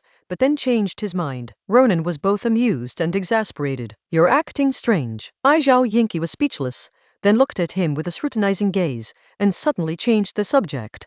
"Do you like me the way I was at the end?" "Huh?" Ronan was a little confused, but after thinking about it, he understood a bit. Zhao Yingqi seemed somewhat ashamed, but if Ronan liked it, she could convince herself otherwise. "There is no need to care about my preferences. I am not someone you need to please," Ronan said, stroking Zhao Yingqi's hair. "Just consider your own preferences." I don't know," Zhao Yingqi mumbled, no longer understanding her own preferences. "What exactly are you trying to say?" Ronan asked. Zhao Yingqi hesitated for a moment, avoiding Ronan's gaze, and said, "Am I a little too unreserved?" She meant to say wild, but changed it to unreserved. "No, absolutely not." Ronan firmly denied it. Upon hearing this, Zhao Yingqi smiled, relieved. Ronan remained outwardly calm, but inwardly he chuckled to himself. This kid was truly naive. "Go to sleep," Ronan said, turning away. Zhao Yingqi looked at Liu Nan, who had turned away, and wanted to hug him, but after giving a soft hum, he turned his back and closed his eyes. It took her a long time to fall asleep. The next day, as sunlight streamed through the window into the bedroom, Zhao Yingqi opened his eyes in a daze and smelled a fragrant aroma of oil. Page 265. In the kitchen, Ronan was frying dough sticks. Zhao Yingqi had just fallen asleep when he got up. The weather was still a bit cold, and these days there was no efficient fermentation process to make fluffy dough. It would just take more time to ferment the dough needed for frying dough sticks properly. Unfortunately, there was no soy milk, so Ronan substituted beef broth, which he also started cooking late at night. In the kitchen, Ronan glanced at Zhao Yingqi, who was wrapped in a bathrobe that looked like a blanket, and continued frying dough sticks, saying, "You're up." Zhao Yingqi was deeply moved. How could she not be touched that a man who had led a country to become a strong nation was getting up in the middle of the night to prepare breakfast for her? Of course, she felt an even greater sense of accomplishment. "It'll be ready soon. You can go sit over there," Ronan added. Zhao Yingqi hummed in response but didn't leave. She stood there, watching Ronan cook with a smug and sweet feeling in her heart. For a young girl, sometimes a sense of accomplishment and happiness are one and the same. Chapter 599. Return. Invitation. The essence of magic. After resting for a day, Ronan took Zhao Yingqi back to the capital. Aside from inquiring about Isabel, Ambrina, who never asked about other women's relationships with Ronan, for the first time asked about Zhao Yingqi with a hint of gossip. Ronan said a few things, but not in too much detail. Ambrina then asked Ronan how he felt. Ronan replied that everything felt normal, but something felt off, probably because he really didn't understand women. Dinia knew what was going on from the beginning, but she never expressed any opinion or showed any interest in asking anything. 3 days later, Ronan received an invitation personally delivered by Stefan. The person who invited him was Ursel Arts, another surviving 7th-tier mage in the Kingdom of Foes, and a cousin of Ronan's great-great-grandfather. The invitation only mentioned two things. First, he had some ideas he wanted to discuss with Ronan, and second, he was going to deal with his estate and wanted Ronan to be his witness. Ronan didn't think too much about it and prepared to go to the appointment. Unfortunately, Astrid found out about this and insisted on going along. Old man, you've succeeded in dating a young girl and I deserve some credit for that. Consider it a reward for me. Take me with you, Astrid said. From birth until now, she has only been interested in two things: reading and studying, and fighting. In fact, you could say she has only been interested in one thing: magic. Ronan remained silent in the face of his daughter's request. Please, Daddy. Astrid blinked and began to whine and act cute. Ronan raised his head slightly. Dad, please take me with you. Astrid changed her way of addressing him. She hadn't called him Dad since she was 3 years old. She would either call him Old Man or Ronan directly. When she was in a good mood, she would call him Old Man. In any case, calling him Dad in a friendly way was out of the question. In her eyes, Ronan was a decent friend, while her mother, Elena, was not very capable, but she was the woman who gave birth to her. Ah, Ronan said with a soft ah. My esteemed and great father, I beg you to take me with you, Astrid said. Though it was an act, her attitude was still quite good. Lily, Ronan called his daughter by her nickname. Astrid sensed her father suddenly becoming serious and solemn, and asked nervously, what's wrong? You're used to being disrespectful and arrogant, but that's fine with your mother and me. We know you're a good boy despite that, Ronan said. However, you should be polite to others, understand? Dad, I am 15 years old, of course I understand, Astrid said. Forget it, I won't say anything more. Ronan didn't want to say anything more. His youngest daughter had been like this for so many years, and there was no point in talking to her. When do we set off? Astrid asked excitedly, eager to discuss magic with the world's top magicians. The day after tomorrow, Ronan replied. Then I'll be going now, goodbye. Astrid waved and left after receiving the reply, disappearing in a flash. No one knew where she was going to run off to cause trouble again. A day later, in the morning, Ronan and Astrid set off in Stefan's motorbike carriage. Years ago, after the White Tower fell, Ussel built a tower on a hillside platform on the outskirts of Ates, which served as both a research institute and a residence. This tower was Ronan's destination on this trip. Years later, Ronan saw Ursel again, the 7th-tier mage. He was still the same as before, a neatly dressed, fair-skinned young man with messy, but not oily hair, droopy eyelids, but clear eyes, clean yet giving off a reclusive, slovenly, and somewhat silly vibe. Of course, the strange youth was only his appearance. In reality, he was over 100 years old. You've arrived, have a seat. These were Ussel's first words. I have almost figured out the nature of magic. This was Ussel's second sentence. Then he began his stream of consciousness narration. Ussel has never been a good talker, and he rarely interacts with people. His speech is entirely based on his own logic and jumps around. He was Lawrence's classmate and had extraordinary attainments in magic. Many of his children had achieved considerable success, and many of his students were also quite prominent. However, this was not because he was a good teacher. On the contrary, he was terrible at teaching. His children and students had only learned a little bit of the basics. Otherwise, there should have been at least more than 1/6 level among his children and students. This is Stefan's assessment of him. Of the 3 people present, Ronan, Stefan, and Astrid, only 15-year-old Astrid could keep up with his train of thought. Ronan has devoted too much energy to politics in recent years, and his thinking about magic has long since stagnated. Stefan had been studying immortality for the past 1 or 2 decades, and it was only after he met another Ronan that he picked up his magical research again in recent years. Only Astrid has a solid foundation and quick thinking. However, Ronan could still understand what Ussel had said. Initially, it was said to be the demonic body, or you could say the soul. This raises a question that people have been pondering for 200 years, but for which no one has yet provided a convincing answer. Everyone has a soul, but why can't everyone learn magic? Some people are talented, and some are not. Within the circle of magic theory research, although the word talent is used, it is never acknowledged because top magicians believe that there is no essential difference among humans. Ussel offered an answer. A system, without external influence, must evolve from chaos to order. When a person is born, their magical foundation is in a chaotic state. By the time they reach the age of 6 to 8, the chaos will have ended, and they will have completely returned to an ordered state. Theoretically, such a person will never be able to use magic in their lifetime, because magic is a self-complete system composed of continuously ordered chaos, and only chaos can communicate with chaos. However, in reality, there was a seed within the demonic core that conflicted with the system and violated its logic from the very beginning. This can be considered a system error. Everyone has a soul, so theoretically everyone does. It's just that for some people, during the period when everything was completely back in order, this error had a strong effect, causing the demonic core to fall into a state of chaos again. The probability of such errors manifesting is around 1%, which is why people with magical talent make up about 1% of the population. During this period, if some spontaneous human intervention is carried out, it is possible to maintain a state in which one learns magic. Next, Ursel talked about the two original types of magic: ritual magic and summoning and elemental magic. The magic base is both a magic system and a consciousness. Therefore, under certain circumstances, whether it is due to the strong influence of the unconscious mind or the chaotic state of the magic base, a kind of cohesive distortion will occur, thus forming a magical power, which is the summon. That's how natural-born summoning mages are made. What is inherited is not the summoned creatures, but this mental illness. Therefore, the noble families brought about by summoning magic since ancient times do not inherit noble bloodlines, but rather mental illness. Chapter 600: The differences in magic. The true method of immortality. Apprenticeship. Elements, on the other hand, are the opposite. Elements are in a chaotic, dispersed, and disordered state.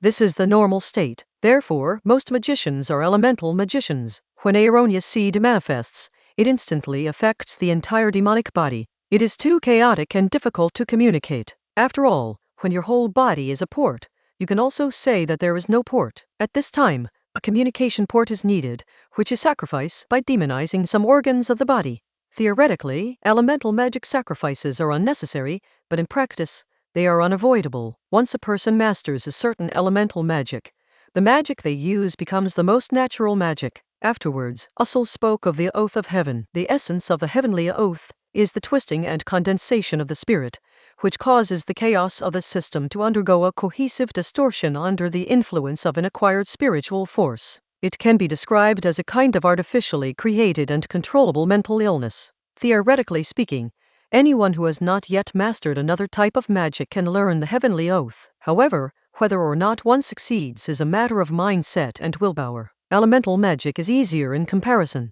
Divine magic and mutation are simply two branches of the application of spiritual power. Divine magic is the direct application of spiritual power, resulting in strange and bizarre magic, often with illogical and rule-based power.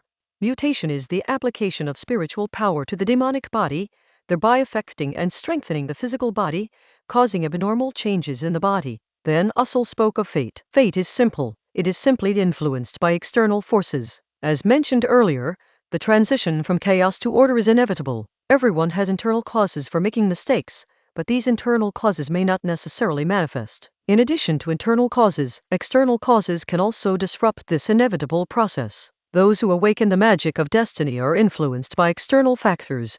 It is a pure coincidence. Therefore, the awakening of the magic of destiny is also a matter of luck. Some people are born with it, while others awaken it after they reach a certain age. Both manifestation and transformation clearly exhibit the characteristic of external influence. This raises a new question.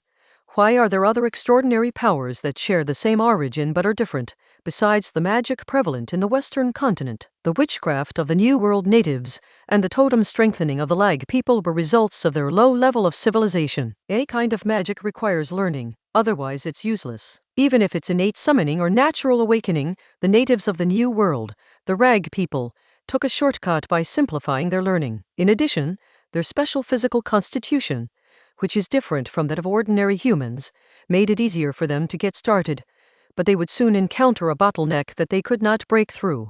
As a result, wizards in the New World and warriors among the Rag people were indiscriminately slaughtered by high-level mages from the colonists of the Western continent. The New World people themselves did not send out high-level mages because everyone had high-level mages, and fighting each other would be too risky for anyone. But if you don't have a high-level mage, then don't blame me. It's like how countries that possess weapons of mass destruction promise each other not to use them, but those countries are incredibly unscrupulous when it comes to countries that don't. However, the Western continent was originally inhabited by barbarians, far inferior to the Mediterranean region.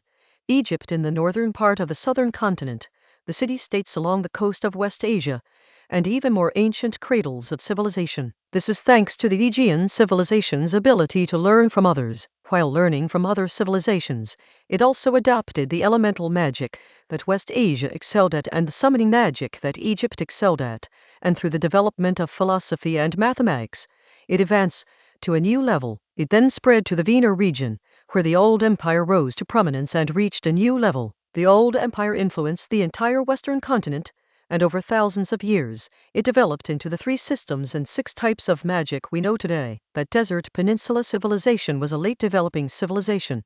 It copied a part of the Western continent and a part of the Eastern continent, thus forming its own unique combination magic. But in reality, it's nothing more than a hodgepodge of misfits. Ceres truly took a step further in the exploration of magic, and did so very early on. They take the condensed, twisted chaos of summoning, or the dissipative, released chaos of elements, as their foundation, then hone their mental strength, and use that mental strength to control this power. They no longer use summoning or elemental magic, but instead use this as the basis to wield divine magic, or to mutate, while reducing constraints and mitigating backlash.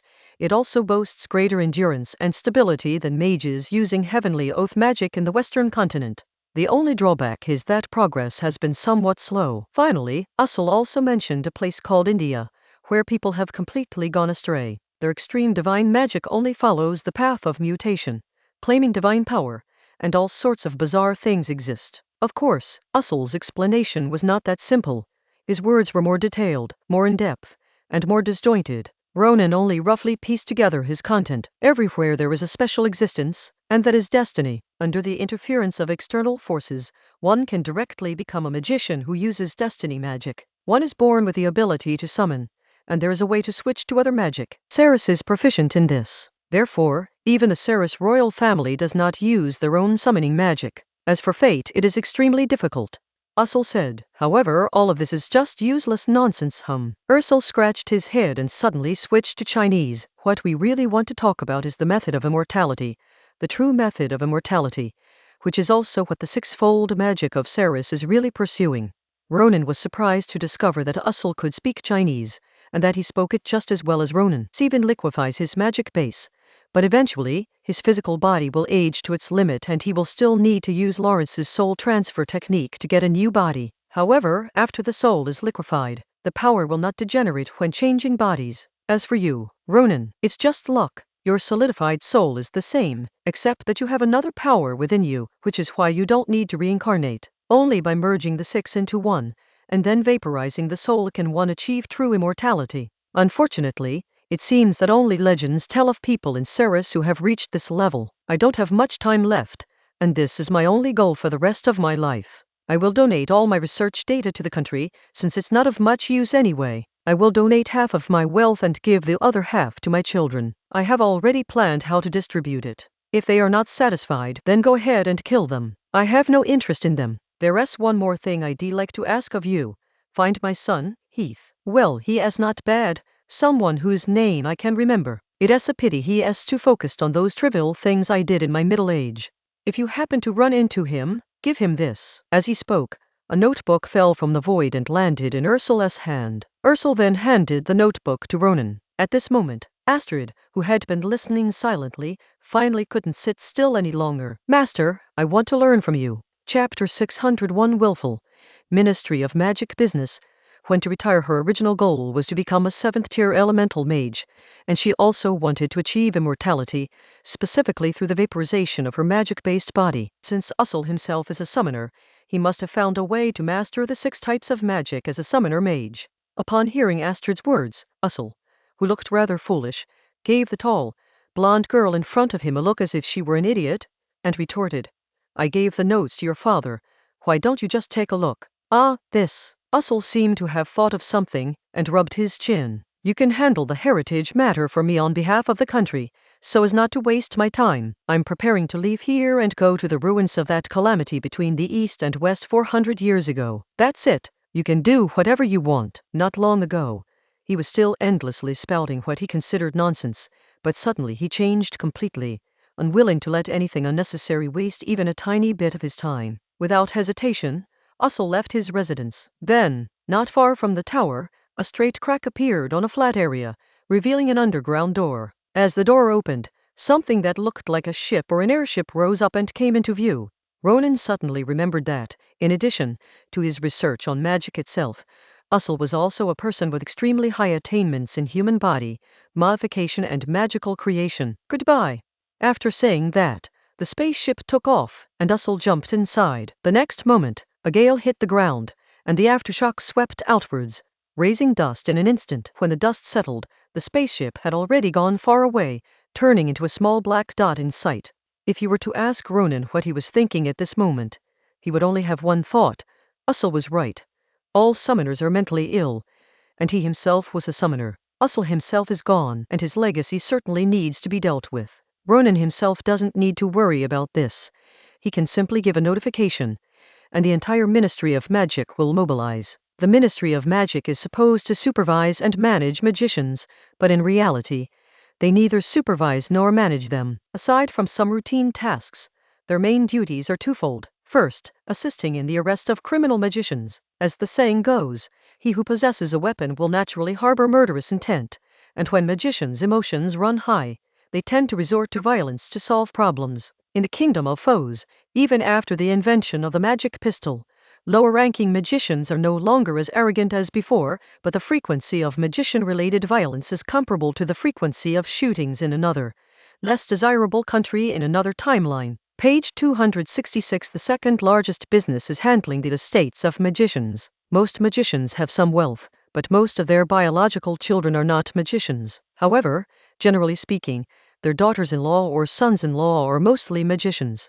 Otherwise, how did military nobles come about? Passed down through generations. The probability of having magical talent is only 1%. Here's a joke. Back when summoning mages were lords and elemental mages were vassals, the lord's most important job was dealing with the vassals' funerals. If things went wrong, it could cause a huge mess. Now that we live in an era of civil service, it is naturally the government that handles these kinds of matters. For someone like Ursel, a top figure in the magical world, with numerous children and disciples, it was practically a matter of national importance. After leaving Ussel's house, Ronan returned to his daily work, teaching his son and, incidentally, giving lessons to the candidates for his daughter-in-law. Astrid, meanwhile, kept flipping through the not-so-thick notebook. After a week of meticulously copying notes, which he had almost worn out, she finally came to a conclusion. To achieve the 6-in-1 system, you need to go to Ceres. Astrid, being the decisive type, went straight to the palace to ask Ronan when he would retire. Then she was stopped by a female guard. No matter what, the Inner Court Secretariat still holds many documents concerning various aspects of the country. These documents are not particularly confidential, but anyone with a keen eye can definitely glean information from just a few. Therefore, non-staff members are prohibited from entering or leaving, and even those belonging to the Inner Court Secretariat are subject to body searches. Can you hurry up? Astrid urged. She was in a bad mood, but she wouldn't throw a tantrum and force her way in. She was a person who knew the rules. Otherwise Ronan wouldn't have been so indulgent towards her all these years. Sir, don't rush me, the female guard in charge of the body search said with a smile. They were quite familiar with Astrid. As for why she was called a knight, it was because Astrid had some academic achievements in magic, and Ronan, through his machinations, had her knighted based on those achievements. She even held a position in the mage order and received a salary. In terms of wealth, she ranked second among Ronan's children, with only Ina being richer than her. This was because Ina was skilled at running errands for Ambrina, buying things, then inflating prices and taking a cut. Lucian, despite being the crown prince, was actually penniless, but he didn't need to spend any money. Soon, Astrid arrived at Ronan's side, and a group of girls couldn't help but look at her, the kingdom's most famous illegitimate daughter. I'll be leaving for a bit, Ronan said to the potential daughters-in-law, then went to the other side with his daughter. Astrid got straight to the point. When are you retiring? Are you in such a hurry?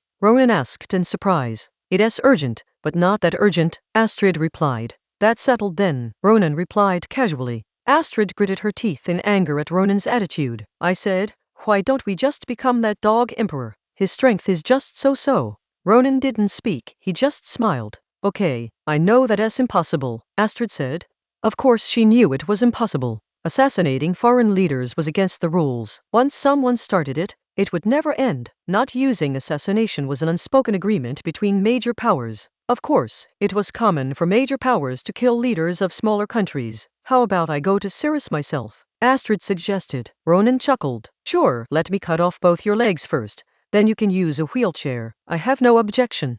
Ugh, Astrid said irritably. This damn war. Can't it just start already? She knew that Ronan would only leave after he had truly defeated the other countries and established his hegemony over the Western continent. And this may require several more wars. There's nothing we can do about war, Ronan said, preparing for several years, mobilizing for several months, and then fighting for several days. That's how war often works. Only Ming Beizong, a strong contender for the top spot on the list of the most incompetent rulers in another world, could pull off something like making a decision one day and then setting off with a large army the next. The intermittent wars that have raged on the Western continent for the past 4 years are actually the result of more than a decade of planning by various countries. The situation going forward will likely be characterized by a few years of fighting followed by a few years of rest, with the conflict repeating itself. Having already gained the upper hand, Ronan believed that the kingdom of foes would grow stronger with each battle, while the empire would grow weaker and weaker until it collapsed. The day Ambrino was crowned was the day Ronan retired. Chapter 602 Correction.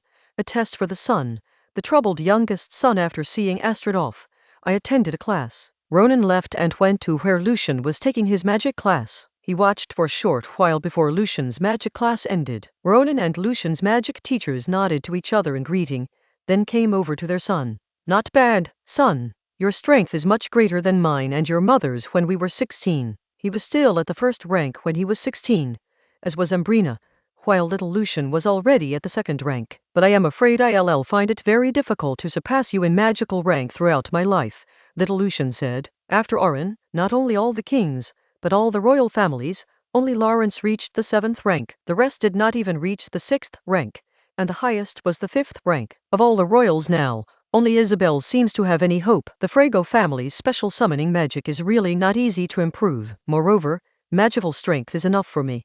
What's truly important is the ability to govern a country. But this little Lucian hesitated, for he had once thought governing a country was very simple. From childhood to adulthood, he saw his mother as someone who didn't manage affairs. Apart from high-ranking military officials, she couldn't even name many other officials. His father wasn't someone who liked to play power games either.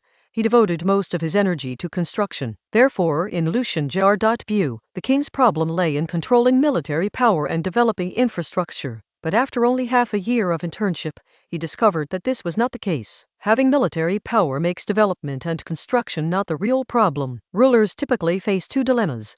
First, choosing between a bad policy and an even worse one. And second, choosing between a high-risk policy and an even higher-risk one. Both are choices that must be made. As for those things that most people think are probably good, there's no need for you, the king, to make the decision. The bureaucrats have already finalized the plan and basically reached a consensus. All that's needed is for you, the king, to give the order. After all that, it turns out the king was just here to do bad things and take the blame. You can speak freely if you have any difficulties, Ronan said. You know, and you should know, that your mother will abdicate soon, so you don't need to worry about the things that the other princes have to worry about. Even in the Western continent, the saying the most ruthless are those in the imperial family still applies. The crown prince has to be extremely careful. However, Ronan's situation is special. Ambrina has no interest in power. If it weren't for the current situation, she might be preparing to pass the throne to her son now and travel the world with her husband. Lucian hesitated for a moment, then told Ronan what he had just been thinking. I thought it was something serious. Ronan chuckled. The reason you're facing these difficulties is because you haven't encountered your own treacherous ministers and henchmen yet. You have to face the problems yourself. Even great men need treacherous ministers and henchmen, let alone you. But Mother Lucian felt that Ambrina had no treacherous officials or henchmen. Ronan laughed again, pointing to the tip of his nose. The treacherous minister by your mother's side is me, and your mother's henchman is the former prime minister. A so-called treacherous minister is someone who knows how to guess the superior's intentions and is willing and able to take the blame, while a henchman is someone who has his own opinions and dares to fight with others. It's not that difficult. It's just that you don't have it right now. On the contrary, if you think it's easy to seize military power and carry out construction, That's really outrageous. Throughout history, which monarch who could grasp military power and also carry out construction was not a legendary figure remembered by all? Your grandfather was a master of political maneuvering. In the capital and the central government, he was the supreme king, but outside the capital, who was he? What could he do with the bureaucrats, nobles, and churches? You have this misconception because you think your mother seized military power very easily, while I seem to have accomplished various construction projects without much effort. Although it's normal for a son to think that his parents are nothing special, you still need to correct this misconception. Here's what I'll do. I'll arrange a test for you. Next month, we will invade the newly established Kingdom of Belgium. You will choose 3 people from among the trainee secretaries, and I will arrange for a few more experienced people from the Rhine region to assist you. At that time, you will serve as the provisional governor of the conquered territory, Ronan said. In fact, even if Lucian hadn't said those words today, he would still have arranged this test. Who should I choose? Lucian asked. You asked me what to do. Of course, you can choose for yourself. Consider this a minute test before the official exam, Ronan said. His tone wasn't stern, but he was actually quite angry, feeling a bit disappointed in Lu Zilan. He wasn't angry at all about Lu Zilan's outrageous remarks earlier. It was fine for a child to have naive ideas, but right now, Lu Zilan's hesitant and indecisive demeanor was making him very unhappy. How could someone who ruled a country, even a ruler who maintained the status quo, act like this? Seemingly sensing his father's disappointment, Lucian suddenly raised his voice and answered loudly, I understand. That's settled then. I'm taking a break to visit your brother. You should prepare yourself well. After saying that, Ronan left. Upon hearing this, Zio Lu Zilan's heart sank suddenly, as if he had been violently shocked by ice water. Ronan was doing it on purpose, of course. He needed to put some pressure on them. After leaving this area, Ronan went to the gardens in the north of the palace, where he met Ambrina and her youngest son, Louis. Of the 3 children, Ambrina's favorite is her youngest son, Louis. Louis is 9 years old this year, and his magical talent was only discovered last year, which can be said to be very late, and his talent is not very high. However, he was practically a miniature Ronan, a handsome young man with a lively and talkative personality. He was kind to everyone, unlike Lucian, who was extremely cold to people in the court, or who caused a lot of trouble. Therefore, everyone in the court liked him very much. Of course, Ambrina's affection for her youngest son wasn't due to these reasons. Rather, it was because Louis was musically talented and had a fondness for fine food. He was the only person in the palace who could discuss music with Ambrina. As for the other musicians who were occasionally summoned to the palace, they were either too tactless, directly criticizing Ambrina's compositions without giving her any face, or they were too fond of flattery, claiming that Ambrina's wrong notes gave the music a completely new soul, shamelessly so. Louis, though talented, was still a bit lacking in skill, yet he spoke his mind freely, which gave Ambrina a great sense of accomplishment as a teacher. At that moment, Louis shrank back in fear when he saw his father, Ronan. He didn't know why. Even though his father had never said a harsh word to him since he was a child, the older he got, the more afraid he became of his father, Ronan. Son, what do you plan to do in the future? Ronan asked. Louis stepped back behind Ambrina and replied, to be a musician. Ronan raised an eyebrow and smiled, asking, and then, while you're performing at someone else's house, you casually flirt with their young lady. Ambrina frowned as she looked at her son, and Louis's expression changed drastically. Chapter 603 The Underlying Reasons. Using the pretext to make a scene, I was just playing around. Ronan jokingly said that his son Louis, who was only 9 years old, did not actually do that. He only met 2 noble ladies, one 8 years old and the other 11 years old, at the royal banquet during the New Year. In the following months, he secretly dated the 2 of them several times, of course, separately. To do something like this at such a young age, and to be two-timing. Ronan looked at his son for a while, but Louis remained silent. He had no choice but to speak. What? You're not going to tell me yourself? Fine, I'll tell you what you did in front of Ambrina. Ronan recounted the story of his youngest son. Upon hearing this, Ambrina relaxed. You scared me to death. It was just a secret date with a little girl. Why are you making such a fuss, Ronan? Anli, this in itself isn't important. What is important is that if he continues like this in a few years, it might cause trouble. The Duchy of Rhine will eventually fall to him, and theoretically, he'll never go there to give orders. The Rhine region will always maintain the model of being divided into 3 autonomous regions. What if this kid gets some noble family's daughter pregnant one day and has to marry her? Do you think the other family might have some inappropriate thoughts. Ronan said that this was the problem he was worried about. Ambrina's expression turned slightly more serious. That is a problem. Louis's eyes lit up. Then I can just not take the title of Duke, right? You have to, Ronan said. After the Rhine region was brought under the rule of the Kingdom of Foes, there was no real turmoil, only some sporadic resistance activities. This was due to two reasons. First, the Kingdom of Foes carried out construction in the region, which improved the living standards of the lower classes. Workers and peasants were very pragmatic, or rather, they had no energy to consider anything other than practical problems. Another reason is that the local feudal system was preserved to a certain extent. It was cleansed, but not completely. Many nobles who were not doing well before and had no power or influence became officials in the new government. The highest leader of the autonomous region still came from the families of the original three princes. Ronan only forced the original three princes to abdicate. In general, the Rhine region is currently in a transitional period. To prevent those three families from having any inappropriate ideas, Ronan nominally created a duke who was one rank higher than them. Why not let Crown Prince Lucian receive this title? Because Ronan didn't really want to create a union, following the traditional practice of the Western continent, where one person holds multiple titles. Instead, he planned to gradually transform the feudal system in the Rhine region into a civil service system, truly turning it into the three states of the Kingdom of Fas, while abolishing the Duchy of the Rhine. Louis was the first and will be the only Duke of the Rhine. He was a transitional figure during a period of transition. Ambrina was well aware of this. Well, actually I am just playing around with them. Louis spoke up then, and he really dared to say it. I don't like them that much, Dad. Don't worry, I would never kill anyone with them. I like Aunt Alice's type, naturally slender, with a face that has a touch of oriental charm, and most importantly, possessing a cool and capable temperament. She is also a person who has read a lot of books and has artistic cultivation. Aunt Alice is his goddess. Those noble ladies were merely infatuated with Prince Louis's good looks.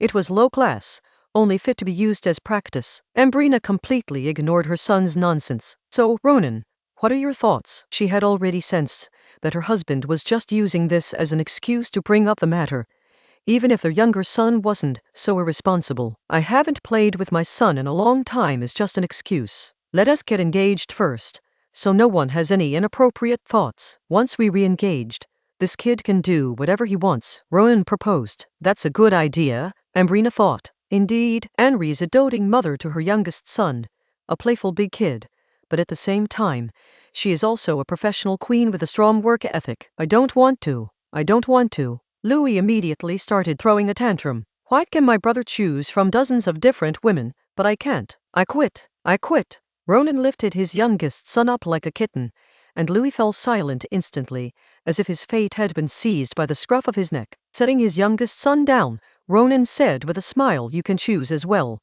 the Princess of Wayland, the Duchess of Venea, or the Princess of Ross. Pick one. Realizing his father wasn't angry, Louis relaxed slightly and resumed.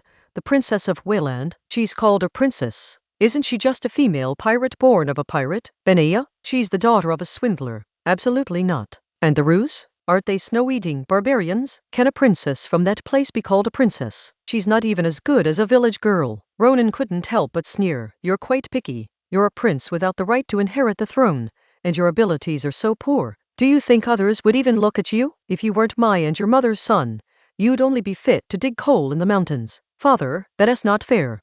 With my handsome face that I perfectly inherited from you, plus my talents, is it so hard for me to be a kept man? Louis said, using the Seer's word for kept man, which he had also learned in Chinese. I am not bragging, but I can have a different man every day of the year, and I never repeat the same one. All right, Lou, your dad is talking to you about serious business. Ambrina stopped her youngest son's rambling, comical performance. Then I'll choose the Wheeland, but let me make this clear. I don't want one with freckles. They're awful, Louis replied seriously. Ronan was amused and echoed his son's words, saying, you can't control what other people's daughters look like. Then let him get a divorce, find a beautiful woman, and have a child. I am not in a hurry, Louis said. You really dare to say that, son? Ronan said, both amused and exasperated. I didn't know before, but I just found out. I am very valuable. The second son of a king is nothing, but the title of duke is different, Louis said, becoming arrogant as he spoke. What is a prince with no right of succession? With this, it is different. I can marry whoever I want. Even the emperor would dream of marrying his daughter to me. Page 267. The words may be rough, but the principle is sound. It must be said that although the youngest son is unreliable, he is not stupid. Ronan was somewhat relieved. It's good that you understand. In any case, don't do those things again, so as not to hurt those girls. Sad. Dad, do you think they're all good girls like Mom? Don't let their age fool you. They're not just ordinary bad girls. They're all experts. Louis forced a sentimental expression. Since you're an expert, how did you know? Ronan asked with a smile. Of course I am taller, Louis proudly declared. All right, you little rascal, Ambrina said, pinching her son's cheek. Go find your little rascal. Yes, your majesty, Louis shouted, then turned and ran. Chapter 604. A group of four. An exam. A group of four? In May, the kingdom of Fas, under the pretext of assisting the legitimate heir to the throne of the Kingdom of Belgium, sent its army into the territory of the newly established Kingdom of Belgium. Countries across the Western continent strongly condemned this. What else can we do? Nighttime, Isabel's residence, in bed. Ashley was dressed as a female dance practitioner, wearing a tight-fitting light gray bodysuit that perfectly outlined her figure. The lower half only covered her crotch, and she wore tight, medium-thickness, opaque white pantyhose. There were no special dance stockings at this time. At this moment, Ashley was lying on top of Ronan.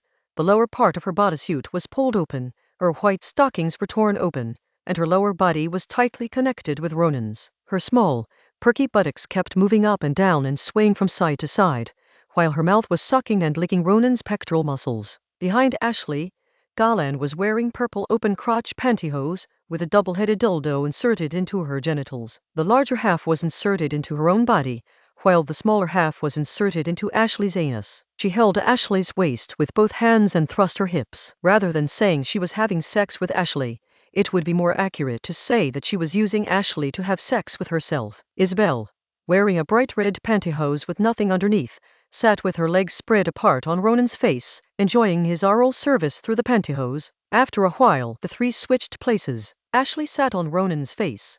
Galan enjoyed Ronan's thick, hard member, and Isabel put on the double-headed dragon. For a while, they switched positions again. In turn, the three of them lay side by side on the bed, their backs raised, facing away from Ronan. Ronan thrust into Isabel in the middle, his left and right hands spread apart, one in each hand. As before, after working for a while, I changed positions. Ashley's bodysuit and white stockings perfectly showcased her powerful and beautiful figure.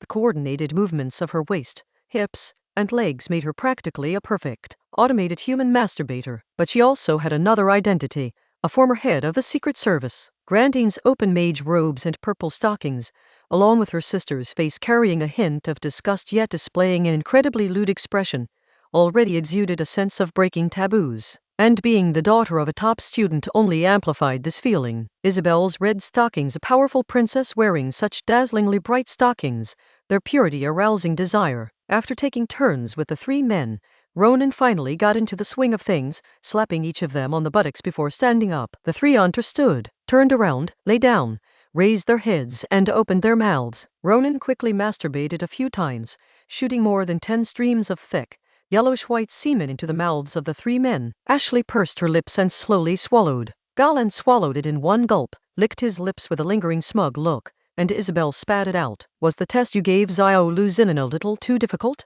Isabel said. Ronan chuckled. Is that difficult? Our army, fighting the Belgian army, is no different from a father fighting his son. Resistance that doesn't manifest itself in open violence is the most difficult to deal with, Ashley interjected. Having worked in the Rhine region, she knew this very well. Open resistance can be eliminated, covert resistance can be suppressed, but those struggles without bloodshed are the truly troublesome. The Rhine region has been under surveillance for many years, and its infiltration began as early as after the coal supply agreement was reached. There are many collaborators there, but the Kingdom of Belgium is different. There aren't as many collaborators there. The person supported by the Kingdom of Fas, the younger brother of the late old king, was a man with great ambition, but whose abilities and popularity were not very good. It's not that simple for Xiao Luxian to deliver a satisfactory answer. Anyway, if something goes wrong, someone will bail him out, Galan said. Besides, the point isn't how he did on the exam, but that he took it, and he took it with the woman he chose. Yes, Isabel nodded in agreement. I suddenly thought of something interesting. What do you think our prince is doing right now? Ashley asked with a meaningful smile. She wasn't exactly a serious person either. Upon hearing this, Jelen also revealed that smile. What else can he do? Do the same thing as his father. He's a 16-year-old boy, and his desires are constantly running rampant. So how many? Ashley asked again. Colin adopted a thoughtful expression. That depends on those three. In that case, they might be like us. 4 people sharing one bed. Ashley analyzed seriously. Those 3 girls are not simple. Alas, I wonder if our prince can be like his father, said Galan. I think it is unlikely. You too, you're going too far. Shut up, Isabel snapped. At the same time, in a small border town in Belgium, in a parent's manner that was somewhat simple but spacious, young Lucian lay on his bed, holding a book, but he couldn't concentrate on reading at all. His heart was pounding in his chest, because he had already sensed that there were 3 people standing outside the door of the house. Velma, Charlotte, and Erica. Lucian didn't really like Velma, and he lacked feelings for Erica, but he was slightly nicer to Charlotte, since she was really beautiful. However, he still chose these 3. Velma is a Dutchman, half native. Charlotte is not only beautiful, but her father is also Ronan's old subordinate and is now the Minister of Agriculture, holding a high position in the bureaucracy. As for Erica, her father is a rising general and one of the commanders of this military operation. Outside the door, 3 girls dressed in lace silk nightgowns and stockings were staring at each other, having been locked in a stalemate for quite some time, from the moment they met in the examination hall until now. Whether at school or in the secretariat, they have always been close sisters who have stood together through thick and thin, and perhaps they will be in the future as well. But not now, because that position is unique. Velma broke the silence first. I have some information about the local area that I would like to tell the prince. I will lead after I finish speaking. I have a plan I want to tell him, and then I'll leave without stopping, Charlotte added, making a special promise that she would not stay. I have military intelligence. I want he say anything. I'll just hand it over and leave. Erica was even more decisive and even promised not to speak. But anyone who believes that is a fool. Ashley has a good eye for people. All 3 girls are quite remarkable. We can just stand here all night, can we? Velma asked. I don't care, Charlotte said through gritted teeth. I have insomnia. I can sleep, so I'll just stand. Erica remained as tough as ever. Shall we go in together? Velma asked again. Huh? Charlotte was taken aback. Wasn't this a bit too much? Erica steeled her resolve and replied, let's go together then. Velma sighed and raised her hand to knock on the door, but to her surprise, Erica kicked the unlocked door open and shouted, Your Highness, there's military intelligence to report. She then rushed in first, plopped down on the edge of the bed, and blocked the way. Velma and Charlotte were both stunned, never expecting that Erica, who usually acted like a fiery little pepper, would have this trick up her sleeve. Velma immediately took a step forward and walked in front of Charlotte. Chapter 605. Unable to break the move. Everyone's a top-ranked player.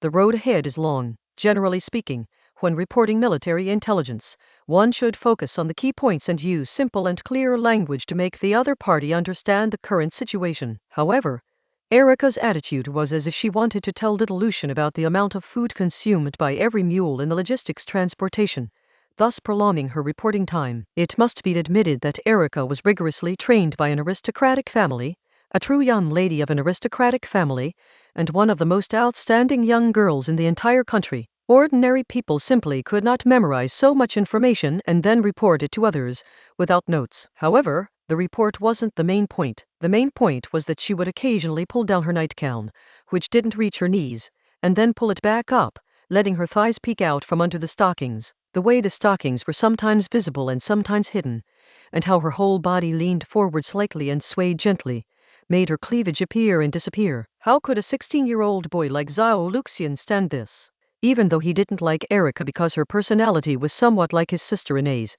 Personality preference is personality preference, and physical desire is physical desire. Not only Erica, but Charlotte, who was standing behind her, was also making small moves. Her appearance was the one that best matched Lucian's aesthetic among the 3. Verma was also making her own moves. She was making black tea, and her movements were quite elaborate. She would bend over and stick out her buttocks from time to time. Little Lucian didn't like her very much because she was tall, had long legs, fair skin, and blonde hair. She always reminded him of his half-sister Astrid, who was lawless, but whom his father especially liked. My heart didn't quite like it, but my body was very honest. Velma's legs were really long, her breasts were really big, and her buttocks were really perky. After Erica finished her report over 10 minutes, she finally ran out of things to say. At that moment, Velma brought over some tea, and Erica felt she couldn't refuse, so she took the teacup and sat down to the side. Charlotte quickly sat down in Erica's original seat. At this moment, Lucian felt extremely tormented. He could no longer hear what Charlotte was saying. His penis was so swollen that it felt like it was going to explode. If it weren't for the 3 people in front of him, but just one person, he would never still be lying in bed. But there were 3 people on the other side, and he always felt that it wasn't good to have so many people together. Xiao Luzinan finally couldn't take it anymore. He sat up, got out of bed, and said, "I have something to do, don't follow me." With that, he rushed out the door and disappeared. The 3 of them were left staring at each other in bewilderment. "Sai, let's go back." "Yes, it can only be this way," the 3 girls remarked. Zhao Luxian had already reached the empty courtyard, where the cool night breeze slightly eased his discomfort. He took a deep breath, threw a punch into the air to vent his anger, and then he dodged. So what if there were 3 women together? Isn't that how Dad is? Just then, the 3 girls who said they were going back met up again, and coincidentally, they were all carrying a coat. Prince Lucian had just gone out wearing only a thin nightgown. Although it was already May,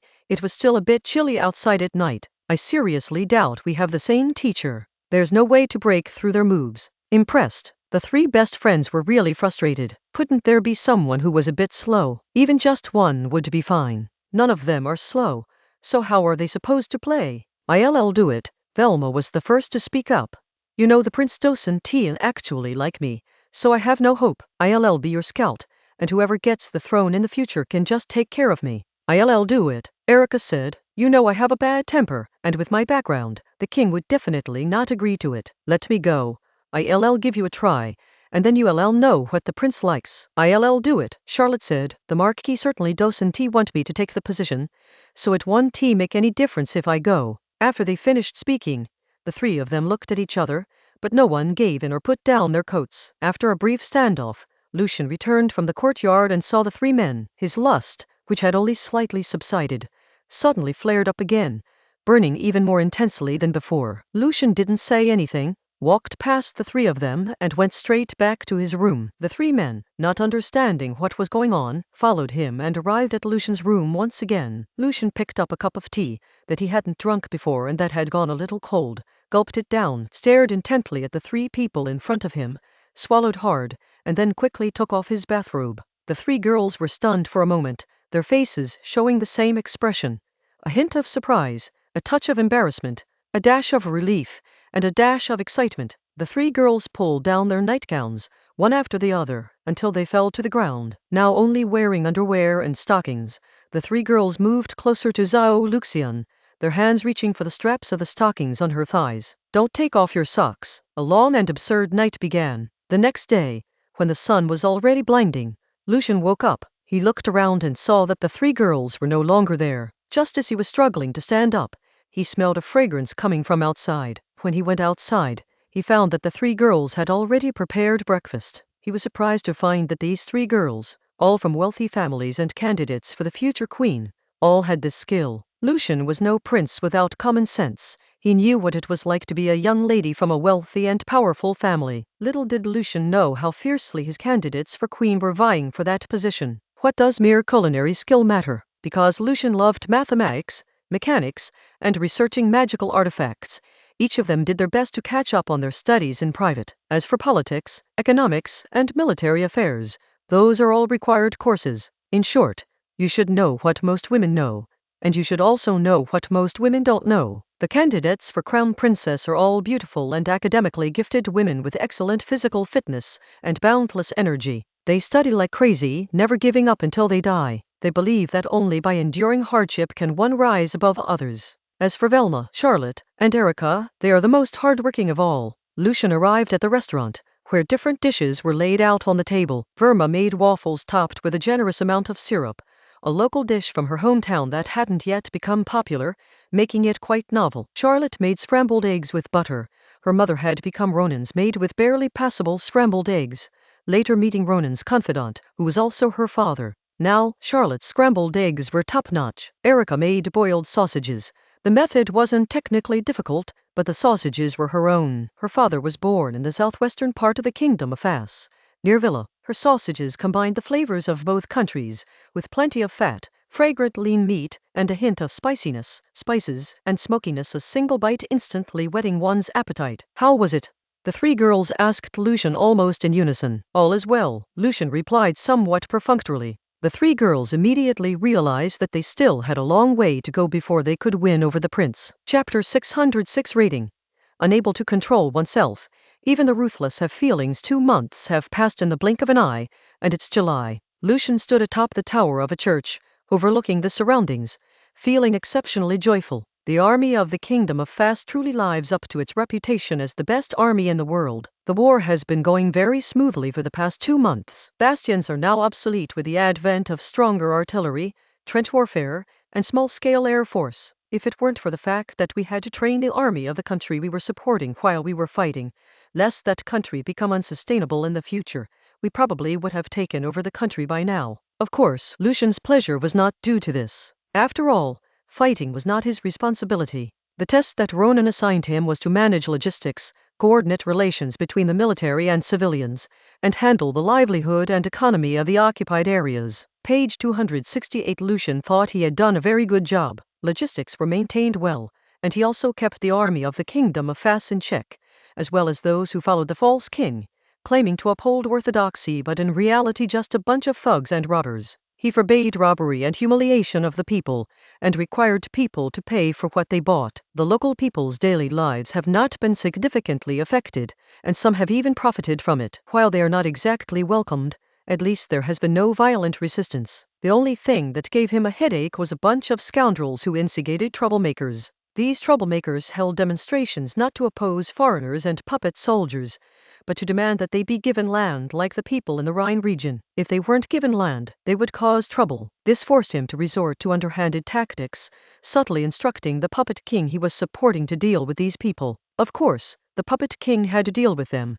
If he became king in the future, he would have to reward his meritorious officials. Now that the spoils were distributed, what would he use to reward them? With the puppet king playing the villain, Lucian then stepped in as a peacemaker, leniently handling these protests. I'm not saying I'll get 90, but I'll at least get 80, right? Oh son, it seems you think you're doing quite well. Ronan's voice suddenly appeared. Xiao Lu looked around but didn't see anyone. Idiot, it's on your head. Ronan's voice came again. Little Lucian looked up and saw his father, Ronan, sitting on a floating shield, hovering in the air above his head. Ronan landed. This time, you can only get 60 points, which is considered a passing grade. Huh? Xiao Lu Zilan was surprised, and a little unconvinced. Ronan ignored his son's reaction. You have been formally educated since you were 5 years old, and it has continued until now. In the last 2 years, you have started to get involved in politics, although it has remained on paper. This is your first time to put it into practice. Judging from your performance, your ability to handle specific problems has surpassed that of many kings in the Western continent, including your mother. You are a person who is very good at calculating input and output, not only in economics, but more importantly in politics. However, you can only see what's on the page right now, not what's outside of it. Let me ask you a question. What is the purpose of our operation this time? Lucian did not think for long before replying. Supporting this person to the throne is to pave the way for future control, and even bringing his entire western region under our rule. Western Belgium is essentially the French-speaking region of Belgium in another time and space. Although the history of this world is different, it has been ruled many times, so there are still many French speakers in this area. So, in order to gain control, which social class should we win over? Ronan asked again. This made Xiao Luxian ponder for a long time, unable to answer. Ronan bluntly told him the answer.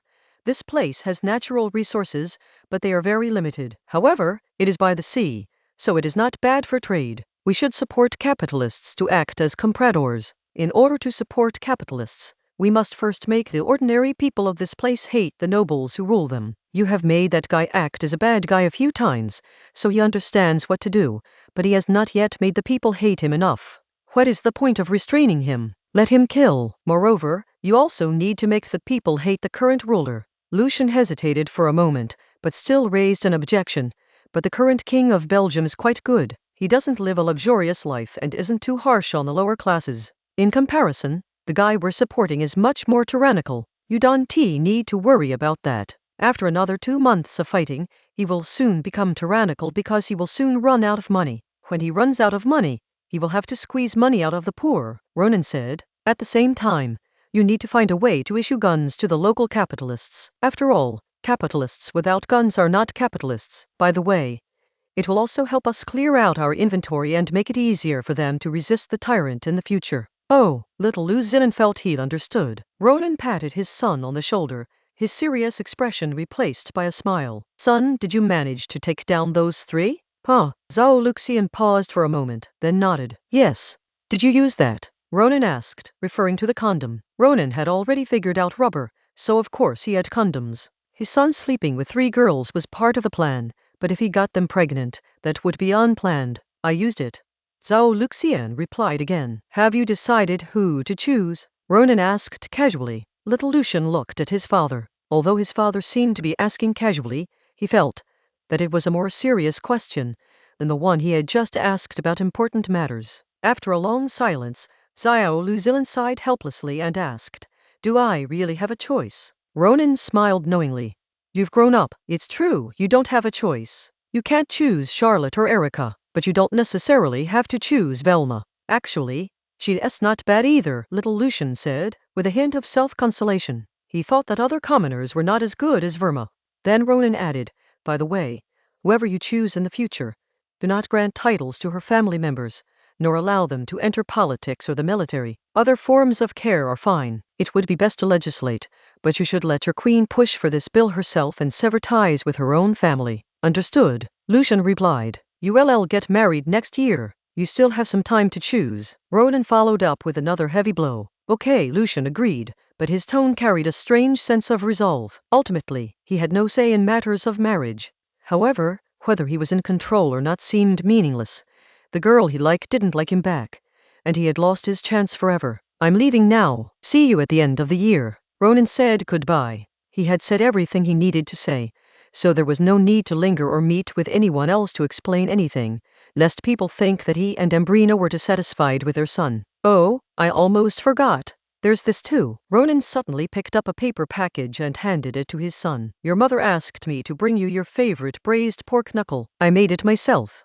Ronan prefers light flavors, while Ambrina likes fried, grilled, and roasted dishes that are crispy on the outside, tender on the inside, and juicy. Lucian, on the other hand, is a bit like a primal creature, liking pork and especially loving the braised pork knuckle that Ronan makes for him, which is delicious both hot and cold. Lucian smiled. His family was ruthless, yet also compassionate. I had originally wanted my father to pass on a message to my mother, but in the blink of an eye, he turned into a tiny black dot on the horizon. Chapter 607 The War Resumes. Poverty and Wealth. How did we get onto the future? In December 1604, the civil war in the Kingdom of Belgium ended. The army of the Kingdom of Fas withdrew from the Kingdom of Belgium and temporarily assumed military and logistical duties, while Prince Lucian also served as a commissioner. He then returned to the capital. In March 1605, the Crown Prince Lucian and Wilma Aller, who came from the Netherlands but had been adopted by Baron Aller of the Kingdom of Fas, held an engagement ceremony and were to be formally married in May. That same month, 10-year-old Prince Louis became engaged to Princess Mary, daughter of King Huilan. As for the wedding, that would likely be many years later. In May, Lucian and Verma were married. At the same time, Huilan declared war on Villa, citing Villa's murder of its officials and persecution of its Christians. To everyone's surprise, the Kingdom of Fas declared war on Villa at the very moment the prince was getting married, citing Villa's persecution of Protestants and its fight for the freedom that the people of Catalonia deserved. The following month, June, having barely subdued the Protestant princes of the north, the emperor, after a year's delay, once again declared war on the Kingdom of Fas. The reason for the war was simple: to reclaim the territory. The emperor had never recognized the Duchy of the Rhine. Also in June, the Netherlands marched south and attacked Belgium, using the pretext that the Kingdom of Fas had used for thousands of years and that had been worn out in the Western continent, supporting a legitimate heir to the throne. But even a fool knows that the Netherlands doesn't want Belgium, it wants to contain the Kingdom of Fas. As it turns out, whether or not to be Protestant was just a slogan, whether or not to fight was solely based on self-interest. The Kingdom of Foes was forced to send troops north to rescue its underperforming ally, while simultaneously calling on Wieland to contain the Dutch navy. Now, the situation has shifted to the kingdom of foes fighting three on land, Villa to the south, the Netherlands to the north, and the Empire to the east. Meanwhile, Wayland is fighting too at sea, simultaneously battling Villa and the Netherlands. For centuries, these sworn enemies have been locked in a love-hate relationship, but now they've become comrades in arms, entrusting each other with their backs. But the chaos didn't end there. At the beginning of the year, Suleiman was left with only one prince after a bloody infighting, while the others went to heaven to enjoy the company of 72 virgins. With the support of the Pasha and the royal guard, the prince became the new sultan. Now that the new sultan has come to power, the old tradition continues: war. Moreover, the kingdom of Fez has provided the sultan with a large sum of military funds, and Suleiman has once again launched an offensive against the southern coast of the Mediterranean. Villarreal has no choice but to deploy his Mediterranean navy to engage in battle with him. Having enjoyed peace for many years and regained some of its strength, Venea decided to take revenge on the heretics who had once brutally beaten her and joined the fight against the Suleimans. In the northern part of the continent, the Rus Empire also made its move. From the day they became known as an empire, they never stopped thinking about advancing westward. This time, the Rus encountered the Sweden, the northern overlords. By August, there were few places on the entire western continent that had escaped the ravages of war. But for the people of the western continent, this kind of thing was as commonplace as black bread in the morning. After all, this is how we've fought for the past few hundred years. The only difference is that people are dying much faster now. Before the advent of muskets and cannons, the conscripted peasant soldiers in the front ranks would be hit by a few charges, some would die, and the army would almost collapse. Now, with the upgrading of weaponry and tactical thinking, you don't even have time to break down before you're dead. After all, following the war between the kingdom of foes and the empire, the armies of all first-rate and even second-rate nations changed their tactics. The main force consisted of line musketeers made up of ordinary people, with mid-level mages overseeing the battle from behind and using magic to create defensive fortifications as needed, working in conjunction with artillery fire from the rear to steadily advance. The tactical vanguard is a skirmisher assault team composed of low-ranking mages and musketeers, who are highly mobile, have high tactical execution capabilities, and possess high resistance and high morale. Finally, a two-person operated aircraft was used as a means of reconnaissance and deployment. Of course, the same tactics will yield different results depending on the generals, soldiers,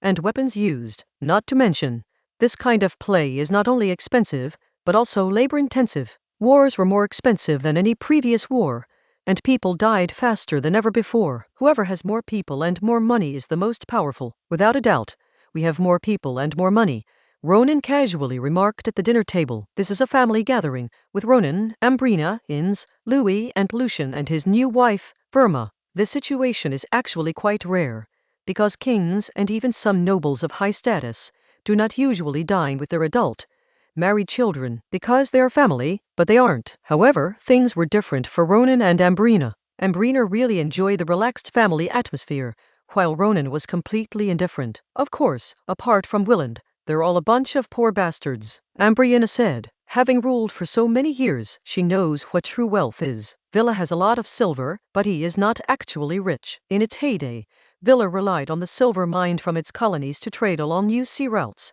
then sold eastern goods to various countries in the western continent, and used the money earned from selling those goods to buy goods from those countries in the western continent, forming a closed loop. In addition, the plantations in the colonies satisfied the domestic demand for manufactured goods and agricultural products, while simultaneously leeching off the entire economic system of the western continent. But Villarreal is ultimately a country with only average domestic manufacturing and agriculture. After the Kingdom of Fas, which was originally the biggest cash cow in the western continent, stopped buying its second-hand goods and even started dumping its manufactured goods and agricultural products on the other side, its domestic economy immediately plummeted. As for the empire, it was still playing the feudal game, internally divided and lacked maritime trade, so it simply couldn't become rich. After Venea gained momentum on the new sea route, it began to enter a lost era. Although its citizens were still the most civilized and wealthy group in the western continent, the country was poor. On the contrary,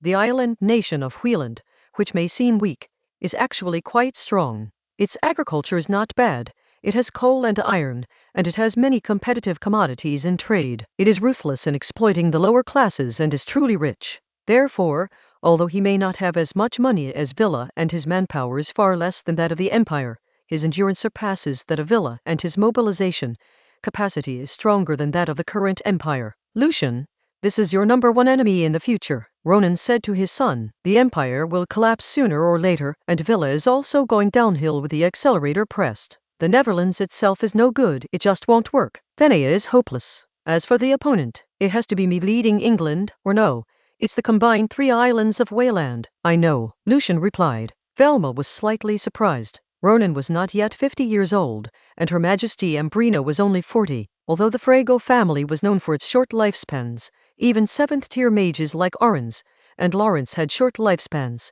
she was in good condition. Even if she didn't live a long life, she wouldn't die young. Ronan was still so young. In this condition, he might even be able to give her husband a few more younger brothers and sisters when he was 80.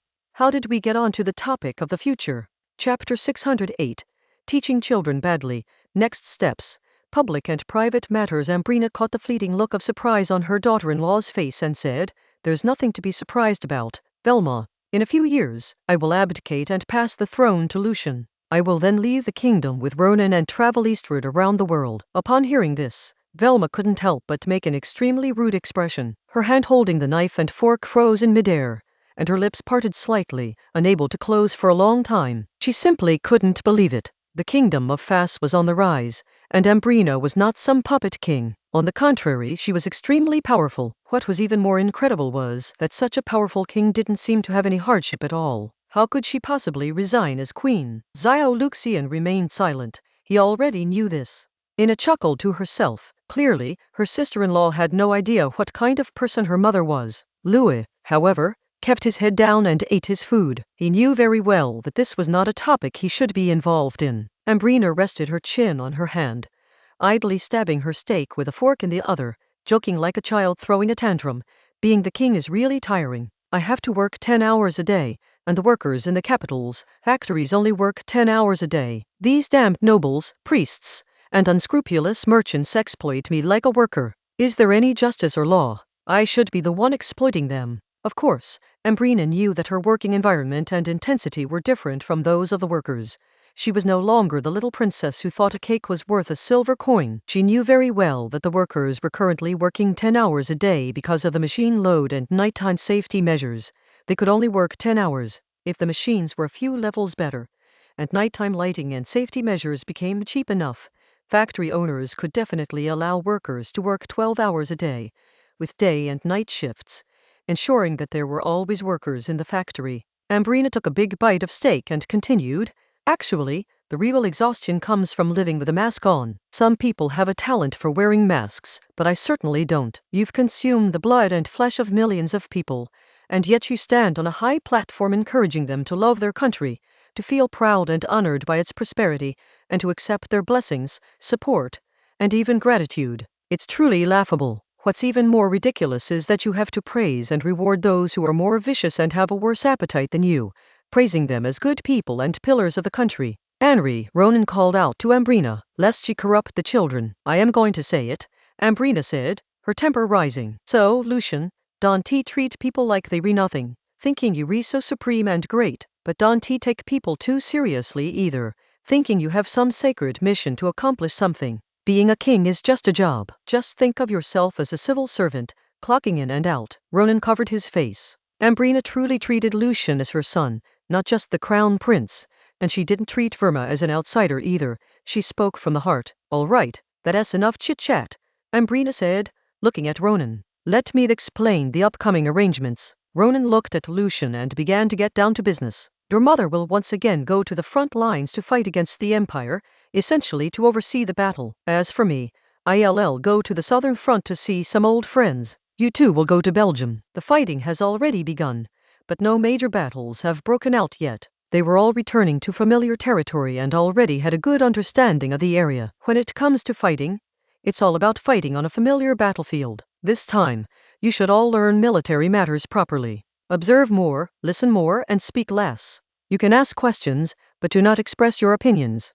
It is not that I am afraid your immature opinions will have a negative impact on military operations, but that if you express your opinion, people will take sides, and some people will take the opportunity to form cliques and suppress dissent. This is not something you can handle right now. Don't think that all the staff officers and generals are just good at fighting. There are plenty of old foxes and young foxes among them. You are still far from being a good fit. Lucian is still too young and inexperienced. This time, bringing his eyes and ears will suffice. Verma was equally naive.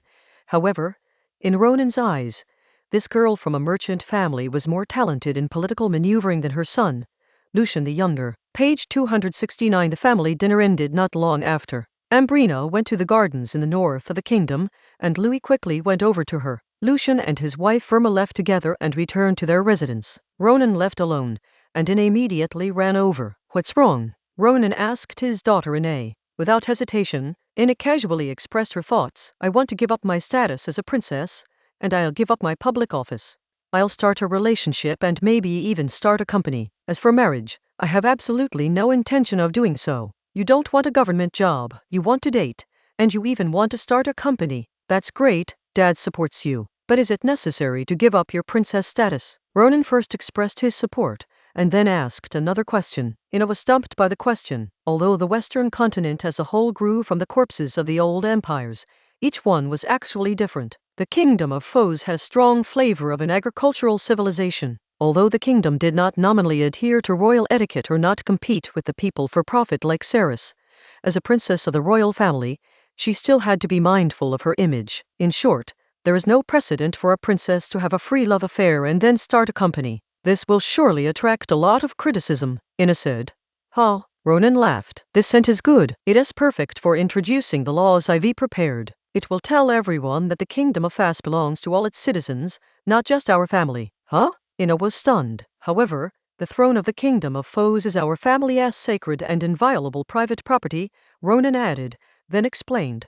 Public is public, and private is private. It is wrong for the royal family to treat the country as their own home and dispose of it at will. The country belongs to everyone, but wealth can and should be private. The throne is one of our family's assets. Under this premise, is there a problem with you starting and running a company? Moreover, the covenant will stipulate that the king will only have 3 types of income: salary, bonuses, and allowances. Taking money from the national treasury is absolutely prohibited. Although her father-in-law didn't say it explicitly on his deathbed, he meant that Ronan should extend the Golden Eagle dynasty for another 200 years. Although Ambrina said that she didn't care about her descendants, she still hoped that her descendants could avoid tragedy. Ronan had no choice but to use this plan. I understand. Ine immediately got it. Still living in the imperial era, the Seers people, accustomed to the patriarchal style, might not immediately understand or adapt to concepts like family and country, public and private matters, and covenants. However,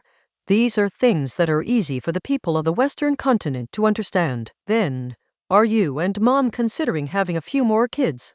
Our family has quite a lot of private assets, Ina said. As far as she knew, her mother was a major shareholder in many private companies in China. No need. In the future, these properties will be distributed to Lucian's women and children, Ronan said. He only has 3, doesn't he? Your information is outdated. Your brother has recently been involved with 2 more women. Chapter 609. Rolling Up. Dilemma.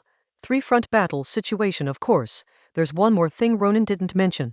The fact that the female secretaries who didn't become queen were willing to keep trying because of the carrot of the business. Only by keeping their positions in check can they avoid engaging in pointless palace intrigues and creating chaos within the inner court. Only by keeping their positions in check can King Lucian treat his lovers and secretaries like high-class servants, and even implement a promotion or leave system. Only by keeping their positions in check can Ronan's separation of public and private affairs law be truly and effectively implemented. Don't worry about your business for now.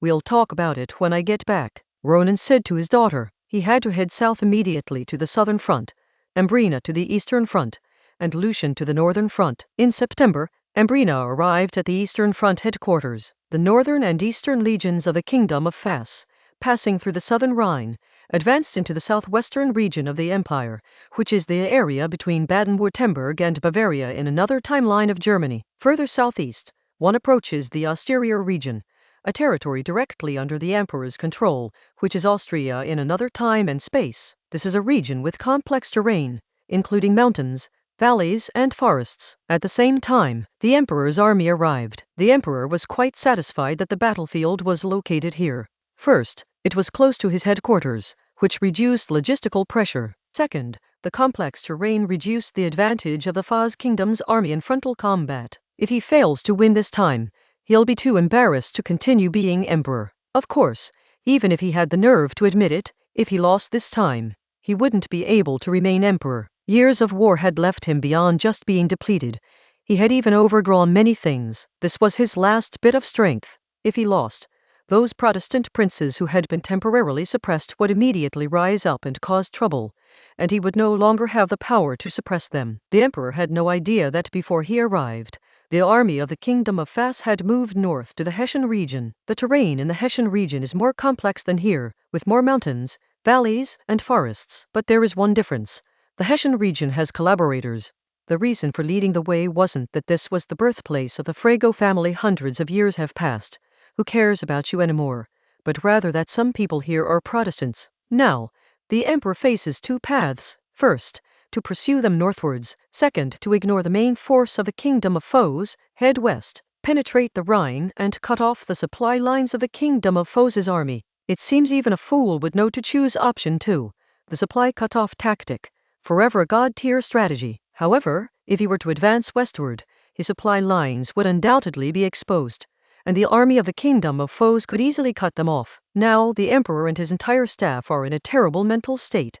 They want to win but are afraid to lose. Heading north is passive. Heading west is a gamble. How do you choose? You can't choose. Meanwhile, at the General Staff headquarters of the Kingdom of Foes, Ambrina and her staff and generals held a military conference, while munching on roast chicken and drinking red wine. Ambrina's special space can store food and keep it perfectly fresh. Although she is not strong enough to supply an army with the food she can store enough food for several hundred people to eat and drink to their heart's content for a year. I didn't expect that this damn emperor wouldn't fall for it, Ambrina said with slight disappointment. She wasn't afraid of being cut off from supplies at all, because it couldn't be. The Kingdom of Fas had two supply lines, one starting from the southern Rhineland and the other passing through southern Belgium and then the northern Rhineland. If the emperor were to cut off her supply lines, she would not move south to cut off his supply lines, but would first move west, then south, blocking the emperor's army in the southern Rhine and waging a decisive battle. If the emperor went north to pursue her, she would continue north, and the further north she went, the less the emperor's supplies would be able to keep up. Because her supplies could be sent via the northern route, the Kingdom of Fas was bordered by Belgium and the northern Rhineland, which were all considered her own territory. The imperial domains were bordered by Protestant princes to the north, so her logistics could go there. In short, she could send supplies. But the emperor remained inactive. Ambrina had no idea that her advisors were overthinking things. The emperor was simply hesitant, because he wanted to win but was afraid of losing. 2 weeks later, the emperor made his move and headed west. Ambrina knew why the emperor had made this decision. On the one hand, delaying was not good for him, as the war resources of his direct territories were not on the same level as those of the Kingdom of Fas. On the other hand, he had made contact with the rebellious forces lying dormant in the Rhine region and made an agreement with them that they would respond immediately when the emperor's army attacked. Your Majesty, should we return immediately, or proceed as planned, resupply and rest first, and then intercept him? The staff officer inquired about Ambrina's opinion. Proceed according to the original plan. We can't let things fall apart. When the time comes, kill those traitors along with them, Ambrina replied. The marching speed of an army composed of ordinary soldiers is far slower than that of a group of novice mages, and forced marches would easily lead to them falling behind. Moreover, the Kingdom of Foes has already carried out a forced march in a region with complex terrain and has just recovered somewhat. If they continue to march, they will become an exhausted army again. In that case, we must prepare for the fall of the southern Rhine, another staff officer said. It would be even better if the city fell. If the imperial army and those traitors went on a rampage of burning, killing, and looting, that would be even better. It would not only incite public anger, but also disrupt our own organization and plans. We would then be able to proceed smoothly and have a reason to kill those who surrender. No, this is still not safe. Send a message to the local intelligence personnel and tell them to find a way to lure the imperial army to plunder and kill. Ambrina wasn't good at actual combat, but she did have some ideas about political matters. She was just looking for a reason to massacre the imperial soldiers, and now she has one. All right, the specific arrangements are up to you. After finishing her meal, Ambrina planned to take a nap. During the previous retreat, she personally covered the rear, traveling with the soldiers all the way to make them feel that the king was by their side. After retreating to the Black Forest region, she remained on high alert, ready to deal with the Imperial army at any time. She hadn't slept well for almost a month and was extremely exhausted. Now that she's finally not required to appear on screen, it's time for her to get a good night's sleep. Meanwhile, in Ronan, thousands of miles away, things went much more smoothly. The Faz Kingdom army on the southern front was constantly engaged in small-scale skirmishes with Bilia, but there were no large-scale ones. The Kingdom of Foes was advancing slowly, and Villa could only fight and retreat. Bilia didn't want to win. They only wanted to avoid defeat. In the wars they had fought against the Kingdom of Fas in the previous years, their army had suffered heavy losses in 2 waves, with nearly 50,000 people dying in total. For a country with a total population of just over 6 million, that was far too many. If another 50,000 died, the country would be doomed. Lucian's northern route can be described as both unsuccessful and successful. The situation was unfavorable because the Belgian army was too weak and completely outmatched by the Netherlands, whose navy was tied down by the Waylanders. On the other hand, it was favorable because of the support from the Kingdom of Fas, which allowed them to hold some fortresses. Lucian's more important task was ensuring the supply of provisions to his mother, a task that, for the time being, was not a problem. Chapter 610 Uprising, Stealing That Damned Essence Law. In Ronan's original timeline, Europe had completely lost the possibility of unification, because each country and nation had its own language, script, culture, and customs, and these were all quite mature. No culture could achieve a dominant position in East Asia like Sears. Without a standardized written language, there can be no unification. Rome once had the opportunity, but unfortunately it failed to Latinize all of Europe. The Germanic people preferred to remain illiterate and relinquish grassroots governance to the church, insisting on their own system, which led to the long Dark Ages. In this timeline, the old empire was much like Rome, and the spread of magic meant that the lords were at least intellectuals. However, these knowledgeable and cultured lords were more resistant to cultural assimilation than the illiterate lords of the other world. So, the same situation still occurred, or even worse in some ways, because much of the knowledge in the other world was still in Latin, while in this world, many books no longer used the language of the old empire. When Ronan wanted to find someone to decipher the scroll of records left by the otherworldly people, only Ambrina was around, who could understand the language of the old empire. This led to another problem.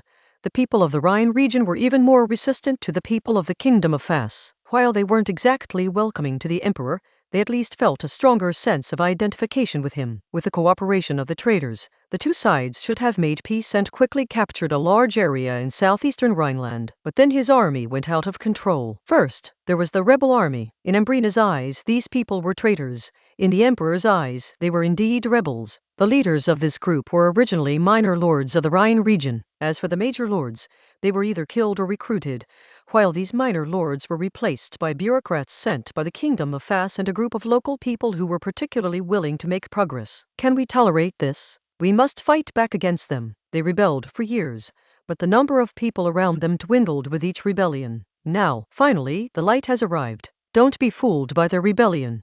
They are all sensible people. How can someone who isn't sensible be a lord? Even if the dog emperor defeats that tyrannical woman Ambrina, it won't matter. The Kingdom of Foes is not afraid of losing. They have many people and much money. If they lose, they can come back. When the Kingdom of Foes comes back, these people will be hanging on crosses and turned into dried meat. So what to do? Plunder a bunch of things, take back what belongs to you, and then take what you've stolen to other countries to start a new and better life. When the emperor's army saw the rebel army starting to loot, they immediately became restless. The rebels can plunder, but they can't? Of course they can. The emperor, of course, did not want to see such a situation. He was a wise ruler, unlike a foolish ruler like Ambrina. He understood military affairs and knew one thing.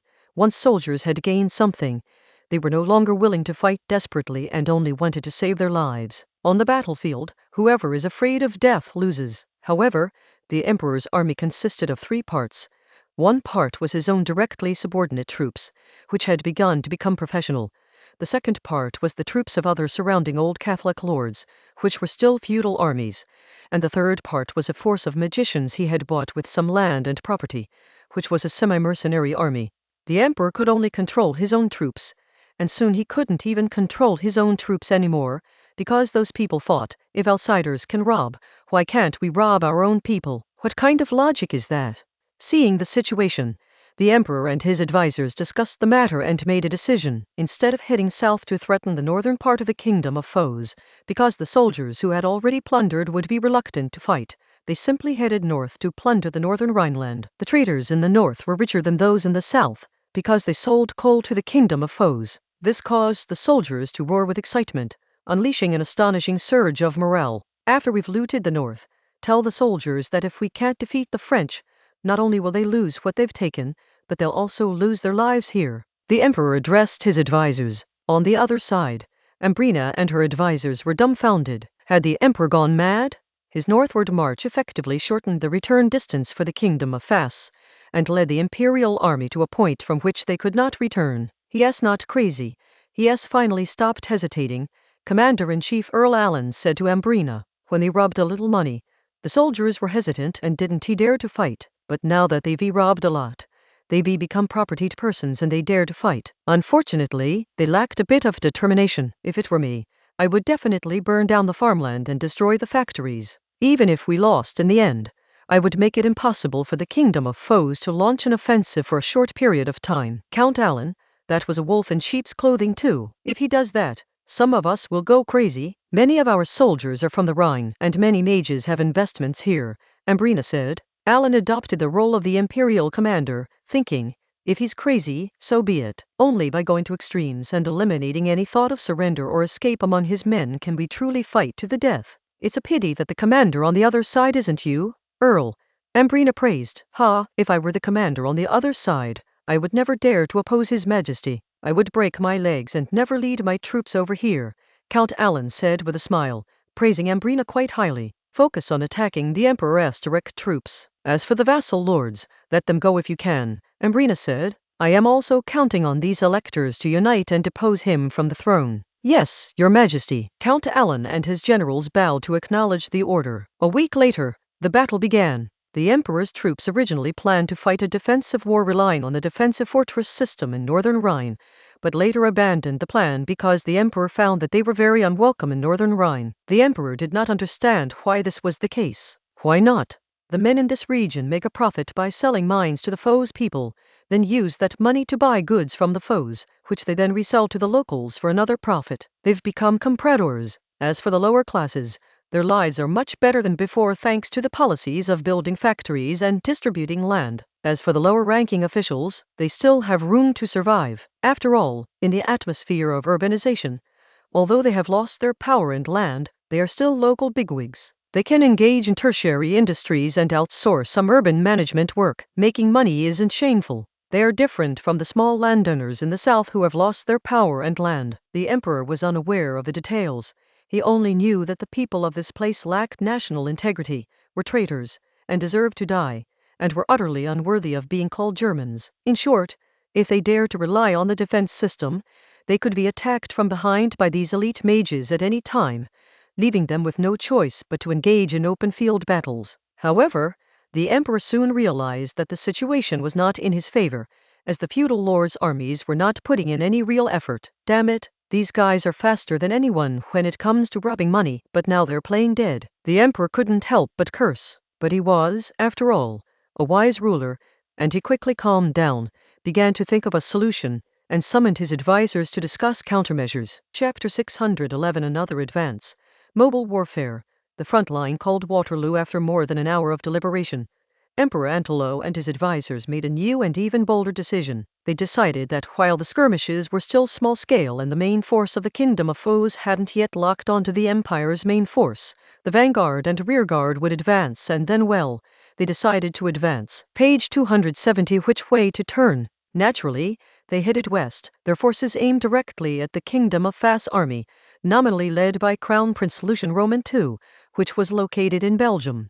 Together with the Dutch army, they would encircle the Kingdom of Fas, forcing Ambrina's main force to march quickly to catch up with the Empire's main force. The Emperor believed that Ambrina would definitely pursue them, not only because of her son, but also because the situation in Belgium had just been decided. If she didn't pursue them, not only would her son have to flee in disgrace, but the situation in Belgium would also worsen. and all previous investments would be wasted. Once Ambrina's main force gets moving, the Imperial Army, whose direct combat strength is inferior to that of the enemy, can seek opportunities in mobile warfare. Can it work? Emperor Antelo asked the crowd. If the army makes a mistake in its deployment and becomes disjointed, it is as if it has cut itself into pieces and handed them over to the enemy to eat. Yes, Chief of Staff Schneider replied. 10 years ago we couldn't do it, but now we can. We definitely can. Although our army is not of pure composition and our soldiers' fighting spirit is not as strong as the enemy's, they are all veterans. With the help of our Air Force to relay orders, we can definitely mobilize them and fight a mobile war. That's the logic, but Schneider wasn't entirely sure. At this point, however, he could only, and had to, use words like certain or absolute. Specifically, the Emperor instructed his Chief of Staff to be more specific. Chief of Staff Schneider said, "Let the lords lead their troops to surround the prince.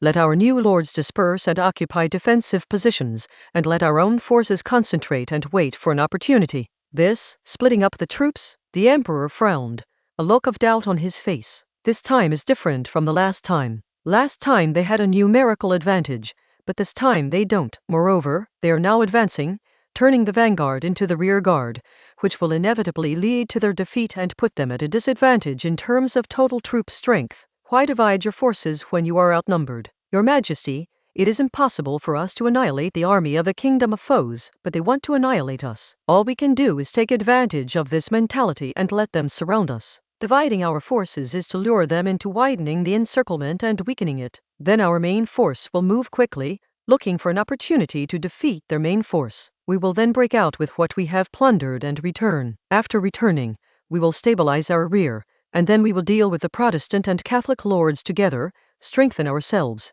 and start anew. The Chief of Staff offered an explanation. Very well, execute, the Emperor declared. Soon, different orders were relayed to all levels, and the Imperial Army quickly sprang into action. 2 days later, in the temporary command center of the Kingdom of Fas, Ambrina held a military report and looked at everyone with a puzzled expression. The crowd hesitated to speak, for they had already guessed what was going on.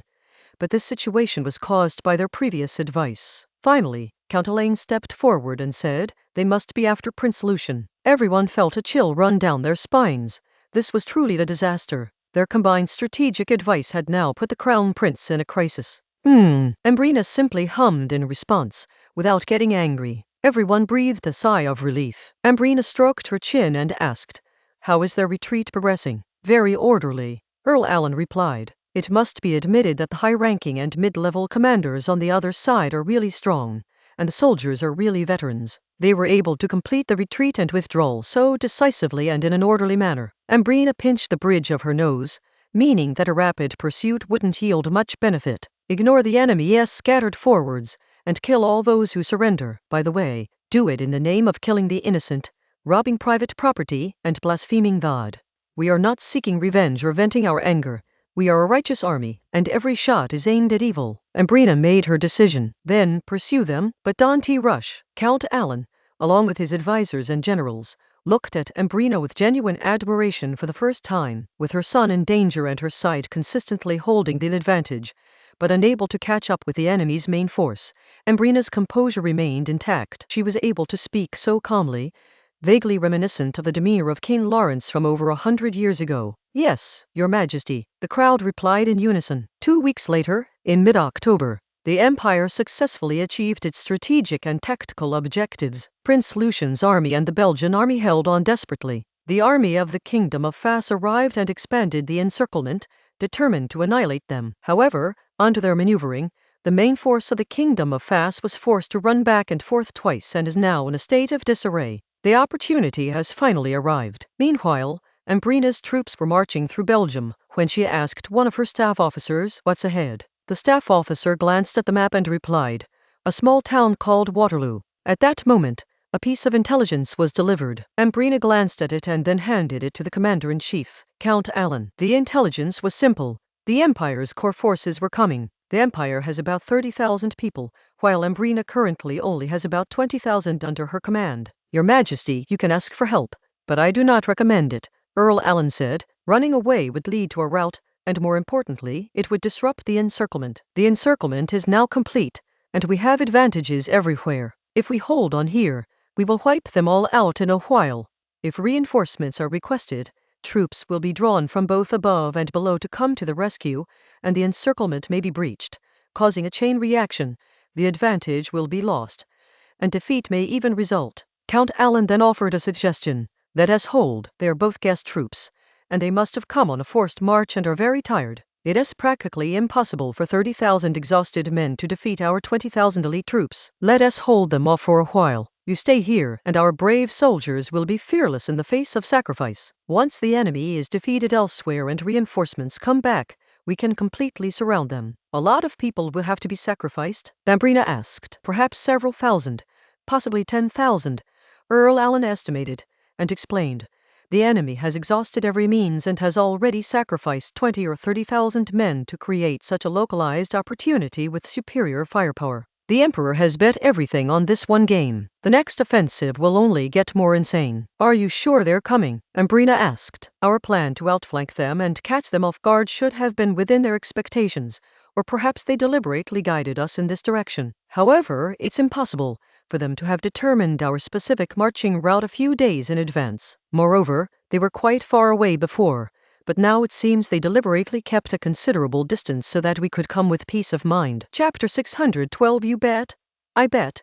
When paths cross, the brave prevail. Ambrina nodded. It seems we've been led around by them all this time. That is true, but they've been going on like this for so long that they on their last legs. We just need to hold out for 2 or 3 days, wait for them to win elsewhere, and then we can surround them. They might collapse without even fighting, Earl Allen said. I admit that His Majesty the Emperor is indeed quite capable, and his advisors and generals are very strong in command, but complex tactics are ultimately just the struggles of the weak. Ambrina counted on her fingers and said, First, they've been traveling and are exhausted. Second, our defense will have to make a lot of sacrifices. Third, we've been on the defensive the whole time. Am I right? Count Alan sensed that Ambrina seemed to be pondering something, but dared not to ask, and simply nodded to indicate that His Majesty the King was right. I bet he has gotten here so fast that his artillery hasn't arrived yet, and our march isn't that fast. The artillery isn't far away, and we're going to be sacrificed anyway, so why don't we just charge over now and screw him? A guy with no guts. He dares to gamble, but I don't. Damn that damn Emperor. Ambrina cursed at the end. We can fight, but how to fight is the question, Earl Allen said. They did not arrange or practice the corresponding tactics. Of course we'll charge. Our firearms and armor are far superior to theirs, Ambrina said. Today we'll employ a classic tactic, cavalry charging, followed by infantry. There is no real skill involved in this tactic. The cavalry she referred to were mages, while the infantry were musketeers. Count Elaine admitted that such tactics were indeed not very sophisticated, but Count Alan still hesitated. Count, what you taught me is that in open field battles, if the weaker side keeps holding on, they will only become more and more passive. Overall, we are strong, but at this moment, we are the weaker side, right? Ambrina countered. Your Majesty is right, Earl Allen replied. Don't worry. Even if we lose, it's just because I, the king, acted arbitrarily, Ambrina said, patting Alan on the shoulder. Go and issue the order. Advance in 2 hours. After saying that, Ambrina turned and went to her private tent. Her strength at the 3rd tier wasn't particularly strong, due to the agreement on the battlefield that prohibited those above the 5th tier from appearing. She belonged to the 2nd tier, so she had to wear magic-resistant armor. Besides that, her magic didn't have much offensive power, so she had to use a weapon. The weapon wasn't anything special either. It was a magic bullet machine gun made of magic stone, which was developed under the leadership of Kate Pierre. The biggest advantage of this thing is its high firepower, low energy consumption, and no need for cooling. To be honest, Ronan and Ambrina had high expectations for Caterpillar at first, but after so many years, she has taken a lot of money, but hasn't managed to produce anything decent. All she talks about is that the manufacturing equipment and materials in this world are too rudimentary for her to use. She can only scavenge some junk from the second ruin of the Hai people and then tinker around with it to make something. She and Ronan realized that this guy was either a good-for-nothing or a fraud, or at least one of those things, and most likely both. 2 hours later, Ambrina stood at the very front of the group, surrounded by a group of high-ranking mages, and 1,000 musketeer mages composed of novice mages. I won't go into the enemy's disadvantages and our advantages. That's all nonsense. In short, I will be at the front. If anyone falls, I'll be the first to fall. If we win, we'll get the state-owned enterprise shares and the tobacco quota. As for losing, I haven't even thought about it. Only one eagle flag remained standing before the sun went down. The Emperor's banner, and the banner of the Frago family of the Kingdom of Foes. Both feature eagles. Meanwhile, the Emperor's aerial scouts observed the movements of the Foz Kingdom's army and quickly reported it to the command headquarters. The Emperor was somewhat surprised. He had assumed that the Kingdom of Foes would make a gesture, prepare to rest for a while, and then launch an attack at dusk after the artillery was in place. He never expected that the Kingdom of Foes' army would actually rush over, and not in a probing attack, but all of them would attack at once. Adjust the formation and deploy the defenses? Emperor Antelo asked. It is too late, Your Majesty. The two armies will be at war in at most an hour. We don't have time to change formations, Chief of Staff Schneider said. Moreover, the artillery is not in place. Even if we had time, defense would not be very effective. Let us attack. But we rushed here overnight and most of the soldiers are quite exhausted, the Emperor said. Actually, it's not just a little tired, it's very tired. Ordinary people's physical strength and energy simply cannot withstand such a large-scale and high-speed transfer. It is all right, with the mages in front engaging in battle. The regular soldiers behind them will still be some distance away, Schneider explained. Moreover, their goal in charging in like this is to directly target our central army and rout it, rather than to kill the regular soldiers. Ha, how foolish. They don't even know the principle that the rich shouldn't gamble with the poor. The Emperor spoke with disdain to Ambrina. Rich people don't gamble with poor people. The poor will never be able to turn the tables. Schneider frowned inwardly. In the current situation, the Kingdom of Fas, with only 20,000 troops, was the poor, while those with 30,000 troops were the rich. However, this is really not like Alan's style. He is used to playing it safe and steady, so rigid that he would rather have more deaths than give the enemy any openings. Is the Kingdom of Fas changing its commander at the last minute? If so, they can win this battle. Just then, another staff officer responsible for delivering battle reports came in and reported something. At the forefront of the enemy army was none other than King Ambrina. Ha ha ha, this foolish emperor who only knows how to play with flowers and plants, listen to songs and watch plays actually dares to charge into battle. Emperor Antelo almost laughed his teeth out. As he laughed, his expression gradually turned cold and became full of murderous intent. Today, I will teach this woman who is courting death a good lesson. Emperor Antoro had absolute confidence. He was a 5th-tier official, while Ambrina was only a 3rd-tier official. Even if the intelligence was wrong, she was at most a 4th-tier official. Pass down the order. Ordinary soldiers, hold your ground. Mages and mage musketeers, charge with me. As intellectuals, the mages assembled much faster than ordinary soldiers, and within half an hour, they had completed their assembly. The emperor rode ahead on horseback, raising his long sword, declaring, "Everyone who captures heretics and bandits will be rewarded." Less than 15 minutes later, the main force of the two armies, the mage legions, clashed. Instantly, muskets opened fire, smoke filled the air, and the entire battlefield seemed to rise from the ground in a thick fog. Within the fog, grenades flew back and forth towards each other, while dozens of spells clashed. Flames exploded, water dragons raged, winds howled and lightning struck from the sky and the ground. Many other unusual spells were also interspersed in this scene that resembled a collection of natural disasters. At this moment, not only could people not see, but even the sky and the ground were obscured, making it impossible to locate enemies. Everyone was charging towards the other side with their most destructive attacks. Then came the Emperor's surprise for Ambrina. He had quite a few sworn mages under his command, perfect for a surprise attack amidst the chaos. Chapter 613 Charge. Kill. I admit you. First, a strange divine spell was unleashed, and the Kingdom of Foes was instantly surrounded. Taking advantage of this opportunity, a group of mage musketeers followed the mutated mage with extremely strong physical strength, piercing through the thick fog and smoke, and charging straight towards the enemy formation. The 100 or so musketeers who were the first to charge forward from the Empire were also buffed by the lion summoned by the Emperor, their speed, strength, and physical toughness breaking through to the positive level. But then, Ambrina gave them a surprise in return. A supersized magic stone machine gun, 1.8 meters long and composed of 24 barrels with an inner diameter of 3 centimeters, was activated and fired a barrage at the charging person. There were no tons of fire or vibrations, only the rotation of white light that looked incredibly